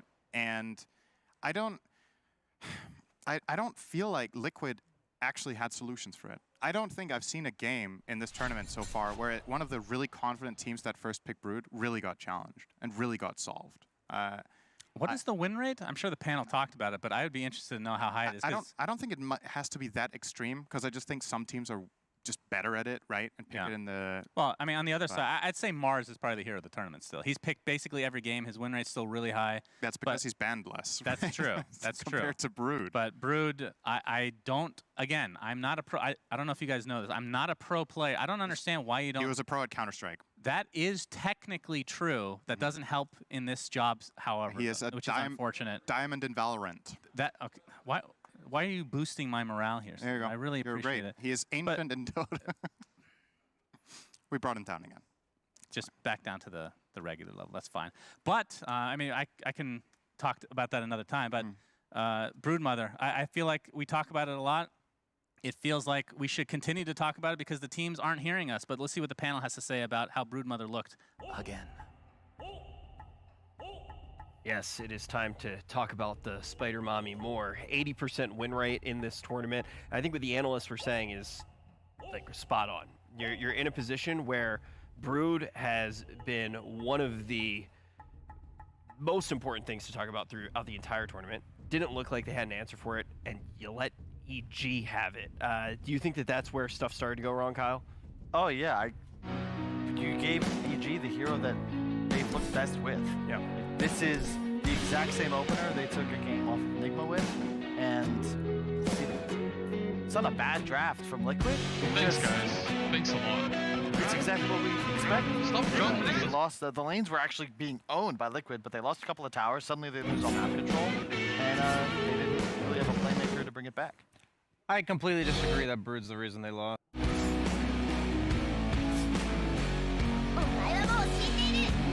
Shame. Shame. Watch out, watch out, watch out! Watch out, watch out, watch out!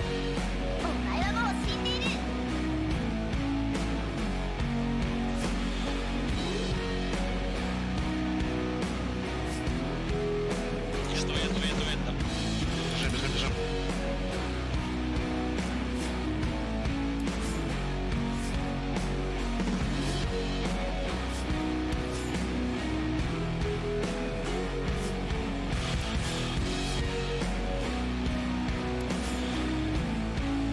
Thanks, guys. Thanks a lot. Stop jungling. Let's push.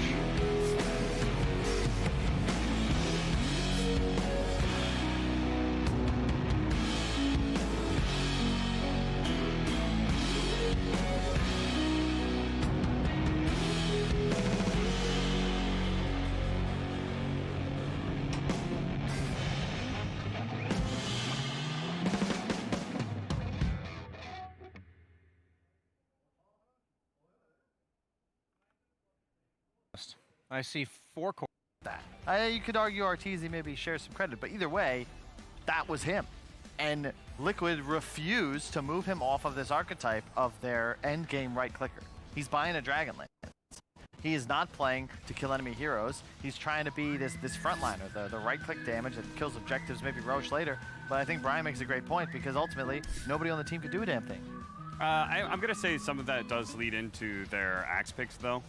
The fact that they get broodmothered and they feel that Axe is going to be a counter to it, I just disagree. So many of these heroes, these Tidehunters, Axes, it's like, oh, well, the broodmother can't attack me. Like, okay, who cares?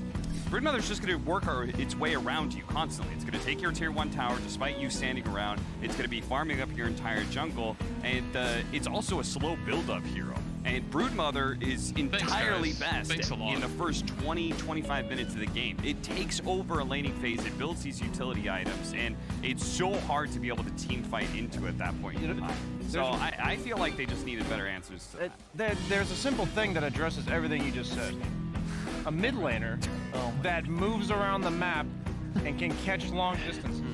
I'm trying to think of heroes that would really fit that bill. Yeah. Can you think of any, Brian? Maybe a Bat Rider or Storm Spirit? Or I actually don't think Bat deals with Broodmother. What was that? If you have a Firefly Bat Rider coming at you, how do you live through that? Bat Rider. Bat Rider. Sorry, Bat Rider I didn't want to interrupt Kat. I actually don't think it deals with it. Because the fact that Broodmother, the way you want to play is so aggressively on their side of the map, Bat Rider constantly has to move into his own safe lane. One of the first times you're going to pick up is a pipe, and one of the first things you call for your team to do is to be playing around you constantly, right? So Lion, that's going to make that Bat Rider real sad. He's just going to die 100-0 instantly. I personally think it's the Broodmother. I think it's why it has an 80% win rate at this tournament. Go ahead, Kyle. It's such a dumb. I mean, if they don't want to go for the Bat Rider, why not the Cat Rider? Sumail Marana. This has traditionally been the Cat Rider. Oh, man. The Hassan brothers, okay, both Yawar and Sumail, when in doubt, there was an entire meta in NA. It was like, okay, well, we don't know what to pick from mid. You know what? Marana. Boom. At least they can throw arrows. You got It's an independent hero. I can fit with it. Like, Production, we still need that charger for the iPad, so Kyle stop trying to think for himself. That was the worst one I've ever heard in my years of hosting. But it's definitely a good, besides the pun, the idea itself is definitely an interesting one. And the question is, what are we going to see in this next game? If you're just tuning in right now and you think that this is just like some of the other matchups that you watched in the group stage, definitely not. This is potentially the last series that we're going to be seeing in groups, and it determines Liquid's fate. EG, they already know what they're doing. They're going to the playoffs. They're going in the lower bracket. They're probably not ecstatic about that, but it's definitely not bad. Liquid, on the other hand, is facing elimination if they cannot win this next game. If they win it, it's still not an easy route. We're going to have a tiebreaker tonight, but the question is whether or not they can extend their life to that tiebreaker, or if they're going to be out of this tournament. I hope they can do it. Because one, I want a tiebreaker, but this is when Liquid traditionally perform. You know, this is, you're on the ropes. If you can win this game, nothing matters. Because remember, like, bottom 4 of groups that do advance, they're all just lower bracket. So if they can win this game, win a tiebreaker, they're on equal footing with EG. Maybe a worse seed, but you just want to continue the no more of this like best of 2s, like you're back to best of 3s, and it's Dota as usual, and you just can't lose, right? It's as simple as that. They just can't lose. Move through the lower bracket, and for them, how far do they actually get to secure a spot? Top 6. So they have to be able to win this game right here. They have to then win the best one against Team Spirit to be able to break it. Then they have to go on and win 2 best of 3s. Yep. And best of 1. And this best of 1. But, you know, there's worse roads. If you have a path, and ultimately, what do you think is harder? This game, another against Spirit, Thanks a lot. to be able to go back home, train, and then have to face Tundra, OG, Viking, and the rest of the challengers. And probably winning 6 games of Dota. True. Yeah. You become huge Kuro fans as Team Liquid if you lose. Well, okay. Well, with Team Liquid, because they're in the upper though, if they have top 4, they're looking like they're going through, right? You talking about Team Nigma? Yeah. Okay. Yeah. So if they get top 4, they're looking like they're going through, and if they're coming in the upper, what is the floor for them?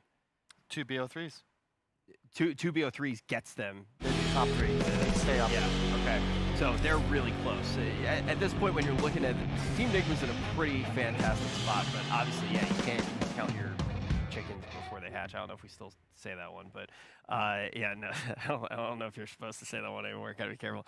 Yeah, I don't know.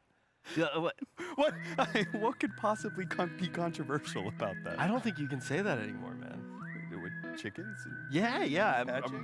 Don't slow down, man. An alternate form. I'm pretty sure, like for example, now it's feed a fed horse. Instead of I can't say the alternative. I have to be very careful right now. We're really dancing on the edge. The other one is feed 2 birds with 1 scone. Learning so many new things today. Yeah, hopefully Liquid can as well, otherwise they're going to get eliminated. And we'll have to see when we do get to the draft whether or not they have learned anything, because I do think that Brian, as much as I believe in what Brian is saying with Bat Rider, I do think the root was the start of the problems. I'm just surprised that, I think the biggest point made on this panel is what Kyle said, surprisingly, is that it's that they keep wanting Sumail to be this right-click carry. Where is the old Sumail, like the Invokers and the Storm Spirits and the Wind Rangers? And meanwhile, Nigma have realized, wait, we need to stop putting Miracle on carries. We need to put them on playmakers. We'll do that every single game. We'll enable our side laners. Sumail can do this. That's what he likes to do. Like, can't he play Spirit Heroes? Yeah. What's wrong with Spirit Heroes? Why don't you just first do a puck if you have to? Like, just let the guy kill enemy heroes, because right now, what they're doing just isn't working. Also ban Brood. And also Crit was 8-0 and 22 on Hoodwink. And I've heard in the green room all day, there's a terrible hero. So either that was Crit's Jenkins incredible. that said that, yeah. What? Jenkins said that? It was wrong, so it was Jenkins that said it. Oh, okay. Yeah, there is some. I don't even think Jenkins said it. I don't even think didn't Jenkins have the day off? I haven't seen Jenkins in like 2 days. Where is he? I don't know what he's doing. BSJ. If anything, if you talk to Jenkins enough, you should know you can't trust that man. Yeah, right. You were still working during his segment. He started the show. But yeah, I there's do a lot of Hoodwink hate. I really do hope that that Liquid just relaxes and just accept the fact that things have gone bad.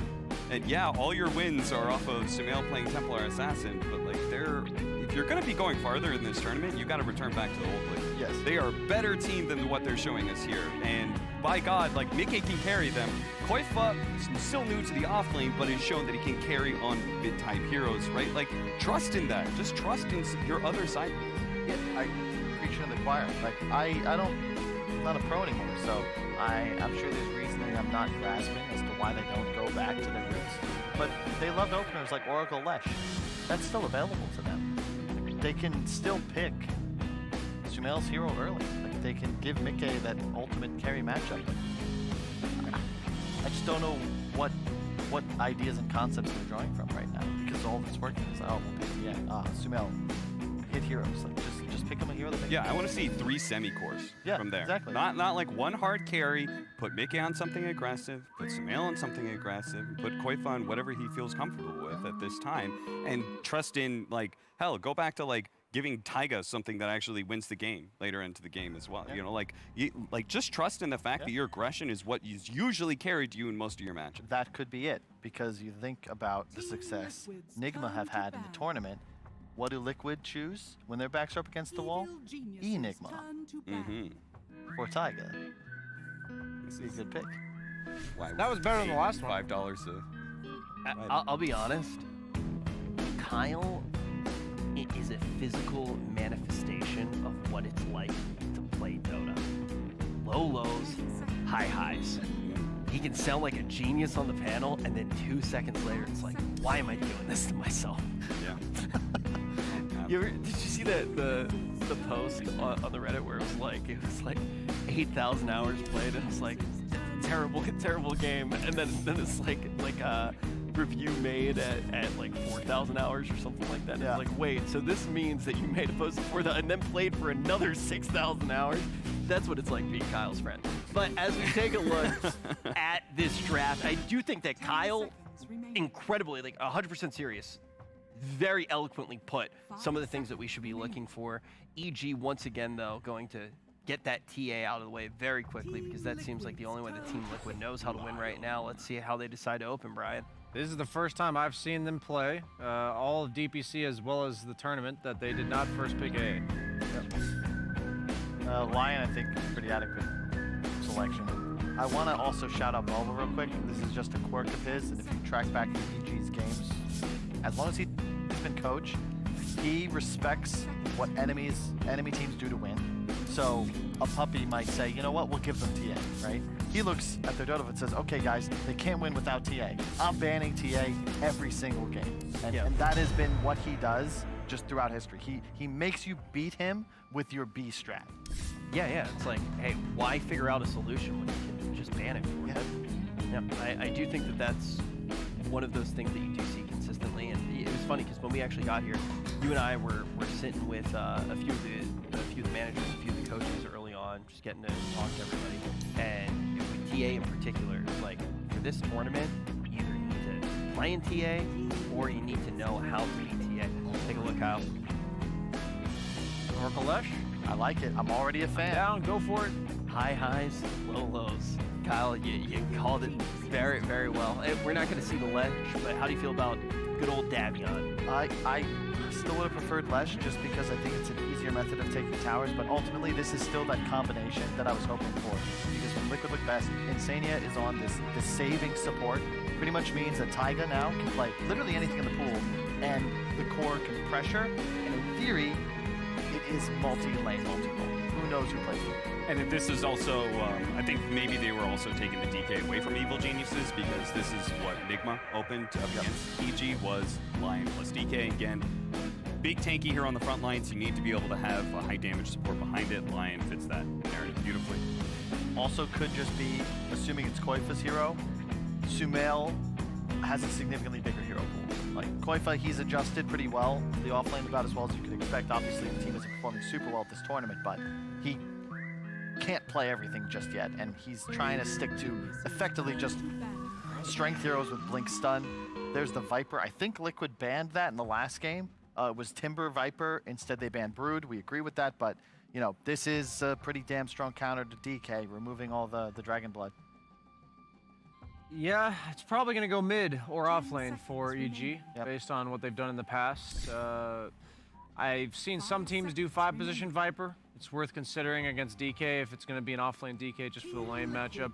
Don't really know where EG goes from here. I'm always confused when I watch their drafts, because sometimes, like last game, the last pick just opens up my eyes and I say, wow, that really ties it all together. But the other times, their entire plan is to dominate by 12 minutes, and The rest of their game plan kind of just plays itself out because you have more items. And Viper's kind of one of those heroes that does that. He doesn't offer something specific to the game plan, but he kind of just wins his lane and then gets a lot of items. It's also probably the best break in the game. And there's so few and far between. I'd much rather have a Viper on my team than a Hoodwink. Don't care if it won the last game. And as a laner, it's very strong, very annoying to deal with. So as we do look now that you saw that opening, or close to it, that you really did want to see from Team Liquid, how they round this out and actually make it come together, Kyle? It's tough. Viper is quite annoying for almost all the heroes we were talking about liking for Sumail, especially if it was pushed back into middle. You know, all these intelligence spellcasters, not really big fans of playing into corrosive. They do have overall last pick, so I'm curious to see who they're going to save that for. I actually hope that it's Mickey. I think Sumail has proven throughout his career that no matter what matchup you give him middle, as long as it's not, you know, an absolute disaster, he's going to do better than expected. We heard from No One and Limp during the DPC season that mid is easy now. You can't lose mid. There's water runes, there's quick bottles, bounties at 3 minutes. So I want to see Mickey set up for success. I don't feel like he has been so far this tournament. You know, what's funny is Vici Gaming, they ended up going for Storm Spirit against the Viper of EG. And I would love to see a Snowstorm back in action. I don't mind heroes that have innate mobility, even if the laning stage is a bit rough. Like eventually the Viper just feels pretty underwhelming catch-wise. And even though he's threatening, if you do engage him, he's 280 move speed. No mobility spells, just ignore him. I think you want really strong team fight as well, right? Like, that is one thing the Viper, he brings, like, some early team fight because of his natural tankiness, but you can usually overwhelm that with just, like, the really big AoEs, the Enigma, Phoenix, Snapfire, like, those kind of heroes all get nice.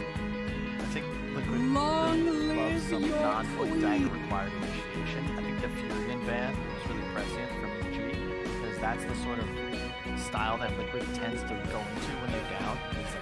You have a Lion, weak laner, all of a sudden Furion's eating towers through DK, like, you can put them behind quick.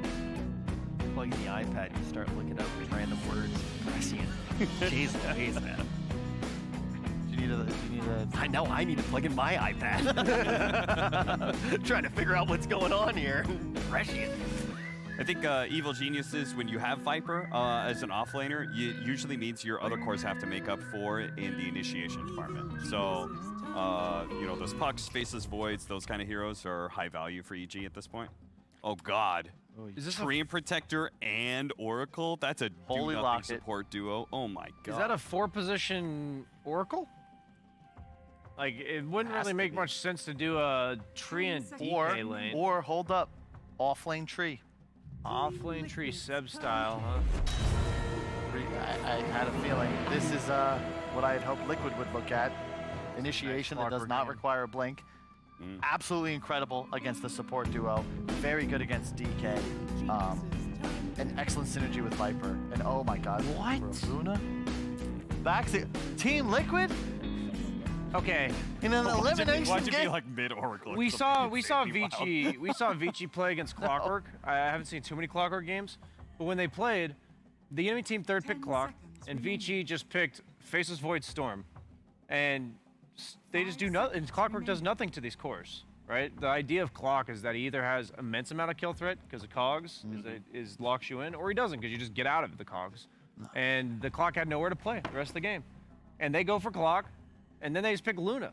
My concern is that if they fall behind even slightly or the game slows down, the Clock will just have the pick of the lot. Yeah, I totally agree. I think I saw Crit was watching our stream earlier. I'm concerned now that Liquid was as well. They heard me say Cat Rider and thought, oh, that's a great idea. I highly doubt they were listening. If they were listening before that, they were not listening. I'm pretty sure most of the people who are watching right now are muted and cannot hear us right now.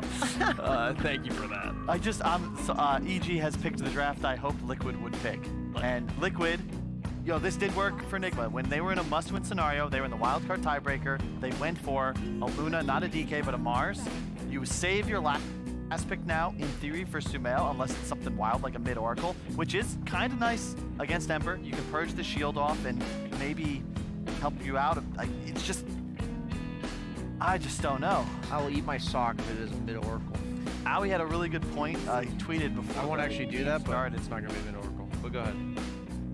Aoi made a really good point that the TP change, now you have more distance you can actually port outwards to.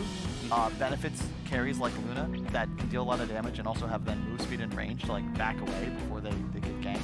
Oh, I actually think that I think he made a good point about these like Terrorblades, like low middle damage. But I think that's I actually think contrary to what he was saying on Twitter, I actually think that Luna somewhat suffers from that because you have to get close to the tower. The increased range actually means you can actually TP behind Luna almost when she is hitting. Not almost. You can absolutely TP behind any ranged hero that's not ultra long range, and it's super annoying as a carry in this patch that if you're not independent, you're most likely never going to hit a building.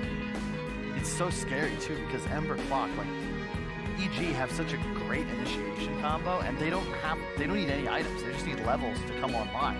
Amazing burst damage from the Lion and the Viper behind him. Well, not burst from Viper, but you know, it's pretty heavy DPS. And Liquid are all in on the damage output of the Luna right now. Please pick a mobile hero for Sumail. I don't think they can pick Clock and have no innate mobility on Liquid. I don't think you can do that. He will just kill all of you. TV's banned, right? Okay, thank goodness. Yes. You know, same bans as last game for Liquid second round, but they put the Razor in there instead of the Naga Siren, so they respected the Razor as a means to deal with the DK. PL, Troll, maybe just a BKB carry from EG's side. I think Illusion Cores have been RTZ's specialty so far, so I'd lean PL. It's about the best Slark game I've seen in a while. Slark? Whoa. Beastmaster. Carry Viper? Okay. Weird. Okay, no, carry Viper against the DK. Oh. That's not really laneable. Yeah. Especially what kind if of build that hero goes, like what, Dragonlance bots or something? What do you go on carry Viper? Same thing as a mid Viper? Still buy offlane items if you want, but I don't think you're really playing. You're kind of just playing for the mid game, right? You want to take away Luna's Ancients ASAP. Yeah. Take early tier 1s. Like Liquid's lineup, they have major damage issues if they don't get ahead, and they did it. I was gonna say Invoker because it's Sumail first of all, but I really like the look of the last time I watched Luna, it was paired up with Invoker. Alacrity Luna looks really strong. This is nearly the identical scenario Nigma had in their tiebreaker. They had a Mars instead of BK, same other cores, and double Holy Lock heroes. So, if it could work. If Liquid's allowed to group up, they're going to win the game. Yeah. 100%. Their 5-man is way better, and they just come online so quickly with the small amount of items and mostly levels. But I'm concerned. If they have to split up, you have the Beastmaster pressuring one lane, Abed playing against virtually no catch as an Ember Spirit, Clockwork has pick of the lot with all the cores, none of them you get out of cogs. If it has to be 2 to 3K net worth lead for Liquid early, and I don't think that's going to happen. One of the things that allowed that lineup to be able to play so well was the fact they had Treant Protector, who is really good at allowing everybody else to stay grouped up, right? You don't bleed out those towers to casual pushes. He's even able to defend it. But look at this, Clockwork, Ember Spirit, Beastmaster, like that Treant Protector is not going to be able to just sit in the lane and protect against creeps and living armor other towers. Like that just won't happen in this game. So it's definitely all in on this Luna. Like you're just going to all in on one team fight, False Promise plus Alacrity, and watch Luna go. Yeah, you guys have pretty much said it all. It's just about can they execute. I think EG have incredible amount of pressure they can apply. Liquid need to kind of stabilize, get through the lanes, get Luna some Ancients, and then as you said, just roll with it. They need the one big fight, and then the glaives will bounce. And the stakes cannot be higher here for Liquid. They need to pull off the victory here to get to the tiebreaker. The question is whether or not they will make it there. We find out right now. Thank you very much, Rich and the panelists. Suns fan here with Cinderin. Why do you laugh at everything I say? I don't. What is wrong with This is like the first time I've laughed at your intro. You're something- literally being a robot and you're accusing me of being a robot every time. Something wrong with you, sir. I want to let you know that now, but there's nothing wrong with your television sets. that you're definitely not watching on because it's 2021 and you're probably on a computer. But as the camera zooms away from us because they don't want to see anymore. I'm really happy they got away from you as fast as possible. Liquid. It wasn't me. It was you. As the panel was talking about, this is a make or break. They have to win to force tiebreaker against Team Spirit. If they lose, they are out. They are completely out. Now, the good news for them is they do have the taunt for the Luna. Yes. That is definitely true. I was gonna say this draft from Liquid reminds me of, you know.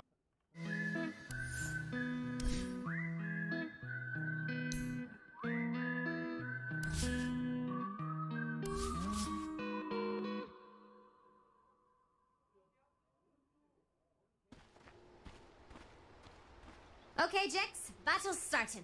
Style, I would say, in most of Liquid games this tournament that they have played. Like Kyle was pointing out, they've had Sumail play a lot of carry-ish mid. I'm very happy to see them pick a more active hero. I think that was a great problem in the last game, like BSJ was also harping on. But my concern is, a lot of the time when Liquid have success in various metas with this roster, I think back when they had Boxy, a lot of it came off of Taiga and Boxy making plays.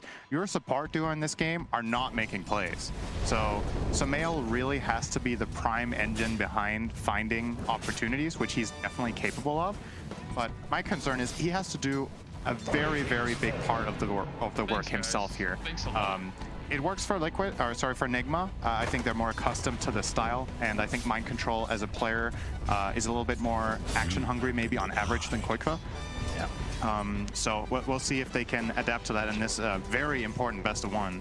Yeah, that this turned out to for them for survival. There are 3 bottom for Liquid to start things off. Obviously the tree ant protector inside the trees. Ice playing the safe lane, so kind of playing a little bit of different lanes here just for the better matchups and whatnot. Yep. But Ice on Beastmaster, not the most common off-lane hero, if you want to call him that in this game, that we're used to seeing. I mean, we've seen it mid. It was pretty good, but I forget who actually played that, but they ended up losing because of all the Carter gets level 2 crits, and that's not a good Nature's Grasp. That was... Yeah, that was a little questionable. It's okay, just call A and all that good stuff. But, I mean, we can go over these lanes and what you think of them. I mean, obviously, Viper's been picked a lot this tournament. It's had extremely high success rate, especially against these really tanky heroes like the Dragon Knight.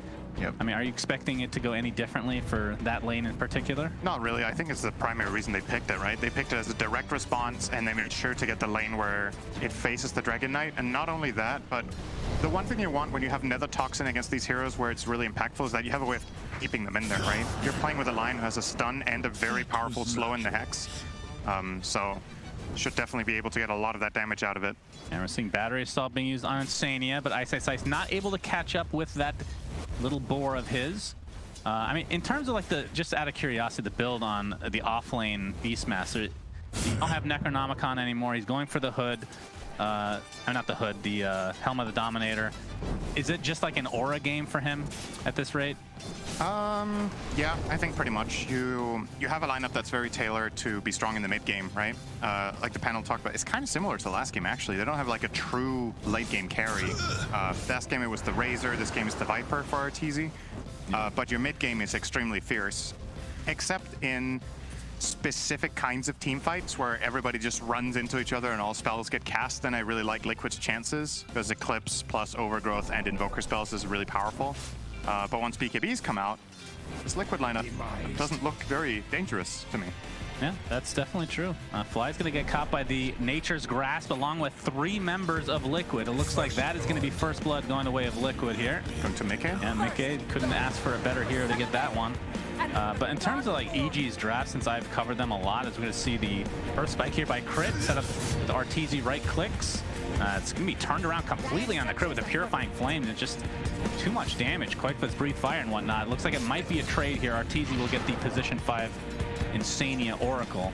But like you said, Arteezy playing these heroes that are not, you know, I mean, when I think of all the drafts from the NADPC, he always picks this Medusa, this Terrorblade, just some big carry late game guy, because it feels like they always, at least at that stage, they were winning basically every early game, and now they're going for this more high tempo, beat you quickly, and we're not going to get to the late game to begin with. So cool to see them kind of stepping outside what I assumed was their comfort zone. They might have a read on the patch right now where they're looking at what are other teams doing, what are the successful teams doing, and feel like they need to up their pace a little bit. That they're too static in their lanes, they're too static in their farming patterns. Ice is going to die here. This will be another big kill for Mickey. And pops the Fairy Fire, but to no avail. And gives him a little bonus piggy here. That is hard. It's hard to juke Treant in the trees. Yes, I actually thought they were going to counter Treant with a Hoodwink. That would have been quite fitting indeed, as it was not banned, shockingly. But they did ban the Broodmother, as the panel talked about, so that's obviously a good change if you're a Liquid fan. And Cap made a good point about the value of Clockwork against Treant, right? It's one of the heroes, it isolates Treant, he can't really fight back, you can find him in the trees with the rocket, and they've basically picked 3 heroes that can all dive Treant in the trees. Beastmaster with Hawk, Ember Spirit with the Fire Remnant, and the Clockwork Hookshot plus Rocket. So I'm not foreseeing an easy game for Taiga here. And while in some games it doesn't really matter that much that your support dies because you can buy back and reconnect, Treant is slow, and he's a really integral part of their team fight, in my opinion, in this game. Like some games, Treant does well with just, you know, living armor, casting a Bramble here or there, or a not Bramble, Nature's Grasp, but I think Overgrowth is massive in this game for their ability to deal with Ember, their ability to deal with Viper, and their ability to deal with BKBs, right? Like that's really going to be an issue for their team. Oh, he is going to be in trouble here, possibly. Yep, Ice continuing to slow, but Mickey's there with that Lucent Beam. Doesn't have a whole lot of mana to speak of after the fact, and Taiga just being pushed out of lane for now, but looks like EG just want to back up here with the 2 boars in tow. Sumail we haven't really talked about, but obviously the hero you think about when you say Sumail is Stormseer, but next on the list is probably the Invoker, I would say.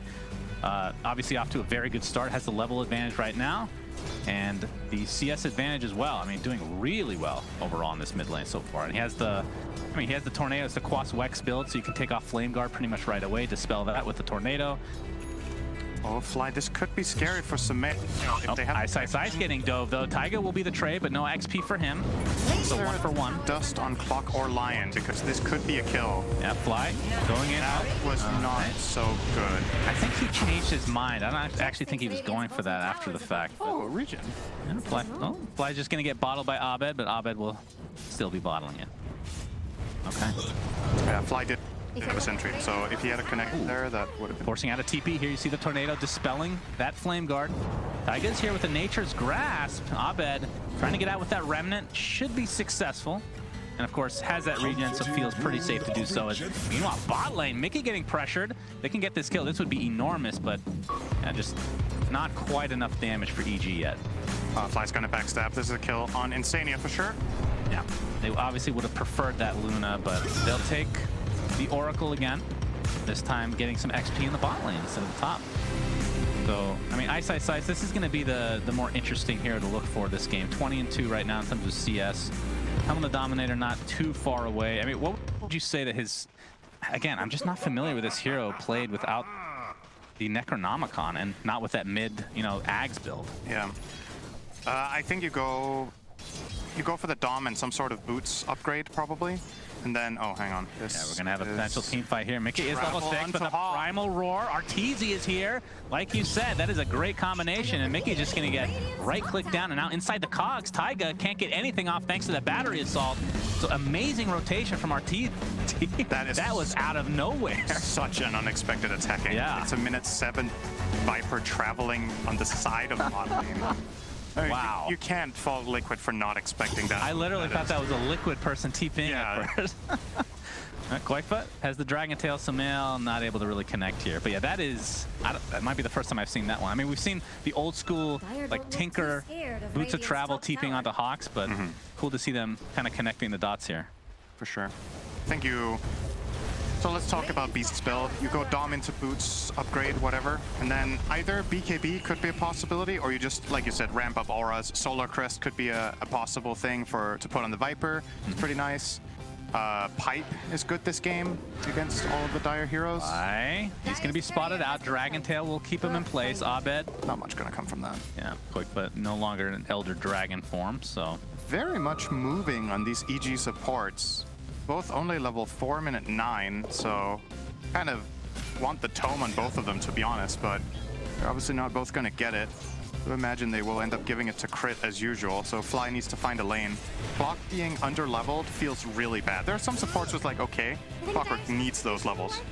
All right, Ice and his army are top lane now, so it looks like that is the objective that EG wants to take. The stomp is there from the Centaur, and Fly's going to connect on the other side with that Nether Toxin, like we've talked about so many times before, against these very tanky heroes with a passive that gives you the tankiness. The Nether Toxin just helps you make them super squishy. Tower is about to fall.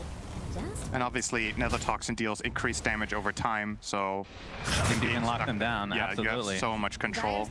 Ember, Abed wants to finish him off, but Liquid have many members here to help support. They can start off with a Lucent Beam. There's a Tornado. Takes off that Flame Guard. Sleight of Fist does dodge the EMP, so nicely done from Abed, but he's going to get cold snapped into the Lucent Beam to follow. Has the Remnant on the other side of the trees here. A lot of space. He's basically just countering Luna with that play, more than anything. Luna's not hitting creep in that time. I thought that Sumail might actually connect there, but kind of afraid of a TP onto the outpost. He's double the level right now versus that Lion. Mickey getting some stacks now, and Abed with the haste. He might actually go for this. Knowing Abed, he's going to dive Taiga here. Crit. EMP is going to connect to start things out, and like you said, that is a kill on the other side from Abed. So 1-for-1 on the supports. And expecting this, well, we'll have to talk about the build of Sumail in just a moment. Are you expecting kind of the same that we've been seeing throughout this tournament for the Invoker, which is the urn into, I don't know if you get the Vessel. Midas. I don't think Vessel is really worth it necessarily. Yeah, that's kind of true. I also don't know if Midas is that important here. When you look at the enemy team you're facing, you don't necessarily need to prepare for very late game because the game is going to largely be decided in these like heavy mid-game 20-25 minute timing fights. So maybe you're better off looking for any sort of earlier impact item that you could have. Historically, you've seen Invokers go like Orchid. I don't know how good that is here. Sometimes out of desperation going BKB, which I don't think he needs because he does have the Oracle protection, although that's largely going on Luna. There's a good amount of spells that go through BKB this game as well. Witchblade could be a mid-game timing item. Okay. If he was thinking about it. He's going the phase boots so far and has nothing queued up. So we'll see what he ends up settling on. And well, Fly is now level 6 on this Clockwork, so the hook shot initiation will be a thing, as long as he can hit it, of course. Abed still pressuring this mid tower, which has the Remnant out, so Trant does not defend well against Beastmaster. They have to rotate in course every time Beastmaster hits the tower. It's overwhelming. Yeah, all those instances of damage. Living armor, obviously, it's good for like these slow-paced games where there's not a ton of pressure done to the tower, just like chip damage, but like you said, with Beastmaster, it just feels pretty difficult to keep up. So now, looking for the Arcane Rune. Oh, looks like it's going to be stolen here by Koikva. Interesting. Doesn't have Dragon Form quite yet, but obviously that's going to be very nice once he does pop it. Rocket scouting out Insania. They know what's going on, and they seem to chill for now. EG, it's just you can definitely tell what the mindset is, right? They're really pressuring. Even when they're not fighting, they're always posing for a fight. So they're trying to make Liquid be inefficient on the map with their resources. Good combination of spells here. Great layering overall. Will it be enough though? Abed, yes. Wow, Insania's Purifying Flames is actually the one to get the kill. Must have been just enough damage. But I mean, they have a lot of Dispel between the Tornado and the Fortune's End as well. The Flame Guard not really able to make Ember feel any tankier this game. It looks like Ice is actually going for a BKB second item. Interesting. So feeling...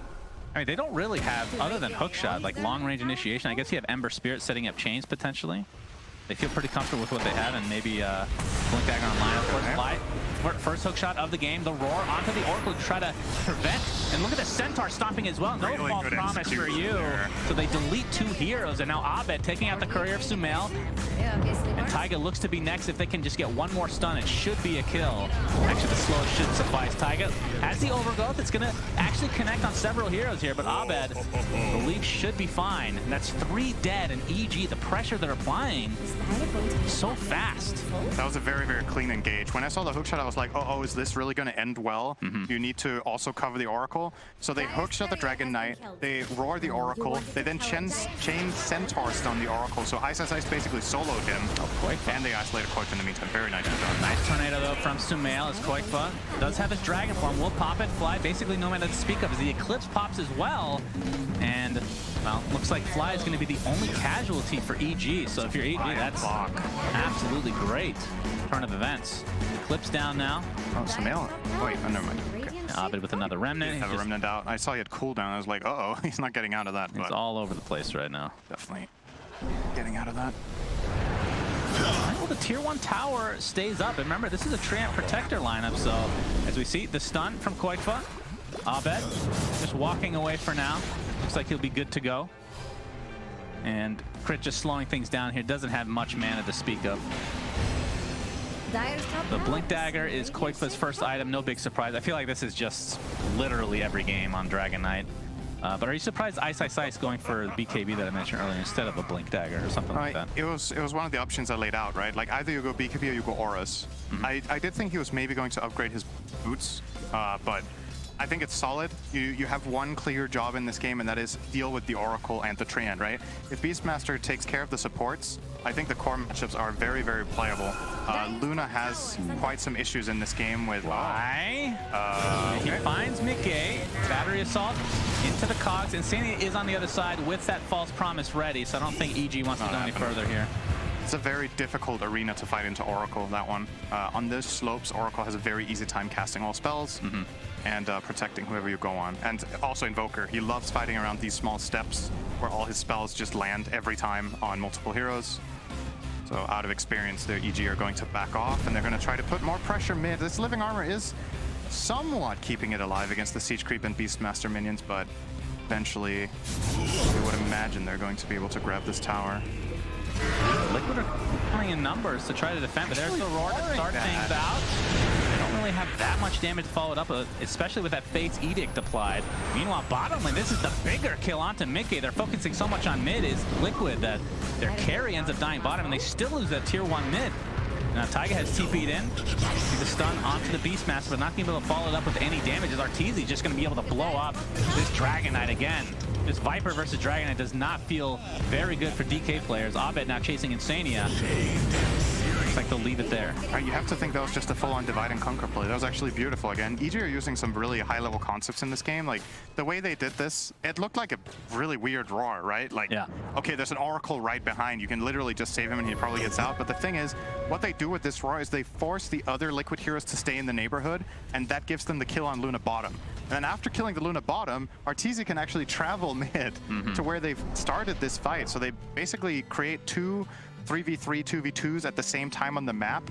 And what Liquid's lineup wants is a 5v5, and they're never getting it. Like, it's just EG splitting them apart and using the map extremely well. And these travels on Viper, man, they've paid off big time so far. Oh, yeah. Finding some really good moves. I mean, just with the Boots of Travel, they've gotten 2 kills on Luna, right? Yeah, basically. Yeah. So he has a Yasha now. We'll see what he ends up building overall. But at the Dragon Lance, the Falcon Blade, all that good stuff for Viper players. Is he going Maelstrom? On Viper? I think it was the Ember Spirit. Did I see that wrong? Javelin.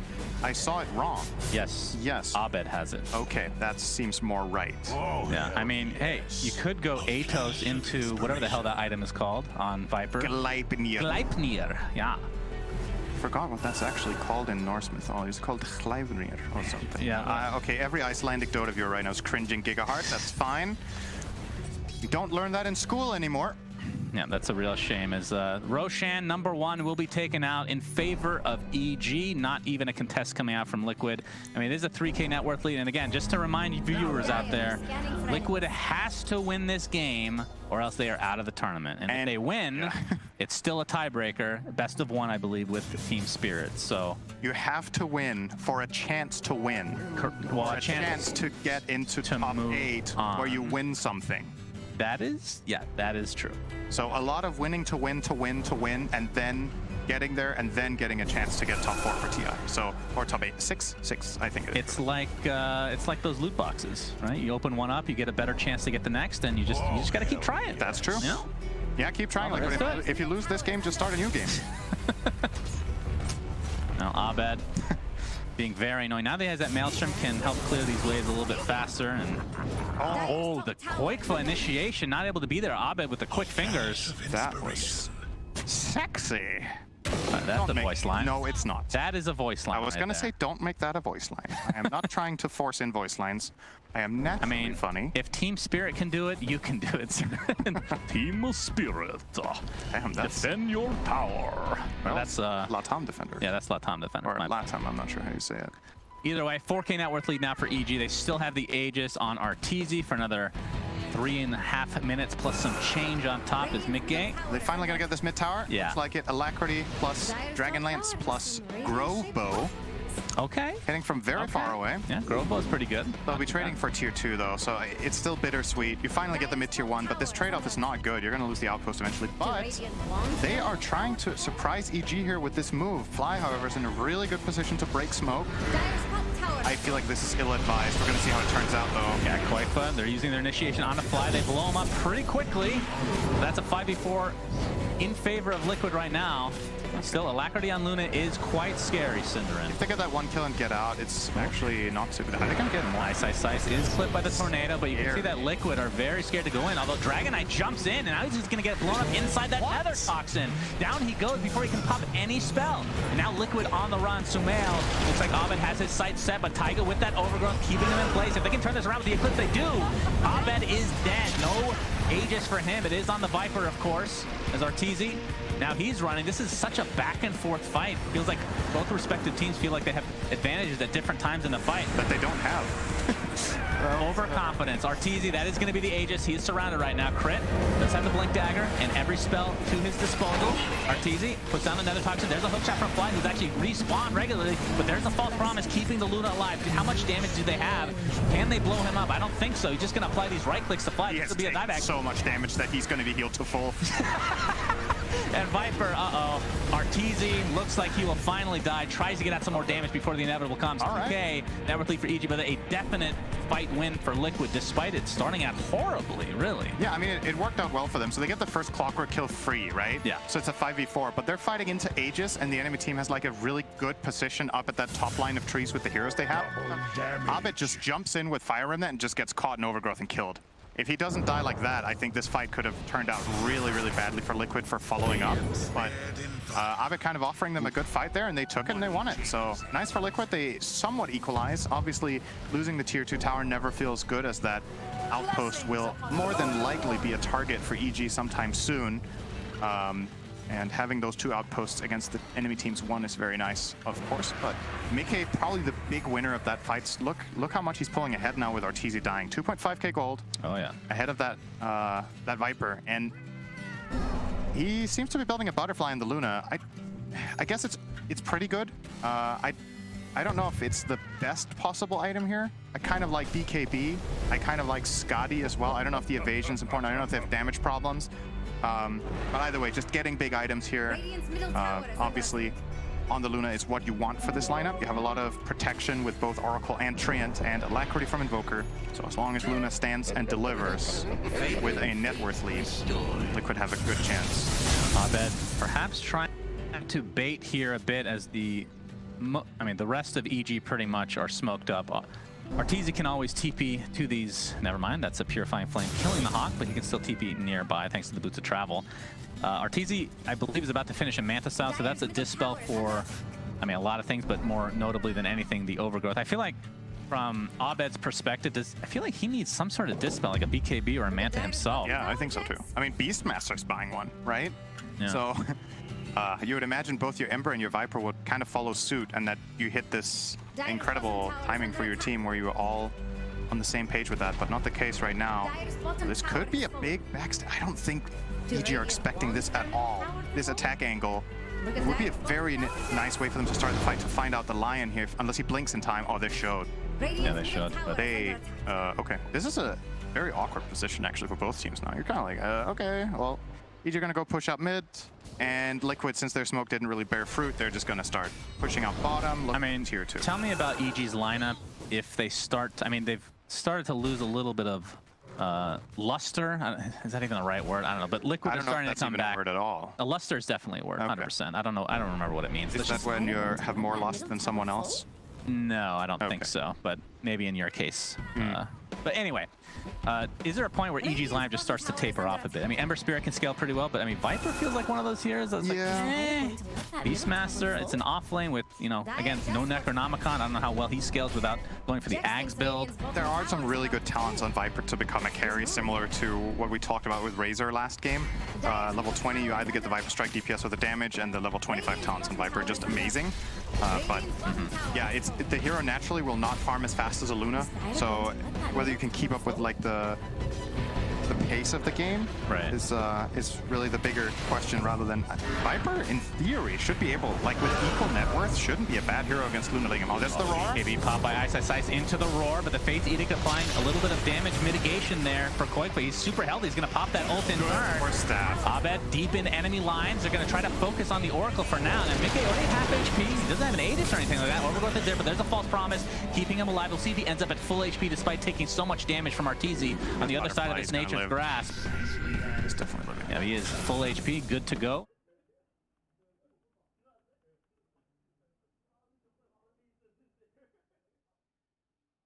But we've seen these fights as Dragon Knight jumps in. Looks like Ice is going to be the recipient of that death in favor of Liquid, and the chase is on.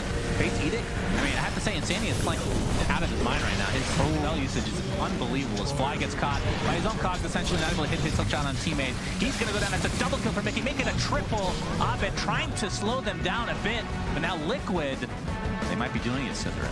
Yeah, a little bit of a help your friend syndrome there. They could have cut the Beastmaster, I think, and be done with it, but Fly tries to help him a little bit, then he gets caught, tries to hook shot out, misses that, then Crit tries to help Fly, then Crit gets caught and he dies. The two big cores get out, but Liquid get out with a really big win in that fight, getting at least this mid-tier 2. Maybe can look to set up for the next Roshan, early spawn in 15 seconds. So if they can start getting map control in that area, this is definitely not looking bad for them.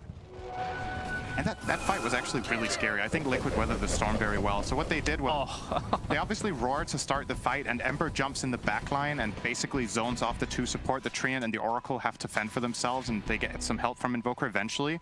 But what they did was, they outlasted them with the False Promise, and they identified, wait, they have just used BKB, Roar, Ember Remnants, and I think also Hookshot. So they just turn around and run them down and find all of the kills that they can get. Nicely done from them to get themselves a little bit of an advantage. I'm not sure if Koikfa was in the Nether Toxin. It feels like every time he is, he just gets blown up, but that it felt like he was quite tanky that time around. But either way, yeah, Liquid looking a lot stronger now as a result of that fight. And of course, I mean, Luna, one of the best pushing position ones in the game. It feels like he just can't do much once he gets into your base. Smoke again. Liquid with the half smoke. Trying to bait things out perhaps as Fly ready for that hook shot. And as you can see, Roshan not coming up for another minute, so ends up being close to an average spawn time for him. Yep. Scan hits from Liquid, so they know exactly where EG are and what they're doing. And both teams are going to scout Roche with Sunstrike and Rocket respectively, so they know that that's not up, so they feel pretty safe. Push bottom. I like this a lot from Liquid. They're going to try to force EG back. They know that their tower pushing threat is just way too strong. Yeah. EG are kind of late to this. They don't have Glyph. Yeah, and that Alacrity is just ripping right through the tower. It's not quite dead. Here's the initiation from Fly. Just dead. Absolutely. And now they can just finish off this tower as Abed is still coming from behind here. There's the buyback onto the Fly. Fate's Edict. Looks to just be resetting now. Of course, if they can just get a pick into Roche, that is a little bit safer. See what they choose to do here. As we can see, Roshan is about to spawn. And obviously this is the second rush, so Shard will be available. You'll have Luna Shard. It's not bad. You don't even like crazy good shards on this team though. I think the Luna Shard is it's like the Lucent Beam. You can cast it on the ground and it applies like 2 attacks or something like that with Moonglaive. Which, you know, as you scale, it just gets even better and better. Treant Shard is pretty decent. Yeah, it's true. You get the stun out of trees. I know. And the tree walking invis, but there's no like S tier ones here, right? Yeah.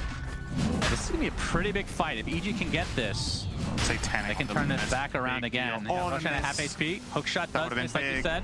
Arteezy has a double damage right now. You really want to find this Oracle. That hookshot could have ended up being crucial for EG.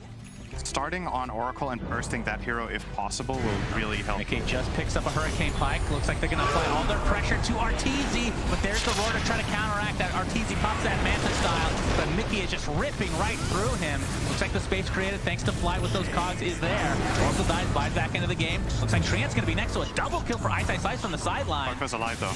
Abed now getting right-clicked. He has to get out with that Remnant. He'll do so successfully for now, but now Crit, nice force staff into the low ground. Will get healed thanks to the Purifying Flames coming out. Oh, Sumail finds him though with a deafening blast, and now he's just stuck inside the pit. Wait, there's the blink. Onto the other side, has a Spirit Vessel applied. Earth Spike to follow. Find Crit, I assume, is going to die here finally. Good assumption. Did require one buyback for Liquid, but they do find 3, and likely the second Roche. This is so big for them. They're playing for tournament life. Absolutely. And this is Aegis Cheese. This is very likely their key. Abed of racks. Abed, he gets found out by Dragon Tail into the Sunstrike. Oh, I mean, you can question whether he should have tried for it or not. Yeah. But he didn't work out. Yes, he sure did. He definitely tried. I'm still a bit confused about EG's approach to the fights. It looked like they don't have the same idea of what they want to do. Like with Beastmaster going BKB and then not having one on Ember or the Viper in these crucial moments is... You see Arteezy there, like, yeah, you get your Manta off, but you have to run away. Like, he spent the entire fight running. He cast his ult and couldn't stand his ground afterwards. He took like 2k damage, and then that's pretty much the fight for him. It's and that's going to be mid lane as well. So much magic damage. You're playing into Invoker, one of the best heroes in the game to have BKB against. Have to question whether this itemization for EG is paying off versus the alternative. Yeah, Quickfoot jumps in with that Dragon Tail. No follow-up, however. Wants to make use of his Dragon form. Oh, there's a hookshot for Fly into the double Earth Spike, but Mickey gets saved again with the False Promise. Of course, still has that Aegis expended on him as well. Again, he's probably going to live through this and still has the Aegis on top of that. Quickfoot pops that newly picked up BKB. Abed right in the middle of things, trying to go for that all-important Oracle who fates Edicts himself. And there you can see the Cataclysm doing massive damage. Crit gets blown up, buys back into the game instantly. They finally do get the Dragon Knight, though. So the 1-for-1, and now Liquid on the run, technically speaking. There's the Eclipse to follow up all of this damage from Sumail, who's kind of on the outside of this fight. Taiga trying to get out some spells. He's going to get Battery Assault in the meantime inside of those cogs. Double kill for Abed. And they're just kiting this Luna as much as they can. Inside this Nether Toxin now, looks like Mickey is basically by himself. Abed on the outside. Aegis is still up, though, and they cannot kill this man. Arteezy, 3-level disadvantage and so much farm as well. Taiga still on the outskirts. Abed looking for him instead. Again, if they kill him, he's still going to have a second life. Fly still available to use. I mean, he can't go anywhere. I don't know if they can kill him, even with Nether Toxin and all their spells. Yeah, we'll see here. Abed. Yeah, they gotta let him go. Absolutely. Wow. It's kind of bizarre to watch. It's 4v2 and they just can't. They got it 1 life only because he was like half health, had no way of attacking with his Satanic.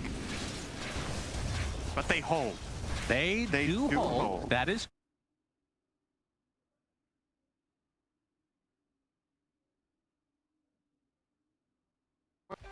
Aegis.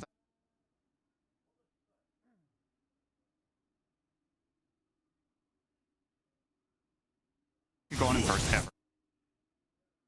I think they're doing a really good target selection with aiming for the supports as early as possible with Abed, Fly, and Crit, trying to kill the backline, and then kite the Luna. That's what you've got to do.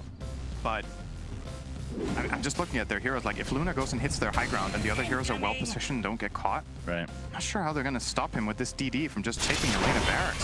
Okay, they're going to try. He's going to pop his BKB really fast. That was a great BKB. Roar does come out. And like you said, they're kind of lacking damage when that BKB is activated, and Fly is just going to be the sacrifice for now, and it looks like they're going to find Crit as well. So double kill for Mickey with that DD still activated right now. And they're just going to go for this bottom. This is a double damage Alacrity Mickey. Although the Alacrity did finally wear off. But again, this is where Luna gets ridiculous with these glaives, just bouncing left and right. This is going to be double racks at the very least without any supports. EG not able to find much, and they're just going to go for the tier 4s, and I can't blame them. Tornado set up by Sumail. Ice Wall to follow. Hurricane Pike into the aggressive play. The Cataclysm to follow with that Overgrowth is enough to take out Arteezy. And this looks to be going to tiebreaker, Cinderin. Unless there's some crazy comeback from EG. There's the Eclipse coming out. Ice is going to mitigate all that damage thanks to that BKB. But again, the right clicks. This is why Luna can be so powerful, both magic and physical damage. GG's come out. Tiebreaker, best of one, Team Spirit versus Liquid. That's going to be Spirit's next line for the following season. They should hire you to make a voice line. I'd be happy to. Imagine having a voice line in the game that says tiebreaker. Seems very useful. All right, Liquid, they weathered the storm. They're basically taking the hardest possible path to having a chance to get out of groups. Yes. They started 1-7.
The meme with I saw like 15 minutes in the game that EG was pretty much controlling the entire map, and it looked like that Liquid was fighting them, but they just had nothing as Mickey was running around the map farming, and they managed to buy enough time. That's really the story of the game for me. I was surprised they were able to do it, but I was impressed. They bought enough time, and then EG didn't really have a carry.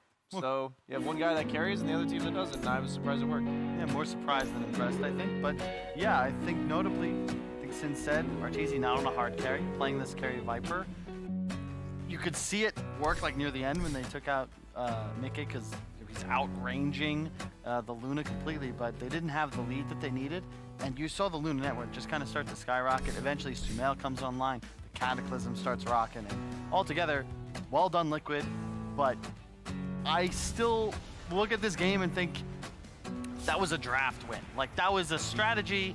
I don't want to call it cheese, but it's a very simple to execute strategy. I don't think that this was really them outplaying EG.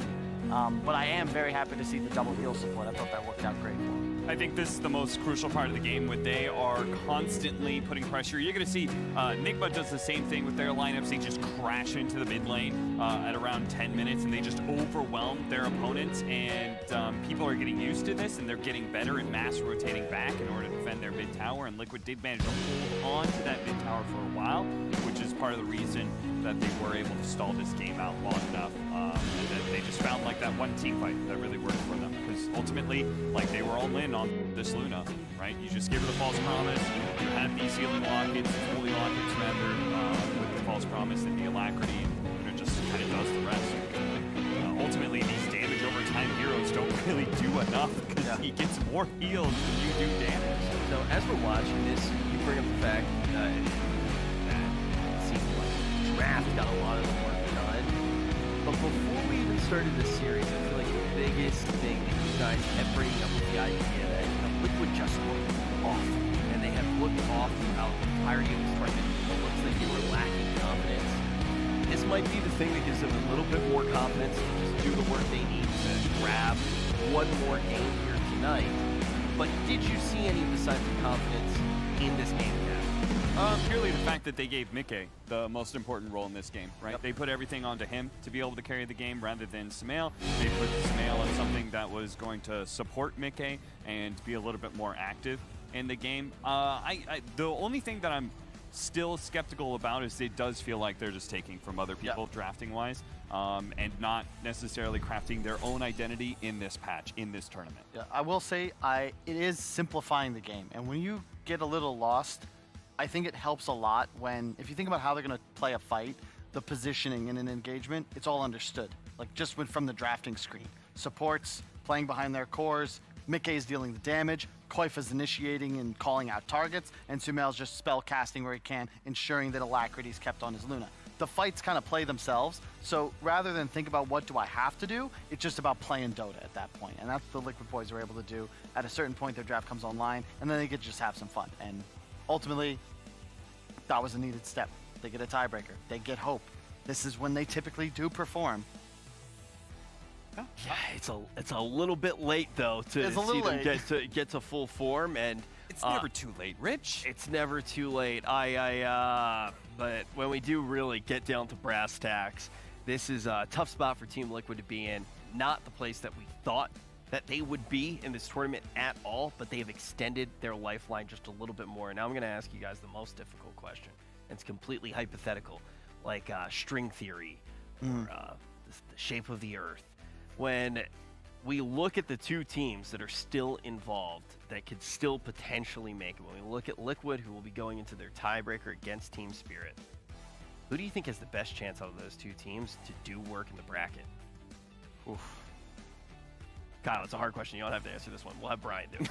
I think it's Liquid. I think Team Spirit has not looked better than they've looked during this group stage during the DPC, in the sense that I'm now seeing the CIS region as relatively weak. When we look at Gambit, like the way they just disbanded right before the tournament, then got last in the wild card. So because even though Team Spirit went 6-1, I didn't have too high expectations from them. But with Liquid, they've looked way better than this, and it looks like their vision of the tournament, the meta going into the tournament, was a bit off. And you said they've kind of stolen from other teams, but that's kind of what you got to do if you didn't have the right idea going into the tournament. It's like a legendary Dota player, Pablo Picasso. Tier 2 teams copy, but Tier 1 teams, they steal. And that's exactly what Liquid did, because they are a Tier 1 team. Sumail is still one of the best mid players in the world, and I think their ceiling ultimately is higher than what they've shown, right? Huh? What they've shown. It better be. It has to be, you would think. You would think. And now the thing is, we got a tiebreaker on our hands. Very exciting place to be in the night. Usually it would be done right now, but we need to figure out which squad is going to make it out of groups. We only have room for one more team, and we find out which team it's going to be right after this.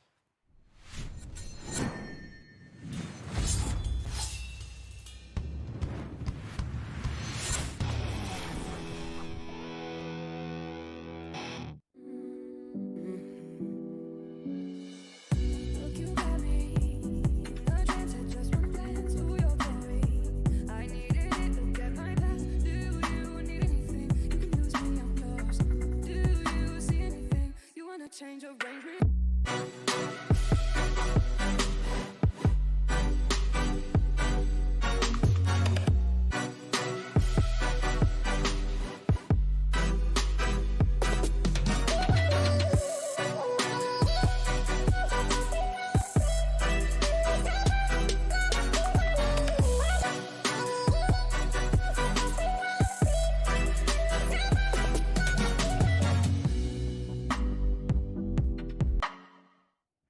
Every event is a part of esports history, full of memorable moments every fan wants to be a part of. Get your own unique piece of esports with WePlay collectibles. Here is the first collection: Storyline, Logo Token, Trophy Token, Story Token. Be sure to check all the details on our website and stay tuned for cool NFTs from WePlay Esports. Buy the official merchandise for WePlay AniMajor 2021 now on fragstore.com. Hoodies, t-shirts, mousepads, headrest pillows, and other souvenirs were released in the limited edition for the tournament. Hurry up and buy them on fragstore.com via the link in the description or chatbot.